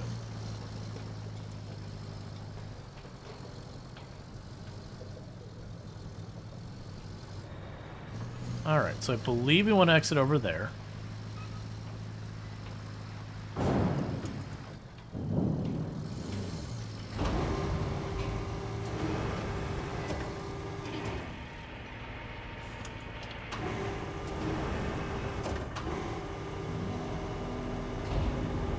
Okay, that should help keep it from flopping around too much. You can still get next to us and all that if it really gets a thwack, but should mostly stay up on the front. Okay. Let's see how our view is. Yep, can really see what we're doing this way. Yep, nice and safe. Alright, so let's get over here. We've got one that's pretty close by, just right over there. Try and get that one swapped out and just go from pipe to pipe. This one might be doable with the mule. Okay, so what's my best route of getting there? I could go along this area around here, which doesn't look terrible.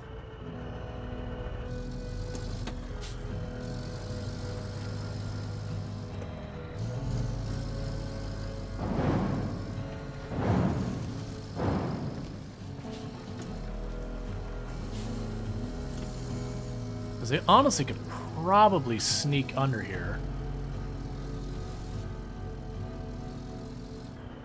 Get to the other side if I need to.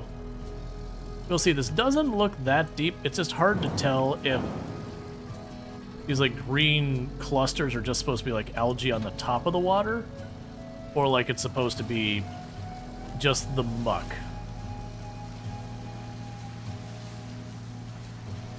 Okay, I think it's just muck, so we might just be able to drive out here.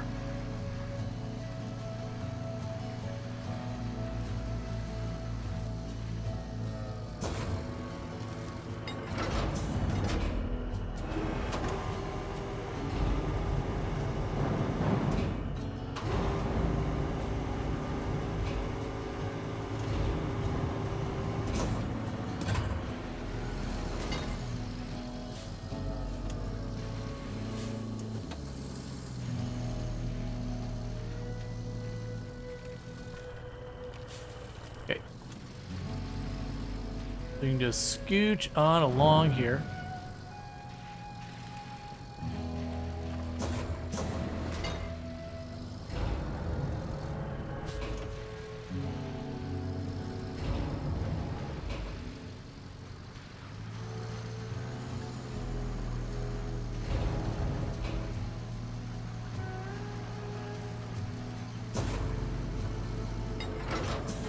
Okay, so what we do is we lift this up, drop you down, grab you. Now we just whack it down.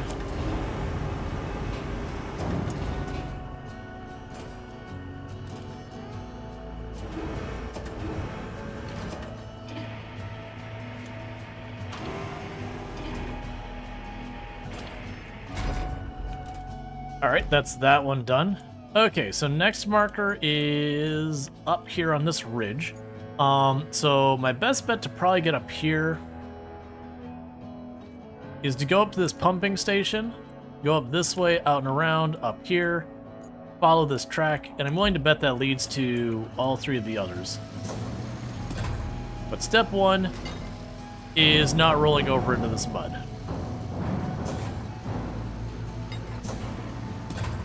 Which is looking pretty dicey, if I'm being honest.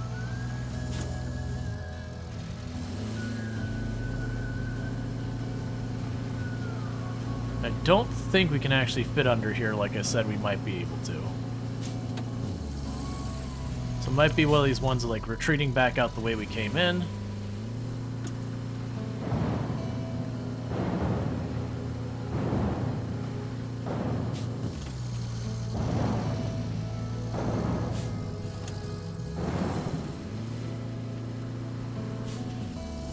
And then coming around from the other side, that'll probably be good.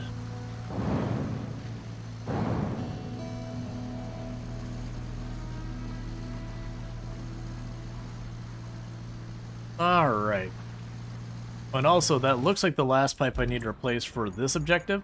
So let's quickly, while we've got that there, we can go here, route, grab your route.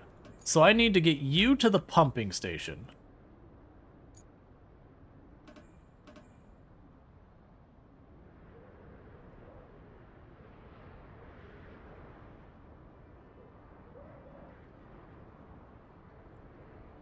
So cross the bridge there. So I gotta get you up here.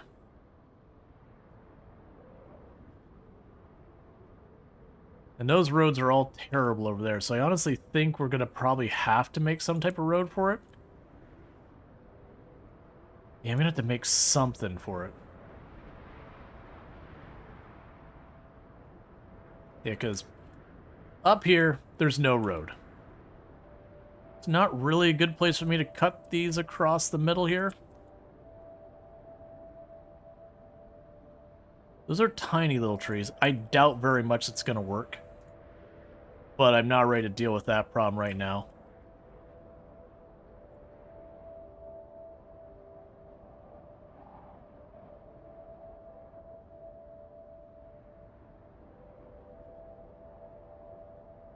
More than likely what we'll have to do is we'll have to go in there with the stump grinder and get a bunch of stuff knocked down. But I can worry about that later. That basically lets me get it started on its way, see where it breaks down while I'm going for the next set of pipes.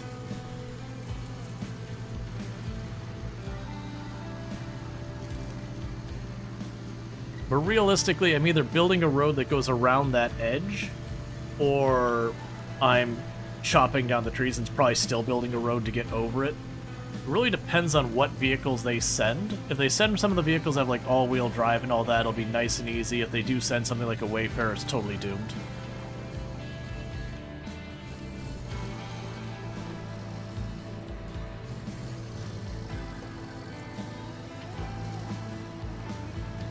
Okay, and it should be taking the same route I'm taking now.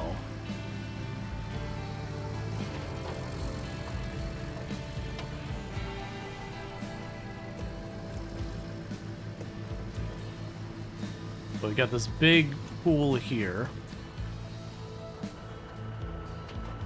And I'm guessing you're going to be way too deep to cross. You didn't get that far. I'll figure it out in a minute. So you're going to be like horrible to cross, or are you going to be...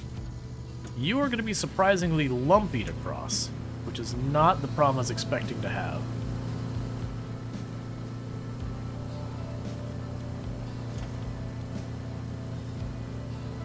I was expecting to just be too deep to cross.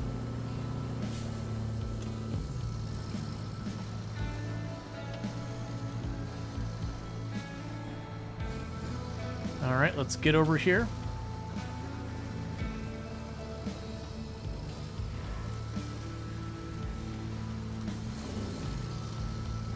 And that's also really muddy as well, so we might have problems getting the vehicles crossed even there.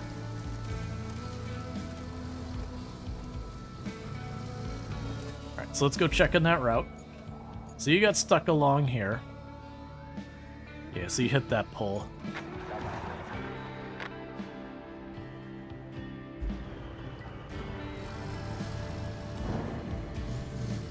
I'm kind of accepting that we're going to be building a road.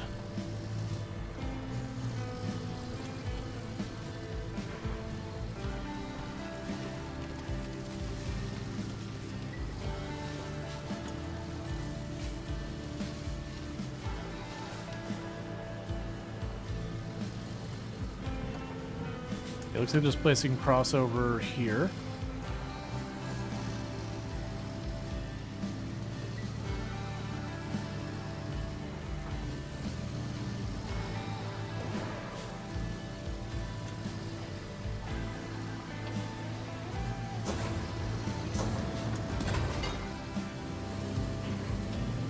better angle. The right angle, I could probably get under there, cut across, and then get to where I need to be.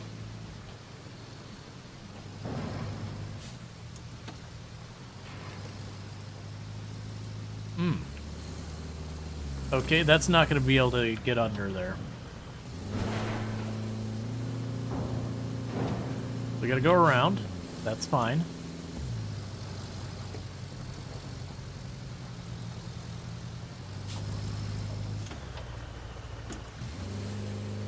Yeah, so I have to go back to that road spot over there.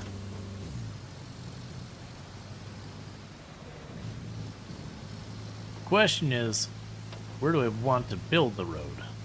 We got a couple of options.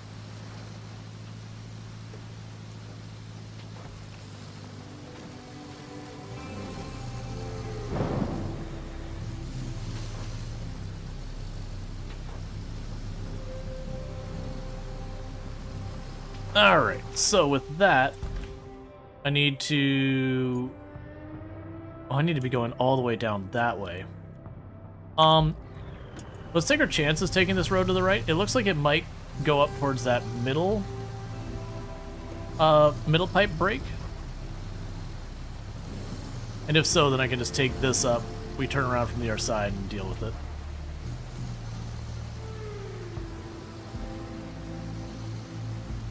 Alright. I'm surprised we haven't seen that other route fail yet. I'm expecting it to fail, it's just... I would have thought it would have failed by now.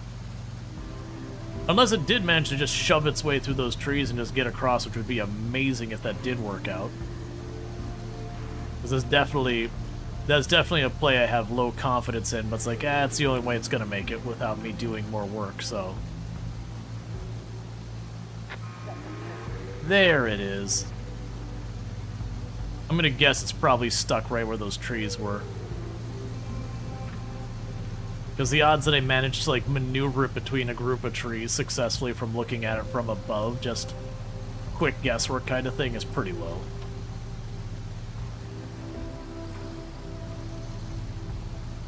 Well, this hill sucks.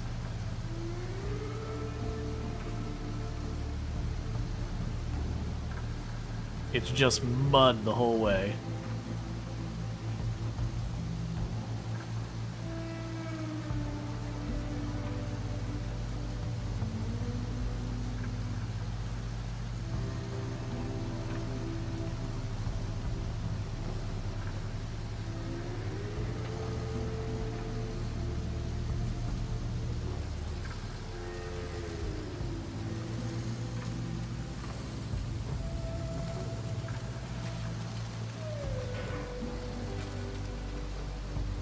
Okay.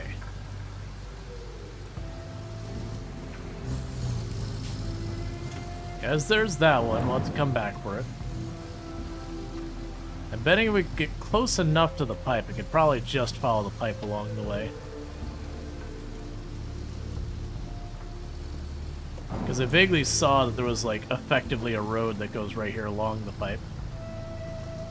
Oh yeah, that's the one when we were looking for stuff. I scanned with the scout, so it glows from a mile away now. Till I replace it, I assume. Because you're looking for a rocket part up here. There's dust off to the right. Which my assumption is those rocket parts are probably worth a lot of money since they were blinking yellow, which is the thing to indicate that they're worth cash.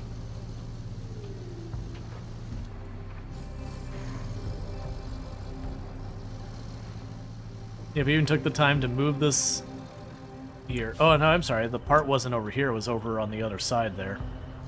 Point still stands.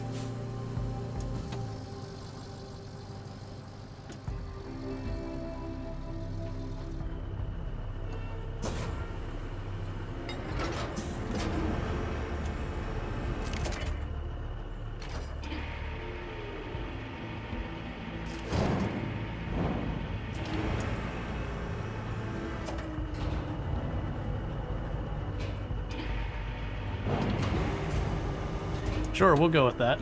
Okay, so we can unmark that one. Check this route. Let me guess. You got stuck. Oh, you got past the trees. I didn't mean to deploy it again immediately. Oh, you got stuck in a rock here. Weird. So it did get past those trees. It literally just cut right across there. Yeah, knocked down a couple little pine trees. Yes, the issue is there's some rocks here, and they're getting stuck on the rocks. So it's not even the dirt. It's these two rocks right here in the middle of the route. So it might be one I might be able to sneak a little bit to the wide left or wide right. I can't really get a good feel. I feel like this is a steep angle here that they'll just tumble off of. But I don't get a good picture of it from this angle, nor can I really rotate the camera. Let's try going really wide around. I don't think that'll work. I want to see how steep that angle is.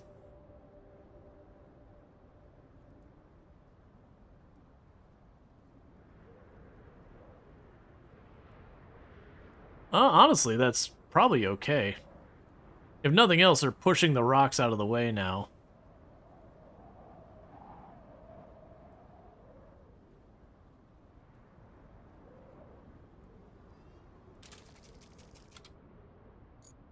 Let's try that again, because we got this rock shoved, so I might be able to just tweak this down again.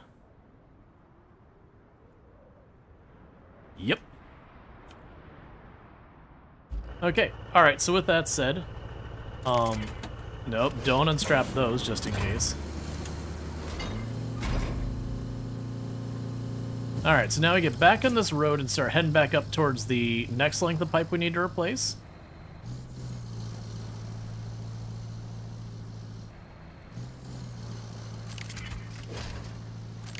Did you stop shifting so... Okay. That's the reason it was stuttering so much, is it had weight moving around in the back that kept throwing it between gears that wanted to go high or low gear depending on whether the weight was swinging against or for the motion. Alright. So we just take this road. And surprisingly, the stuff made it. I don't have confidence that'll reliably make it. That's fine. I'll deal with that in a moment. We've got some pipes to replace. I imagine this is that last hurrah of the map or so. Get this last set of things done. Maybe get one or two more missions just to kind of wrap up. Because the whole point of this area is flooded, and what we're doing now is getting the last of the pumps online.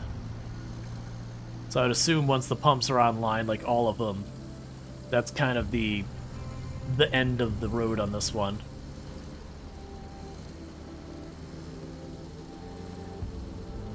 It looks like you can cross up here.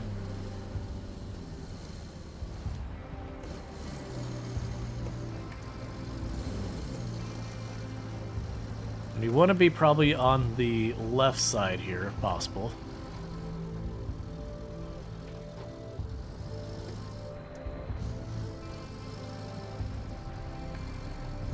I was honestly really expecting to need to be using the heavy crane this whole way. There's still probably going to be one of these that'll be like way high in the air where it's just not possible to get with the heavy crane.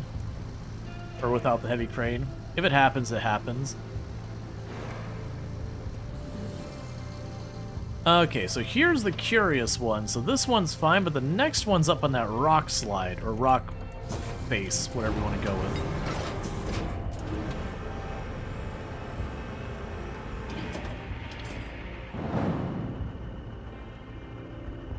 Alright.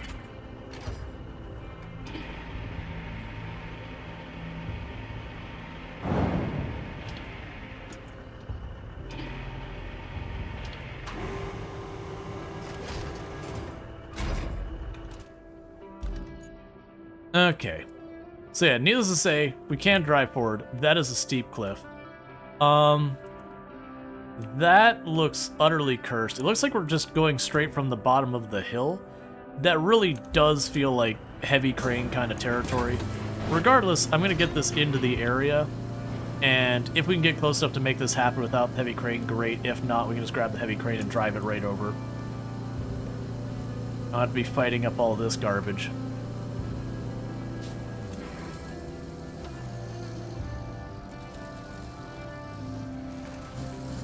Is that an actual road, or sort of? It's a runoff, but it's a runoff in the right... No, that's a cliff. Let's take the actual road. It's fine. We can just circumvent this water and then take the road down. Circle back to that last pipe. Have that all said and done. That should be all the pipes on the map. That'll be one less thing I need to worry about. It looks like those vehicles are actually managing that cursed route I set up.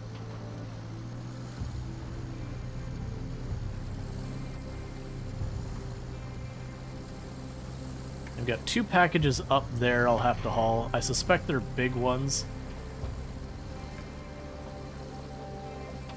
We'll see.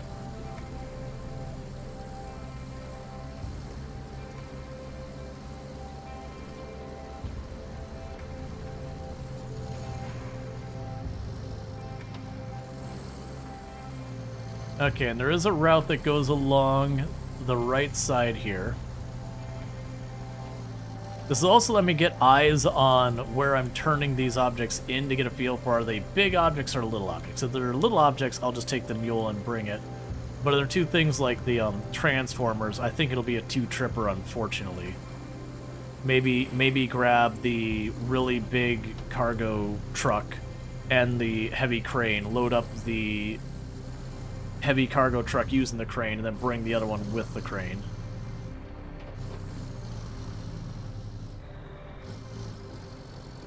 Alright. If I can go up that ramp, the mule might be able to do it. I'm not super confident. The mule generally doesn't have a particularly great range of reach in front or behind. It's to the sides that can reach the most. I don't have much confidence we're getting this thing up on that hill sideways. Like, the heavy crane would make this pretty easy.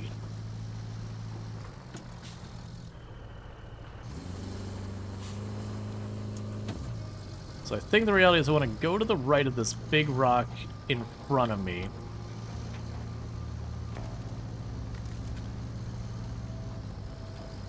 And start turning left to try and use that little bit of dirt for grip.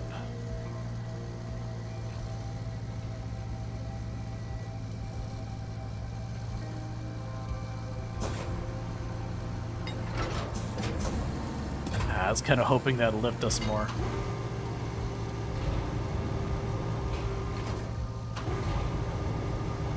Yeah, I was hoping you'd stay in.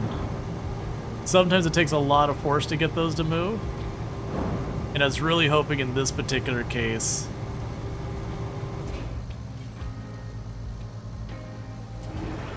that it would have,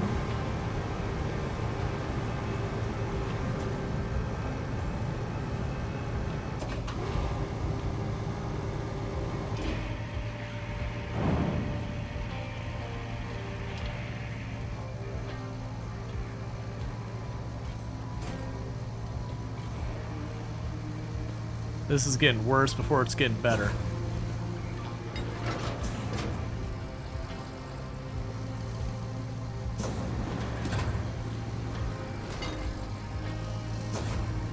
That's probably gonna be it.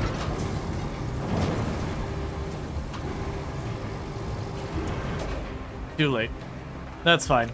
I figured I was gonna need the big crane anyways, and we're just trying to push our luck. That took it from maybe needing the big crane to we need the big crane.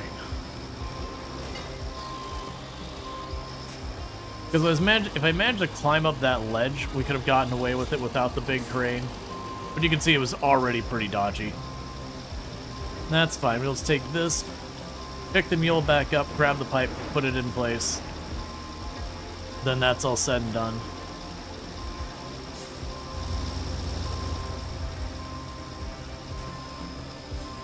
Still, the mule went way farther than all that I thought it was going to manage.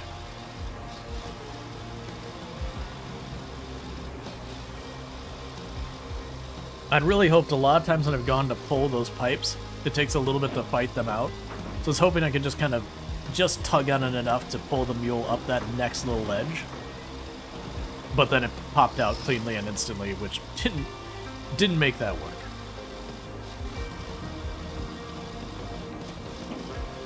Okay. So I believe we have all electricity run. I believe this will be the last segment of pipe run. then it seems like it's mostly deliver object, clear area kind of stuff.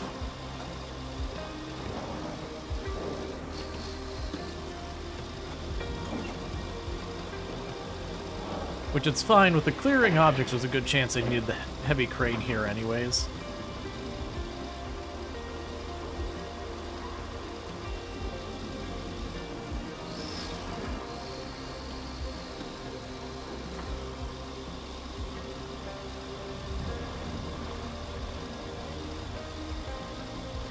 Tree stump or something getting caught on?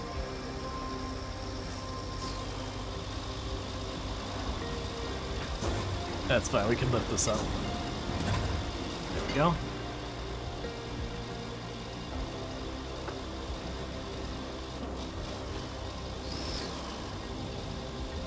Alright.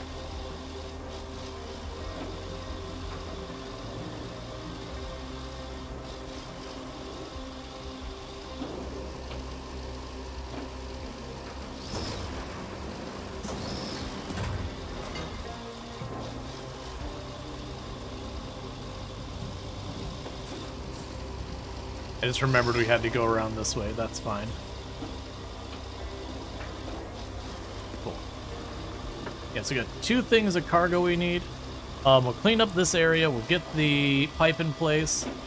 We'll see what those cargo things are and get those moved. And remember, we still need some steel bars to move, which isn't the end of the world.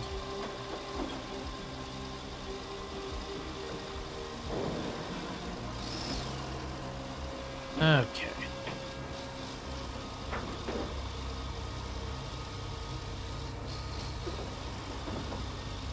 I actually had someone, Mage mentioned yesterday having that problem. I personally not experienced it, but I did hear one other person basically being like, yeah, they were having problems. That, they were running, it wasn't like an old CPU, but a relatively old CPU. But it was also those ones I had some people say, like, yeah, they're using the same CPU and not having a problem. So, unfortunately, I don't have a good answer.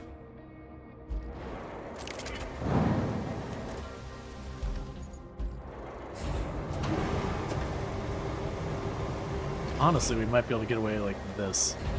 Just using this to...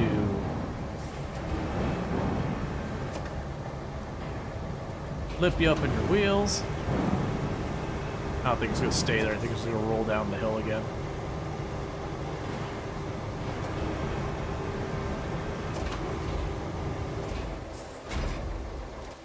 Okay, all pipes replaced. Now granted, we didn't have an objective for that yet. My assumption what'll happen is we'll get an objective, and then suddenly it'll be just in good order. Mainly it's what switches from sunshine to rain for some reason, and that's odd. Relatively new mid-end specs. Gotcha. Yep, no, unfortunately I don't have any idea.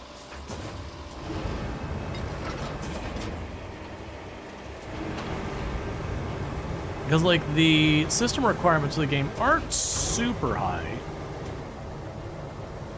Like, they're not particularly high. They're pretty reasonable.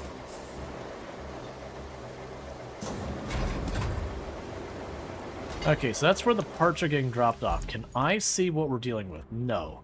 Can I see the actual stuff we're picking up? Yeah, we can. I have a vehicle right here.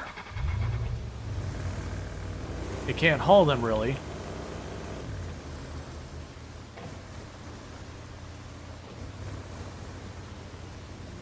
Okay, so we got one big box and one little box. I think, honestly, very genuinely, the mule can handle that. So let's go grab the mule.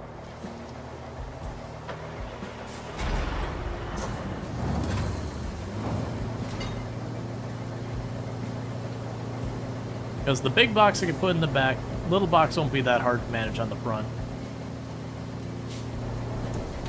You know, a few people are having the issue with the 4080s and 4090s. The long load times, but I've not heard about texture issues.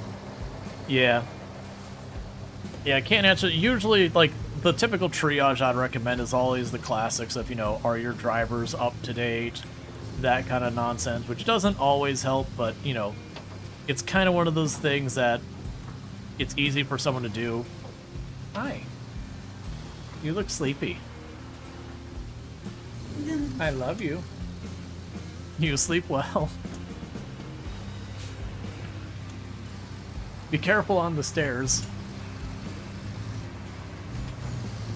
Doom is definitely sleepy.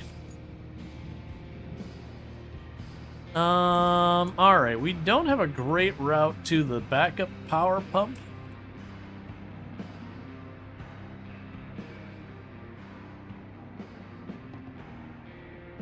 Honestly, my best bet might be to go up here and then drive back. We were just over... Well, I mean... Yeah, we'll just try and make it work.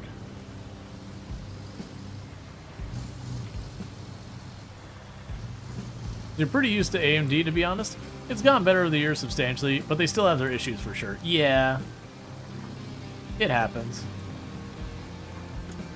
I've used both Intel and AMD at different points in time.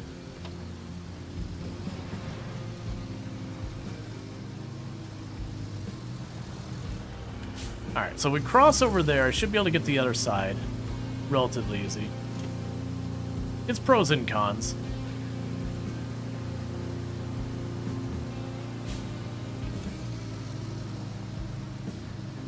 And that also with, like, GPUs being a bunch of different brands between, like, you know, NVIDIA, you know, their direct stuff.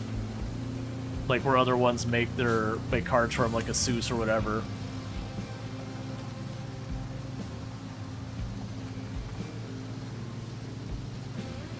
It's kind of one of those things. They all got their pros and cons.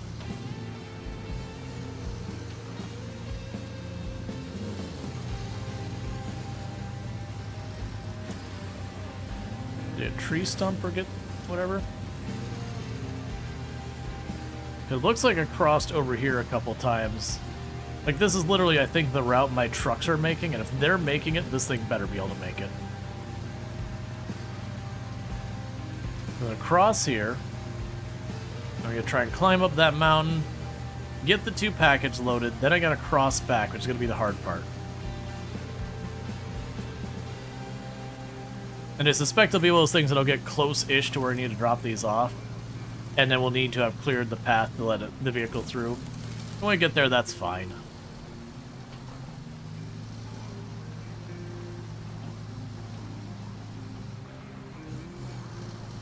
And to be fair with that, Intel's actually had some pretty crap pretty crap success when it comes to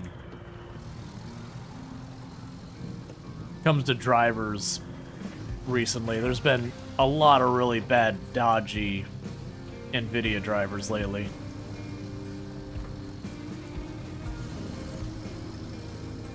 I've had more than once that's been like, you know, you get the latest driver and a game that had been working stops working, and then like you get an update being like, okay, we fixed our driver to make that specific game that stopped working start working again. That happened on Farm Sim. There was a point that they had a driver come out and just utterly caused Farm Sim to not run at all. And it wasn't a problem with Farm Sim itself, it was just NVIDIA made a change that broke stuff. I don't envy a lot of the people who have to deal with a lot of those drivers and all that kind of stuff. There are a lot of those drivers that, or like a lot of those things that very genuinely, there's so many different hardware configurations they've got to deal with and so many different applications that use their stuff, that it can always be a thing that there's a lot of room for issues. And then also with the sheer number of different technologies they engage with, again, lots of room for issues. It's also one of the reasons why there's a lot of the technologies I tend to turn off in a lot of those things. Because, you know, they'll be like, here's this new technology, you can expect, you know, this nuanced improvement or whatever. By the way, it's gonna crash like nothing else. Yeah, you know what? I'd rather just not deal with it. Have they been enjoying a RoadCraft playthrough? Let's see. You believe you first found you when you're playing Planet Coaster 2? Oh, been a while. Yeah. It's been a little while since we played some Planet Coaster 2.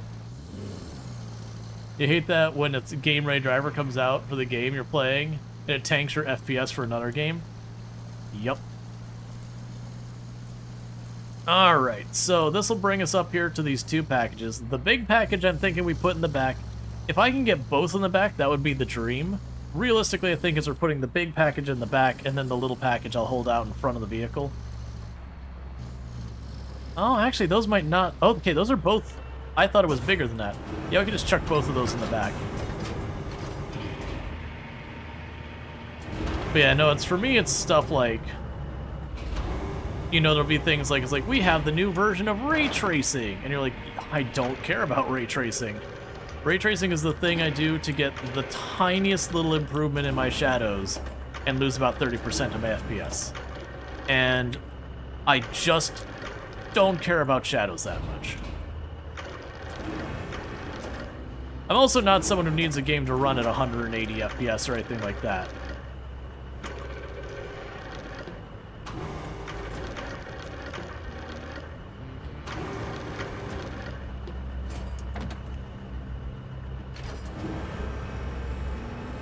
But at the same time, between FPS and getting a tiny graphical improvement, I just don't care about having like particularly high graphic fidelity. I don't need to see all the dimples in someone, like all the like freckles and dimples and bits of like peach fuzz hair. Is this a recommended game? I mean, I am enjoying it a lot. And I'm expecting to play through the entire game on stream, which I don't get to do for that many games. People have definitely been enjoying it, hanging out, and all that good stuff. I think it's great. I know there's a lot of people that are upset that it's basically not SnowRunner, but at the same time, I like SnowRunner as well, and I played a crap ton of that. I think this game, you know what? It's not overtaken SnowRunner yet, as far as playtime on the channel. That's definitely not true, because I think we're at like 150 plus hours or something like that on the channel for SnowRunner, which is not that many, all things considered for how long SnowRunner is. But as a variety content creator who can't often stay in a game for like hundreds and hundreds of hours very easily, that's pretty good results for me to be able to do that. There's certainly plenty of games I have been able to stay that long in. They just resonate with the channel. Like Project Zomboid have got thousands of hours on the channel. RimWorld, I've probably got thousands of hours on the channel. That one's hard to tell because I played a lot of that before I started streaming, so it's a little tricky to see exactly. I mean, I could actually look up to see how much RimWorld I play. I know it's in like my top 5 most played games on the channel. Probably like the second most played game. Farm Sim's up there quite a bit. A lot of people enjoy Farm Sim.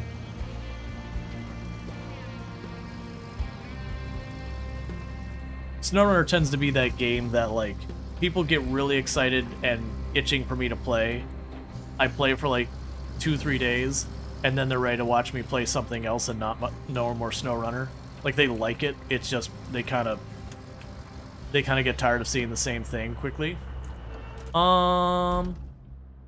Right, so where did I cut across?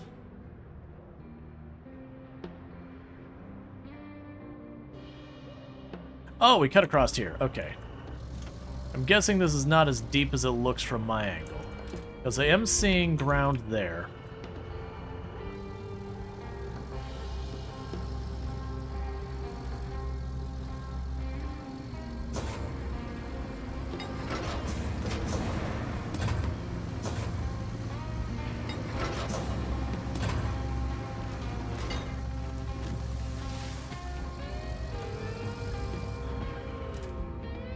Does not seem like that. Seems like we can see the bottom. That's probably okay for me to cross there. I knew that was going to happen too when I started to skid. We might be able to save it. Don't stall, don't stall. We stalled. Alright, that's fine. The crane should be nearby. It was up here? No. Where's the crane at?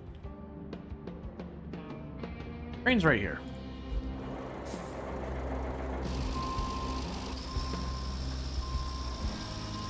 Guess you can't check the terrain in that vehicle? No, it's only the scouts that have the thing that's scanned. And honestly, the thing for checking depth, I really do wish it would render on the surface of whatever it is. So with water, it would just be like a big red X being like, yo, this is super deep. Because there's times it implies that it's really deep and you can just cruise right across. I found the Scout's depth scanner to be way less useful compared to the, when it was in Expeditions. It's still cool tech, I still like having it, but it does feel like a step down from what we had in Expeditions so far as being able to go up and properly seeing when things drop off to a depth we can't handle.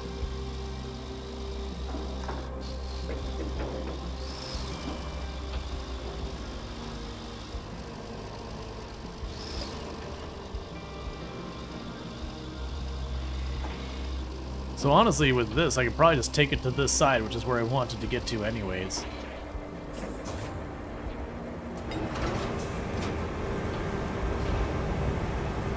Does Scott still record the depths? Not that I've seen.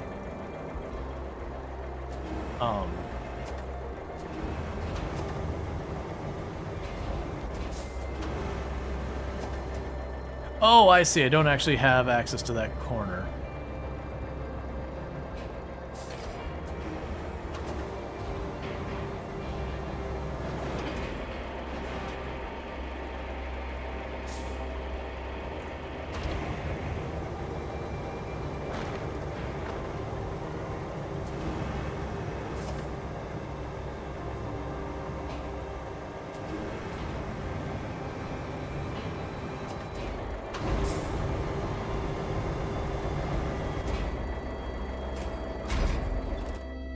And you're all recovered.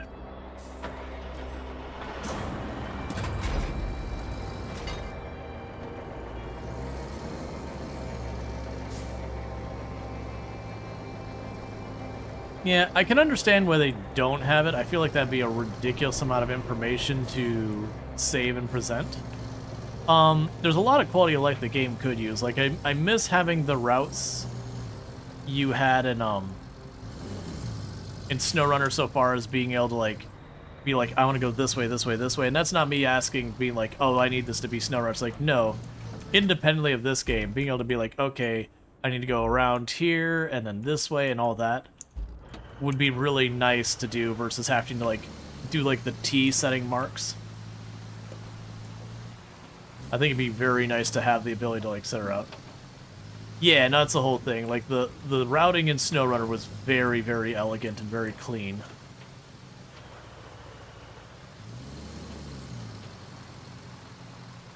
Okay, so it looks like I don't need to clear this area just to get through to where I need to drop this off.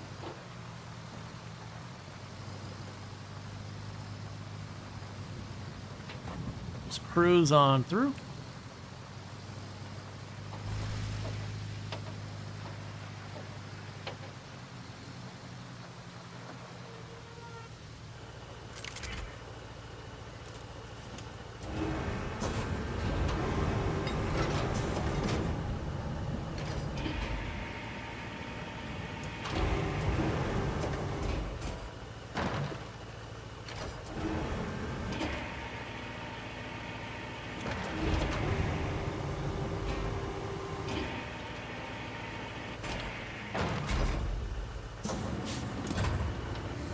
Okay, let's see what we gotta do to clear this spot.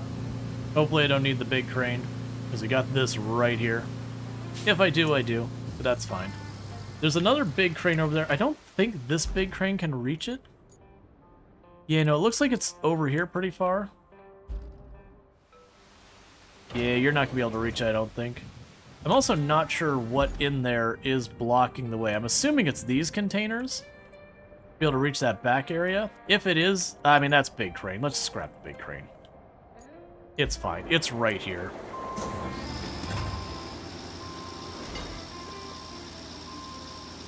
So we can just do that, because it looks like it's those cargo containers need to be moved, maybe?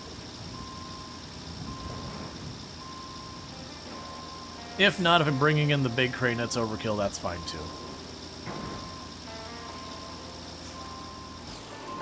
Okay. Yeah, so we're getting all this work done up in this top area of the map. There's nothing more for us kind of up in those hills, I don't think. So like it's literally, we're going to clean this up. Maybe we'll have to get a route from up here down who knows where to the pumps or something. I don't know. I could see that being an objective.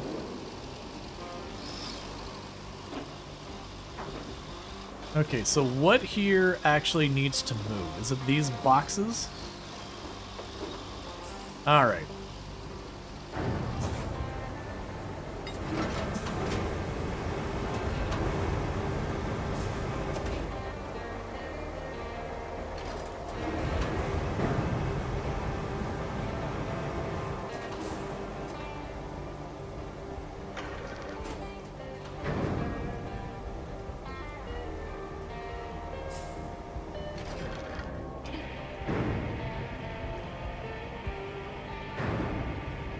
Okay, we just keep on sliding these right on over.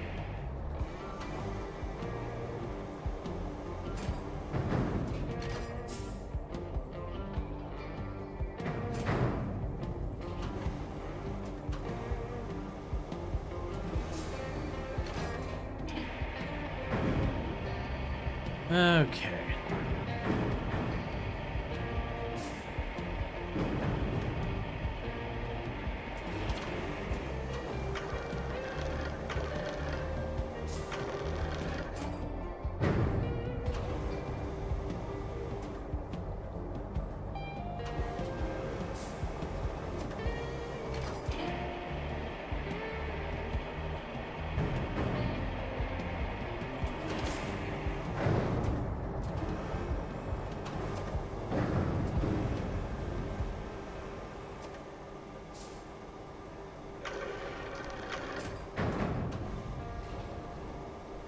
Don't really care.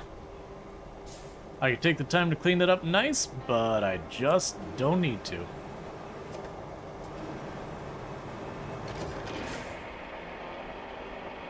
Okay, only 2 more after this one. And this will be another objective done.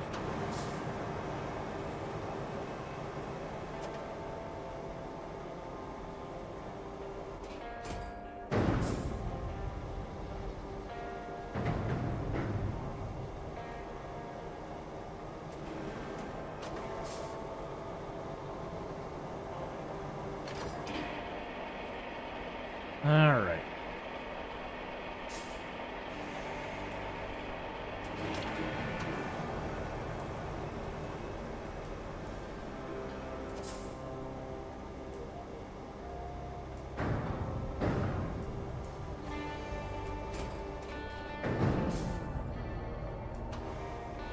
Completely safety container handling? Yep. OSHA approved method.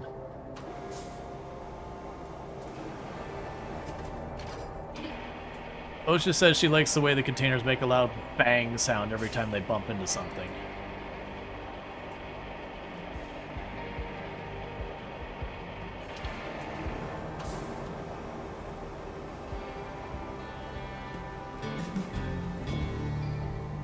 All right.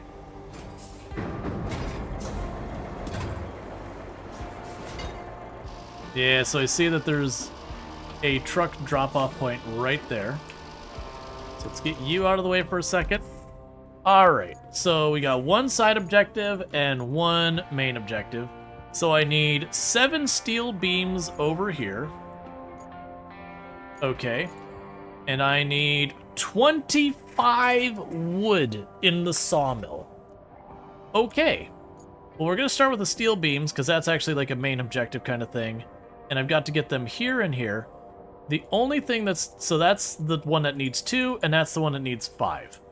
Now, the steel beams, unfortunately, come from way the heck down there, but I think the answer here is probably teleport down to the bottom, make the steel beams, then grab them from up there and just drive them right over.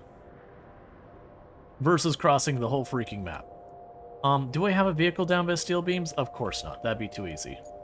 Alright, so for here, we can grab you. And honestly, let's grab our not as mighty big crane. Big crane.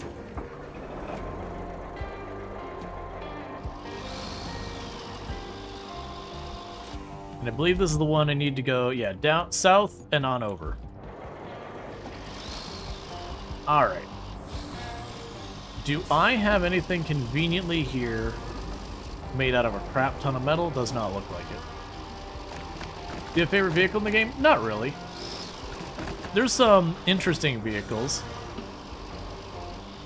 but they kind of all do different things, so I can't really be like, that's my favorite. I know I get a lot of mileage out of the Mule. I wouldn't say it's my favorite, it's just a useful vehicle. The heavy crane can be a lot of fun to mess with.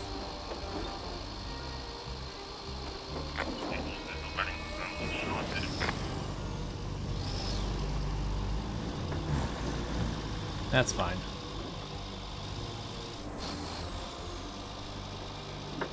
I do like the links and being able to go like super deep underwater. That's probably my favorite scout. It's not surprising that was the last one they gave us. Because once you've given the player the ability to just go through that amount of water, it's pretty hard to make something more capable, because something going that deep in the water also has to be good at mudding, because you're going through a lake, it's full of silt and all that. I don't remember that water being that bright blue. I'm assuming it can't pick up something like that, right? No, that's just the drum. Okay, so I need 7 steel beams.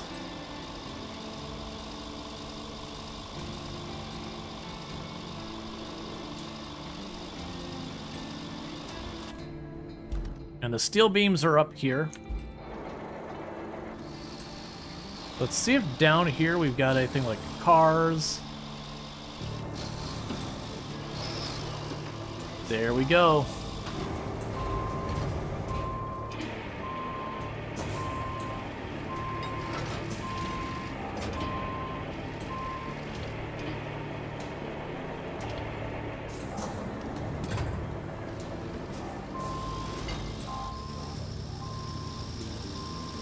What are you made out of?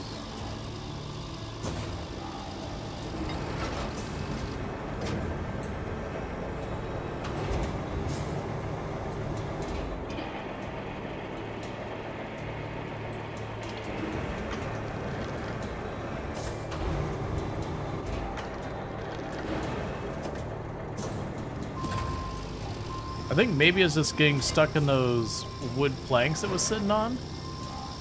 Because it was, like, not moving at all.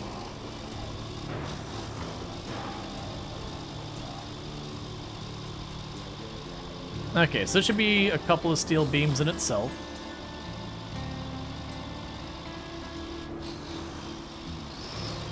And trying to keep an eye on anything for, like, the really big steel pipes or other tractors and cars. I'm sure there's more down there.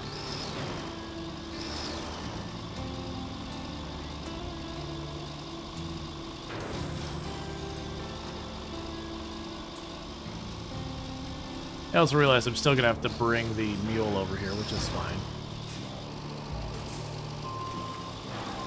Okay, that was 2 steel beams from the looks of it.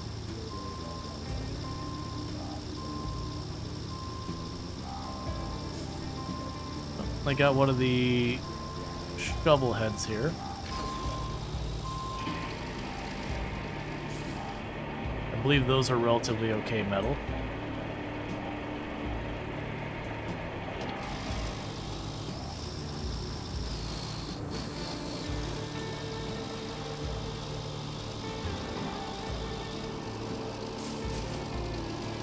Yep, that was 2. Alright, we only need 7.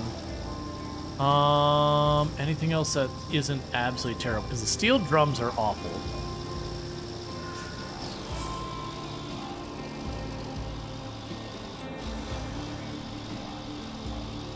It took me like 5 steel drums to make anything. That pump? The pump.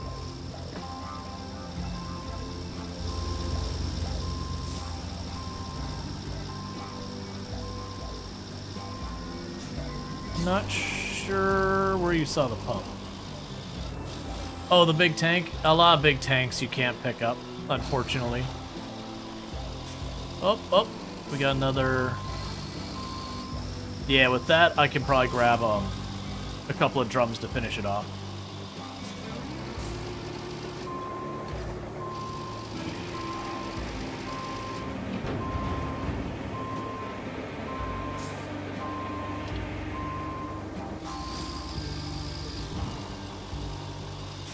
Try and get out of this vehicle's way.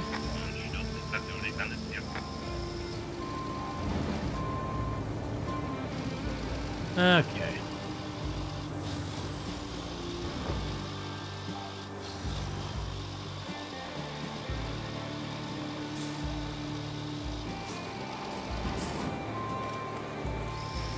Okay, we still need 2 more. That time they didn't actually honk at me too bad. At least not that I heard. There's a lot of times in the past they just blast their horn. What do you got?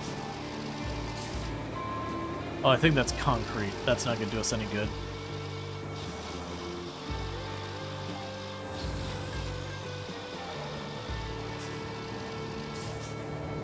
It's more concrete.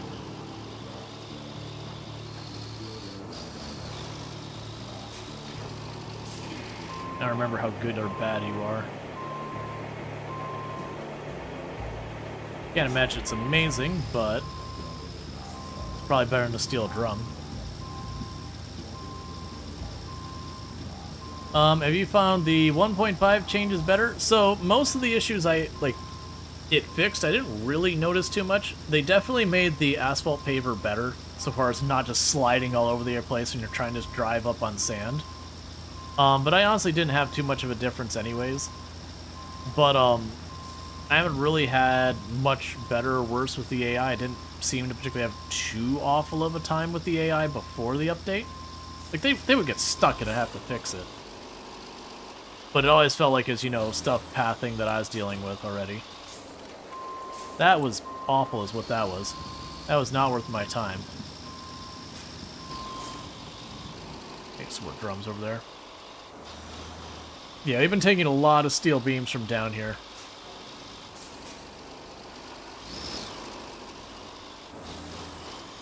We're just running out of things to chuck in for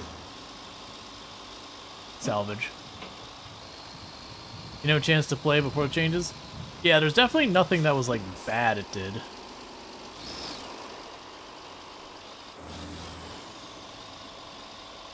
More steel drums. Oh, there's a tractor.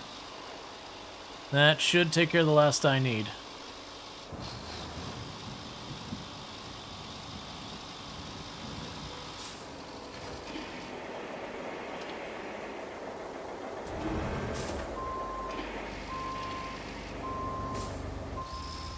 Okay.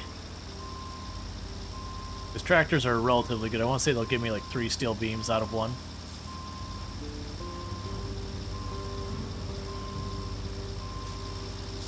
Okay.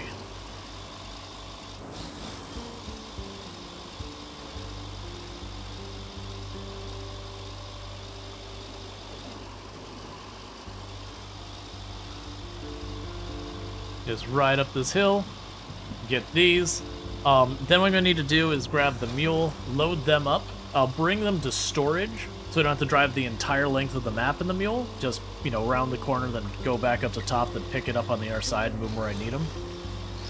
Now, we have kind of learned that I need to be careful when it comes to turning those things in, because you can get stuff so it's not accessible anymore. Yeah, I mean, okay, I was wrong. It wasn't 3, it was like 4. Regardless, that's plenty for what we need right now. So let's park you up here. We need to go down here, grab you, grab the mule, obtain, confirm, deploy. And we've done this more than enough times so far. Let's also go and set our objective. Yeah, so my plan this time for the objectives is, 1, when we go to mess with dropping any of the objectives in place, do not have anything strapped down in the vehicle, because we've had weird stuff where some of it becomes no longer usable. But I'm also going to try and do one of the things where you, like, put down 2 of the steel bars in one place and then drive over with the other 5 in the cabin. I think we'll have to do that to turn them all in, but we'll see.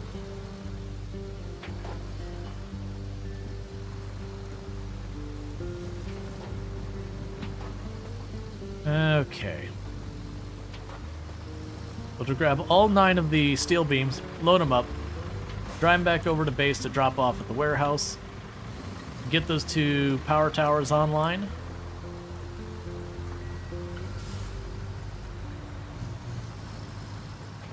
And then that should be the last main objective I've got currently on, and then we have 1 side objective. And I'm curious when we finish this main objective, if it's going to give me just 1 or 2 additional main objectives. If that's the case, we'll play it through. If it does give me like a full extra set of objectives, then we will probably wrap at that point. You know, just because getting a little bit late for me, but we'll see when we get there. I don't know what we've got left on the map.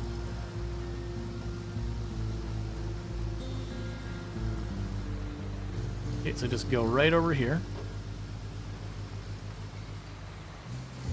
And that side objective is basically something like 35 logs or some nonsense to turn in. It's like, okay, so what you want me to do is just get a tree cutting machine by this place and start hacking down every tree in sight and then moving them.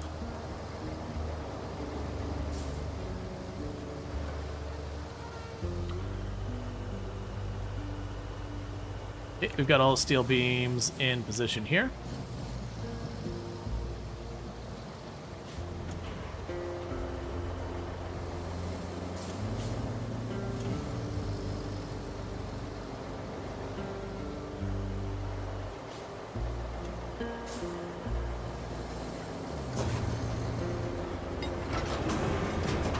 Okay, and as always, we just get this centered over the back here.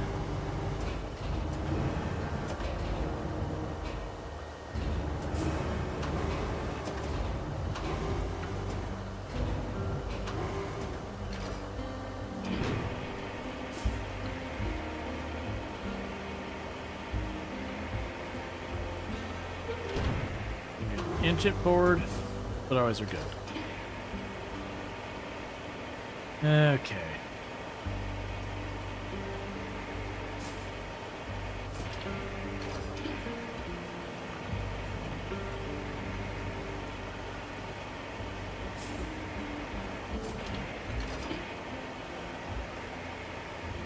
I'm sure I'll have to reposition this thing to get all of them, but we'll grab what we can from here.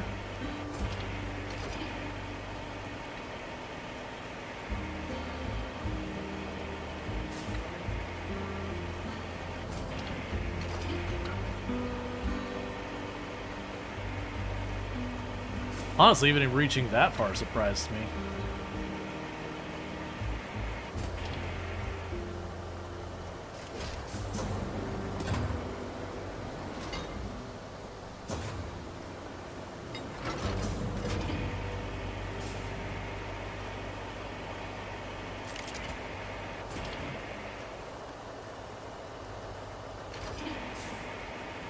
And then one more after that.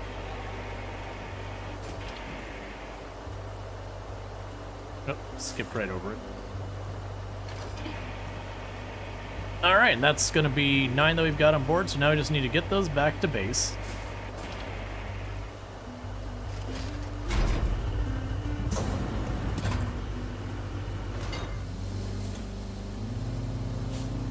Okay.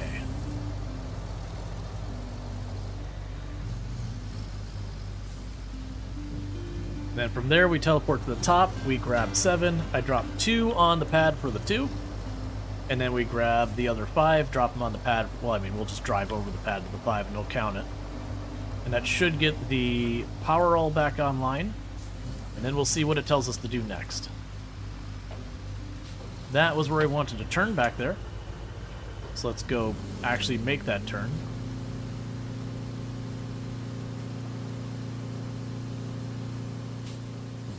Okay.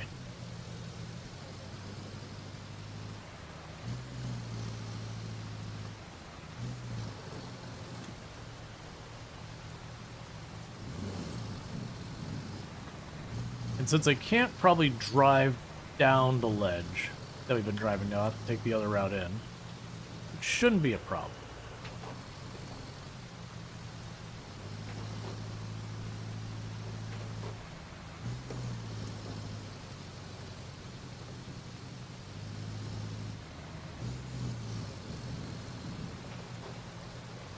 Okay, so we're going up here.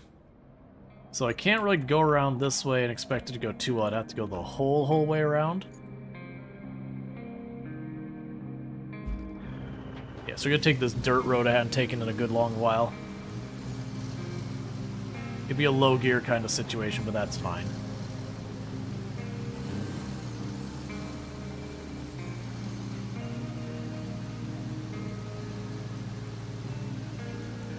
I'm actually still impressed that we have all the tread marks from going through this earlier.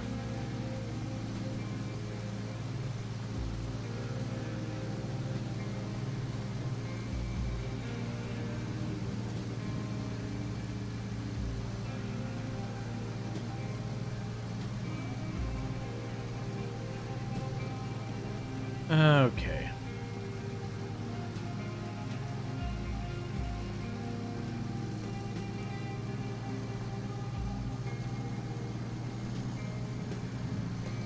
And I just take the right up here. I just drive to the base, drop off, and then we teleport up and get the stuff in place for the power poles. Yeah, I've been getting through one of these maps most of the part. Okay, stop. We're not doomed yet. We're fine. We're fine. Crisis averted.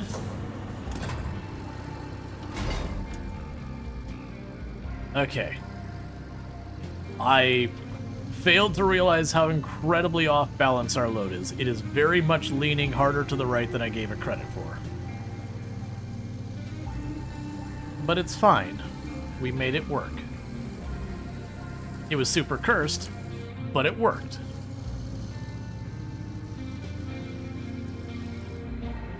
Anyways... yeah, so we're going to teleport up, get the poles set up. But I was going to say that I've actually been pretty impressed that most of these maps have taken me like 2 streams to get through a map. Which is not nothing, considering I do 9-hour streams. Now granted, a bunch of those streams were like, I played half the game, like half the stream I played one game, half the other. But still. Okay, so right over here is where our base is. Just gotta drop off.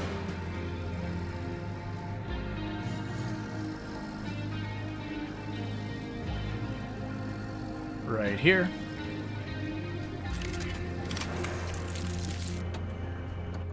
And then with that, we need the towers up here.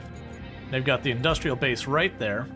So let's grab the mule again, deploy it up here. Try to remember where the heck the pickup drop-off spots are, resource-wise. There they are. And he only needs 7 of the 9 steel bars we put in there. Thank you for the follow. Welcome to the stream. Alright, so we just keep clicking. There's only 2 left in there. And I need to make sure wherever I position, I'm not positioning myself where I'm going to accidentally put it back into storage, pulling it out of storage, because I've done that before. And it's not very productive to just loop it.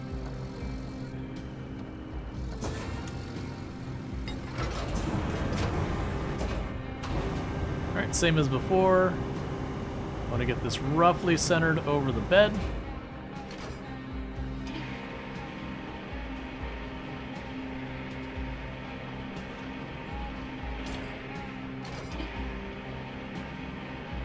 Alright.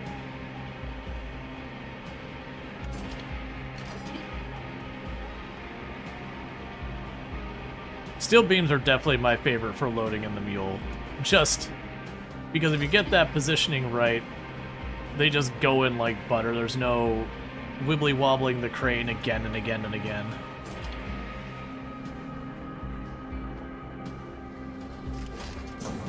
Alright, so I gotta move this up to get better position for the others.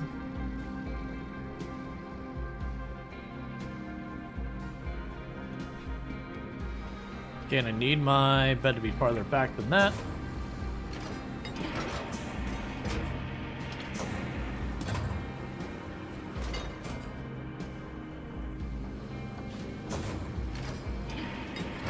Got a little too close.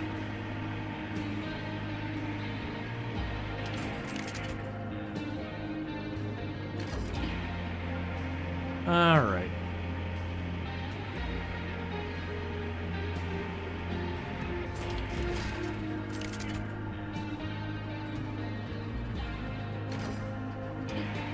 Okay, get you loaded up.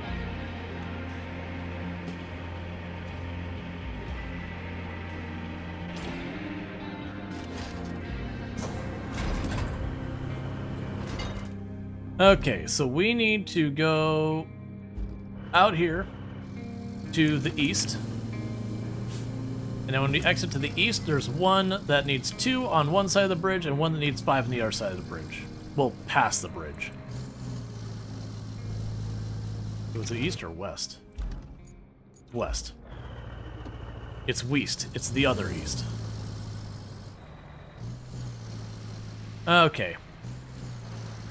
So I am going to, when we get up there, before I turn any of it in, I'm going to unfasten the stuff in the back, and I'm going to use the crane to twist and drop it to see if, like, if it takes credit that doesn't make my other stuff in the back stop being usable.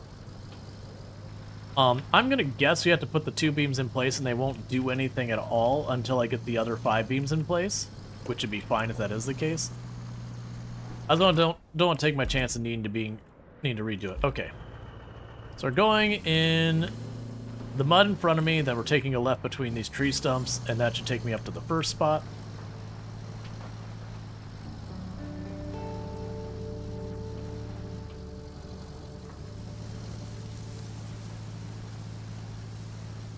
Okay.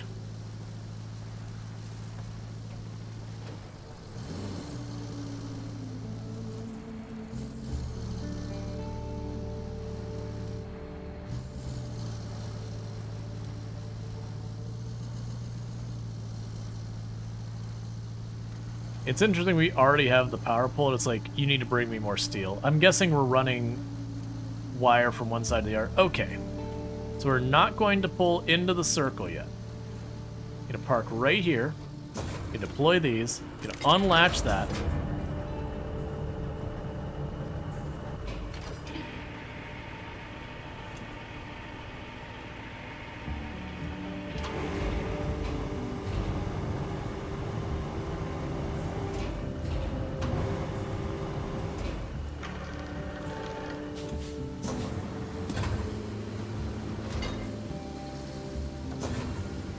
That one is considered inbounds, and now it's not because it rolled. Inbounds. Cool, we're keeping everything unstrapped just in case.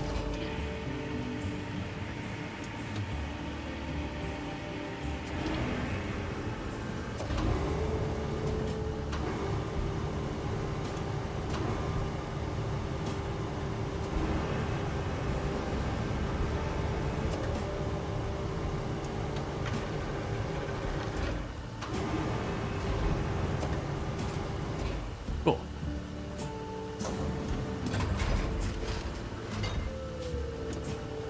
So this, I need to just go down here, cut across the road, and it's a little bit of a hike around, but that's fine. I'm guessing the idea is the other pole is broken, and we're reinforcing this pole and getting their pole set up.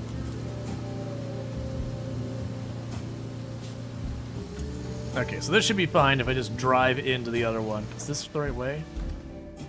Yes. Okay, so we turn left up here, and we just basically follow around where that other pole is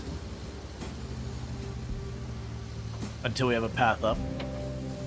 Then we just drive up there, and that should get that done.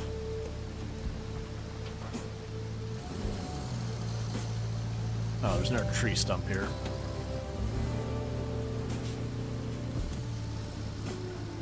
Alright. And I'm assuming this will bring the concrete online as well, because that's still not online, and I've repaired all of the pipes and all that. And it's interesting that I also have like 60 concrete, and we have not had access to the bridges for it at any point. So I'm a little scared they're going to be like, building... Oh, you know what they could do? They literally could have me just bring a ridiculous amount of concrete to the dam to rebuild the dam. I did not think about that. The good news is that area should be relatively accessible to a wayfarer, and I honestly feel like we could put a pretty egregious amount of concrete on a wayfarer. Like, I feel comfortable that we could get like 18, 20 heap pieces of concrete on a wayfarer per trip, as long as I'm dealing with relatively flat roads.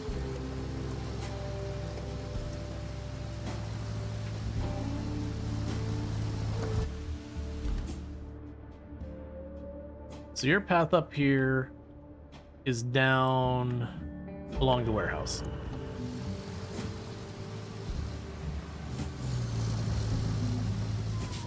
But I think I'm going to say to heck with that. We put into low gear. That was less painful than you expected? Oh, the internet outage. I'm glad. I was like, wait, what was less painful? Yeah. Getting your internet switched over.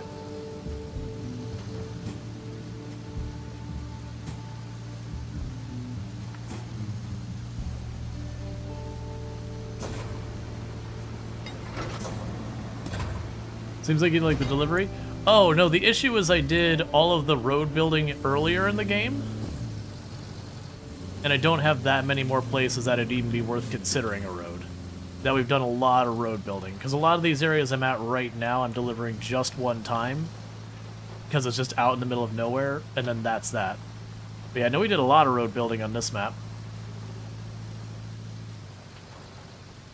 Granted, this one pool here probably could have built a road here at this point. I did think I was only going to cross this spot once or twice, and we actually have been across this quite a few times. But every time we cross it, I figure it's the last time I'm crossing it. Have you completed Sunken yet? Yes, we are on the second to last map now. Oh yeah, no, it's really cool to build all the roads. Is this, Yes, that's the warehouse up ahead. And then we turn left to get to that area we're going to, and that'll get the power online over there. And then we get to see how much or how little is, left. You're stuck on Sunken?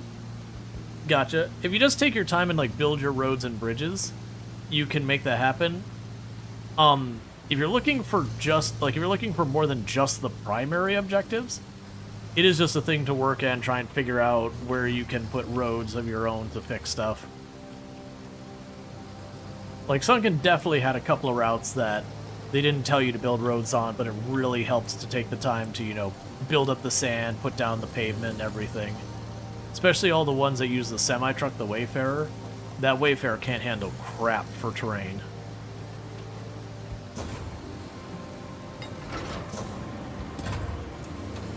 Got an unbalanced load now, it's all on the right side. That's okay.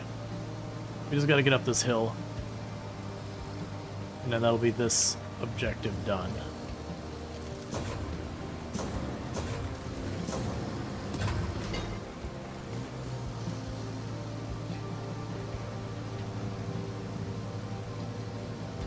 You feel the same way in Death Stranding, you enjoy the building the roads part more than the delivery part?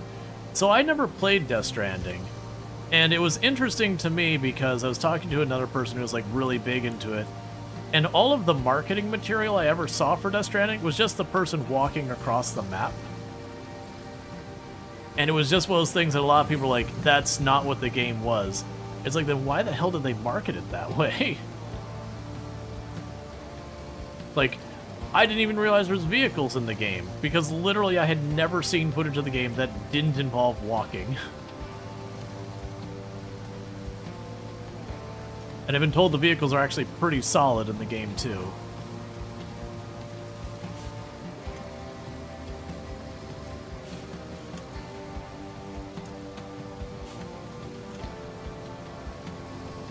Did you put a lot of sand in La Rose Quarry? I genuinely don't remember, unfortunately.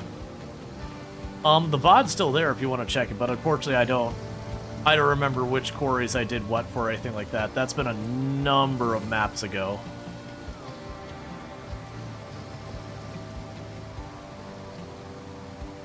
Because Sunken was the first tier, like, second up map we did.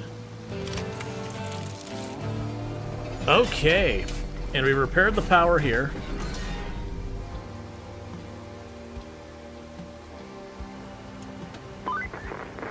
Gosh, you really put the U in rescue, don't you? But you know what? We're missing one key ingredient. Concrete. We need to start producing it again. That means collecting enough resources and plotting supply routes to the concrete slabs facility. Alright, so what I feel is going to happen here, chat, is my guess of where this is going is we're going to repair the concrete slab facility, and then this is the dam that failed. You can see like all the chunks missing from it. And my assumption is like the big finale objective for this map is going to be bringing our giant copious amounts of concrete to the dam to repair the dam, and then, you know, that'll fix it. With that said, though, it's already a bit over my normal stream time, so I'm going to go ahead and start wrapping up and all that kind of good stuff, which does mean tomorrow we'll probably pick up... Well, actually, tomorrow we'll probably start with Rise of Industry 2, since all that. Can we fix roads next time? I mean, yes, we do fix roads. I fix roads as needed. I don't just build roads for the sake of building roads. I am trying to progress the game and all that. But if we get to the new map, I can only imagine we're going to be building a lot of roads on the new map. But with all that said, if you have enjoyed tonight's content and you're not already following the channel, don't forget to drop a follow. That way you can find your way back here on the future. If you're over on the YouTube side, don't forget to like and subscribe and all that. Now, with that said, if you're on the YouTube side, the stream will be dropping abruptly because I don't have a host ready. You know, but thank you for tuning in. And if you're over here on the Twitch side, what I'm going to go ahead and do is I'm going to go ahead and put up my ending stream screen and seeing who we can find to drop a raid and all that stuff.